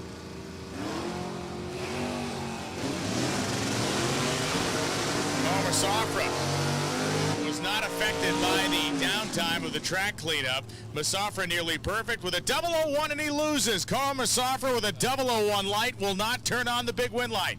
John Shaw goes 993.4 and a 989 dial-in with a 59 reaction time, and Masafra let him sneak by at the top end. 10.904 at only 118 miles an hour for Masafra means that he took his foot off the throttle and just early enough to watch the front fender of a 1964 Fury steal his glory. Here comes Steve Smith now, left side of the racetrack. Factory stock D, the stick-shifted drag pack. And Mike Everett, oh, the big taxi cab of a Caprice goes red.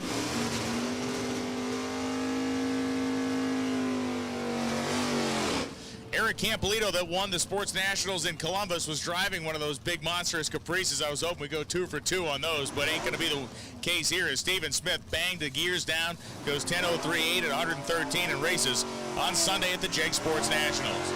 Bob Moran and Adam Strang coming up now. Strang, the D-Stock 68 Firebird 400 cubic inch engine.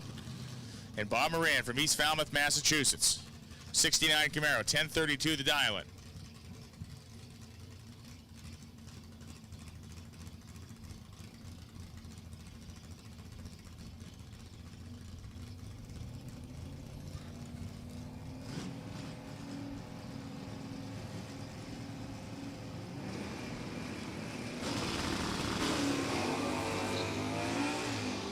Strang snatching the gears on the right side as Bob Moran. The automatic transmission doing the shifting for him on the O'Reilly side of the racetrack, and it's Moran. 10:34.3, 0:53 light on a 10:32 dial-in. Adam Strang got to the finish line first and broke out by 5 thousandths. 10:69.5 and 119 for Strang. Just 5 thou too quick. Don Pyers and Rich Boyle coming up. Boyle, the H-Stock automatic, 1973 Nova. And Don Pyers, the 1969 Nova in silver on the left side of the racetrack out of Somerset, Massachusetts. Pyers dialed 1215. Rich Boyle dialed 1215. It is a heads-up H-Stock automatic battle, baby. First of the finish line wins here. Once you get those two cars from the same category locked in side-by-side eliminations in stock, it is all about heads up. There is no breakout. May the quickest man win. Pyers had 300 in his pocket off the starting line. He may need more than that. As Boyle now to the 8th mile has caught him at 1,000 feet, and Rich Boyle is going to put Don Pyers away heads up. 11:24.2 at 111 miles an hour as Pyers goes 11:38.6 at 114. Rich Boyle, the quicker of the two Novas, outrunning Don Pyers. Howie Smith and Jerry Hatch. Hatch, the plum crazy 1971 Duster, 340-inch small block, 1069 the dial, and Howie Smith from North Syracuse, New York. The refrigerator white 1980 Chevy Malibu.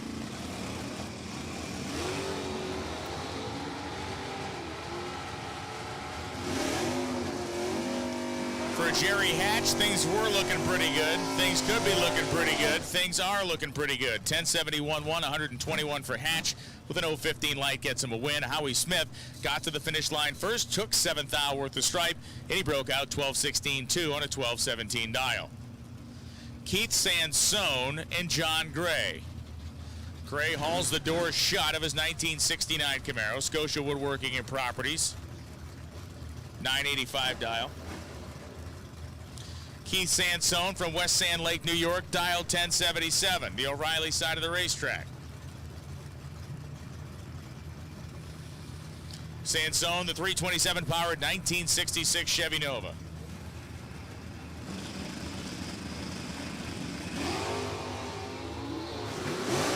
Up, and away he goes. John Gray, second off the starting line.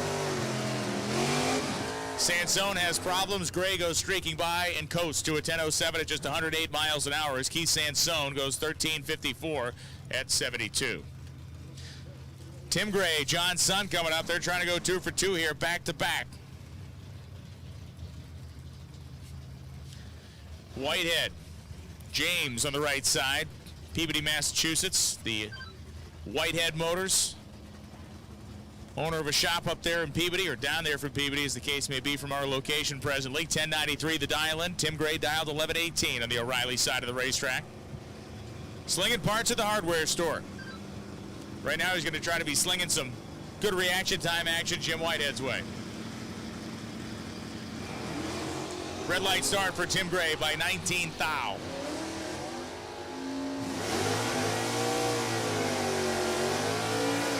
Tough break for Gray as Whitehead goes 1088.6 at 122.20. Gray goes 11.202 at 113.5 miles an hour.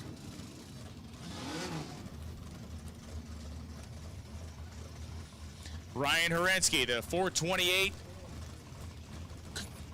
Shelby GT500 Mustang, 1968 variety. 10:38 the dial-in left side. Chris Butcher, H-stock automatic, 11:28 dial-in right side.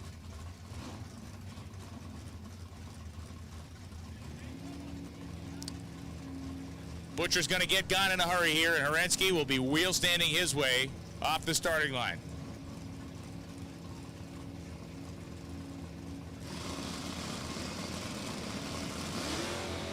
Red light start for Chris Butcher.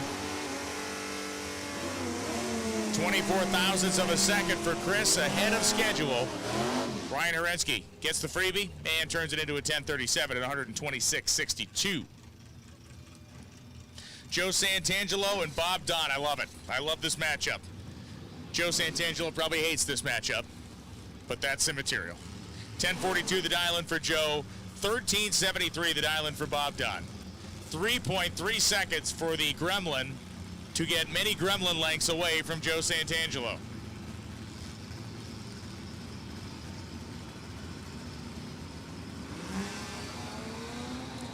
Bob Don's not messing around. Joe Santangelo also not messing around. Santangelo bought himself a little insurance package with a 300 advantage at the hit of the throttle, and he cashes in, running dead on 3. Bob Don got there second and went 13.705. Santangelo wins the drag race by 46 ten-thousandths of a second. Jeepers. Brian Valentine and Kelly McKay coming up. Stomping our way through stock here. Valentine, J-stock automatic, 87 Camaro. McKay dialed 1120.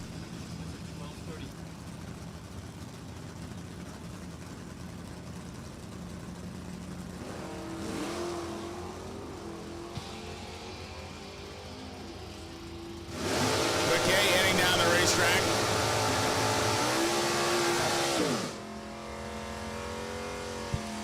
.19.6 at 115 miles an hour.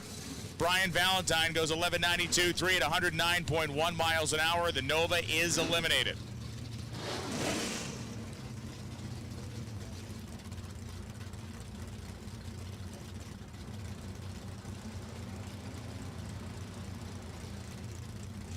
Tom O'Laughlin coming up right now, left side, 11:31 dial-in, and Nick Ryder, 10:58 the dial-in right side.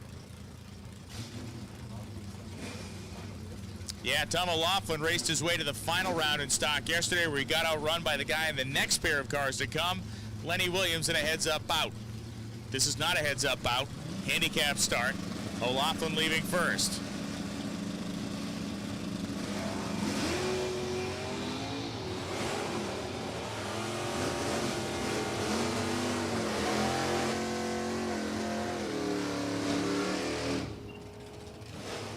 .11:31.3 at 115. O'Laughlin continues to have a strong weekend. Nick Ryder, 10:57.1 at 124. O'Laughlin had a 200 advantage off the starting line, and that was really the big key to victory for Tom O'Laughlin. Shane Oakes and Lenny Williams coming up now.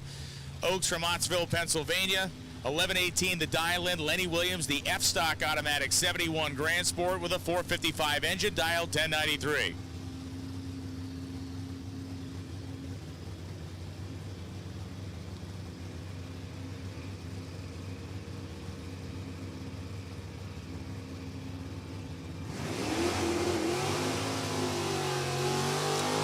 Shane Oakes not messing around up there in the starting line. Lenny Williams, yesterday's winner. Will he escape the clutches of the first round today? No, he will not. That is how quickly your fortunes change in the sport of drag racing.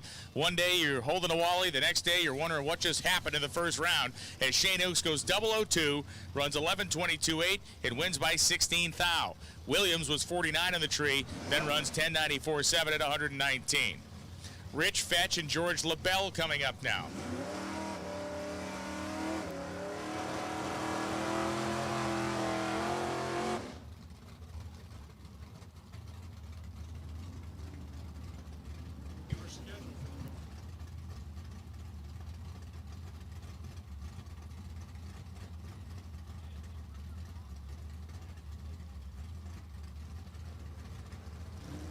So George LaBelle, Rich Fetch. LaBelle dialed 1221, Fetch dialed 1137. LaBelle, Taking a minute to stage. That's fine. That's his right. He has the seconds to get in there and do it.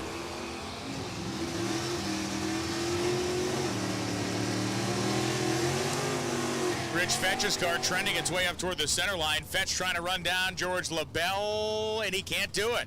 Double breakout win. LaBelle 12-20 on a 21 dial. Fetch goes 35-5 on a 37. So George LaBelle, by the hair on his chinny chin, moves on to round at number 2. Bubba Linky and Tim Pardash coming up right now. Pardash from Woodland, Pennsylvania. Linky from Old Bridge, New Jersey on the left side of the racetrack. Used to be able to chuck a rock from his house and basically hit Englishtown or Raceway Park. Couple of pairs, 2 pairs of stalkers left, and the final pair will be a heads-up. Red light start for Tim Pardash, 088, so he is out. Bubba Linky moves on to number 2.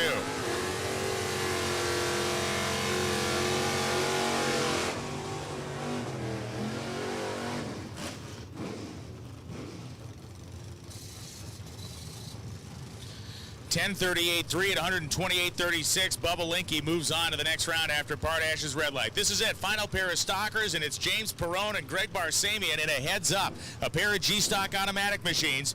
Now, Barsamian ran as quick as 11:11 in qualifying. Perrone only as quick as 11:28. We'll find out if Perrone was flexing all his muscles here. Barsamian better not be asleep at the switch. He's going to need to leave on time.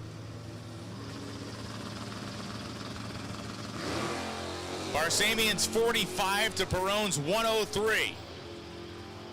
Unless Perrone was really confident in his tune-up, it should be going Greg Barsamian's way here. And at the finish line stripe, it is going to be Perrone. Something going sideways for Barsamian down there as Perrone runs 11:12.8 at 116, and Barsamian's car slows to an 11:24.6 at 100 miles an hour. He had Perrone covered the entire way down the racetrack. And then Perrone came around him at the finish line.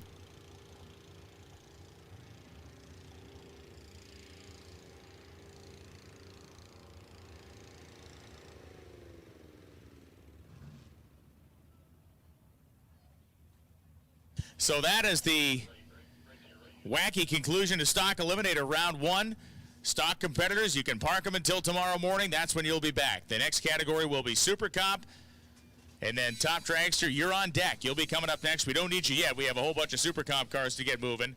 Top Dragster and Top Sports will be the final 2 categories of the evening. But right now, we got Bill Carter, and we have Super Comp. Very tight action in stock, Bill, and it's going to be even tighter in Super Comp. Oh, yeah. As we go into the index of 890.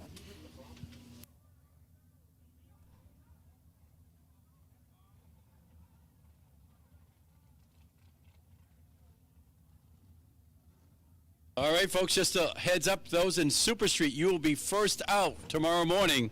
So first round of Super Street will be first out tomorrow morning when we start things after 9 a.m. Super Street and then Stock round 2. So Super Street, you're out first tomorrow, followed back by the Stock class. All right, here we go into Super Comp. 890 index, Amanda Boychesko. The winner from the D1 event that just finished yesterday, going to take on Chris Damiano. First pair is your champion from yesterday, trying to double up, but she'll have to go through a tough competitor here of Chris Damiano, the undercover chassis dragster Mopar, powered out of Norton, Mass. Boychesko, the Delhaven Service Center undercover chassis dragster out of PA, Chevrolet powered, as we go into first round of 890 Super Comp drag racing here.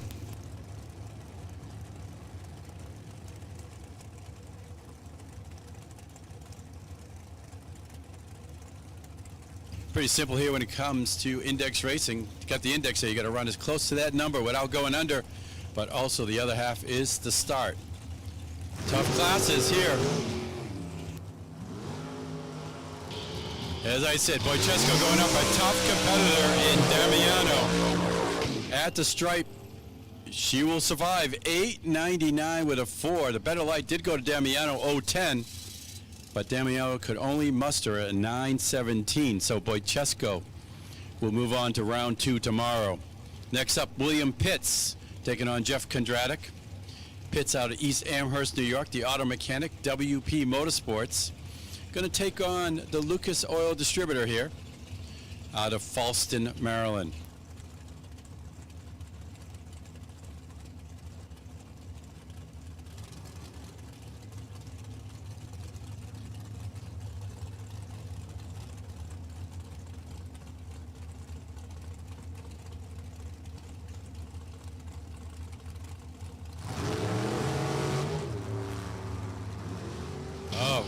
Both green leaving the tree here. Going to come down to the index number, and at the stripe, it will be Pitts 891.3 to Kondratik's 891.0. Margin of victory 41 10,000ths.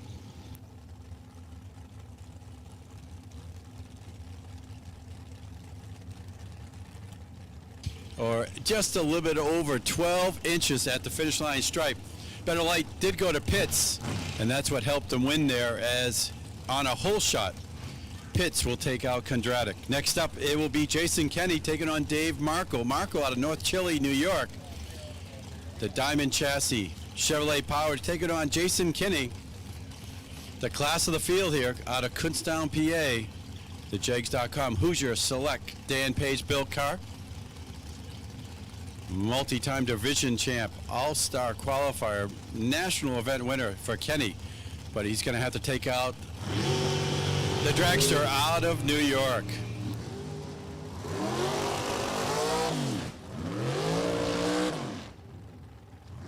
Better light here went to Jason Kenny on a double breakout. Goes to Jason Kenny, 889.7 to Markle's 889.2. Better light did go to Kenny with an 025. Markle an 046. Next up, Rich Dorr coming up right now. The Palawood Services undercover chassis dragster out of Watertown, New York. Going to take on Miranda Masters, the social worker out of Dixfield, Maine. Top dragster, the Vortex Supercharger, top dragster. We need you to the lanes, please. Vortex Supercharger, top dragster, round 1. To the lanes, please. Let's see who's going back to New York or Maine. It will not be Rich Dorr. He takes the win, 891.3, as Masters breaks out, runs an 89 with a 5. Dorr had the better reaction time, 028 to an 071, and right there, Miranda had to try to catch up to him, and with doing that, broke out. Next up, Dave Markle will come up right now. The 33-year-old machinist out of Scottsville, New York. Going to take on Chris Gerritsen here. The Blind Squirrel Racing entry out of Middletown, Delaware, as Brian has been talking about. Throttle stops are a key. A lot of people use them in the beginning of the run. Gerritsen will use it at the end of the run. We'll take a look here at the mile per hour at the end. We'll see who takes the win. Markle taking on Gerritsen here. Gerritsen very successful, as he was the Virginia champ last year in Super Comp.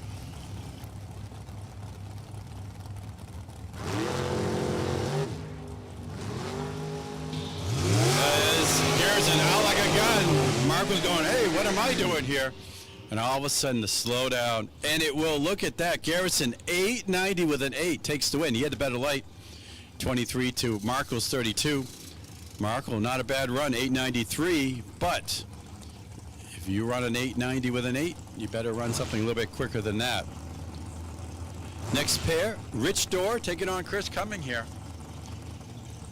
Dorr out of Watertown, New York, taking on Cumming. He's out of Milton, New Hampshire, running in his wife's car. She's actually working our water box today. She's going to watch this race here. See if Husby can take the win.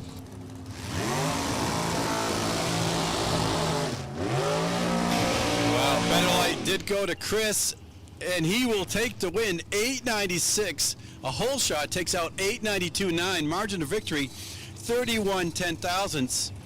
As we toggle that back there, margin of victory 10 inches at the stripe as Chris Cummin will come back tomorrow in the Super Cup. Top Dragster, you should be heading to the lanes, please. Top Dragster. The Vortex, Supercharger, Top Dragster. We need you to the lanes. Round 1. Jimmy Blake, the Follow a Dream car, taking on Chuck Crapella, the retired firefighter out of West Springfield, Mass. The American Chassis Dragster taking on the Follow a Dream Permatex. Sponsorship of the Loudon, New Hampshire, Blake.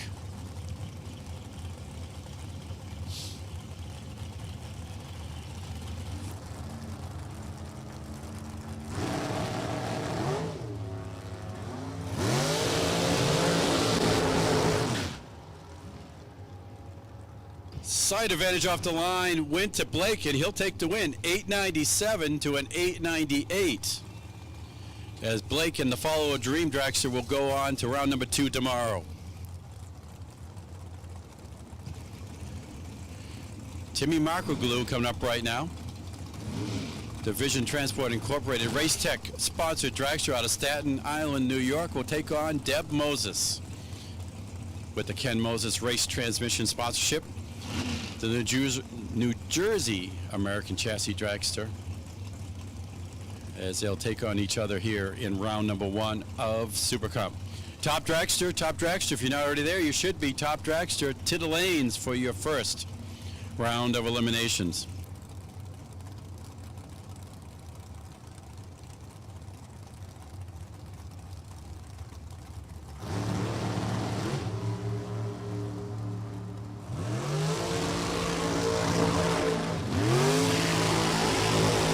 Is to have a good action time. Marcoglou did, but he cannot run the number. Moses, 890 with a 9. Margin of victory, 72 10,000. So that's a little bit under 24 inches there. The better light did go to Marcoglou with an 016 to Moses's 053, but he could only muster at 95 to Moses's 90. Ed McCleaf comes up right now, the 360 Penguin car out of Shingle House, PA, to take on Ken Moses. Let's see if he can take the win and go back to the trailer and at least have some even discussion with the wife who just took her win. Tough competitor here, Ed McCleaf, with the 360 Penguin car at the stripe. It will be Moses taking the win. 894, whole shot win as McCleaf goes 893 with a 4. Better light did go to Moses 015 to McCleaf's 037. John LeBoost will come up right now. LeBoost to take on Dave Madison II. He's the barber out of Canton, Maine. The Mark Rowe Chassis Dragster going to take on the Digital Delay FTI Hoosier Race Tech Dragster out of Tennessee. Top Dragster to the lanes, please. Oh, and it's Madison going 012 red. And the win here will go to John LeBoost. And doesn't waste it. 890 right on with a 0. With an 020 reaction time. LeBoost, a 20 spot. Goes on to round number 2. Kyle Tavares coming up right now. Going to take on Bill Krug here, the Firematic Martino Racing Engines Pierce sponsored dragster out of Albany, New York. Tavares out of Mashpee, Mass, the land in landscape construction. Let's see what he can do here.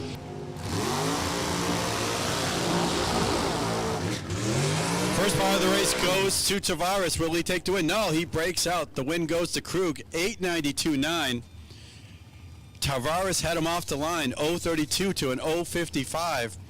But unfortunately, Tavares ran too quick. And it will be Krug on to round number 2. David Long comes up right now, the Long Racing S&W's race car chassis out of Wallingford, PA. He's going to take on Ray Fredericks, the electrical engineer. The Race Tech, his Race Tech chassis dragster out of Nashua, New Hampshire. Ray's got a car that can go many rounds here today, but depends if the guy sitting behind the wheel can do his job.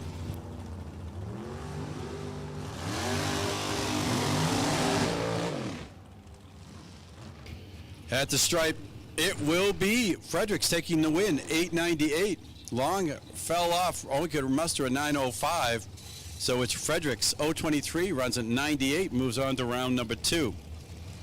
Michael Handress comes up right now, the Human Resources professional. The Short Line Express Market out of Brooklyn, New York, take on Daniel Bispano. Bispano out of Buchanan, New York. The truck driver, Mr. Happy, with his Mullis Chalice C dragster. Let's see if Mr. Happy can stay Mr. Happy here. First part of it, he's very happy. Let's see if he can take the win. No, he breaks out. Handress runs the number with a 7. 017 with a 7 on the 90. 24 thousandths package there. Bispano had a 005, but ran too quick as he ran an 85. Doug Dahl will come up right now. The Lightning Chassis ATI Performance Miller Chassis dragster out of Douglas, Massachusetts. Going to take on Antonio Benea in Tom Kuchar's Dan Page built car.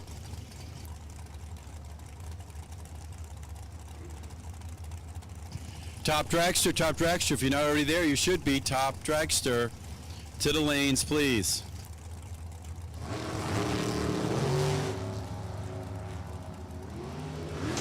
Big hitter there, Doug Dahl, many championships. See if he can take this round win. He will not. Wow.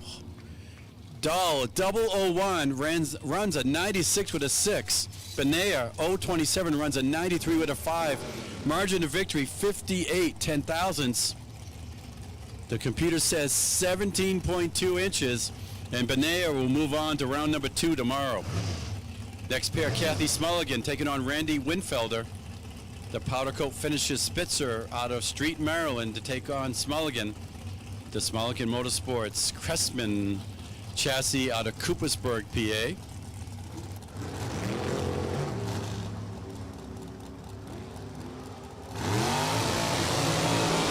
Two respectable reaction times here, but at the stripe it will be Winfelder, 894.6, a whole shot win as Smulligan runs an 894 flat. The better reaction time went to Winfelder with his 007 to Smulligan's 033. So it's Winfelder moving on to round number 2. William Gilman coming up right now, the Auto Tech up there in Peru, Maine. He's going to take on Heather Fetch, the operations professional with the Mickey Thompson Fires Fetch Racing undercover chassis dragster out of Colonia, New Jersey. Oh, and it's Gilman going 004 red.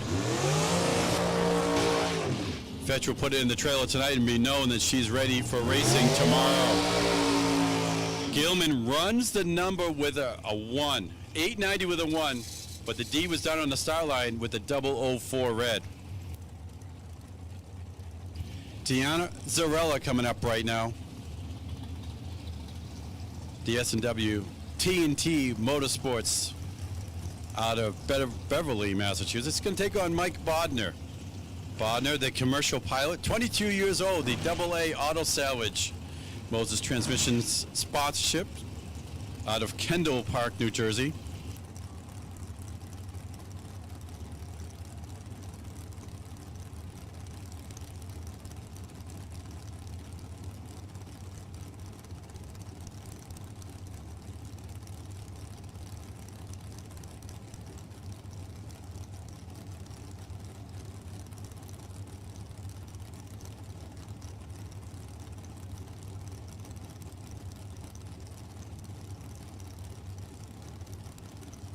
Both are pre-stage. Who is going to go in first? I don't think anybody does here. Well, just sitting there. Hopefully somebody topped off the fuel here. There we go. There goes Zarella. There goes Bodner. Only 2,000 separate them. On the reaction times, and it will be Bodner taking the win, 891 flat. He had the better reaction time, 031 to an 033. Zarella breaks out, runs an 87 So Bodner on to round number 2. Joe Gallucci coming up right now, the Napa Auto Parts undercover chassis dragster out of South Amboy, New Jersey. He's going to take on Mike Robolato all the way from Sophia, North Carolina. His undercover chassis dragster.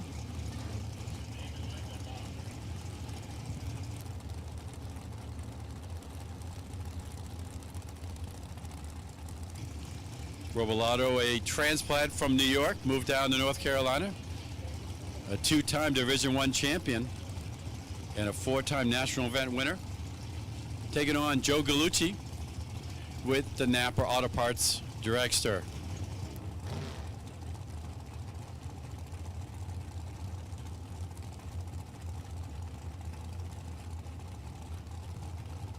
There goes Robolato. Gallucci will roll it forward to do the pre-stage. There we go.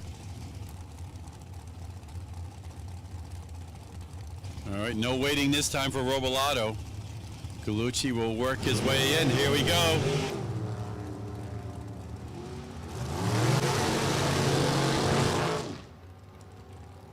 Better reaction time went to the dragster of Robolato, and he'll take the win. 891.6 to Gallucci's 891.9.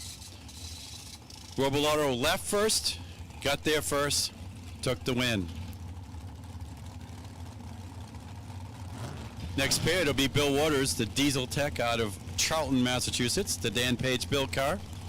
The Rare and Morrison power plant, taking on Rick Rollinson, the Teamster out of Orange, Connecticut.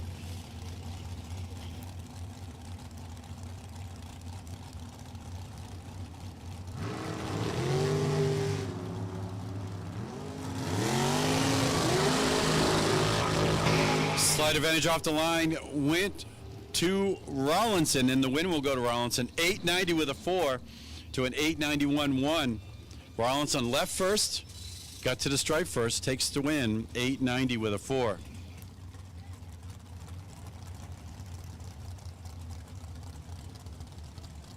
Oh boy, you look at this, a family battle here. It'll be Chris LeBlanc coming up right now, taking on Emily LeBlanc.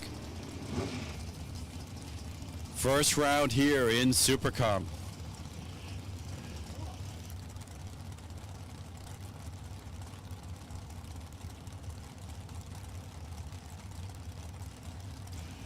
Hey, you just come to the lanes and you race whoever's in the other lane, and it just happens to be either your brother or your sister in the opposite lane. LeBlanc, Chris is a landscaper, and LeBlanc Emily is the sales associate.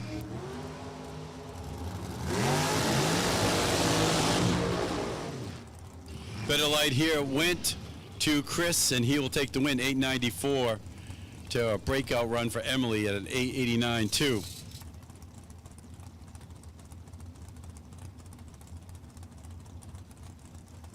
Phil Mollicella coming up right now.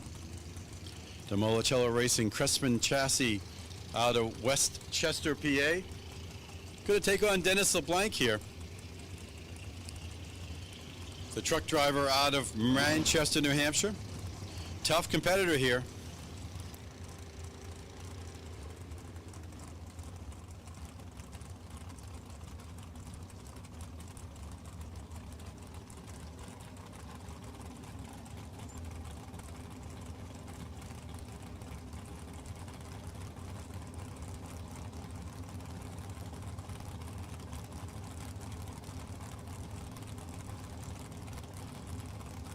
Here we go.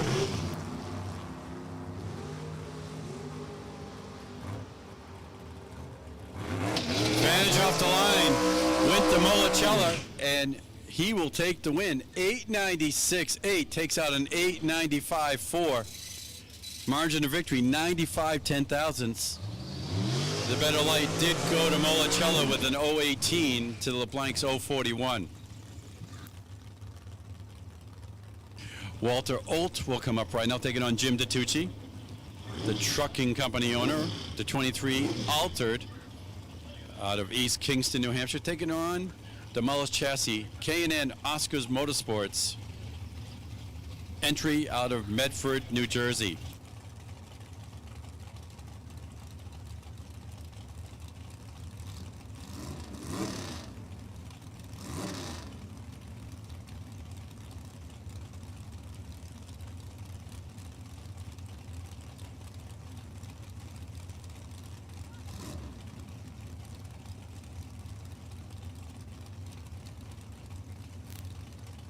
There we go. Olt fully staged. Here goes to Tucci.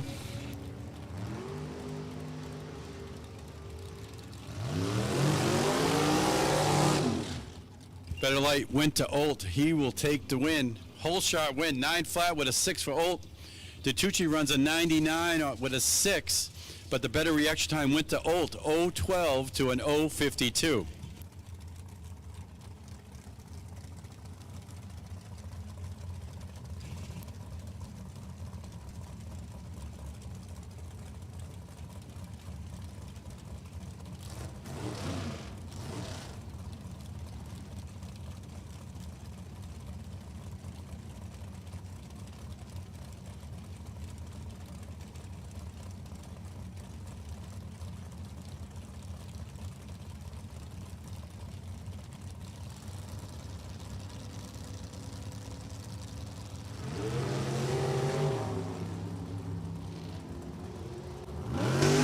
For a few rounds yesterday. We'll see what you can do here.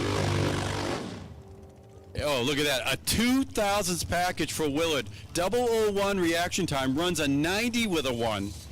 2,000s package takes out Cook. As Cook ran a 94 with a 36 reaction time. So Janice Willard, 2,000s package. 001 reaction time. Runs a 90 with a 1 in the round 1 here in Super Comp. Gary Gilman comes up right now. West Peru, Maine. Can take on Brad Coryell. His Dan Page built car. Both have Dan Page built cars. Coryell out of Ware, New Hampshire.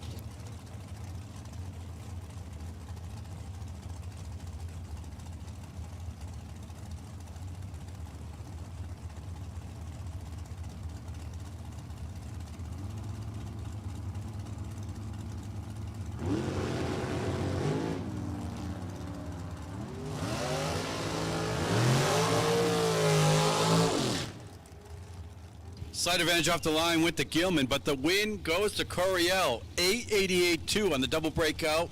Gilman runs an 888 with a 0. And it was Brad Coryell taking the win.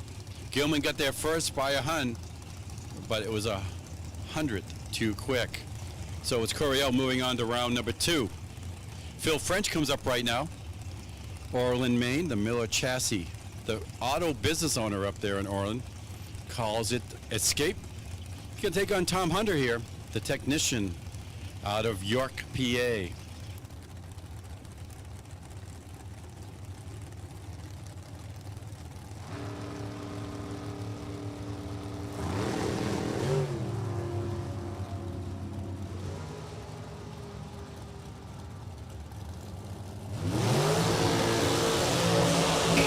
It'll be Hunter taking the win, 892.9. Breakout run there for French. He runs an 83 with an 8. So Hunter will put it in the trailer tonight and be ready for round number 2 tomorrow. Just Stadowski coming up right now, the Willard Auto Service undercover chassis dragster out of Leominster, Mass. The school teacher going to take on Joey Cambria. He's the district sales manager for Airlift Company. Got the NoSquat.com logos on his Ken Custom dragster out of Shillington, Pennsylvania.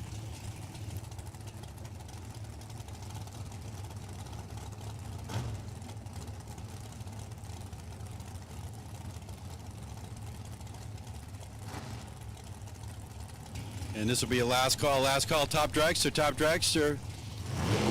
You need to be in the lanes, and it will be Cambria going 0-13 red. So Stadowski will take the win. She'll say thank you very much and move on to round number 2 here in Super Comp. 0-13 red for Cambia. Next pair will be John Smith, the heavy equipment operator, the Rev X Oil Fuel and Additives undercover chassis dragster out of Poughkeepsie, New York, taking on Jack Sapanik, the Sapanik Trans Hoosier sponsored undercover chassis dragster out of Moosic, PA.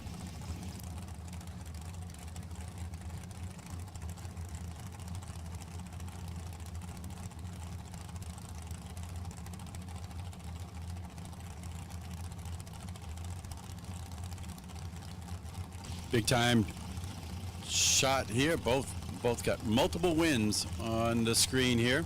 Trying to add another one to it right here at the Jegs Sport Nationals.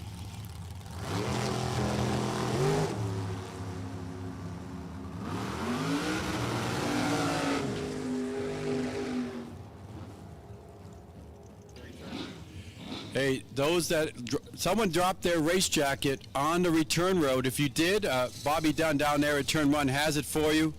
If you dropped your race jacket, it was picked up on the old return road by one of our track officials, Bobby Dunn, down there at turn number 1. So if you're missing your racing jacket, it is down there at turn 1 with Bobby Dunn. The Smith takes the win, 8:93.8, and moves on with a 004 reaction time. Patty Blake taking on Steve Spalding here.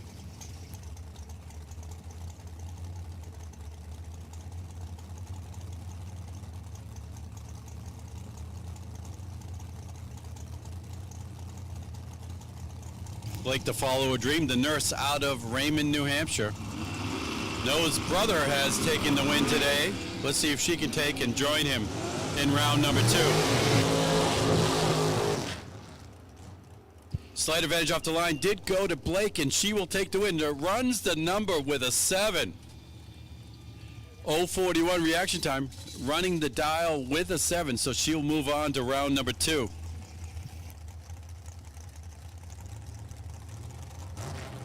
Next pair up, it'll be Doug Marsters, the truck driver out of Hartford, Maine, taking on Justin Mason, the quality control manager at Fran & Sons Automotive.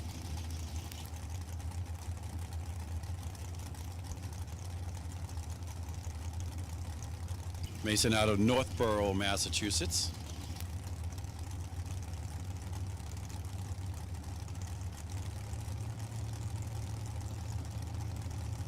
As we continue on here with the big field of super comps here today, cutting them right in half. Round 1 of eliminations. Toss up here on the reaction times. This comes down to the index. Double breakout goes to Justin Mason, 889 to Marsters, 886. By a thou, Mason had the better reaction time with a 24, but he takes it on the double breakout. T.C. Smith comes up right now, self-employed, with his racecraft chassis dragster out of Hughestown, Pennsylvania. Can take on Steve Logan here, self-employed. A Northeastern Mechanical Incorporated sponsorship on his Dan Page built car. He's out of Weymouth, Massachusetts. Continue on here with Super Comp.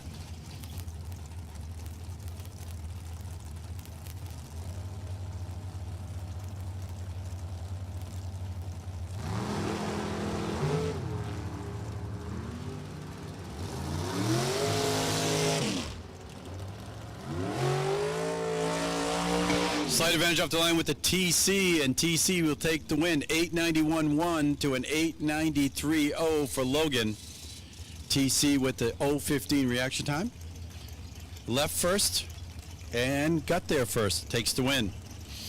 Pete Quinton coming up right now, taking on Dan Fletcher here.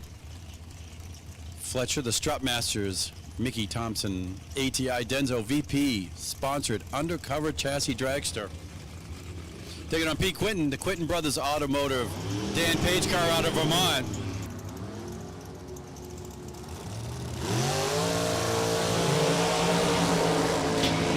Two thou separate the reaction times, and it will be Fletcher, 890 with an 8 to an 891 with a 1. Margin of victory, 4.9 inches at the stripe. Quinton left first by 2 thou with a 22. But it was Quinton, it was Fletcher getting there by 17 ten-thousandths to take the win. Top Sportsman, Vortex, Supercharger, Top Sportsman, to the lanes, please. Top Sportsman, first round eliminations, to the lanes, please. Sean Frick taking on Howie Smith here. Howie Smith out of North Syracuse, New York, taking on Frick. The Accelerated Travel Hoosier sponsored Racetech Dragster out of Flemington, New Jersey.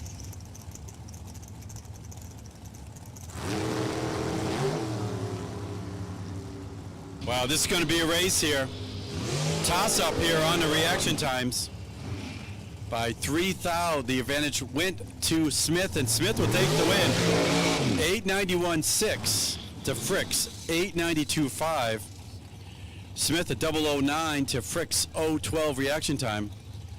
Smith got there, left first, and takes the win. He got to the line first by a little bit over 100th of a second. Next pair, Kyle Bigley taking on Chrissy Klein. This is a battle of the paint jobs or the wraps on these cars. Both have paint schemes that go all the way from the front to the rear wing. Even in the wheel, they have them painted according to the car.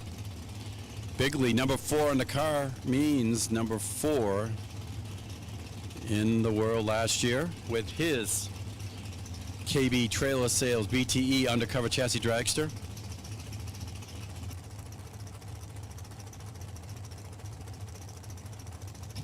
Going to take on Chrissy Klein, the account clerk with her American chassis out of Livingston Manor, New York. Oh, and it's Klein going red here. Bigley will take the win and move on to round number 2.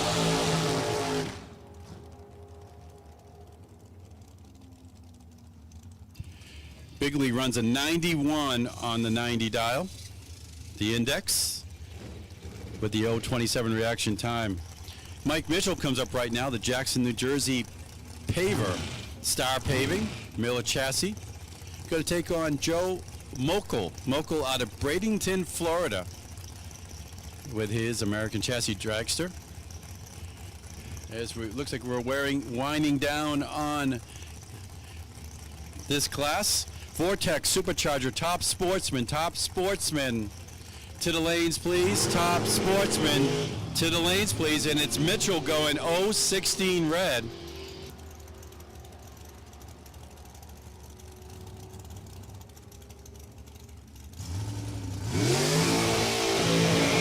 A91-2, but Mokel had the win there. And it looks like the buy here will go to Tom Stauber, the Hoosier Lucas Oil K&N VP undercover chassis dragster out of New Jersey.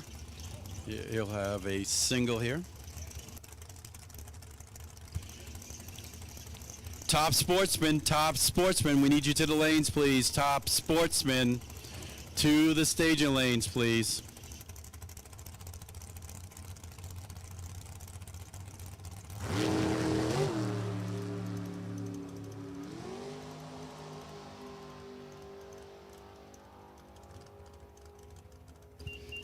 $887. He had the win there. He had the buy. He had the single run. He'll be back tomorrow for round number 2. And that'll take care of that round of Super Comp. Top sportsman needs you to the staging lanes, please. Top sportsman. And that's going to lead us now into the Vortex Supercharger top dragster first round. It's not going to lead us into temptation, though. No, it's not. Who knows? Maybe it is. We're going to bring on Brian Loans here with his wit and knowledge to take you through top dragster.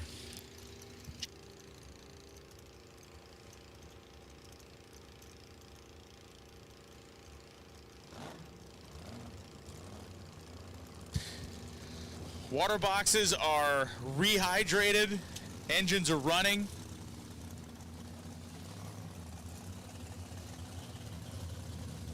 Jody Moan is on her tippy toes looking out the window. She cannot wait to see what happens during this first round of Vortex Superchargers Top Dragster.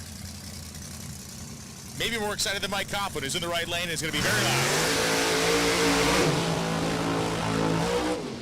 Bill Silva, Merrimack, New Hampshire, 683, the dial-in left side of the racetrack, the O'Reilly side, and Mike Coughlin. Ooh, he is dialed at the class maximum ET of 610, or minimum ET, depending on which way you look at life. I would say maximum ET, Jody would say minimum ET. That's just how we see things differently. So if he goes quicker than 610, he breaks out and loses.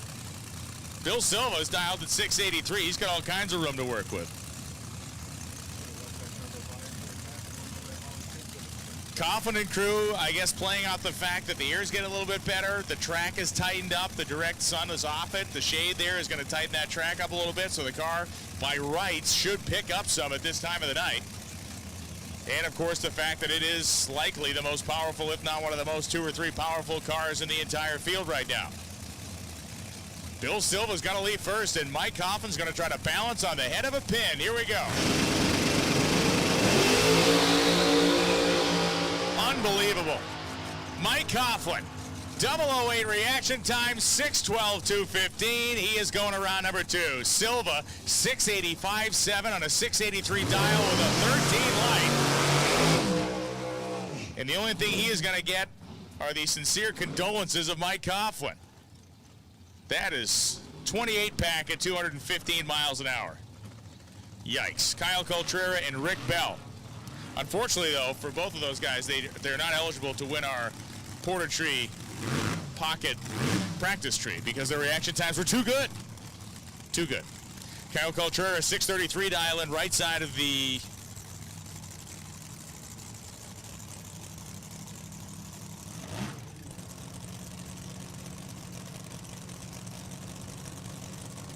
Fred Perkins, right side of the racetrack, 633 dial. Rick Bell, I should say, 690 dial in, left side of the racetrack.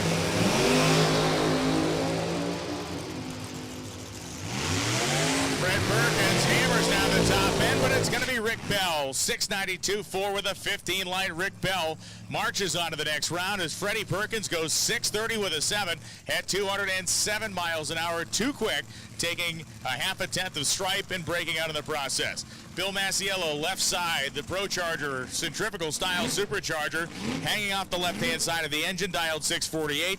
And Al Stafari, right side of the engine, the right side of the racetrack, I should say, the New Hampshire lottery lane. Stafari is dialed 690. So Masiello, 648 dial in, left-hand side of the racetrack. We'll find out what he has in the tank. Stafari going to get a little bit of a jump on him. Al Stafari, one of only 2 people running in both Top Sportsman and Top Dragster here this evening. He and Nick Maloney, both running those 2 categories. Wheels up, launch from Masiello. Stafari was clean off the starting line, and here comes Bill. It is going to be Al Stafari, 692.0 with a 10 reaction time. A 30 pack for Stafari puts Masiello on the trailer. Bill goes 642.7, taking the stripe first and breaking out by 4, or he took 400ths of stripe, and he breaks out on his 648 dial in. Everybody's picking up out here.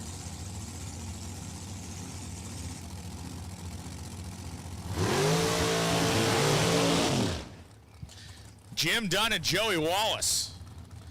Dunn went to do a burnout, and it appears the car has lost fire over there. The supercharged big block is awfully quiet.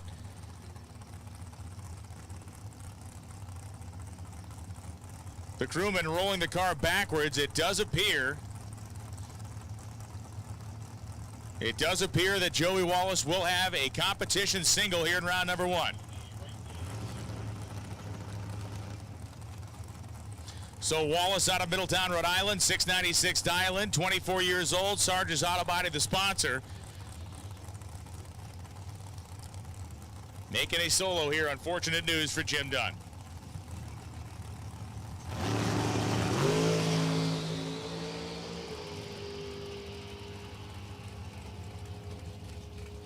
Joey Wallace goes 694 forward, 192.19 miles an hour, and advances handily on to round number 2.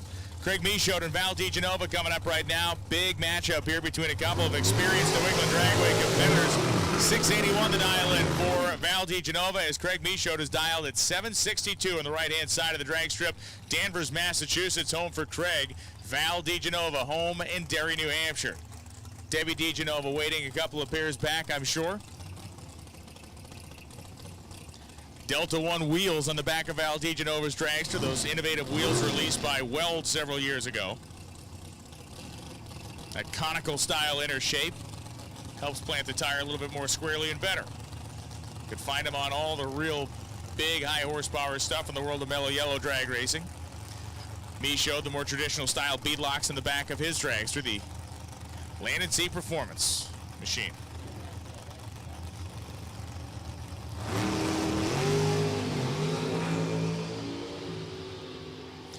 Michaud's car moving around a little bit on the right side. Here comes Val DiGenova, and it's going to be Craig Michaud's turn. 763.9 on a 762 dial-in as DiGenova runs 82.2 on an 81 dial-in. Craig Michaud 77.10 thou at the stripe to move on ahead of Val DiGenova. Craig used an 021 light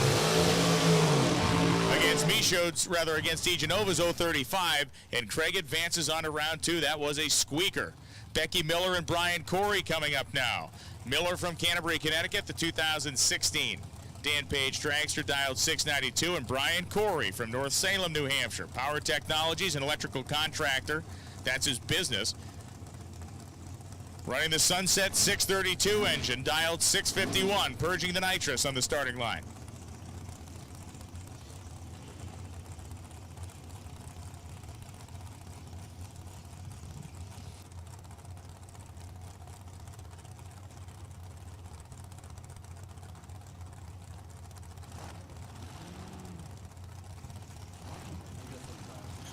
Corey and Miller now, both pre-staged. Miller first to go in.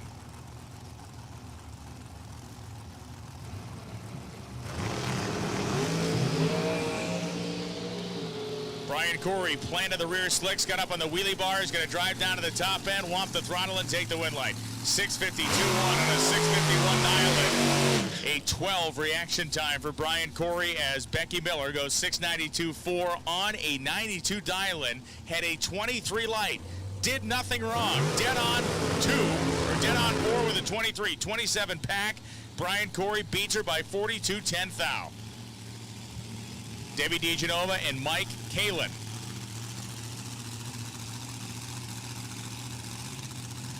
Kalin, the supercharged dragster, New Hampshire Lottery side, 639 the dial-in, and Debbie DiGenova dialed 687.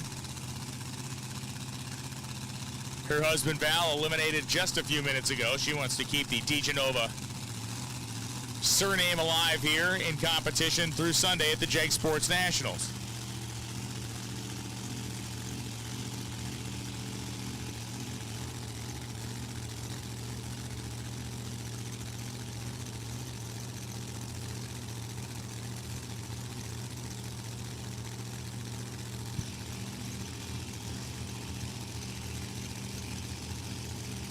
DiGenova pre-stage and fully staged, as is Kalin. Mike Kalin, 007 red. DiGenova was 002 green, and just for good measure, she goes 83.3 at 193 miles an hour. Mike Kalin, 633.5 at 216 after a 007 red light.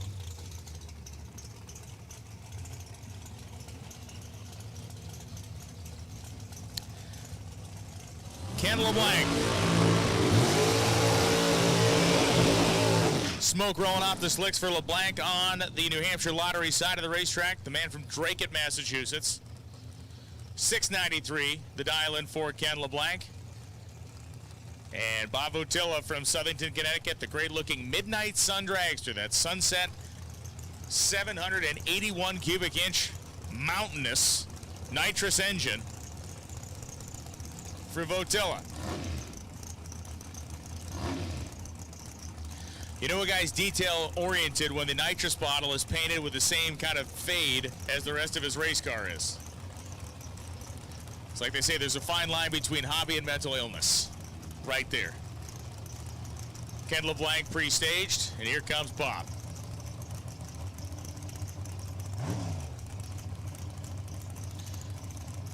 A field of 32 cars here, going to turn them into 16. For a 4-round contest tomorrow, an additional 4 rounds, I should say. Beautiful evening here in Epping, New Hampshire, as both cars inch their way into the fully staged position.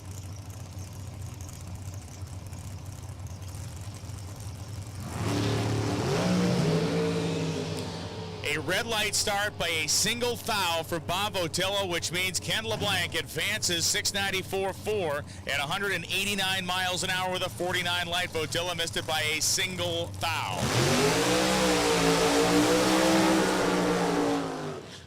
Big burnout down there for Jim Blake and the Little Irishman altered. Supercharged 540. Burnout complete. He's got Neil Jameson on the other side of the racetrack. The rear engine dragster with the 400 cubic inch Nitrous-injected Chevy small block. 742 the dial in for Jamison. 676 for Blake in the short wheelbase temperamental altered.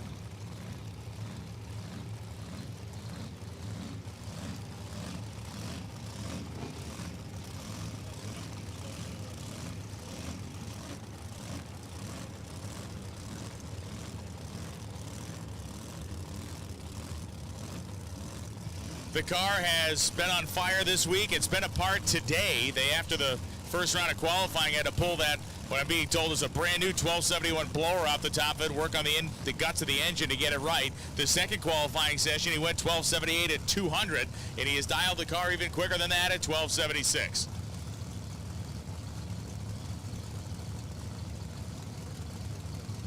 I'm sorry, 676, yes.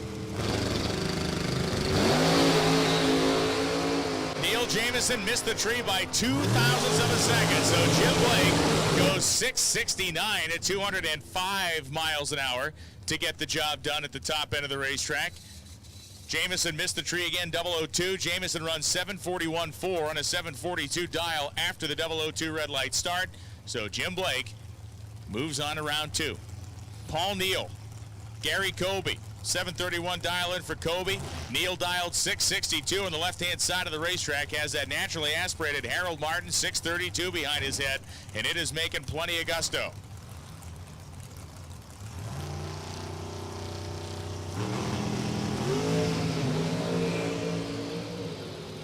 Both dragsters off and gone, and it will be Kobe.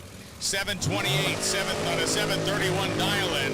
As Paul Neal, 659.0 to 199. It was a double breakout contest, and it was Gary Kobe getting the win light. 7.280 seconds at 171.27. Nick Willard and Scott Hall coming up right now. This is a good one. Hall dialed 617 down in the deep end of the pool.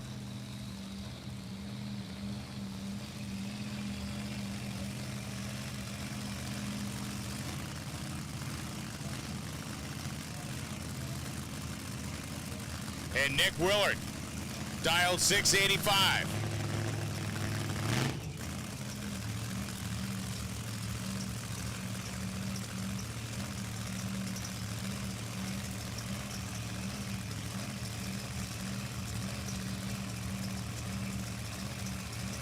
So Scott Hall inches in, flickering that bulb on the right side. Very shallow stage job as Willard does the same. Nick Willard, a near unconscious 003 on the Christmas tree in Willard. Dead on 8 with a 003 light in 11 pack as Scott Hall runs 16 with a 3 on a 17 dial in. Willard got there first, took the stripe first by 16 thou. In an 11 pack, Scott Hall couldn't answer for. That is a tough, tough, tough thing to beat. Jack Waters and Nick Maloney coming up right now. Jackson left side of the racetrack. Maloney, Brentwood, New Hampshire, the sister car, if you will, to the one we just saw run down the racetrack. 682 the dial in for Maloney. We'll see if he can keep pace with Willard here. For Waters, Charlotte, Massachusetts, 22-year-old arborist, dialed 750.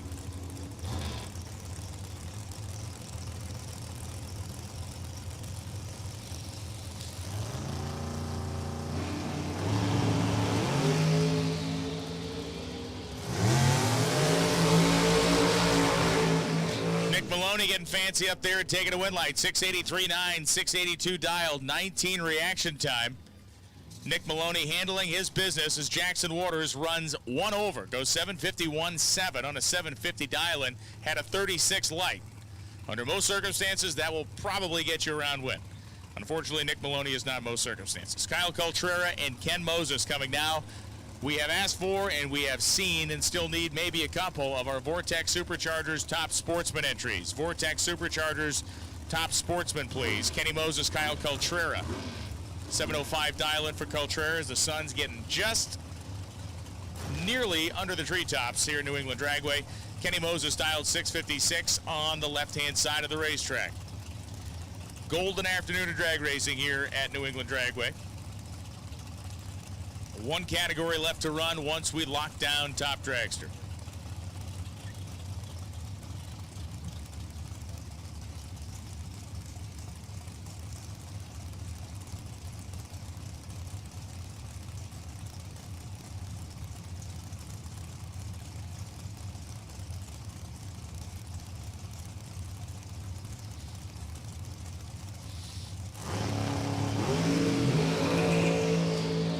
beautiful wheels-up launch for Kenny Moses. That was unreal. And Moses pops the throttle, but it's going to be Kyle Coltrera by 61/10 thou. Coltrera grabs the stripe in the win. 7:06.5 with a 004 light on a 7:05 dial-in.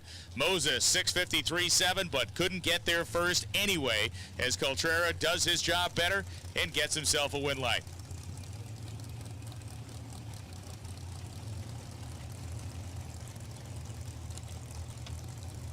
Anthony Bertozzi, 6:13 dial-in. These are big rounds for Anthony. He is not chasing divisional points. He is chasing national points.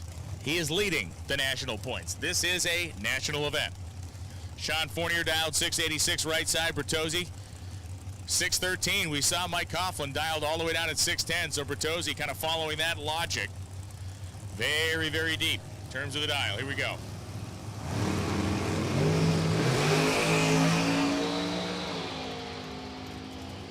Anthony Bertozzi running down Sean Fournier, and he goes 13 dead on with a 28 light.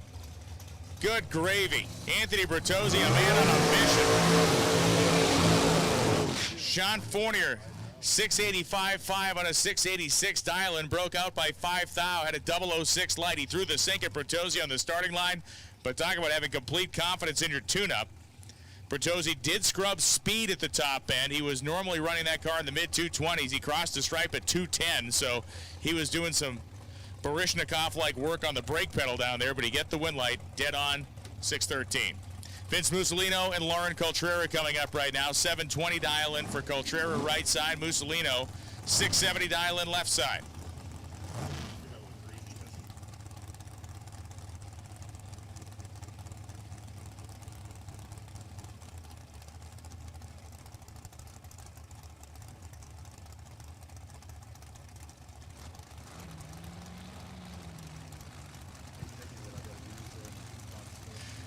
So Lauren Coltrera won his pairing. We'll see what Lauren can do here, dialed 720.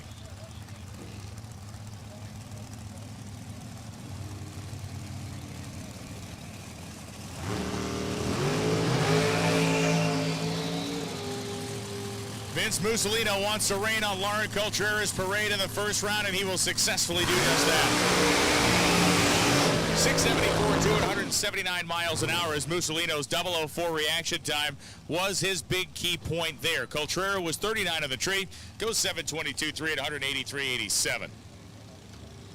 Ron Klein and Al Kenny.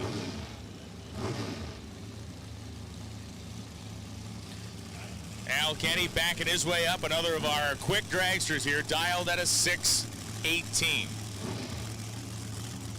Ron Klein dialed at a 711. Our final pair of Vortex Superchargers top dragster entries here at the Jeg Sports Nationals Round 1 on Saturday night. We have top sportsmen to come. Do not abandon your seats nor your computer screens yet.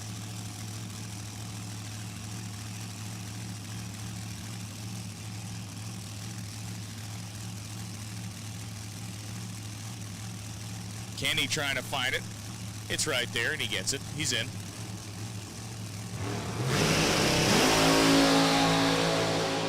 Al Kenny is going on to round 2 as Ron Klein went 003 red. And Kenny goes 622.4, lifting at 201 miles an hour on the pass, with Ron Klein going 710.7 at 187 after a 003 red light start.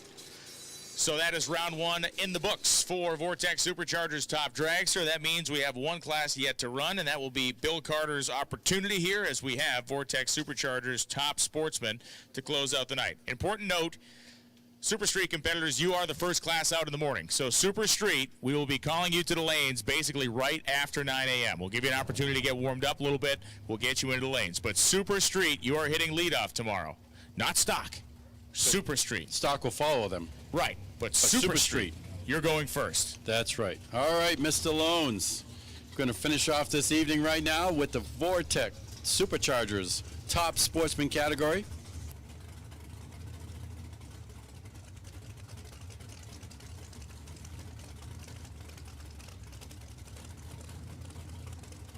And it will be John Benoit coming up right now, your number 3 qualifier, the old 15 Corvette.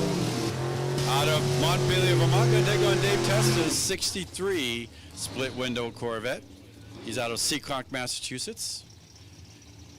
Benoit is dialed a 655, Testa a 727.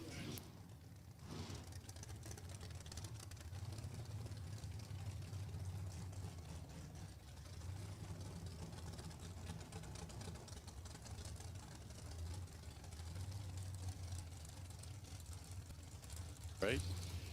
Benoit coming up right now. First pair here in the Vortex Supercharger Top Sportsman. Last category of the evening.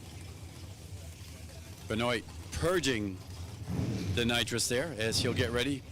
What is buck 762 cubic inches under the hood.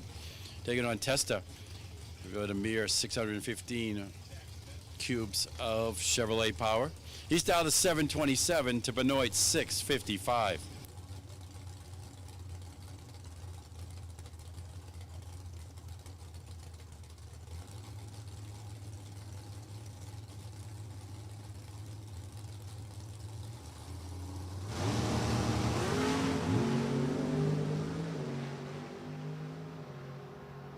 Clean and green start here at the finish line. It will be a double breakout for Benoit. 6:54.2 takes the win. 0:10 on the reaction time. So Benoit will move on to round 2 tomorrow morning, as we'll start off again with Super Street. Super Street, you'll be the first to come out at 9 o'clock. Right after that, we'll go right into stock round number 2. Next pair coming up right now. It'll be Craig Monroe, the TSR Racing Products 71 Duster, Chevrolet powered. Going to take on Bill Jonke. His 2013 with 750 cubic inches of buck power out of Newburgh, New York. Regular day selling pizza boxes. Making me hungry for some pizza right now. Monroe dials in a 728. Jonke a 663. As Jonke was your number 4 qualifier.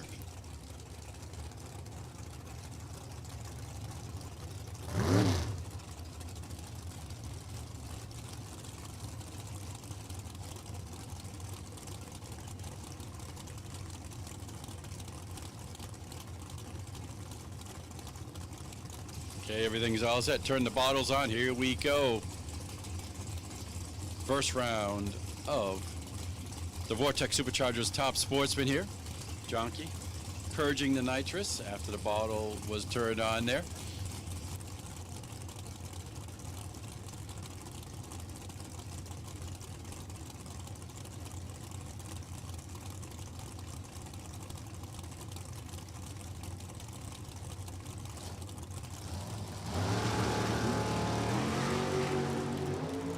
Oh, it's going to race here.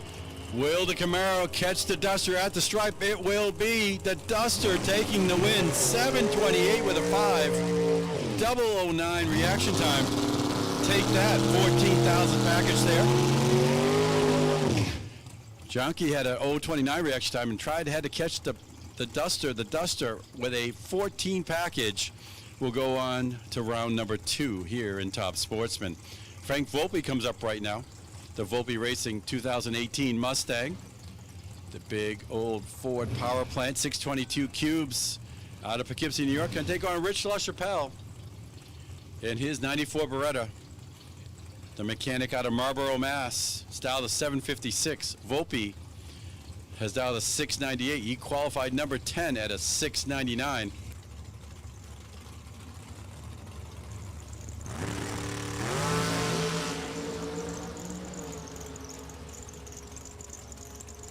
Finish off the line did go to LaChapelle, but the win goes to Volpe as LaChapelle will break out 54 with a 5. He had an 029 reaction time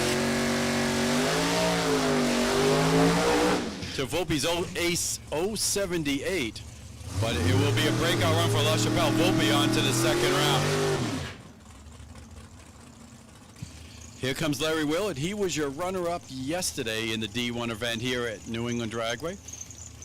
with the Willard Auto Service and Sales 57 Bel Air. He's going to take on Mike Lubanowski, the mechanical contractor, a step ahead. Prosthetics, Cobalt, out of Holbrook, New York.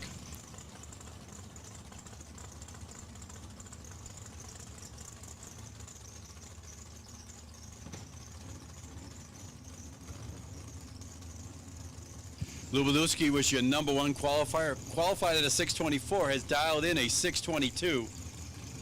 Willard has dialed in a 721. Trying to go back to the finals, but he'll have to get through the number one qualifier right now in Lubanowski.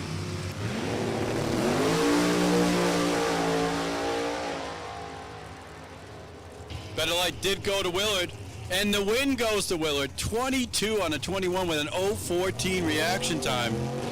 Lubanowski ran the number with a 6, but he had a second best reaction time as he had an 0:31 to Willard's 0:14. So it's Willard moving on to round number 2 as he takes out the number 1 Lubanowski. Next pair, it'll be Alan Davidowski. Davidowski, the Pontiac GXP, the contractor out of Columbus, New Jersey. He's going to take on the Ionati brothers, West Coast Chopper, 41 Willis of Eric Cabral.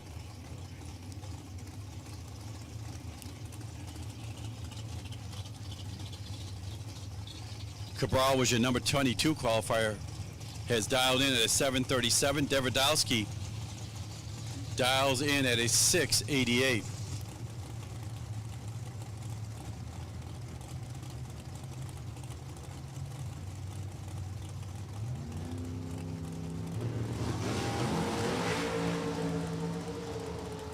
Both reaction times have a couple of zeros and a 3, but they're not all the same. It'll be Davidowski taking the win. 689.1 with a 003 reaction time. Cabral with a respectable 030 reaction time runs a 38 with a 7, but it was Davidowski with the 003 runs 89 with a 1 on the 88 dial. So the number 7 qualifier moves on to round number 2. Next up it'll be Cliff Agar, the A and C Performance Engines 04 Grand Am. He's dialed a 721 over here in the New Hampshire Lottery Lane, Tower side.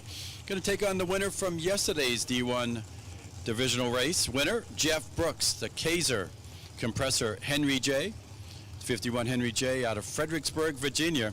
Number 2 qualifier was Brooks. He's dialed in at 648. Agar has dialed a 721 with his Grand Am out of Canaan, Connecticut.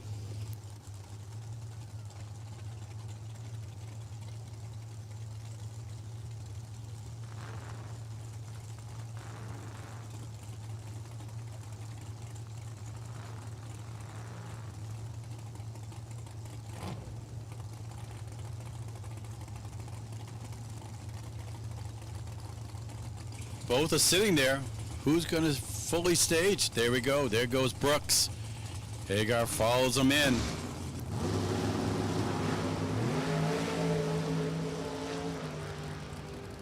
Wheeling, jerking, going down. Who's going to take the win? It is Brooks taking the win. 51 with a 9, 018 reaction time.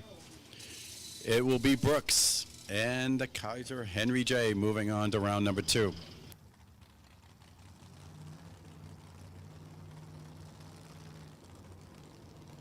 Next pair, it'll be Don the Lucier, 55 Bel Air out of Pittsfield, Mass.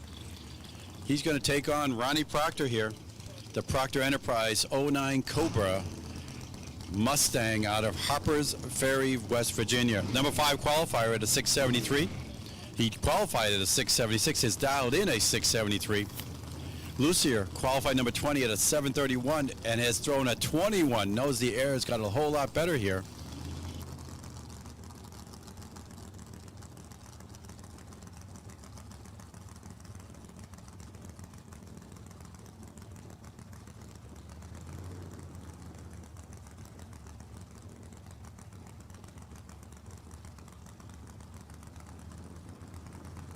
Both are pre-stage here. Lucier goes in, then goes Proctor. Here we go. Race will be on here.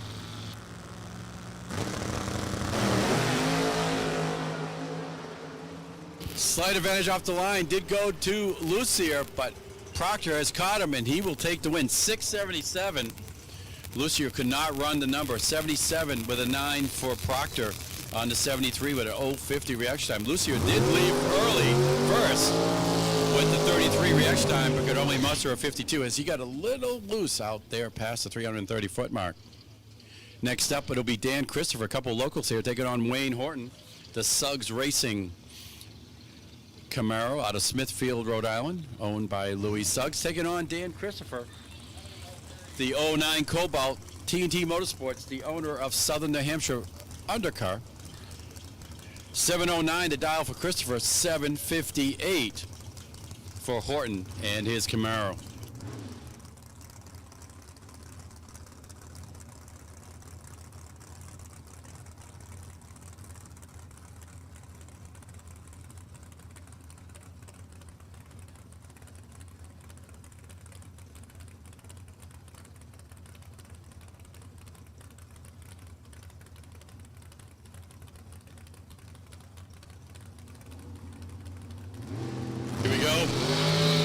Oh, wow, someone's going to be really happy. They had just got themselves a perfect reaction time. Let's see if that person can take the win. It will. 712 with a 6. Christopher, triple zeros on the screen here. Perfect reaction time. He'll take the win, and that Cobalt will go on to round number 2.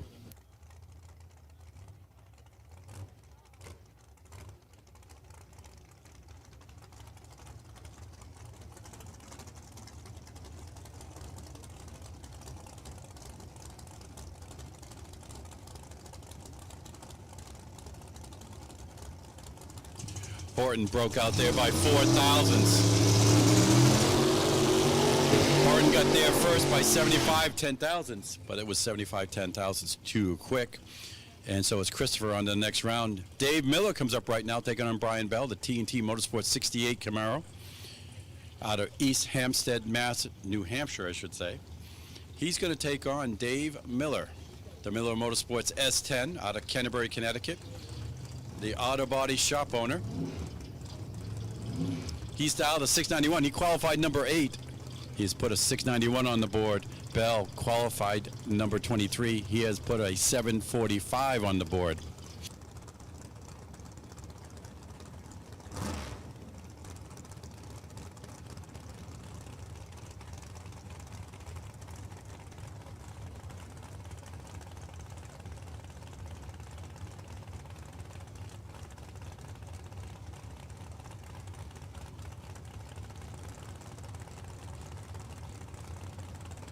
Here we go. They both are pre-staged. There goes Miller. Here goes Bell.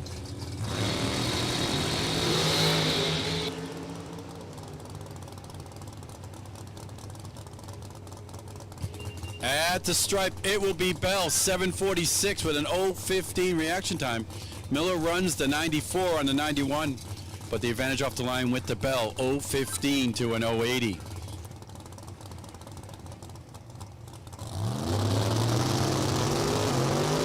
Next up, it'll be Ron Regal. Regal will take on the T&T Motorsports S10 of Al Stafari. Regal, a member of that 6-second club, 697 with the 68 Camaro. The Fairless Hills, Pennsylvania, the service tech. He's dialed a 697. Stafari, a 749.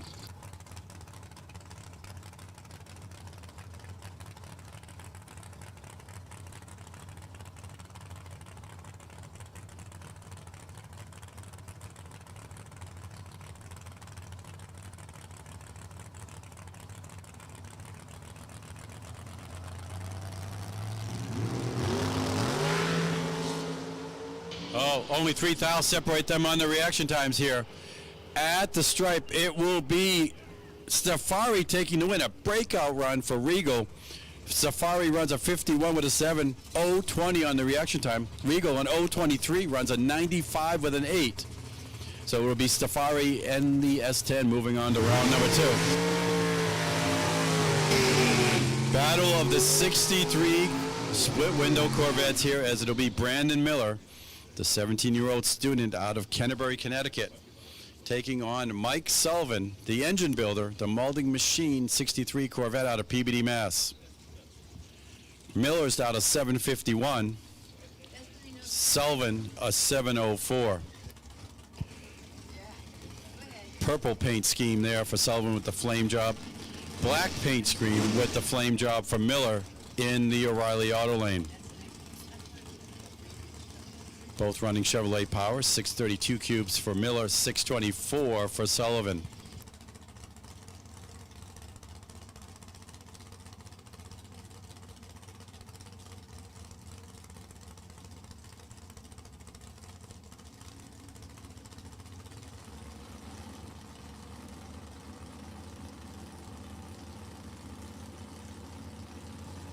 Here we go, fully staged. Here we go, 3 will come down. Oh, close race. 4 thou separate them on the reaction times. At the stripe, it will be a double breakout win for Mike Sullivan, 7:03.7 with an 0:18 reaction time. Miller, an 0:22, runs a 50 with a 3. Sullivan breaks out by 3 thou. Miller by 7 thou.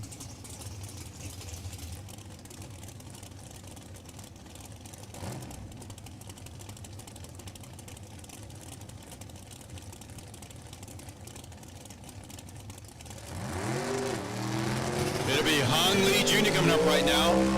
His TNT Motorsports 69 Camaro. He's going to take on Fast Freddie Perkins. Perkins, the 57 Bel Air out of Plainville, Connecticut. The number 6 qualifier has dialed in a 696. Lee a 710. Dial in.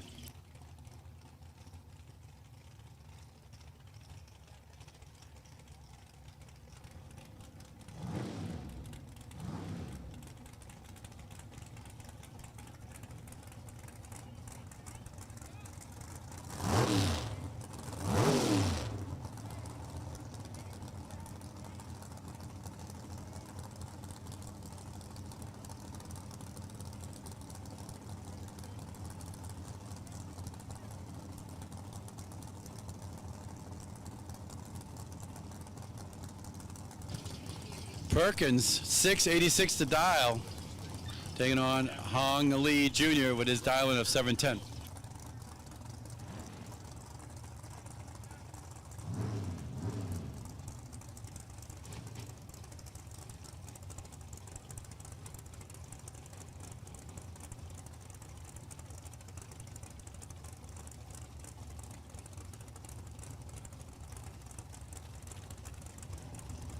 Here we go, Lee versus Perkins here. Better Light here went to Hong Lee Jr., but he will not take the win. It'll be Perkins taking the win on the double breakout. Hong Lee had a 007 reaction time, runs an 88 with a 2. Perkins runs an 85 with a 4 on the 86 dial, so Perkins and the Bel Air on to round number 2.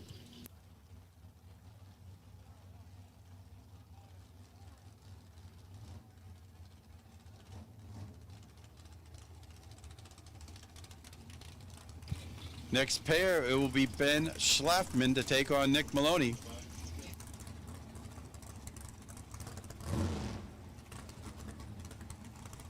It looks like we'll end up this category with 2 single runs here. Maloney, your number 14 qualifier, is dialed in at a 712.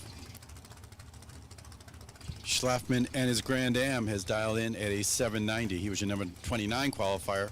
Qualified at a 792.8.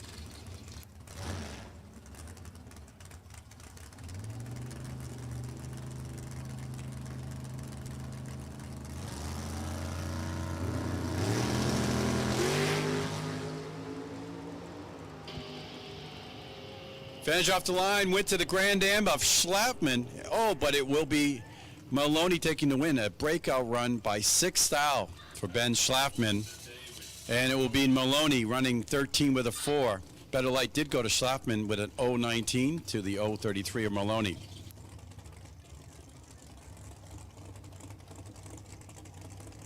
So we'll end up here with 2 comp singles. It'll be Dan Crafts. Was supposed to take on Dan Hill here, but Dan Hill could not make the call, so it'll be the Crafts 63 Corvette. Going on the comp single here, dialed in a 718.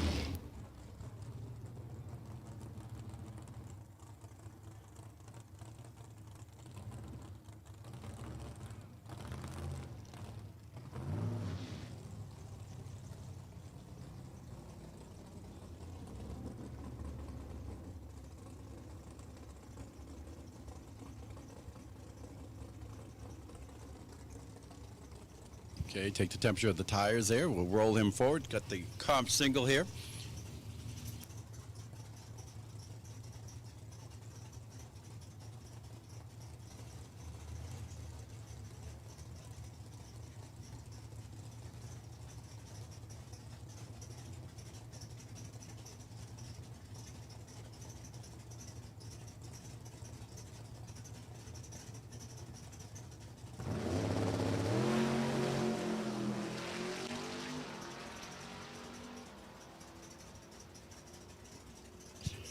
$719.1 for Crafts on the 718 dial.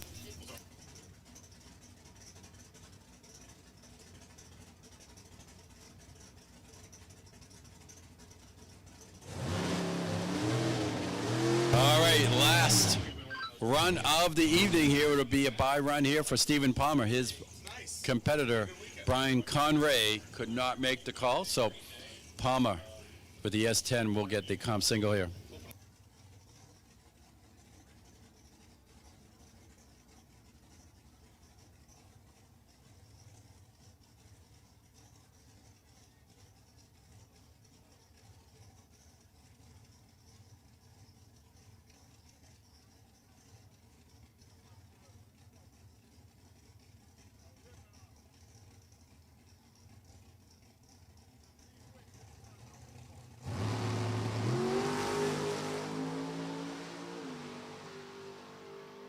.005 reaction time there for Palmer. Let's see what he can do here. 7:57 on the 59 dial, and that will take care of racing action today as part of the JAG Sport Nationals. Here, we thank everyone for coming out today. Tomorrow, Super Street, you will be the first ones out right at 9 a.m. So Super Street, and then we'll go right into stock right after that. So with that, that puts the end of today's racing. Again, 11 p.m. curfew, no starting of motors after 11 p.m. and no starting of motors before 9 a.m.